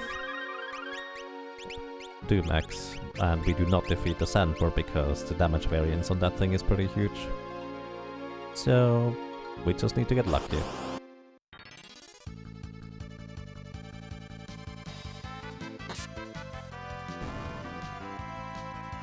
Are Mage Masher strats a thing? You thought you once saw someone do that but don't really recall. You may be referring to Almagus with the Quad Berserker run. Let's put it this way. Not really. Mage Mashers are... So let's put it this way. Mage Masher is the second best dagger you can have at this point. And if you have a full team of 4 Berserkers and you specifically want to use daggers, Mage Masher would be the second best ones in terms of just straight up damage output. However, they have a rather severe downside, Because Mage Mashers have a 1 in 4 chance to proc Silence. And if you attack the wrong target on the Sandworm, and you proc with your spell, like either Doom with the Death Axe or the Doom Axe, or you proc it with Silence with the Mage Masher, it will actually counterattack twice. Which is insanely bad for you, because just getting hit by an attack that halves your HP once is bad enough, then you get hit twice, then it's even worse. And Elmag is actually the thing where he just wanted to demonstrate Mage Mashers are absolutely horrible with his quad Berserker run at the time against Sandworm, and accidentally ended up winning at that point. So that's why Mage Mashers are such a bad weapon, specifically against Sandworm.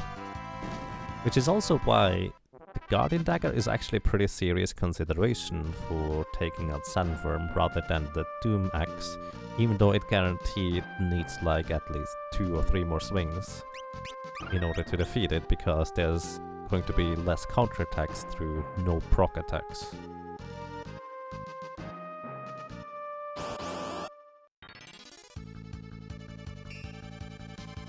And hey PJ, how goes the grinding? Slow but steady, as is expected. Welcome, how are you doing, sir? We are currently level 59, about to reach level 60. Level 61 is going to be where I will attempt defeating the Sandworm again. Also, I finally fixed my calculator because I noticed a thing that was wrong, basically. And now, I know that in order to one-shot Chimeras with the dagger, I actually need level 71 to one-shot them 3 out of 4 times, and level 72 in order to guaranteed one-shot them.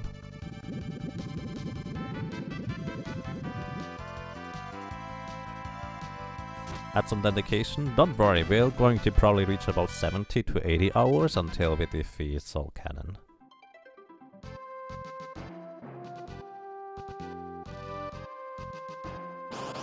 But yeah,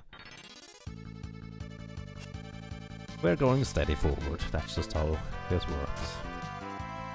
And I knew what I was getting into, so just trying to do stuff on the side sometimes. Today we actually played a dark room on the side, but eventually I decided to just kind of stop playing for now, because Chimera grind still requires a fair bit of attention, and it was actually starting to get mentally rather taxing to play just a browser clicker game on the side. You got a better grind after this before Soul Cannon? Nope. This is as good as it gets, actually, unfortunately.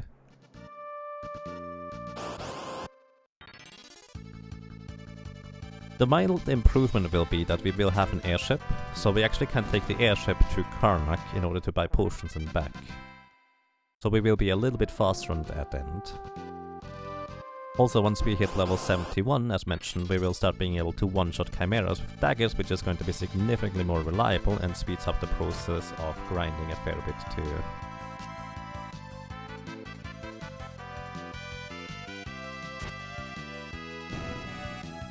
Just a mild break between the grinds. Exactly. And this here, while this is a pretty lengthy grind, it's literally only about a third of what it will be, well, maybe half of what it will be for Soul Cannon.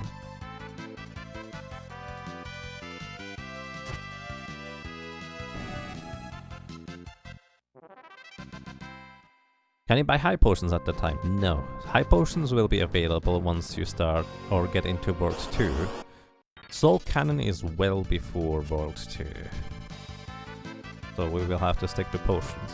At some point I will start using elixirs in order to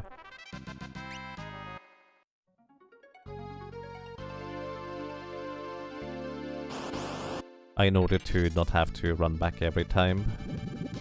I'll probably start using elixirs at level like 68 or 69, just before we start one-shotting the Chimeras.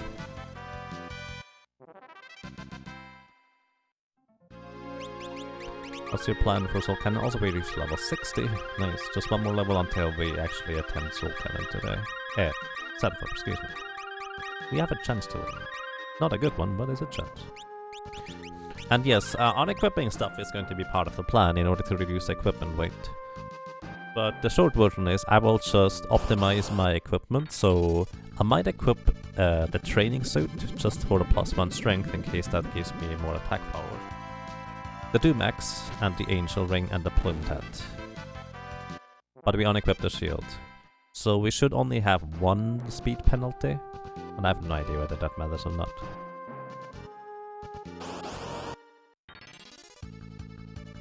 So basically it's going to be Plumed Hat, the Angel Ring for maximum magic evasion, pretty much. The shield doesn't contribute to magic evasion, so we will just not equip it. Which hopefully will reduce our equipment. You know, actually I can check this right now. Let's see, we have 13 equipment weight. The Plumed Hat is -2. The training suit actually is the same weight. The Angel Ring is the same equipment weight, and... Oops, not what I meant to do.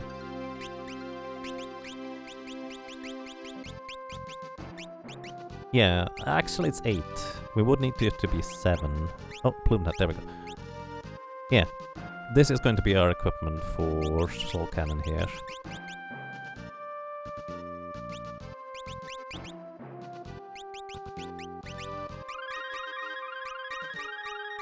But yeah, optimizing equipment weight is definitely going to be part of the plan. And optimizing evasion or magic evasion for avoiding the little rockets attacks.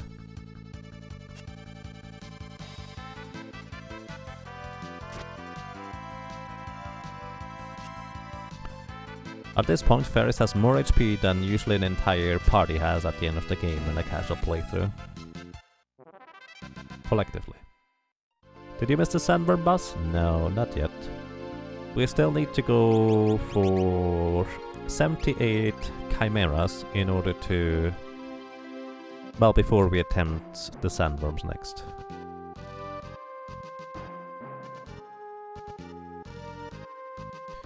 Well, the rockets matter. You were assuming it's just a race with the second surge beam. So the rocket actually you can resist their launcher attacks. So the rockets matter for 2 reasons. 1, if they ever hit Ferris, that means we only get to survive... Actually, we do not survive a surge beam at all. If we get hit by any rockets, the first surge beam will kill us, because the rockets deal 50% of your current health and damage, and inflict aging status, which doesn't matter because we use the Angel Ring for maximum magic evasion anyways, which also makes us immune to aging status effect. Yes, those rockets... Oh yeah, the launchers are... those are the launchers on the back of Soul Cannon is what I'm referring to. Which is why we need the magic evasion for them. For the stuff before Soul Cannon, we just equip a Flame Ring and we're good. We literally cannot tie with a Flame Ring equipped and a Berserker character.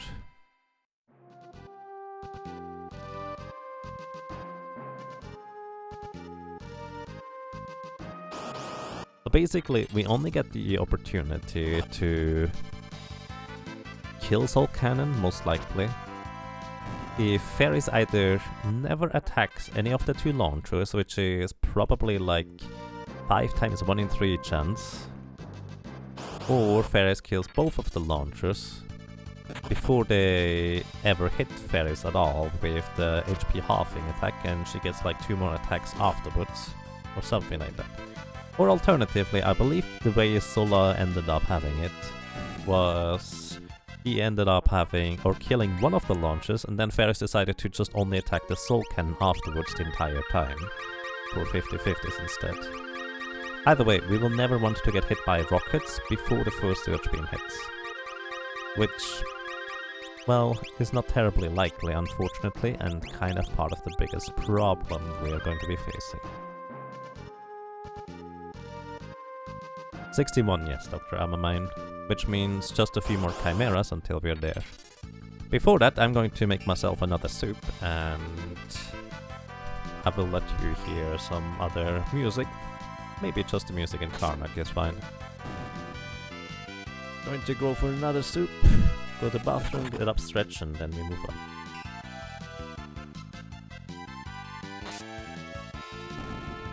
What time is it? Right now it is 11:13 PM for me over here.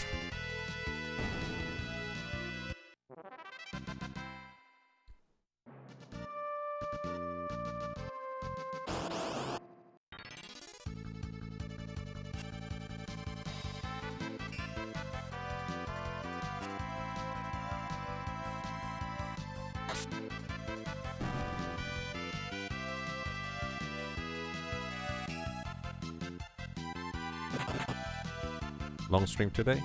Yeah, I'm trying to go between 7 and 8 hours each day just to, well, basically get the Berserker done.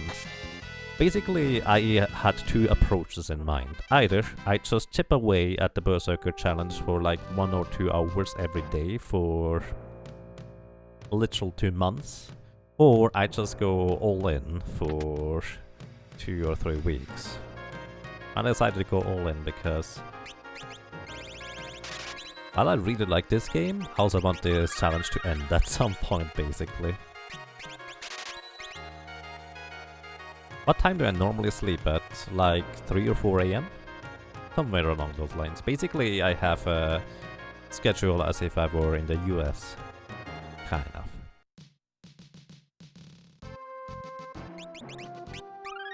Didn't I want to listen to some other music? I guess this overworld is fine for now. Okay, quick break, be right back.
Alrighty, I'm back.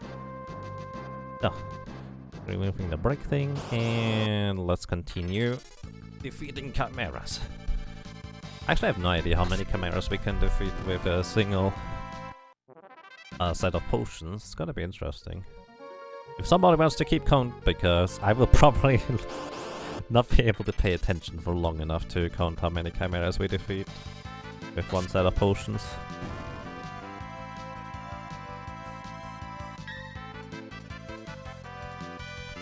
Why is your secret moving so much faster than yours? It's actually a variance, like it has a little bit of randomness to it.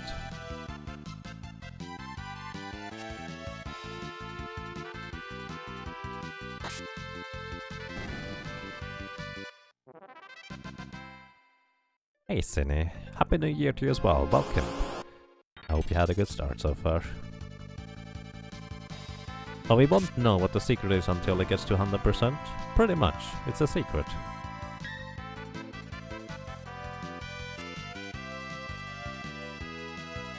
But I recommend that you put anything that remotely smells like food or it's just bite-sized out of the way and hide it so it doesn't get lost.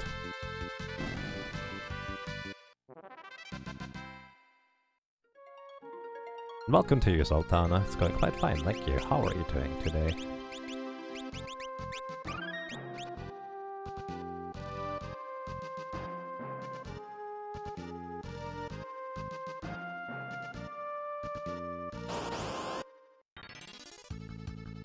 If you found a way to send scents or odors over the internet, please let me know.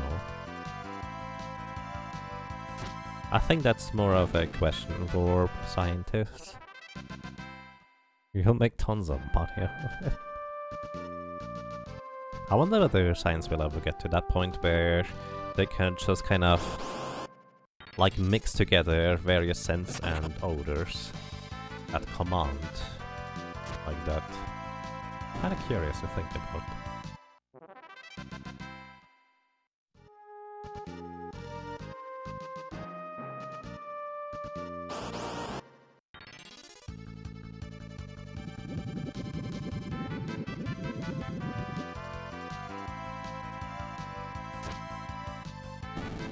Still need something to distribute the physical teleport, some teleporter. No, what I was thinking was mainly just kind of like a contraption that just has all the chemicals inside of it in order to create any scent. And then you just send some code in order for that machine to create the scent that you want it to be smelling like. Something like that. That's just kind of my idea of it anyways.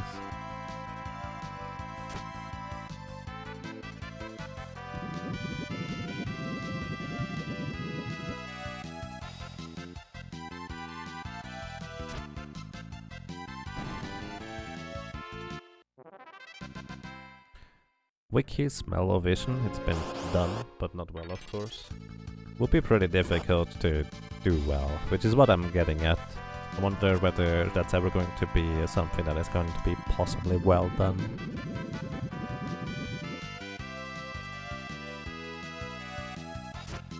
We had currywurst flavored chips the other day, and they blew your mind how accurate they got the flavor. Huh, interesting.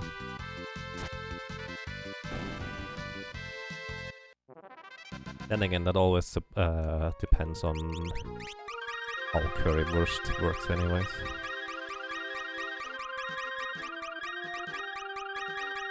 Or where you get it from, is what I'm getting at.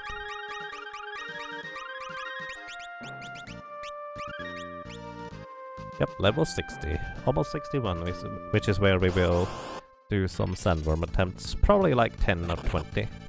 Then we're going to be done for today.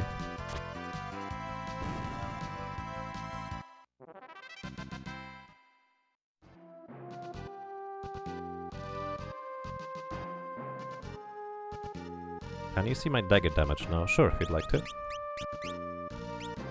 I'm pretty sure it hasn't changed since.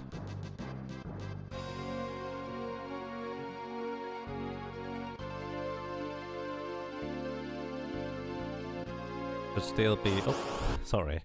I walked outside the desert. Just on the wrong step.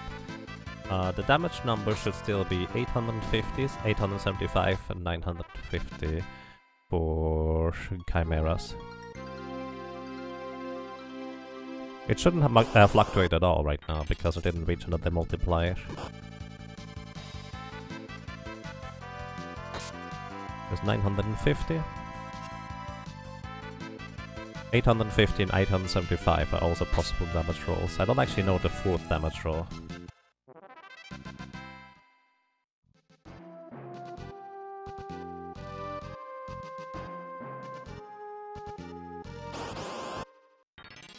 As I said, it's basically, you need to reach a threshold of levels and stats in order for the numbers to change, and then they just jump to the next multiplication level, so to speak.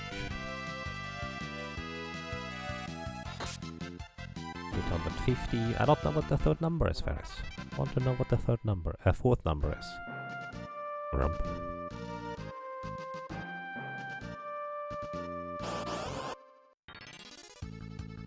The one exception to that rule, by the way, is a monk. A monk always gets more damage each level because of how it works with barehanded. Uh-oh. So ladies and gentlemen, everybody, please make sure to hide everything that remotely smells like food, has about the size of a food, is just bite-sized for a rabbit, because the rumper rate has arrived. And, well, there goes my soup. Including the cup. Rumper rate. So that's the secret. Here goes your dinner. Your carrots are safe. Rabbits like carrots. Your poor cat? Oh. I hope it isn't too small.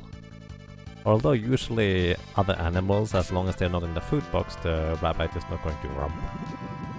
Usually. My Doritos! Oh.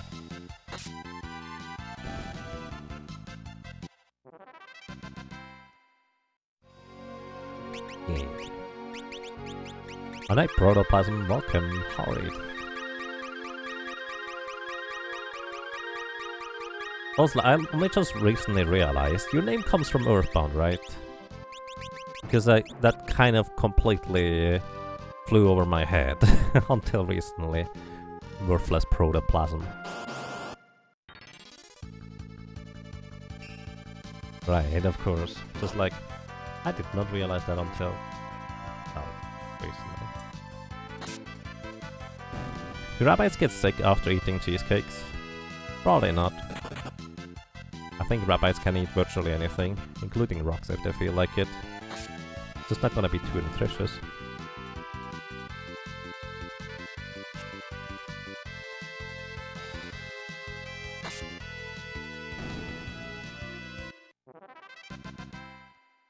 Your catchphrase is inadvertent your name is an inadvertent catchphrase from another streamer. Oh, I see. I know all too well how that is. In one of my GDQ runs, I was so nervous. I said basically, as in the word basically, all the time. Again and again and again. It just kind of said it so many times. It's kind of silly. And people, of course, also like to comment about that.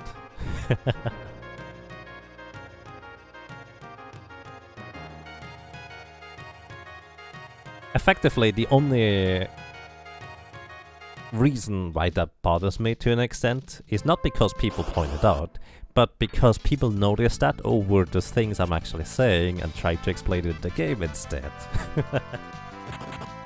So instead of learning about the game, they just count the basicallys. Snap face. I mean, it's not like they would have learned anything more, or less for that matter. Just in my brain.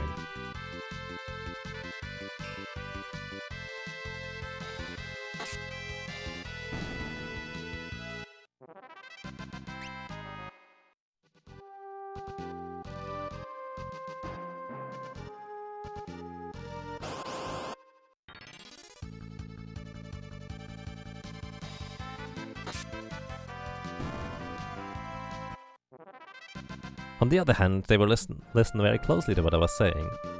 Well, I don't know, might be too distracting. They might be basically too distracted. Who knows? Is the challenge allowed to learn other Chop's abilities? No. It's just Berserker. If we weren't allowed to learn other Chop's abilities, I would have probably taught it like two-hand or dual wield by Ninja. Actually, no. What is even better in this case is just two-hand by the Knight, I think. That way we would literally double our damage output. And we could probably get past Sandworm already with 2 hits.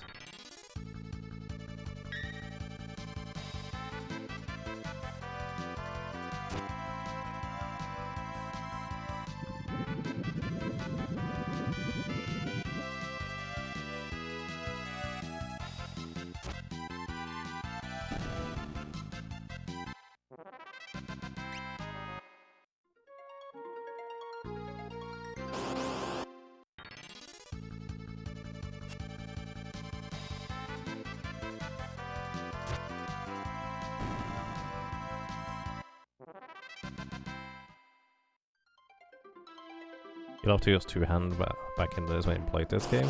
It's really good. Like, it's really, really good.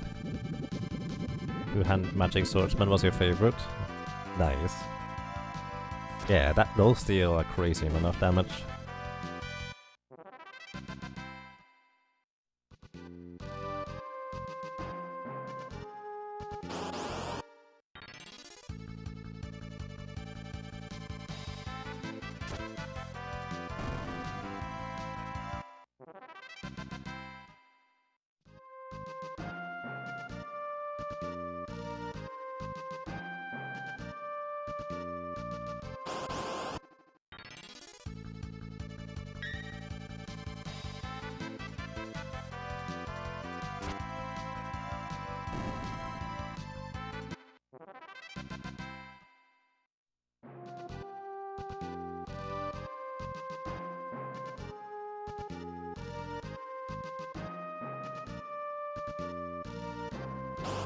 Visual sound effects make you feel pretty fast when attack. Yeah, I agree. Using elemental swords is really nice. And then of course the impact is pretty significant too, with the high damage numbers.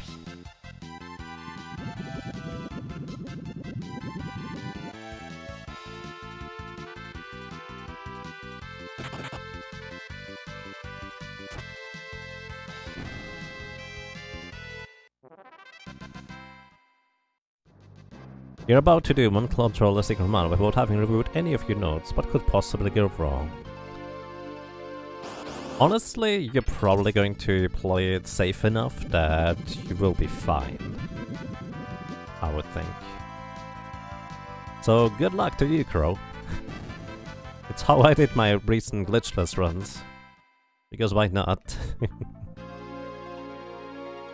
Imagine all the super visuals and sounds and you end up doing like 1 damage. Like blue magic question mark question mark question mark question mark. Ah. Yes, exactly, Kai. By the way, is it Kai, K, or Ki? How do I pronounce your name? By the way, if you played it... if you play the game in advanced version, Vampire is strictly almost strictly better than the Revenge attack, the question mark move. Almost. Unless you want to keep that low HP.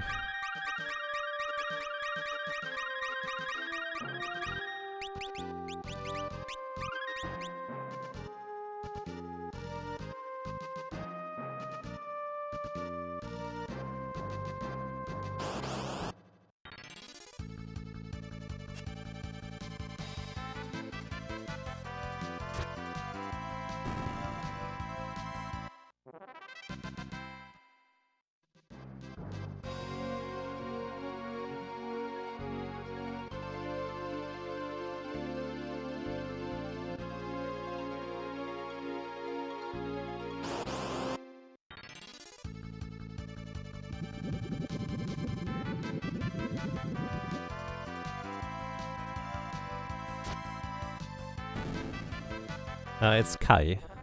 Japanese name, so I use Japanese pronunciations. So I think it's Kai. In that case.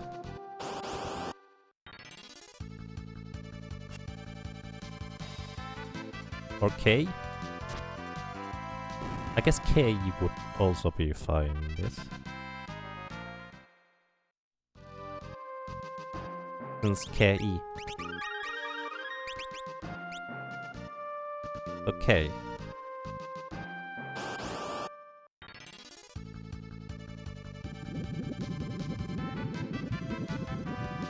I guess there's the catch that I don't really know how to pronounce that in English in the first place.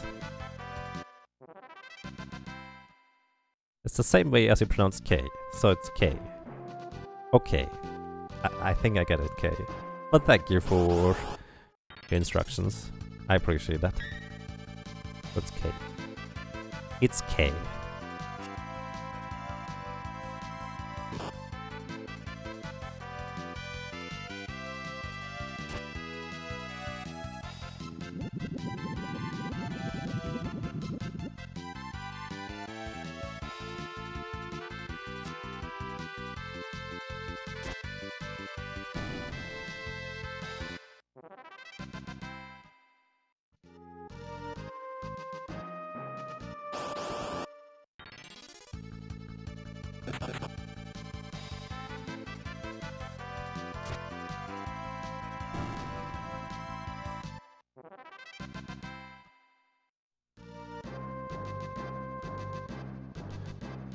Ten times power. Oh dear, I hope your name is easier. Maybe. Unless I'm supposed to read it like XIO, like Zio power. And that one might be a little bit confusing. Oops. Oh yeah, but we never tested how quick I would be able to attack chimeras with other battle speeds. I'll probably do that sometime soon.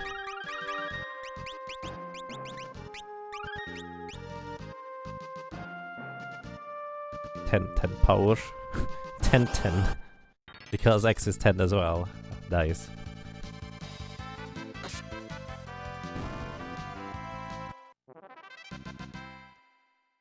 Seishura.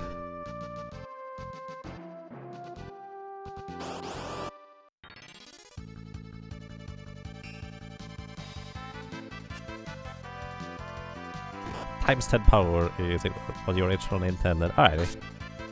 Times 10 power works for me.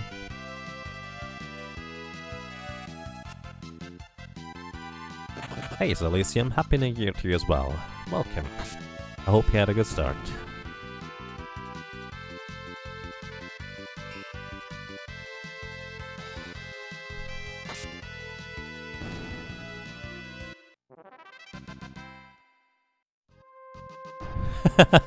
Tense.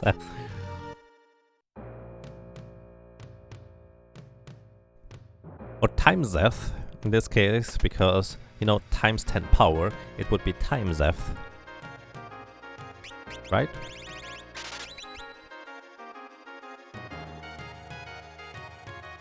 Zeth. No, XZeth. If X 10 power is pronounced times 10 power, it would be times Zeth. Because the X is replaced with times.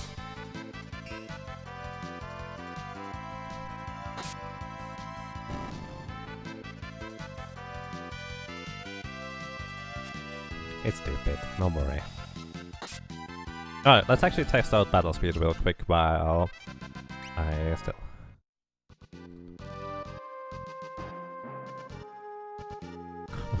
Beware of the evil times death. It's actually really friendly.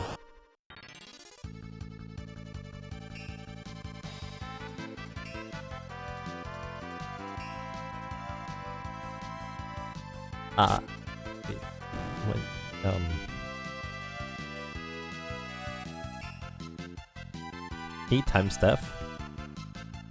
Sure.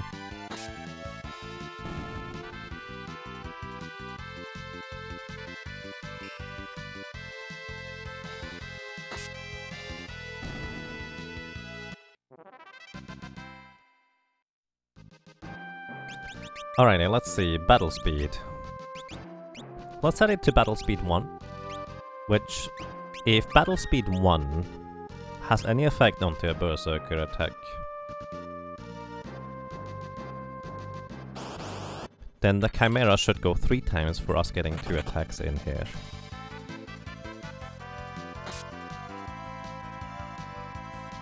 That's number 2. And it doesn't matter. Berserker doesn't care. Which actually begs the question. I need a timer.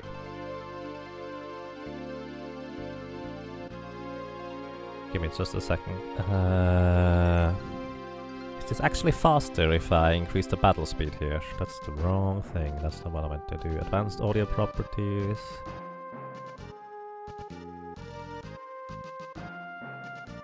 Alright. I need an exact timer here. Timer. No, not timer. Stopwatch. Alright. Stopwatch, and we go. Come on. So as soon as the blurling started, I started a timer.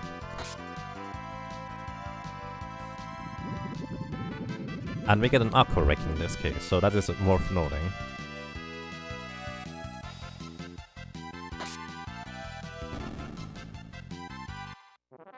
Right, 20.5 seconds for this. That is with an aqua wreck. 20.5 seconds. If somebody could write that down, that would be great. Now I just need to get another aqua wreck right here. Thank you, Aklorin. No, it's actually fine. Aqua Breath is actually fine in this case. I just need this guy to use Aqua Breath once in order for this to work out. He didn't use it, so I need to reset it.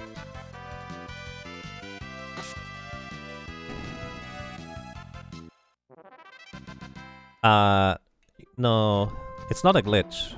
I'm just playing on original cartridge because the only way you can play this on original cartridge is playing this in the Japanese version. That's literally all there is. Okay, there we go. This is a good fight. Oh, no, you're right. Oops. I'm a dummy. Alright, I don't think that influences the battle speed at all. Sorry. No, you're right, actually. I do want to use a specific glitch. Derp.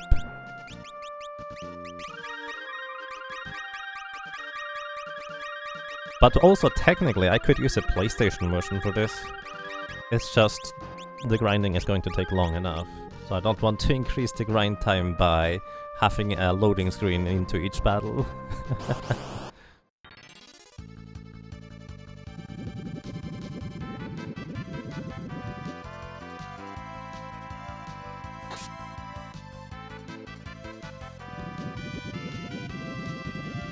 Yep, not the only one, but that's okay.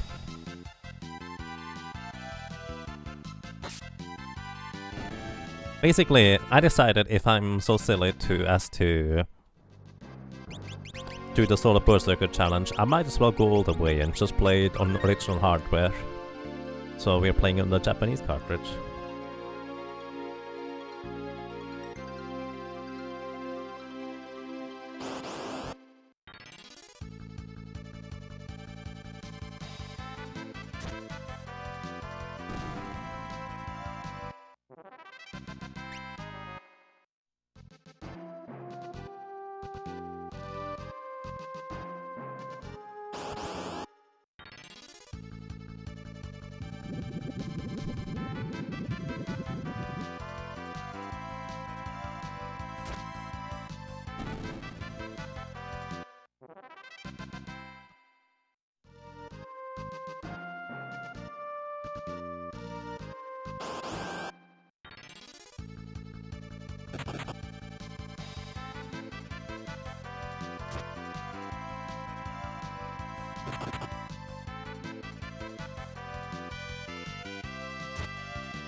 I just realized I probably should set the...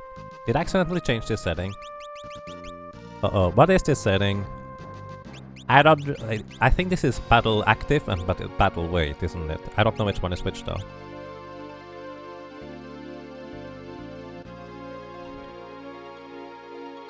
Left is active. Alright. Second is wait.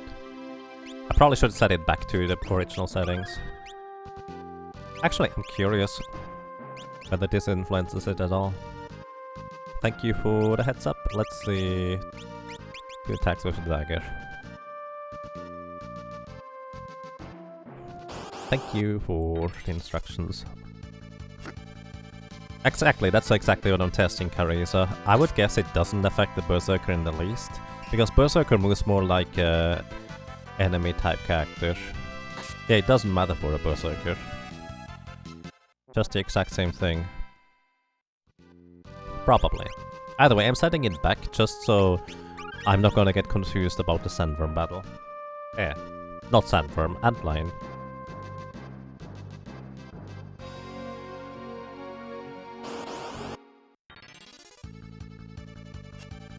And yeah, that's what most of the items are too, Carissa.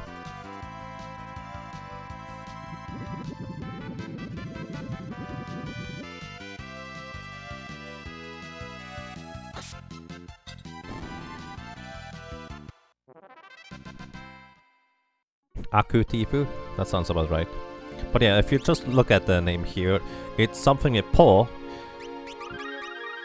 Probably something like Potion, or I don't know how actually it works. I just can read it's a paw at the beginning. Paw. Which is why I know. And Ash the Husky, thank you. Thank you so much for 7 months of support. Welcome back, and thank you for the good luck. I will need it. Paw or she or Yeah. I just know some characters in Japanese, but not that many.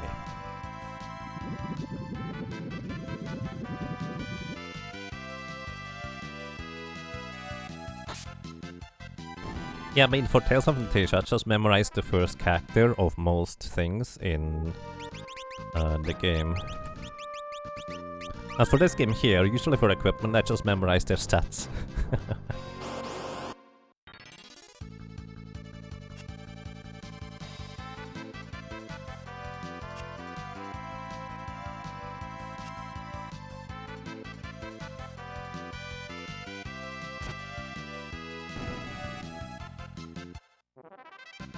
Well, some speedrunners certainly can.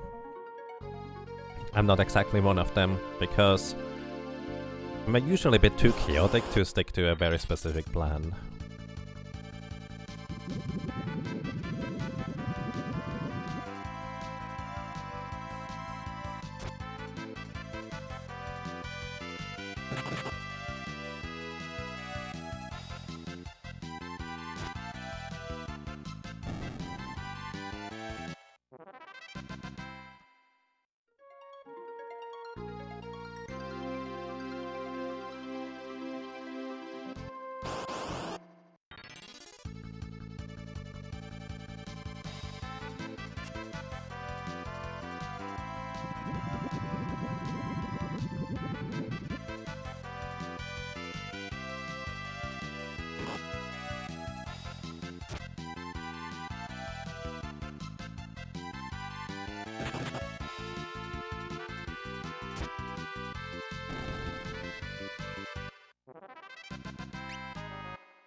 Yeah, especially games from the SNES era. Basically, I think it was considered to be cool or of higher standards if you had like some English text in your game one way or another. During this time, if I'm not mistaken. Maybe still. I don't actually know that. But you will see a lot of the Japanese cards for NES games actually have straight up text, English text in them for some reason.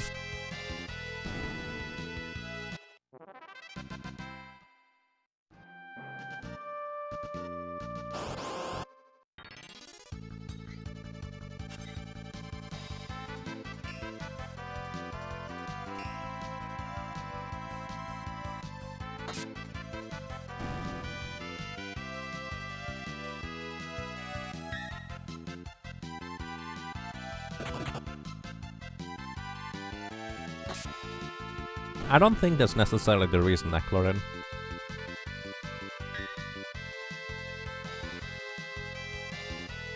Then again, I'm not a linguist, so I don't actually know.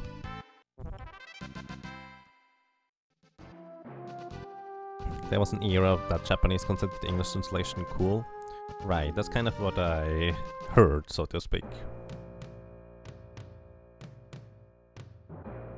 I see.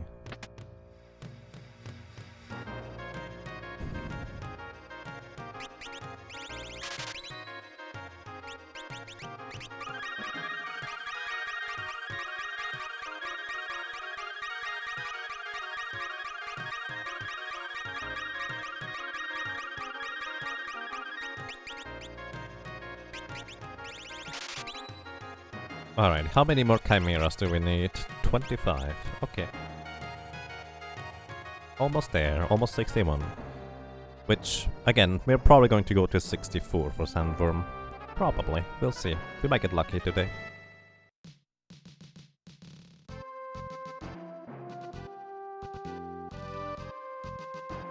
Yes, if you stay at an inn, if you use a tent, or if you use a cabin, everybody gets revived, which is why I'm not doing that.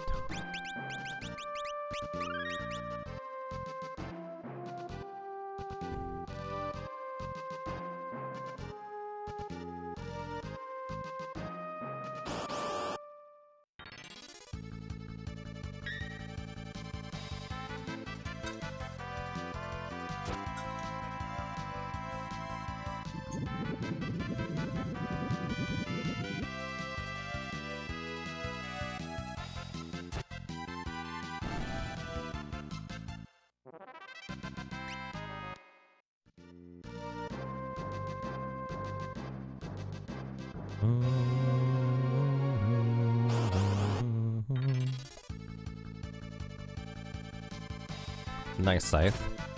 I do agree. Actually, I really like the sprite of it.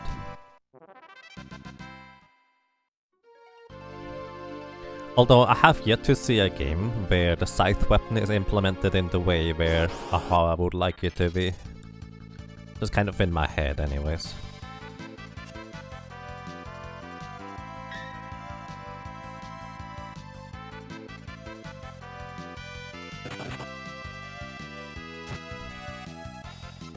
Berserker's accesses are comically oversized, this is great. I dare to say those are at least the correct size. A scythe has to be this large, that's just how it works, right?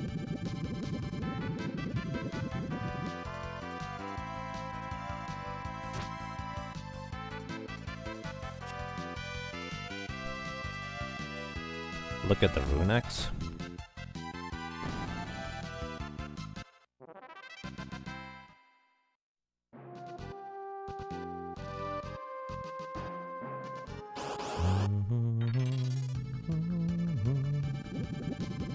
Rune is like 90% handle. I don't remember the sprite, to be honest. Neat. Good.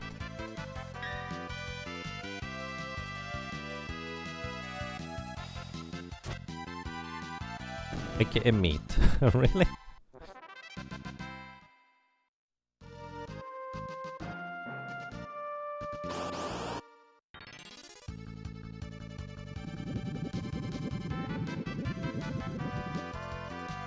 Pronunciation is completely different. Niku?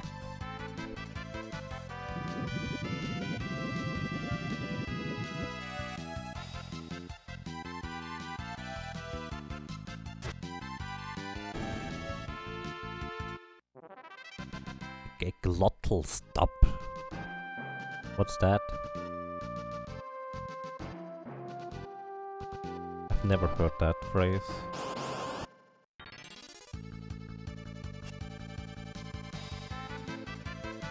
Niku.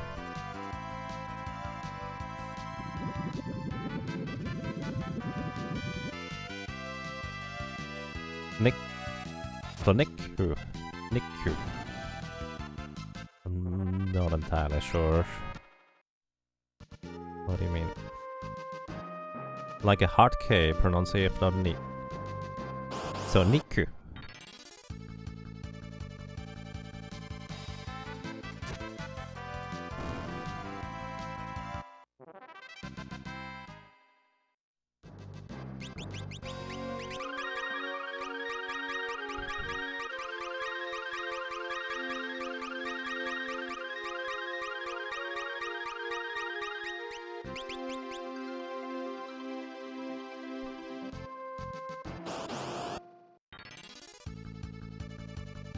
Okay, I probably would need to listen to examples, but thank you for the lessons.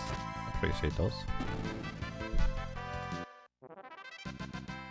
I was just confused. Yeah, here's the catch. I cannot even distinguish between Z and Z, whichever one is which. Like a Z and Z, for that matter.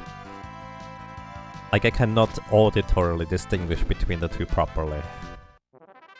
Because I'm just not set for that. Yes, those two, Keshura.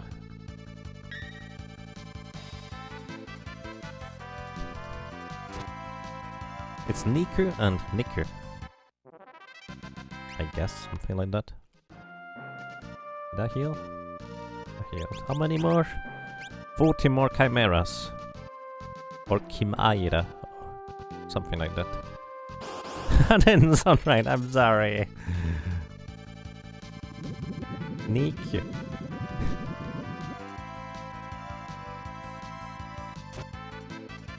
Niku.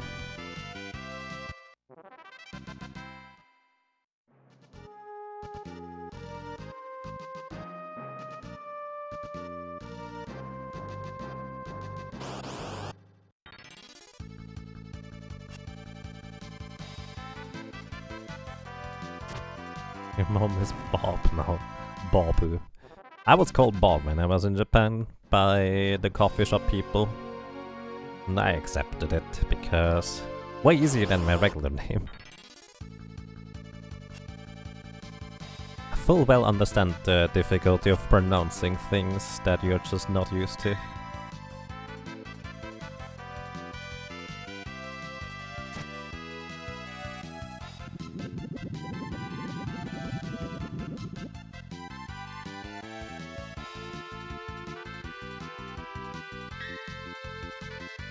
Kneecaps easy? I'm not sure I understand. What is my regular name? I'd prefer not to say, but then again, it's easy enough to figure out if you just research it for a while. But that's just me.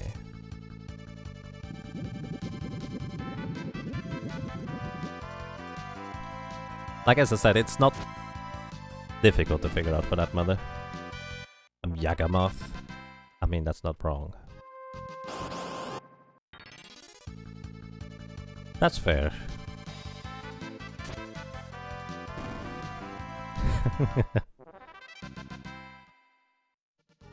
You probably can't pronounce it. Yeah, let's put it this way. Kishora has trouble with it too. My real name is Yagagoth. Not quite.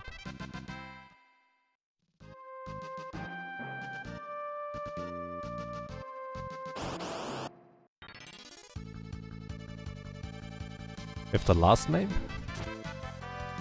You say things perfectly. Yagabob.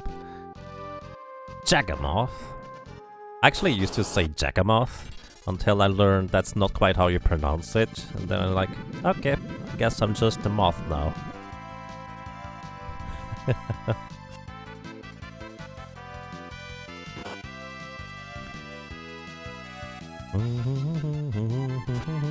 Ooh, a one-shot from the back row. Impressive.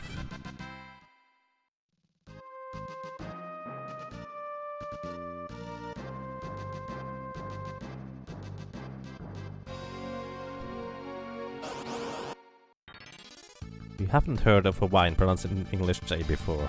Right. But here's the thing. I didn't come up with the name when I was talking English. I was talking German and I didn't know any better, basically. Licorice flavored moth with antlers. Please don't taste test moths. Well, I guess maybe moths are fine, but frogs are friends, not food.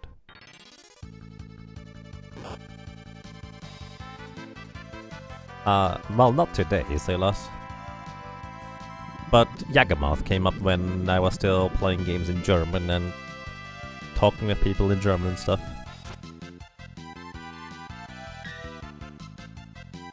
And hello, welcome, Happy New Year.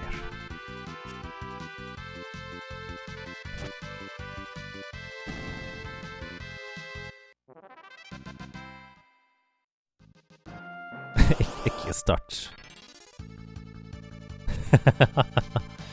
It is very Dutch.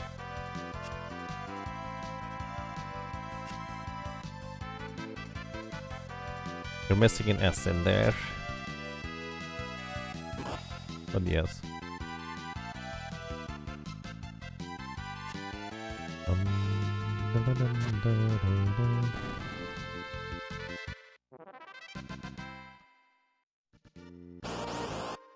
I feel like the common connotation is that you have to yell when you're speaking German because everything needs to be capitalized.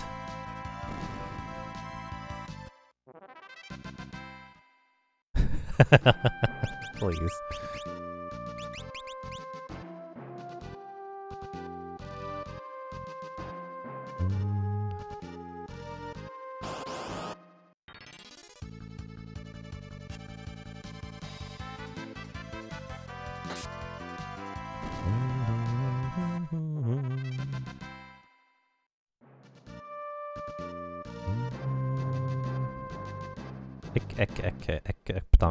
Boing. Boing boing. Are you suddenly going for the boing, which is like Mr. Saturn in Earthbound? Boing? Zoom.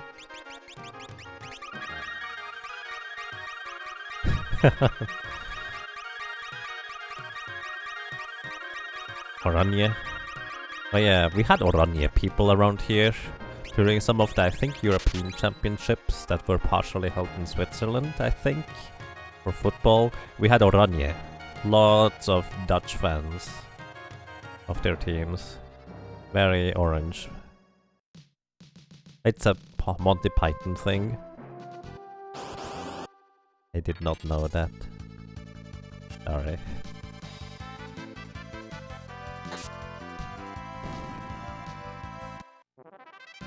Okay, how much more do we need? Oh, 723, alrighty. We are finally going to try and give Sandworm a world or two.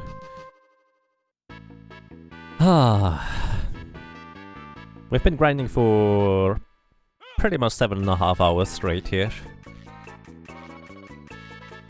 And we are now at a level threshold where we conceivably have an okay chance against the Sandworm, meaning... What did somebody else say? Like 5%. 5% is pretty good odds, but then again, we don't actually know whether it's really 5%. Speaking of 5%, this is gonna take a while. Because Ferris just got blinded, which means 75% of our attacks are going to miss.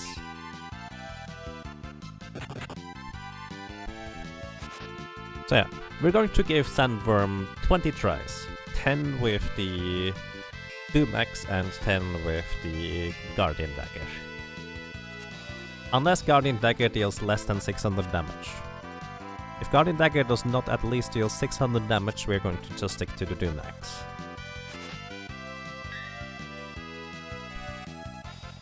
Three hits, not 4 hits. Right. And the chance for that is not particularly good, so let's just go we have like a 2%.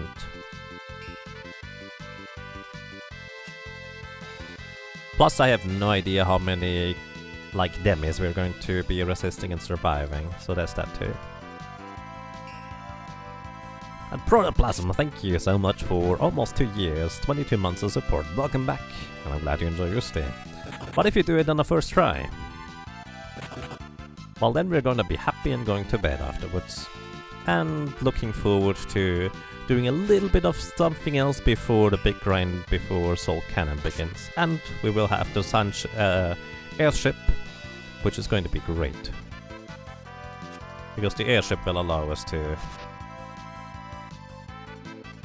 go to the Chimeras and back a lot more quickly. Rump. I mean, we can give Omega a try. I'm pretty sure we cannot deal any damage to it though. That's not true. If we ever hit, the axe would actually be pretty good. Alright, which one is the eye thing is? This is not it. This is not it. This is it. Alright. This thing with the beginning symbol that looks and has a Gutsuri. Gutsuri? I don't know the first one, but the rest is Gutsuri, I think. Almost sounds like Götze, which is German for cookies. Swiss German specifically. Alright, I need to equip the glasses real quick.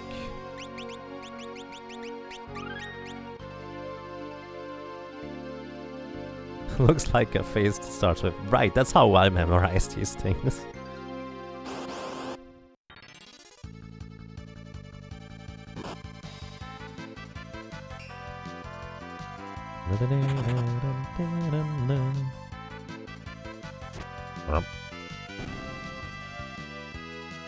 You love channel points. Nice. Yeah. You can modify the emotes relatively cheaply, which is why I put the price this cheap. Use the dagger for the first few runs, so you can see how much damage your damager does. Well, for the first one, yes. Why did I switch to the death sickle here, though? Axe is just way better. Dagger's just way better on average. Oh my goodness, the turtle survived.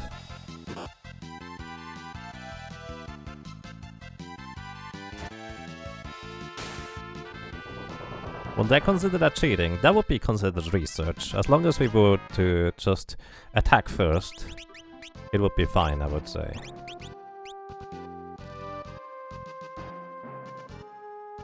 Oops, one too many steps. Those two are still waiting in the desert for me to grind to the maximum level, basically. Alright, so we need to equip the plumed hat, or the feather hat as it is called, if I'm not mistaken. And let me actually real quick calculate my thing, whether I want the training suit or this thing. So right now we are now level 61, which I think we need one less agility and one more... Wait, not 29. 49. One more strength. Yeah, okay. We need the training suit in order to have better odds here. And... Ah, no, don't do that! Plumed hat, training suit. And we want the angel ring. Tenshi. What I was considering is actually dropping the shield, so I have less equipment weight, so I'm slightly faster, but I honestly don't think this is gonna make enough of a difference to justify losing a 25% physical block chance.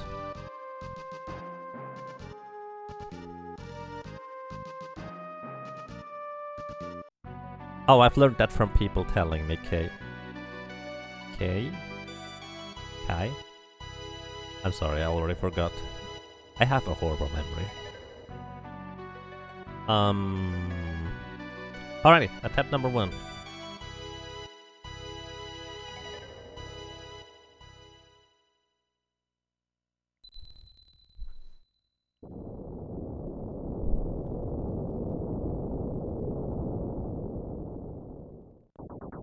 Okay. Alright, so, once again, for anybody who may not know how this fight works, so it looks like our Berserker is always attacking a random target, right? Well, here's the catch. This is not a 1 in 3 chance to hit. As a matter of fact, it is a 1 in 6 chance to hit.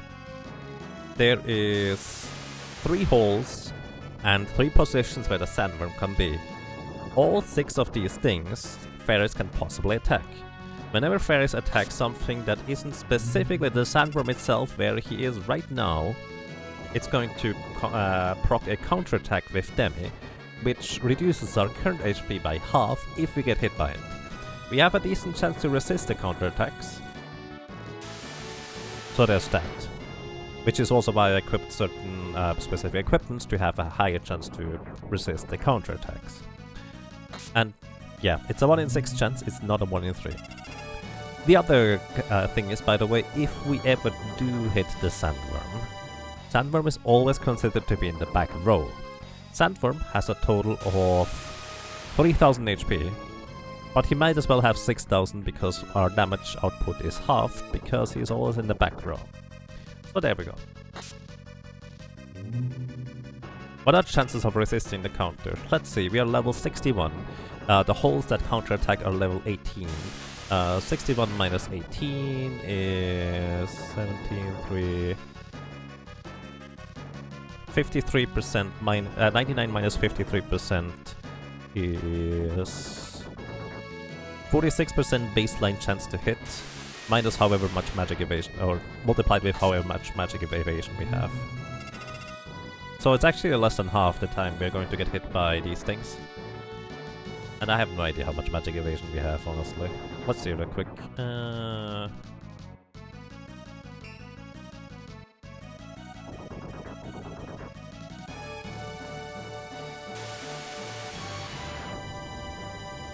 Let's see. Training suit.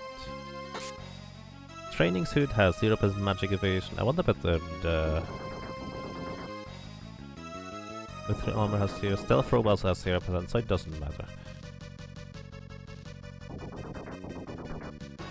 696 damage from the dagger. Hey, that's actually kind of decent. I didn't even catch that we hit it. I hit on the first attempt. Isn't that lovely? So we need 5 successful attacks on the sandworm to defeat it. Whack-a-mole for masochists. You're not entirely wrong. Either way, the training suit has 0 magic evasion. Let's see real quick. Plumed hat. Plumed hat has 5% magic evasion.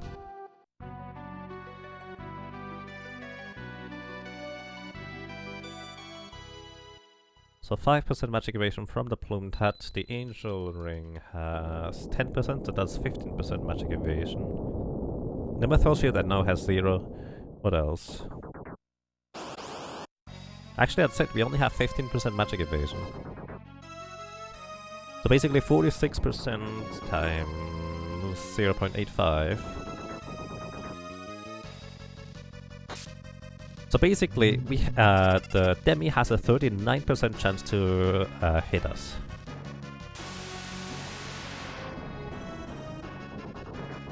That's not a very good chance. Nope, it isn't. But let's actually count hits. How many we get anyways? 2.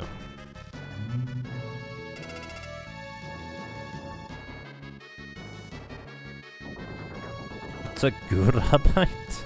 Special type of rabbit that lives in sandworm holes. Gravity, the Japanese name seems to be Gurabite.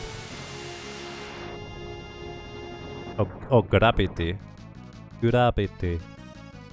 Right, because it's gravity. 4. We've gotten pretty unlucky with not resisting the counterattacks though in this run here. Arabi.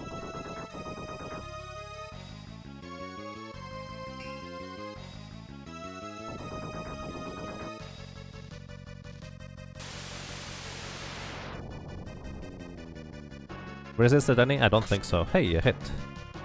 Like 4 attacks here. Oh yeah, we can absolutely resist it, I mean.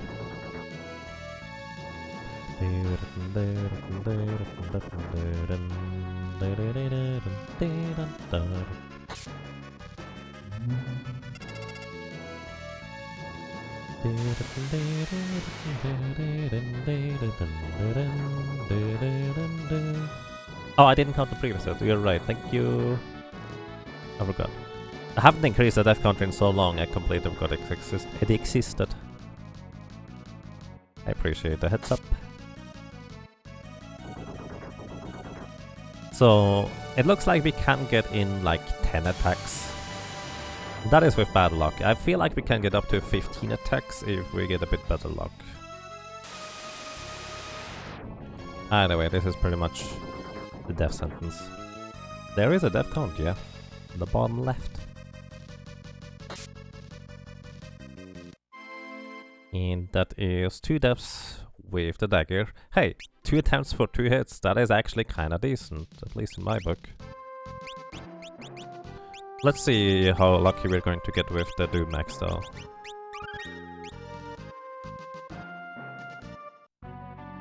If any corner says 60, you automatically assume the frame rate. Well, it was 59 until just now.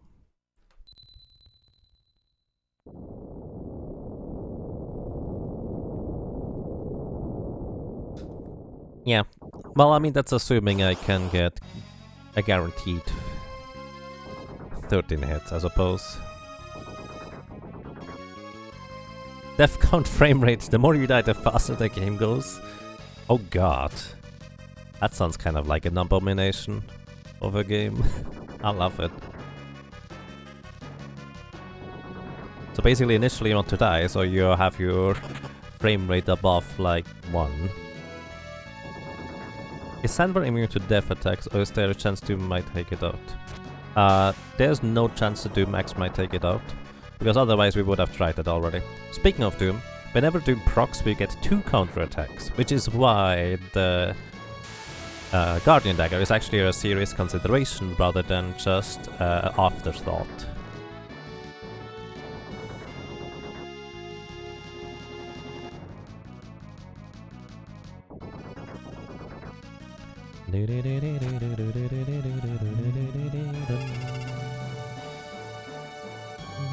We only need a health counter. Well, the holes, anytime we don't hit the Sandworm, it will counter, or will have a chance to counter as long as we don't resist the gravity. Or Demi, as it is called in the fan translation.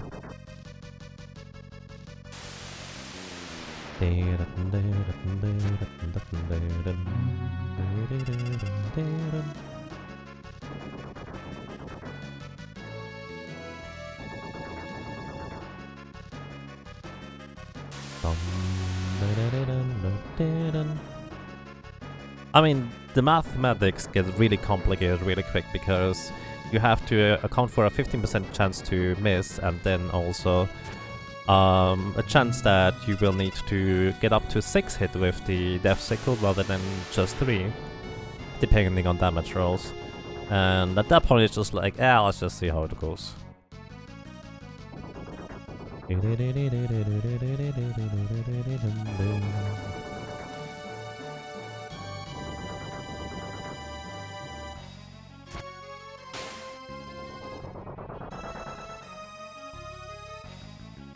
I think the idea holes using gravity is if you fall into hole, you're literally affected by gravity. It makes more sense than holes attacking you anyway. I've never thought of it that way, that's true actually. I never thought of it that way. Is this the first Final Fantasy that has like the gravity spell, or gravity as a name or some sorts? Did I sudden death a hole? Yeah, but it doesn't do anything. The hole is still there. So it doesn't, well, do anything.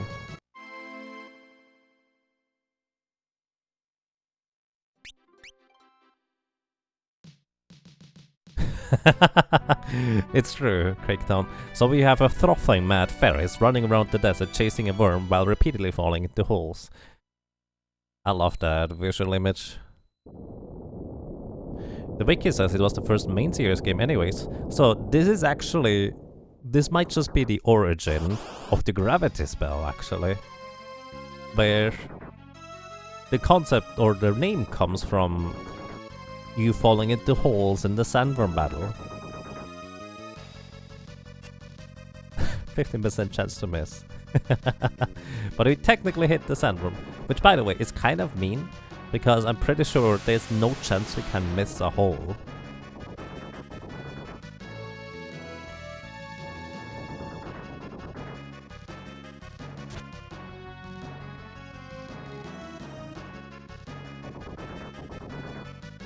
This game has several other attacks that halve your current HP. It does, like Rocket Punch or the launchers, well, launch attack.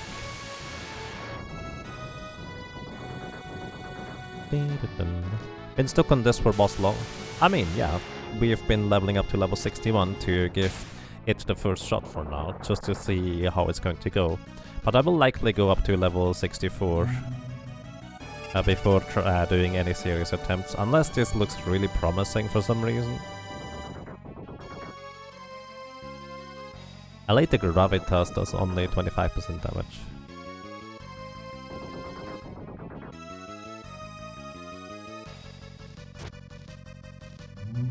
Time Mage can use it in this game? It can indeed. It's kind of like picking up an enemy and just slamming them onto the ground. Which I guess because it would be pretty difficult for them to move the sprites around on the battlefield just visually, like they did in Final Fantasy VI though. It just had like a spell visual effect that would represent that. There is Graviga in this game, yes, which is actually, oddly enough, it's 7/8 of your current HP rather than 3/4. And curious enough, level 4 Graviga does actually 3/4 of the health damage, but the straight up Graviga spell does 7/8 instead.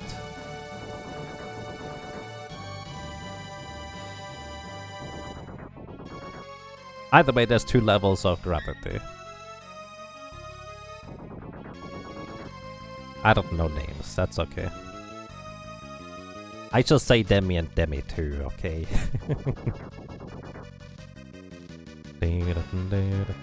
How much HP does this boss have? 3000.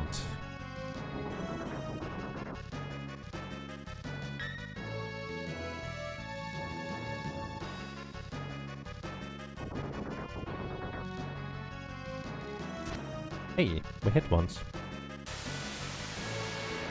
I mean, it's technically 2 successful attacks. It's just 1 missed, so it wasn't so successful after all. How many days worth of grinding will it take from 61 to 64? I would say it's gonna take like 4 or 5 hours. Maybe not even quite that much. Like 3 or 4 maybe. It's actually not that bad. It will get really bad once we get into the 70s. Is that an average roll? 912 is actually on the higher end, if I'm not mistaken. We can get as low as 400, I think.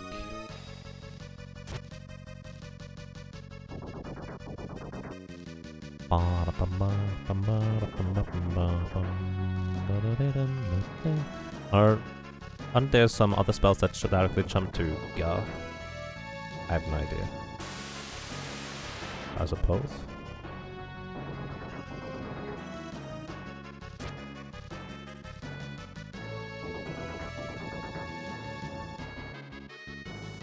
And yes, that here, exactly, it is going to take quite a while to get up to the 80s for Soul Cannon.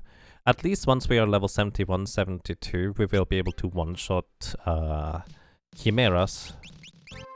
So let me just rearrange my menu real quick so we get a bit of a different on-sheet. We will at least be able to defeat the Chimeras in 1 hit, guaranteed with the Guardian Dagger, once we hit level 72. Game seems buggy, the text does not show up properly. Yeah, it's currently Japanese, but I assume you know that.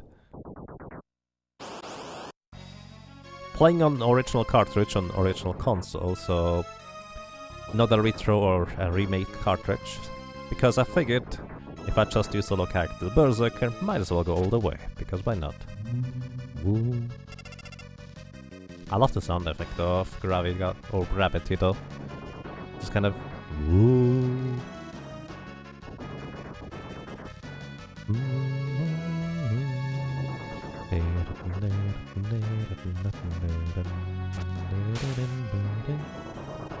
Do you know if this game uses accumulation chances? I'm not sure what that means, to be honest.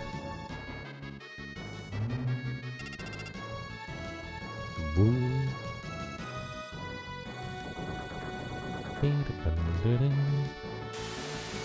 We need to hit the boss 3 to 6 times, probably, depending on how high our damage rolls are going to be.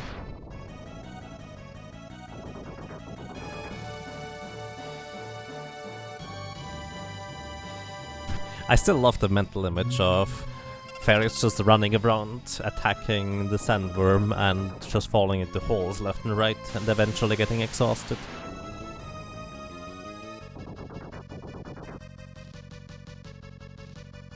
And yes, the problem with the history fights is that they are not common enough, mainly. Aside from that, the history dragon fights, while they are on one hand not common enough, But also, on the other hand, they are... What's the word?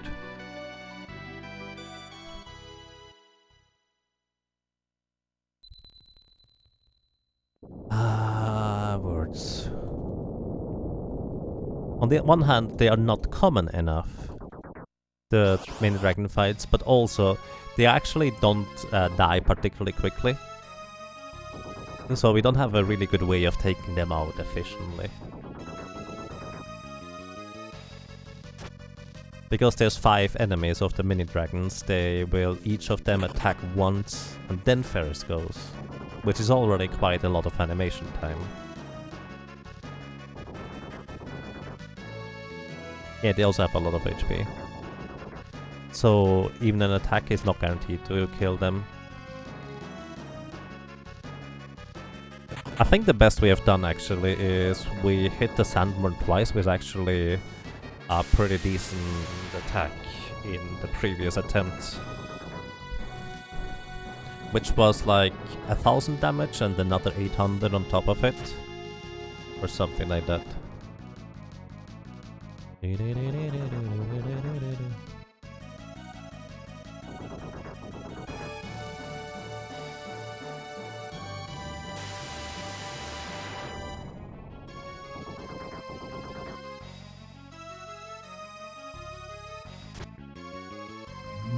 Like in League of Legends, you have a 25% chance to crit if your first 3 attacks don't crit. You will have a 100% chance to crit on the 4th hit. Oh, no, this game doesn't technically do anything like that. But the randomness, or the random possibilities, is limited enough that you will probably not find a string of sequences or events where you will hit like 5 or 6 times in a row on a 1 in 6 chance. Like, the randomness is very limited and it's pretty well distributed to an extent. So they do not actually do anything like that here.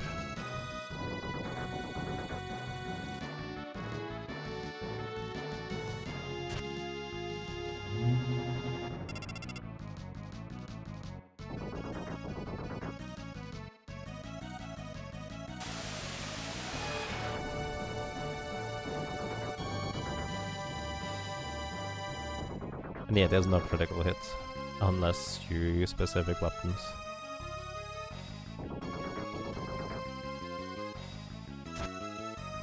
You don't need to hit the target 4 times consecutively.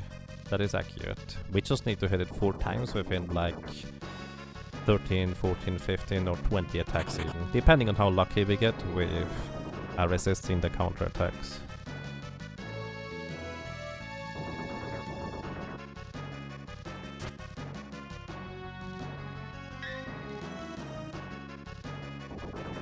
Is a Moogle trying to be stealthy? That looks weird.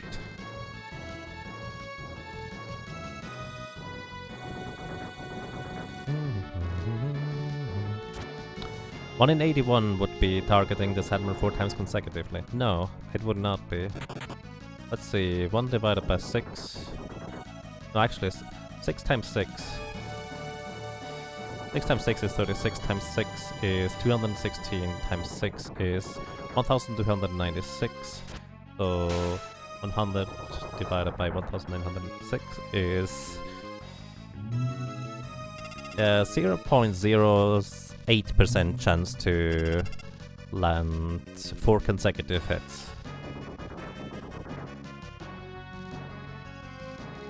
Because it's actually not a 1 in 3 chance to hit the sandworm, it's a 1 in 6 chance. There's technically 3 possible locations where the sandworm can be, and 3 holes. Those are separate enemies, all 6 of those. So effectively you are looking at 6 different targets, and the Berserker for some reason can target all of them. And only one of the 6 is actually the target you want to hit. So unfortunately it's a 1 in 6 chance to hit. So we need to know how many chances you get to swing. Yeah, we can probably average that by looking at the... So we can average that basically. Let's say we survive like getting hit by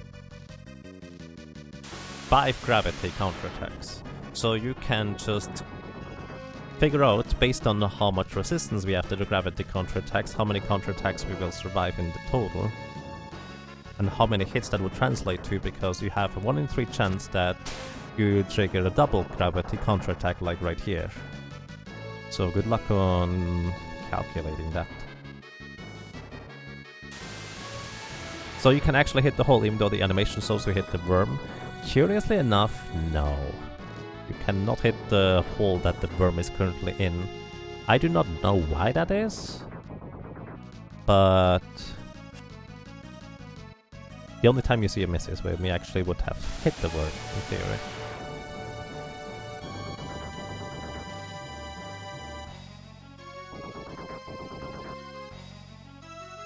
That changes chances in your favor.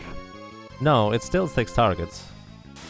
Just for some reason it doesn't like show the animation to be on the worm.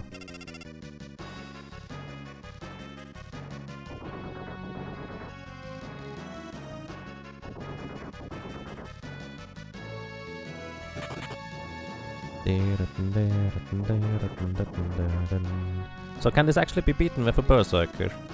Technically, yes. Just very unlikely.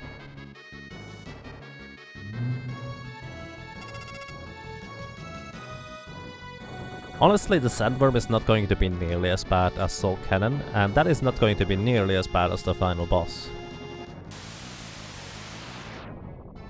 0.52% chance. I don't think that's quite accurate. But then again, it might as well be. I haven't run the numbers through the entire thing. It might as well be. Like, saying that I have a 1 in 200 chance sounds about right to an extent. What makes Soul Cannon so bad? Soul Cannon attacks you for half of your maximum HP. So you survive 1 attack, maybe, if you haven't gotten hit by launchers beforehand. And you have to deal 12,500 damage before the second attack hits, if you didn't get hit by any of the rockets beforehand.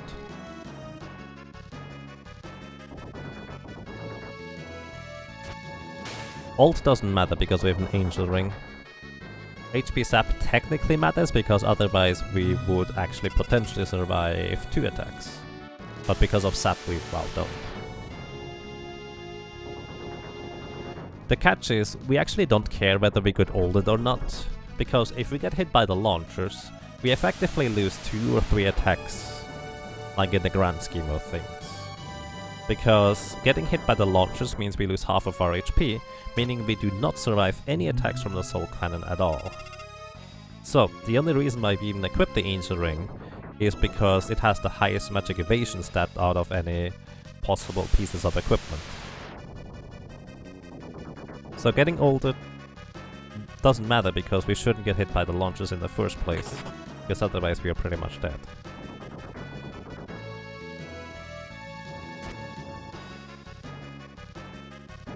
Hey Zoltano, would you like to hear about the Soul Cannon?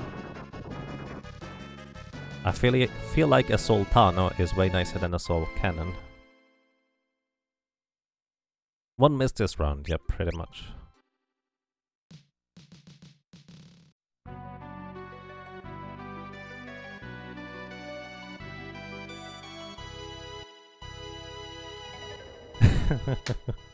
Alrighty. I'm going to refill my water real quick, so I'll be right back.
Alrighty, I'm back.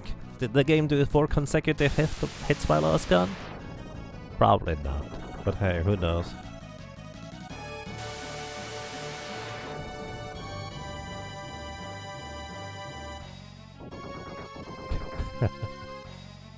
I mean, I just read chat. Hey, there's a miss. 1 hit and 1 miss.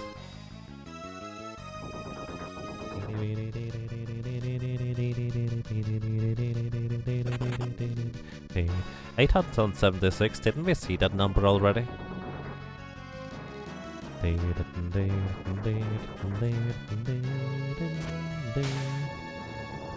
Alright, if any of these gravities land, I'm just going to reset, I think. Well, I guess we can technically still get 2 hits in.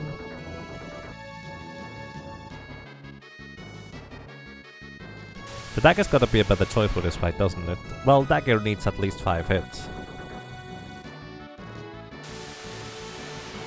Like, it provokes less counterattacks. But we have never even landed 5 hits. Like, we have not even gotten close to landing 5 hits, is what I'm getting at.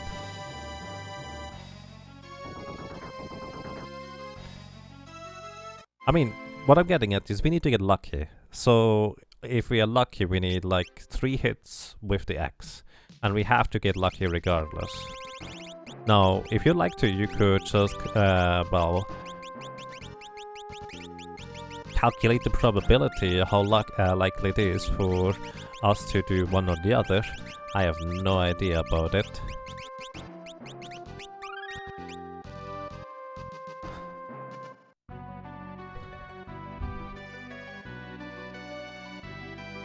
It just feels like the 1 in 6 chance to land on the sandworm and getting a high roll is a better chance for us than landing 5 attacks on a sandworm.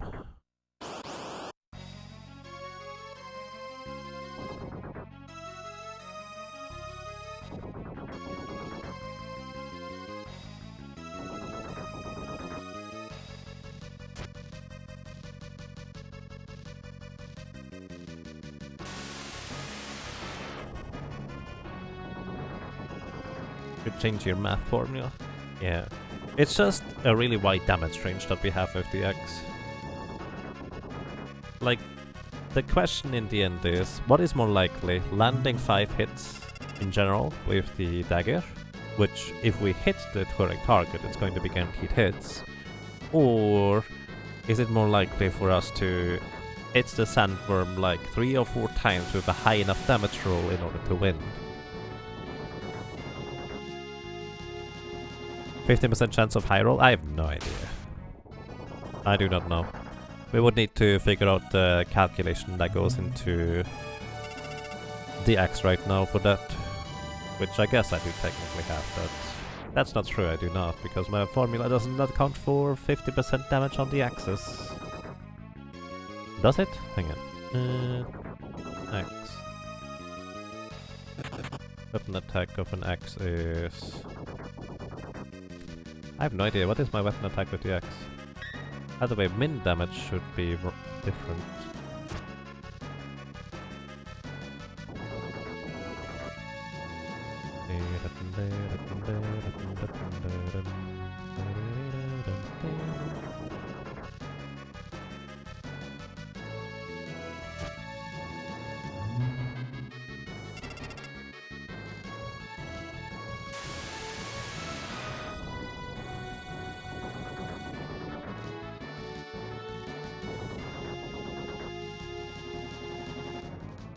Oh, it seemingly doesn't count for that.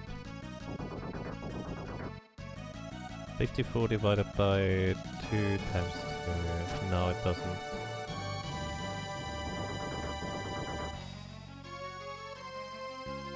Hey Omni, thank you for the good luck. I'll need it eventually. Hope you're doing well and Happy New Year to you, sir. Don't think axes account for this at all.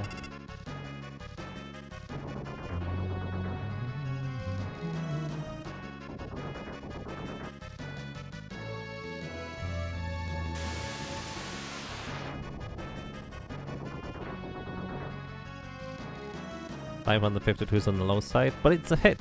We hit once, so that's nice. And we got a miss, which is also technically the correct target. So that's 2 attacks.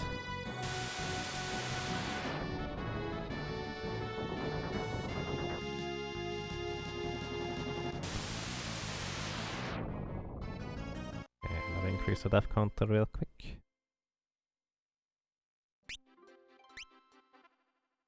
I'm trying to figure out whether I calculated the axis 50% damage swing possibility. If I change this one, it's like...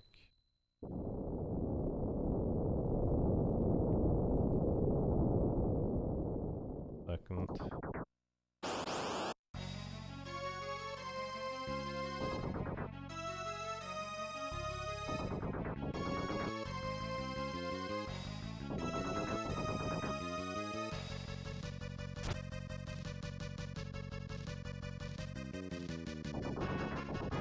I don't know why I made a copy of the calculator, but right now this is really handy.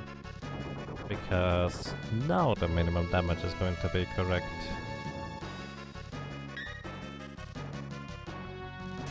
That's right. I can do 50% damage weapon attack, which if I have, let's say, 20, that would be 10.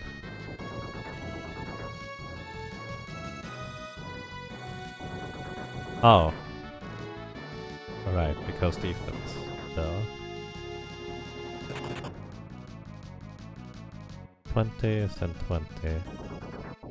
Okay, how much defense does Sandworm have?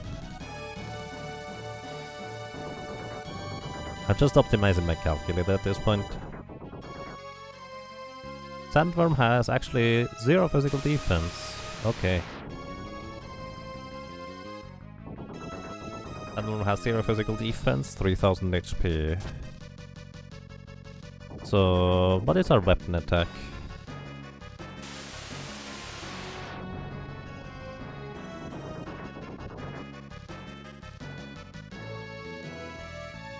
$43. Alright.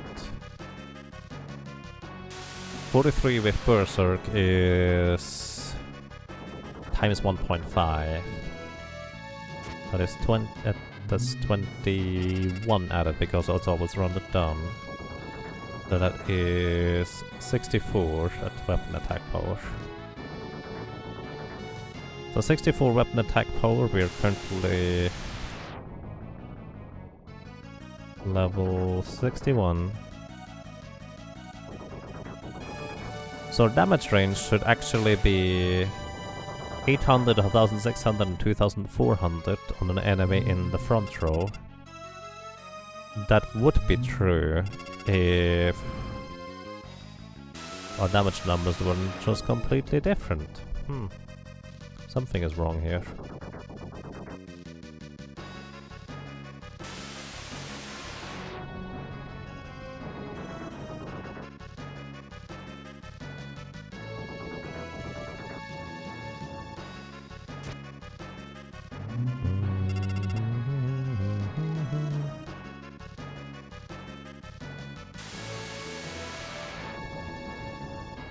So according to my calculator, I should actually deal 800 to 1600 damage on the target with 0 defense, which means it should always be a nice round number if we ever hit the Sandworm with this kind of lineup here. Which is definitely not quite the case unless I misunderstand the axe variance. Oh, right, because it can have any number in between. But it's still multiplied with 25, so it should actually be increments of 25. I guess that doesn't make sense.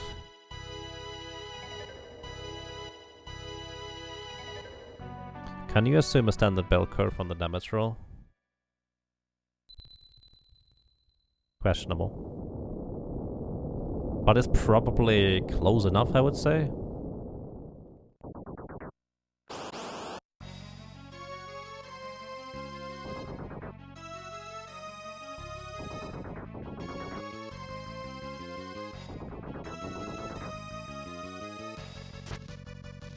You don't think it'd be uniformly distributed? Well, not big.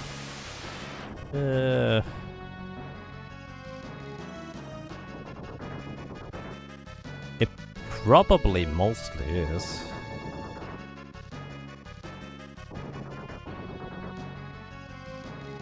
But then again, the randomness in this game is rather rigid and does not allow for a lot of values for some reason. The range is from 600 to 1600. No, the range is actually from 400 to 1200. So our damage range is from 400 to 1600 according to my calculated spreadsheet here.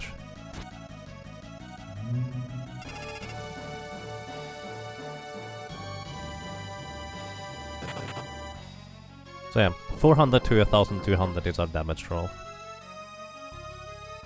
It's almost like a comet. Not quite.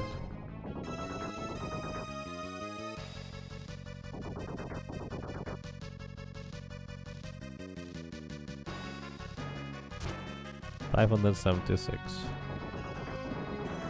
That doesn't make sense though, if we have a multiplier of 25. I guess there might be just kind of a rounding error in there somewhere. The approximate number should be right.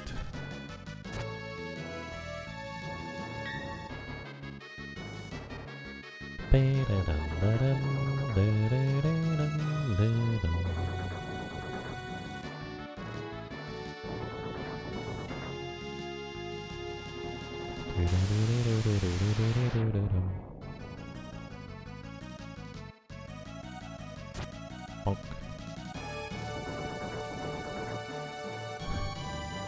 This makes you miss the Final Fantasy X-2 Berserker. There's a Berserker in that. I have no idea. Then again, I've only very briefly played it. The only times I've really played Final Fantasy X-2 is when a friend of mine just already grinded out everything and he for some reason couldn't beat the Tonberry. And I somehow recognized that no matter how which attack we choose, we just deal 9,999 damage with something equipped. And so I decided to go for the gunslinger thing where as quick as we press the buttons we could actually do many attacks and just defeat the Tonberry that way. I have no idea about the game aside from that.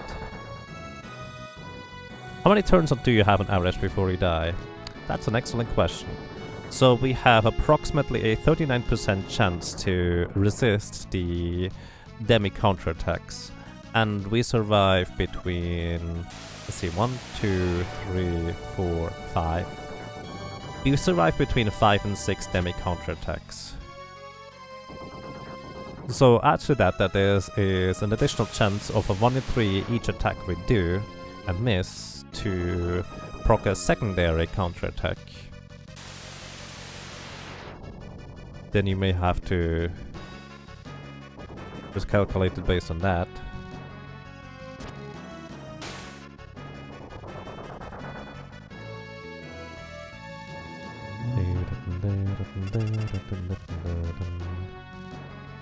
So basically the best shot we get at figuring out how many turns we survive is just counting right here. And I haven't been keeping count, to be honest, myself.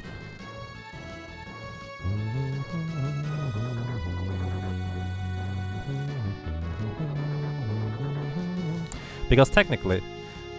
Hey, there's technically not a hit. Technically, if we figured out whether... It might be more reasonable to... Oh, hang on. Let's put it this way. If we provoke...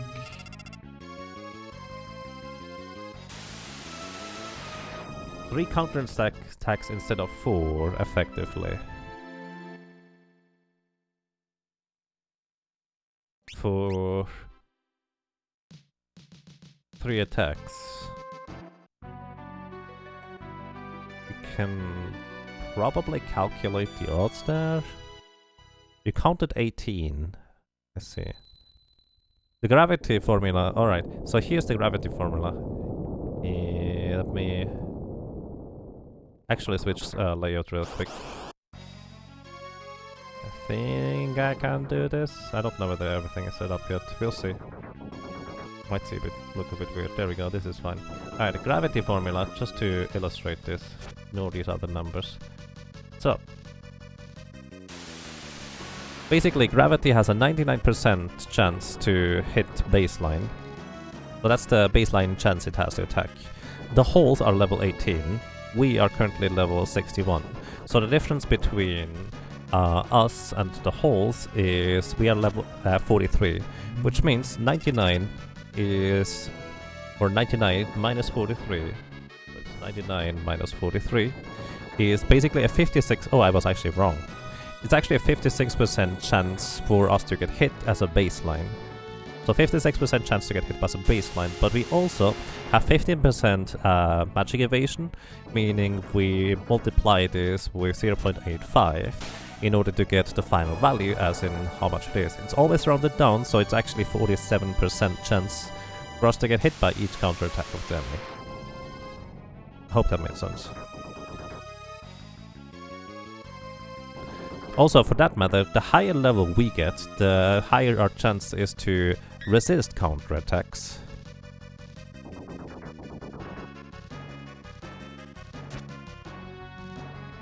Basically, one more level increased makes it so a baseline chance of 44% hit. Wait. A negative of 44, which means a 55% chance to hit, etc. The closer we get this number here towards 0, the more exponentially each individual level up is going to improve our chances of getting to the sandbox fight. Right here, we are not quite breaking even. Once we reach level 68, we will have broken even with a 50% baseline chance to get through, which means that would be a 42% chance of getting hit still, I guess. So at level 99, we would have an... Wait, did I do that straight backwards? Oh, I'm a derp. At level 99, here it is, we would have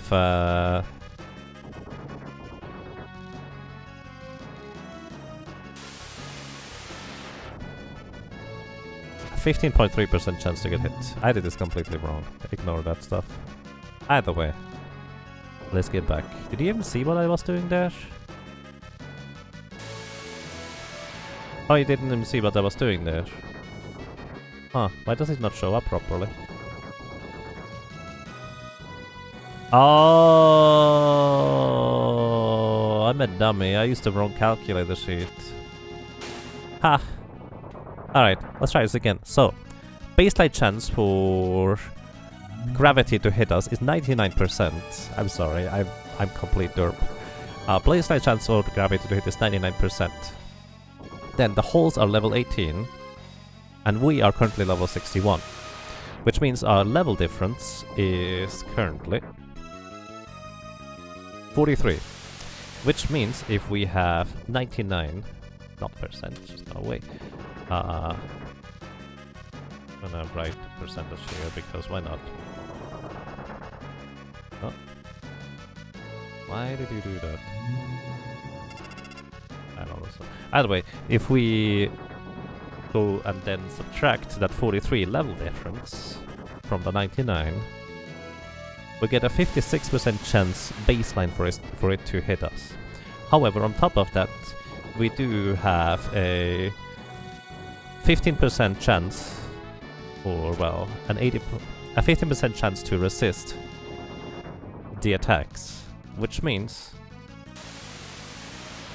after all is said and done, we have about a 47% chance to get hit, because everything is always rounded down.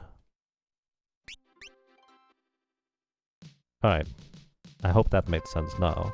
Sorry, I kinda derped on that quite a bit. I didn't realize you couldn't see it.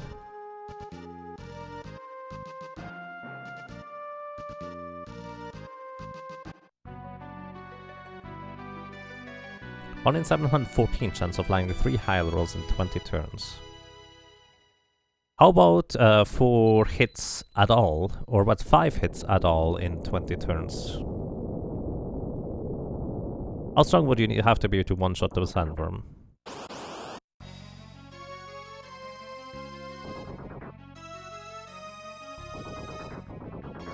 You would need to deal 6,000 damage baseline, which would mean you probably would have to...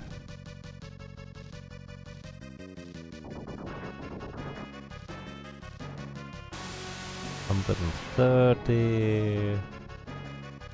$150... $180... Now we're getting somewhere. $170... $160... Alright, it would need to be about level 160 and get a high roll in order to one-shot the sandworm.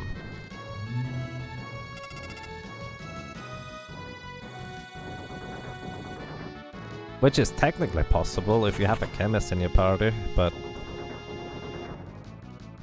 or a bard for that matter. But yeah, good luck with that.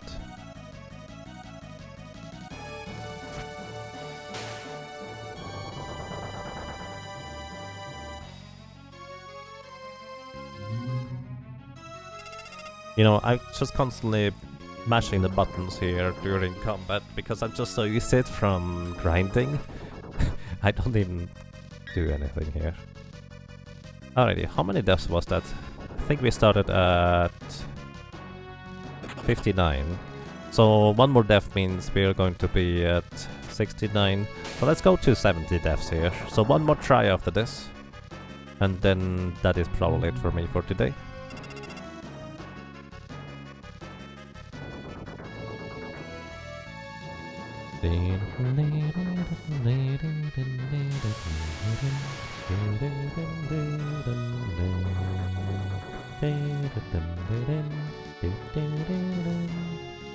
This does not seem reasonable. Nope, not at all.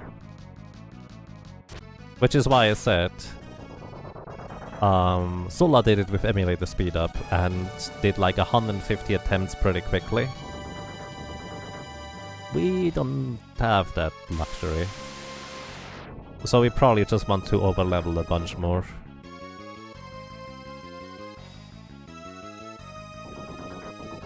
You see Solo Berserker and Sandworm, you click it. Hi, how are you doing? Hey, we landed a good hit there.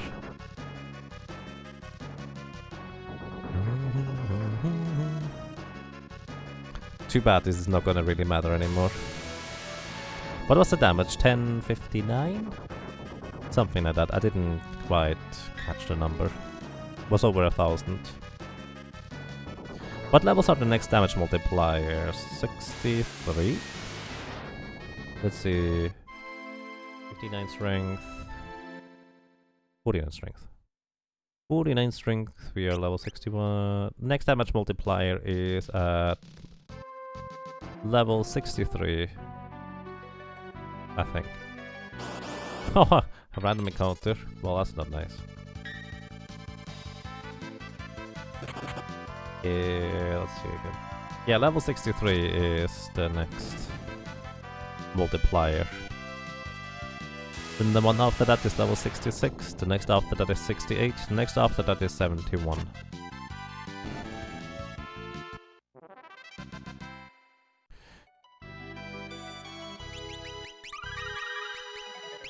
So this is the last try, let's go. A big problem with a challenge like this is that stats are heavily dependent on gear/spells. Yeah, you could say that.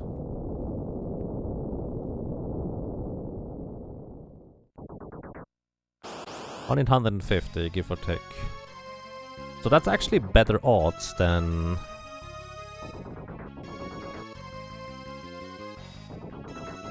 For 500 attacks that do not proc additional counterattacks, I take it. That seems like it would be better odds than... the... Lumax, I suppose.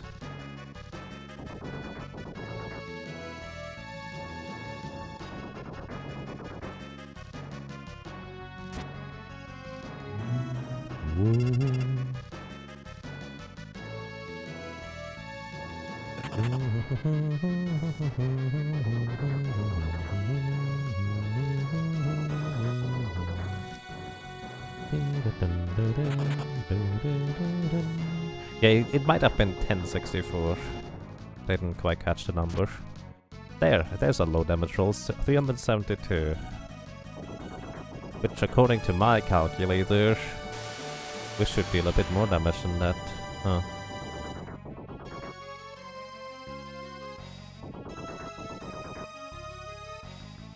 Look at the bright side. If we land 3 more hits now, chances are pretty good that we would kill him.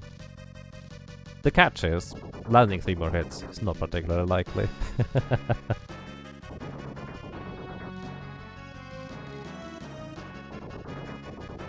That's not hunting against counters, that's just hitting the worm and doing a least base of damage with the axe. Ah.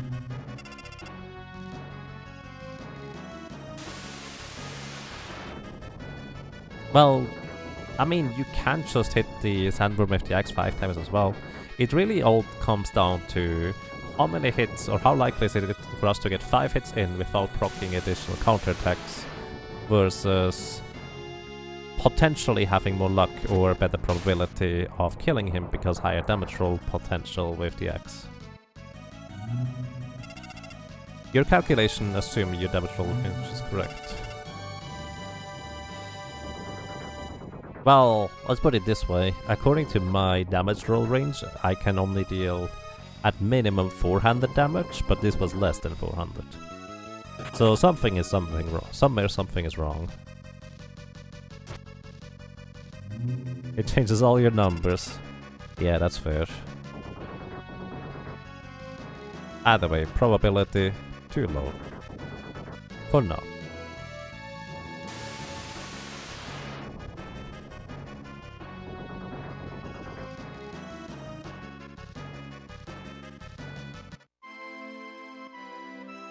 You're counting for back row, right? Well, I am, yes. Oh! Oh! Back row is halved and rounded down, so our multiplier is 12. 12 times 64. 12 times 64. 768 divided by... Why is it divided by 2?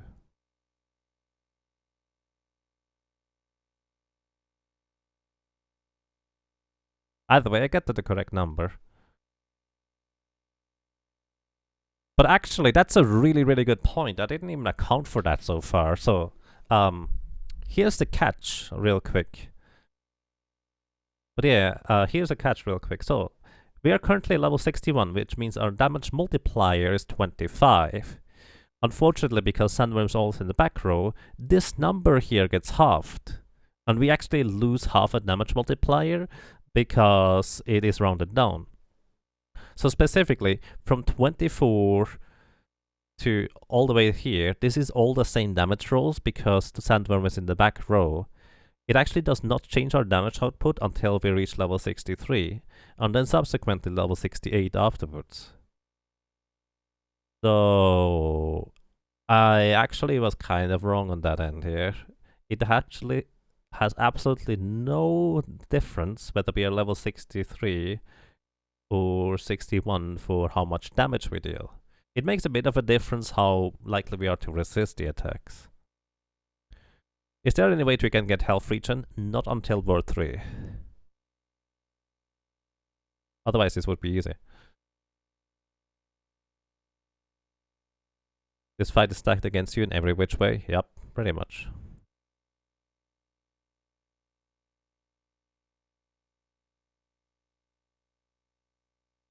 You might as well be in the front row. I am in the front row. The sandworm is in the back row. That's the catch. I'm in the front row. The sandworm is always considered in the back row.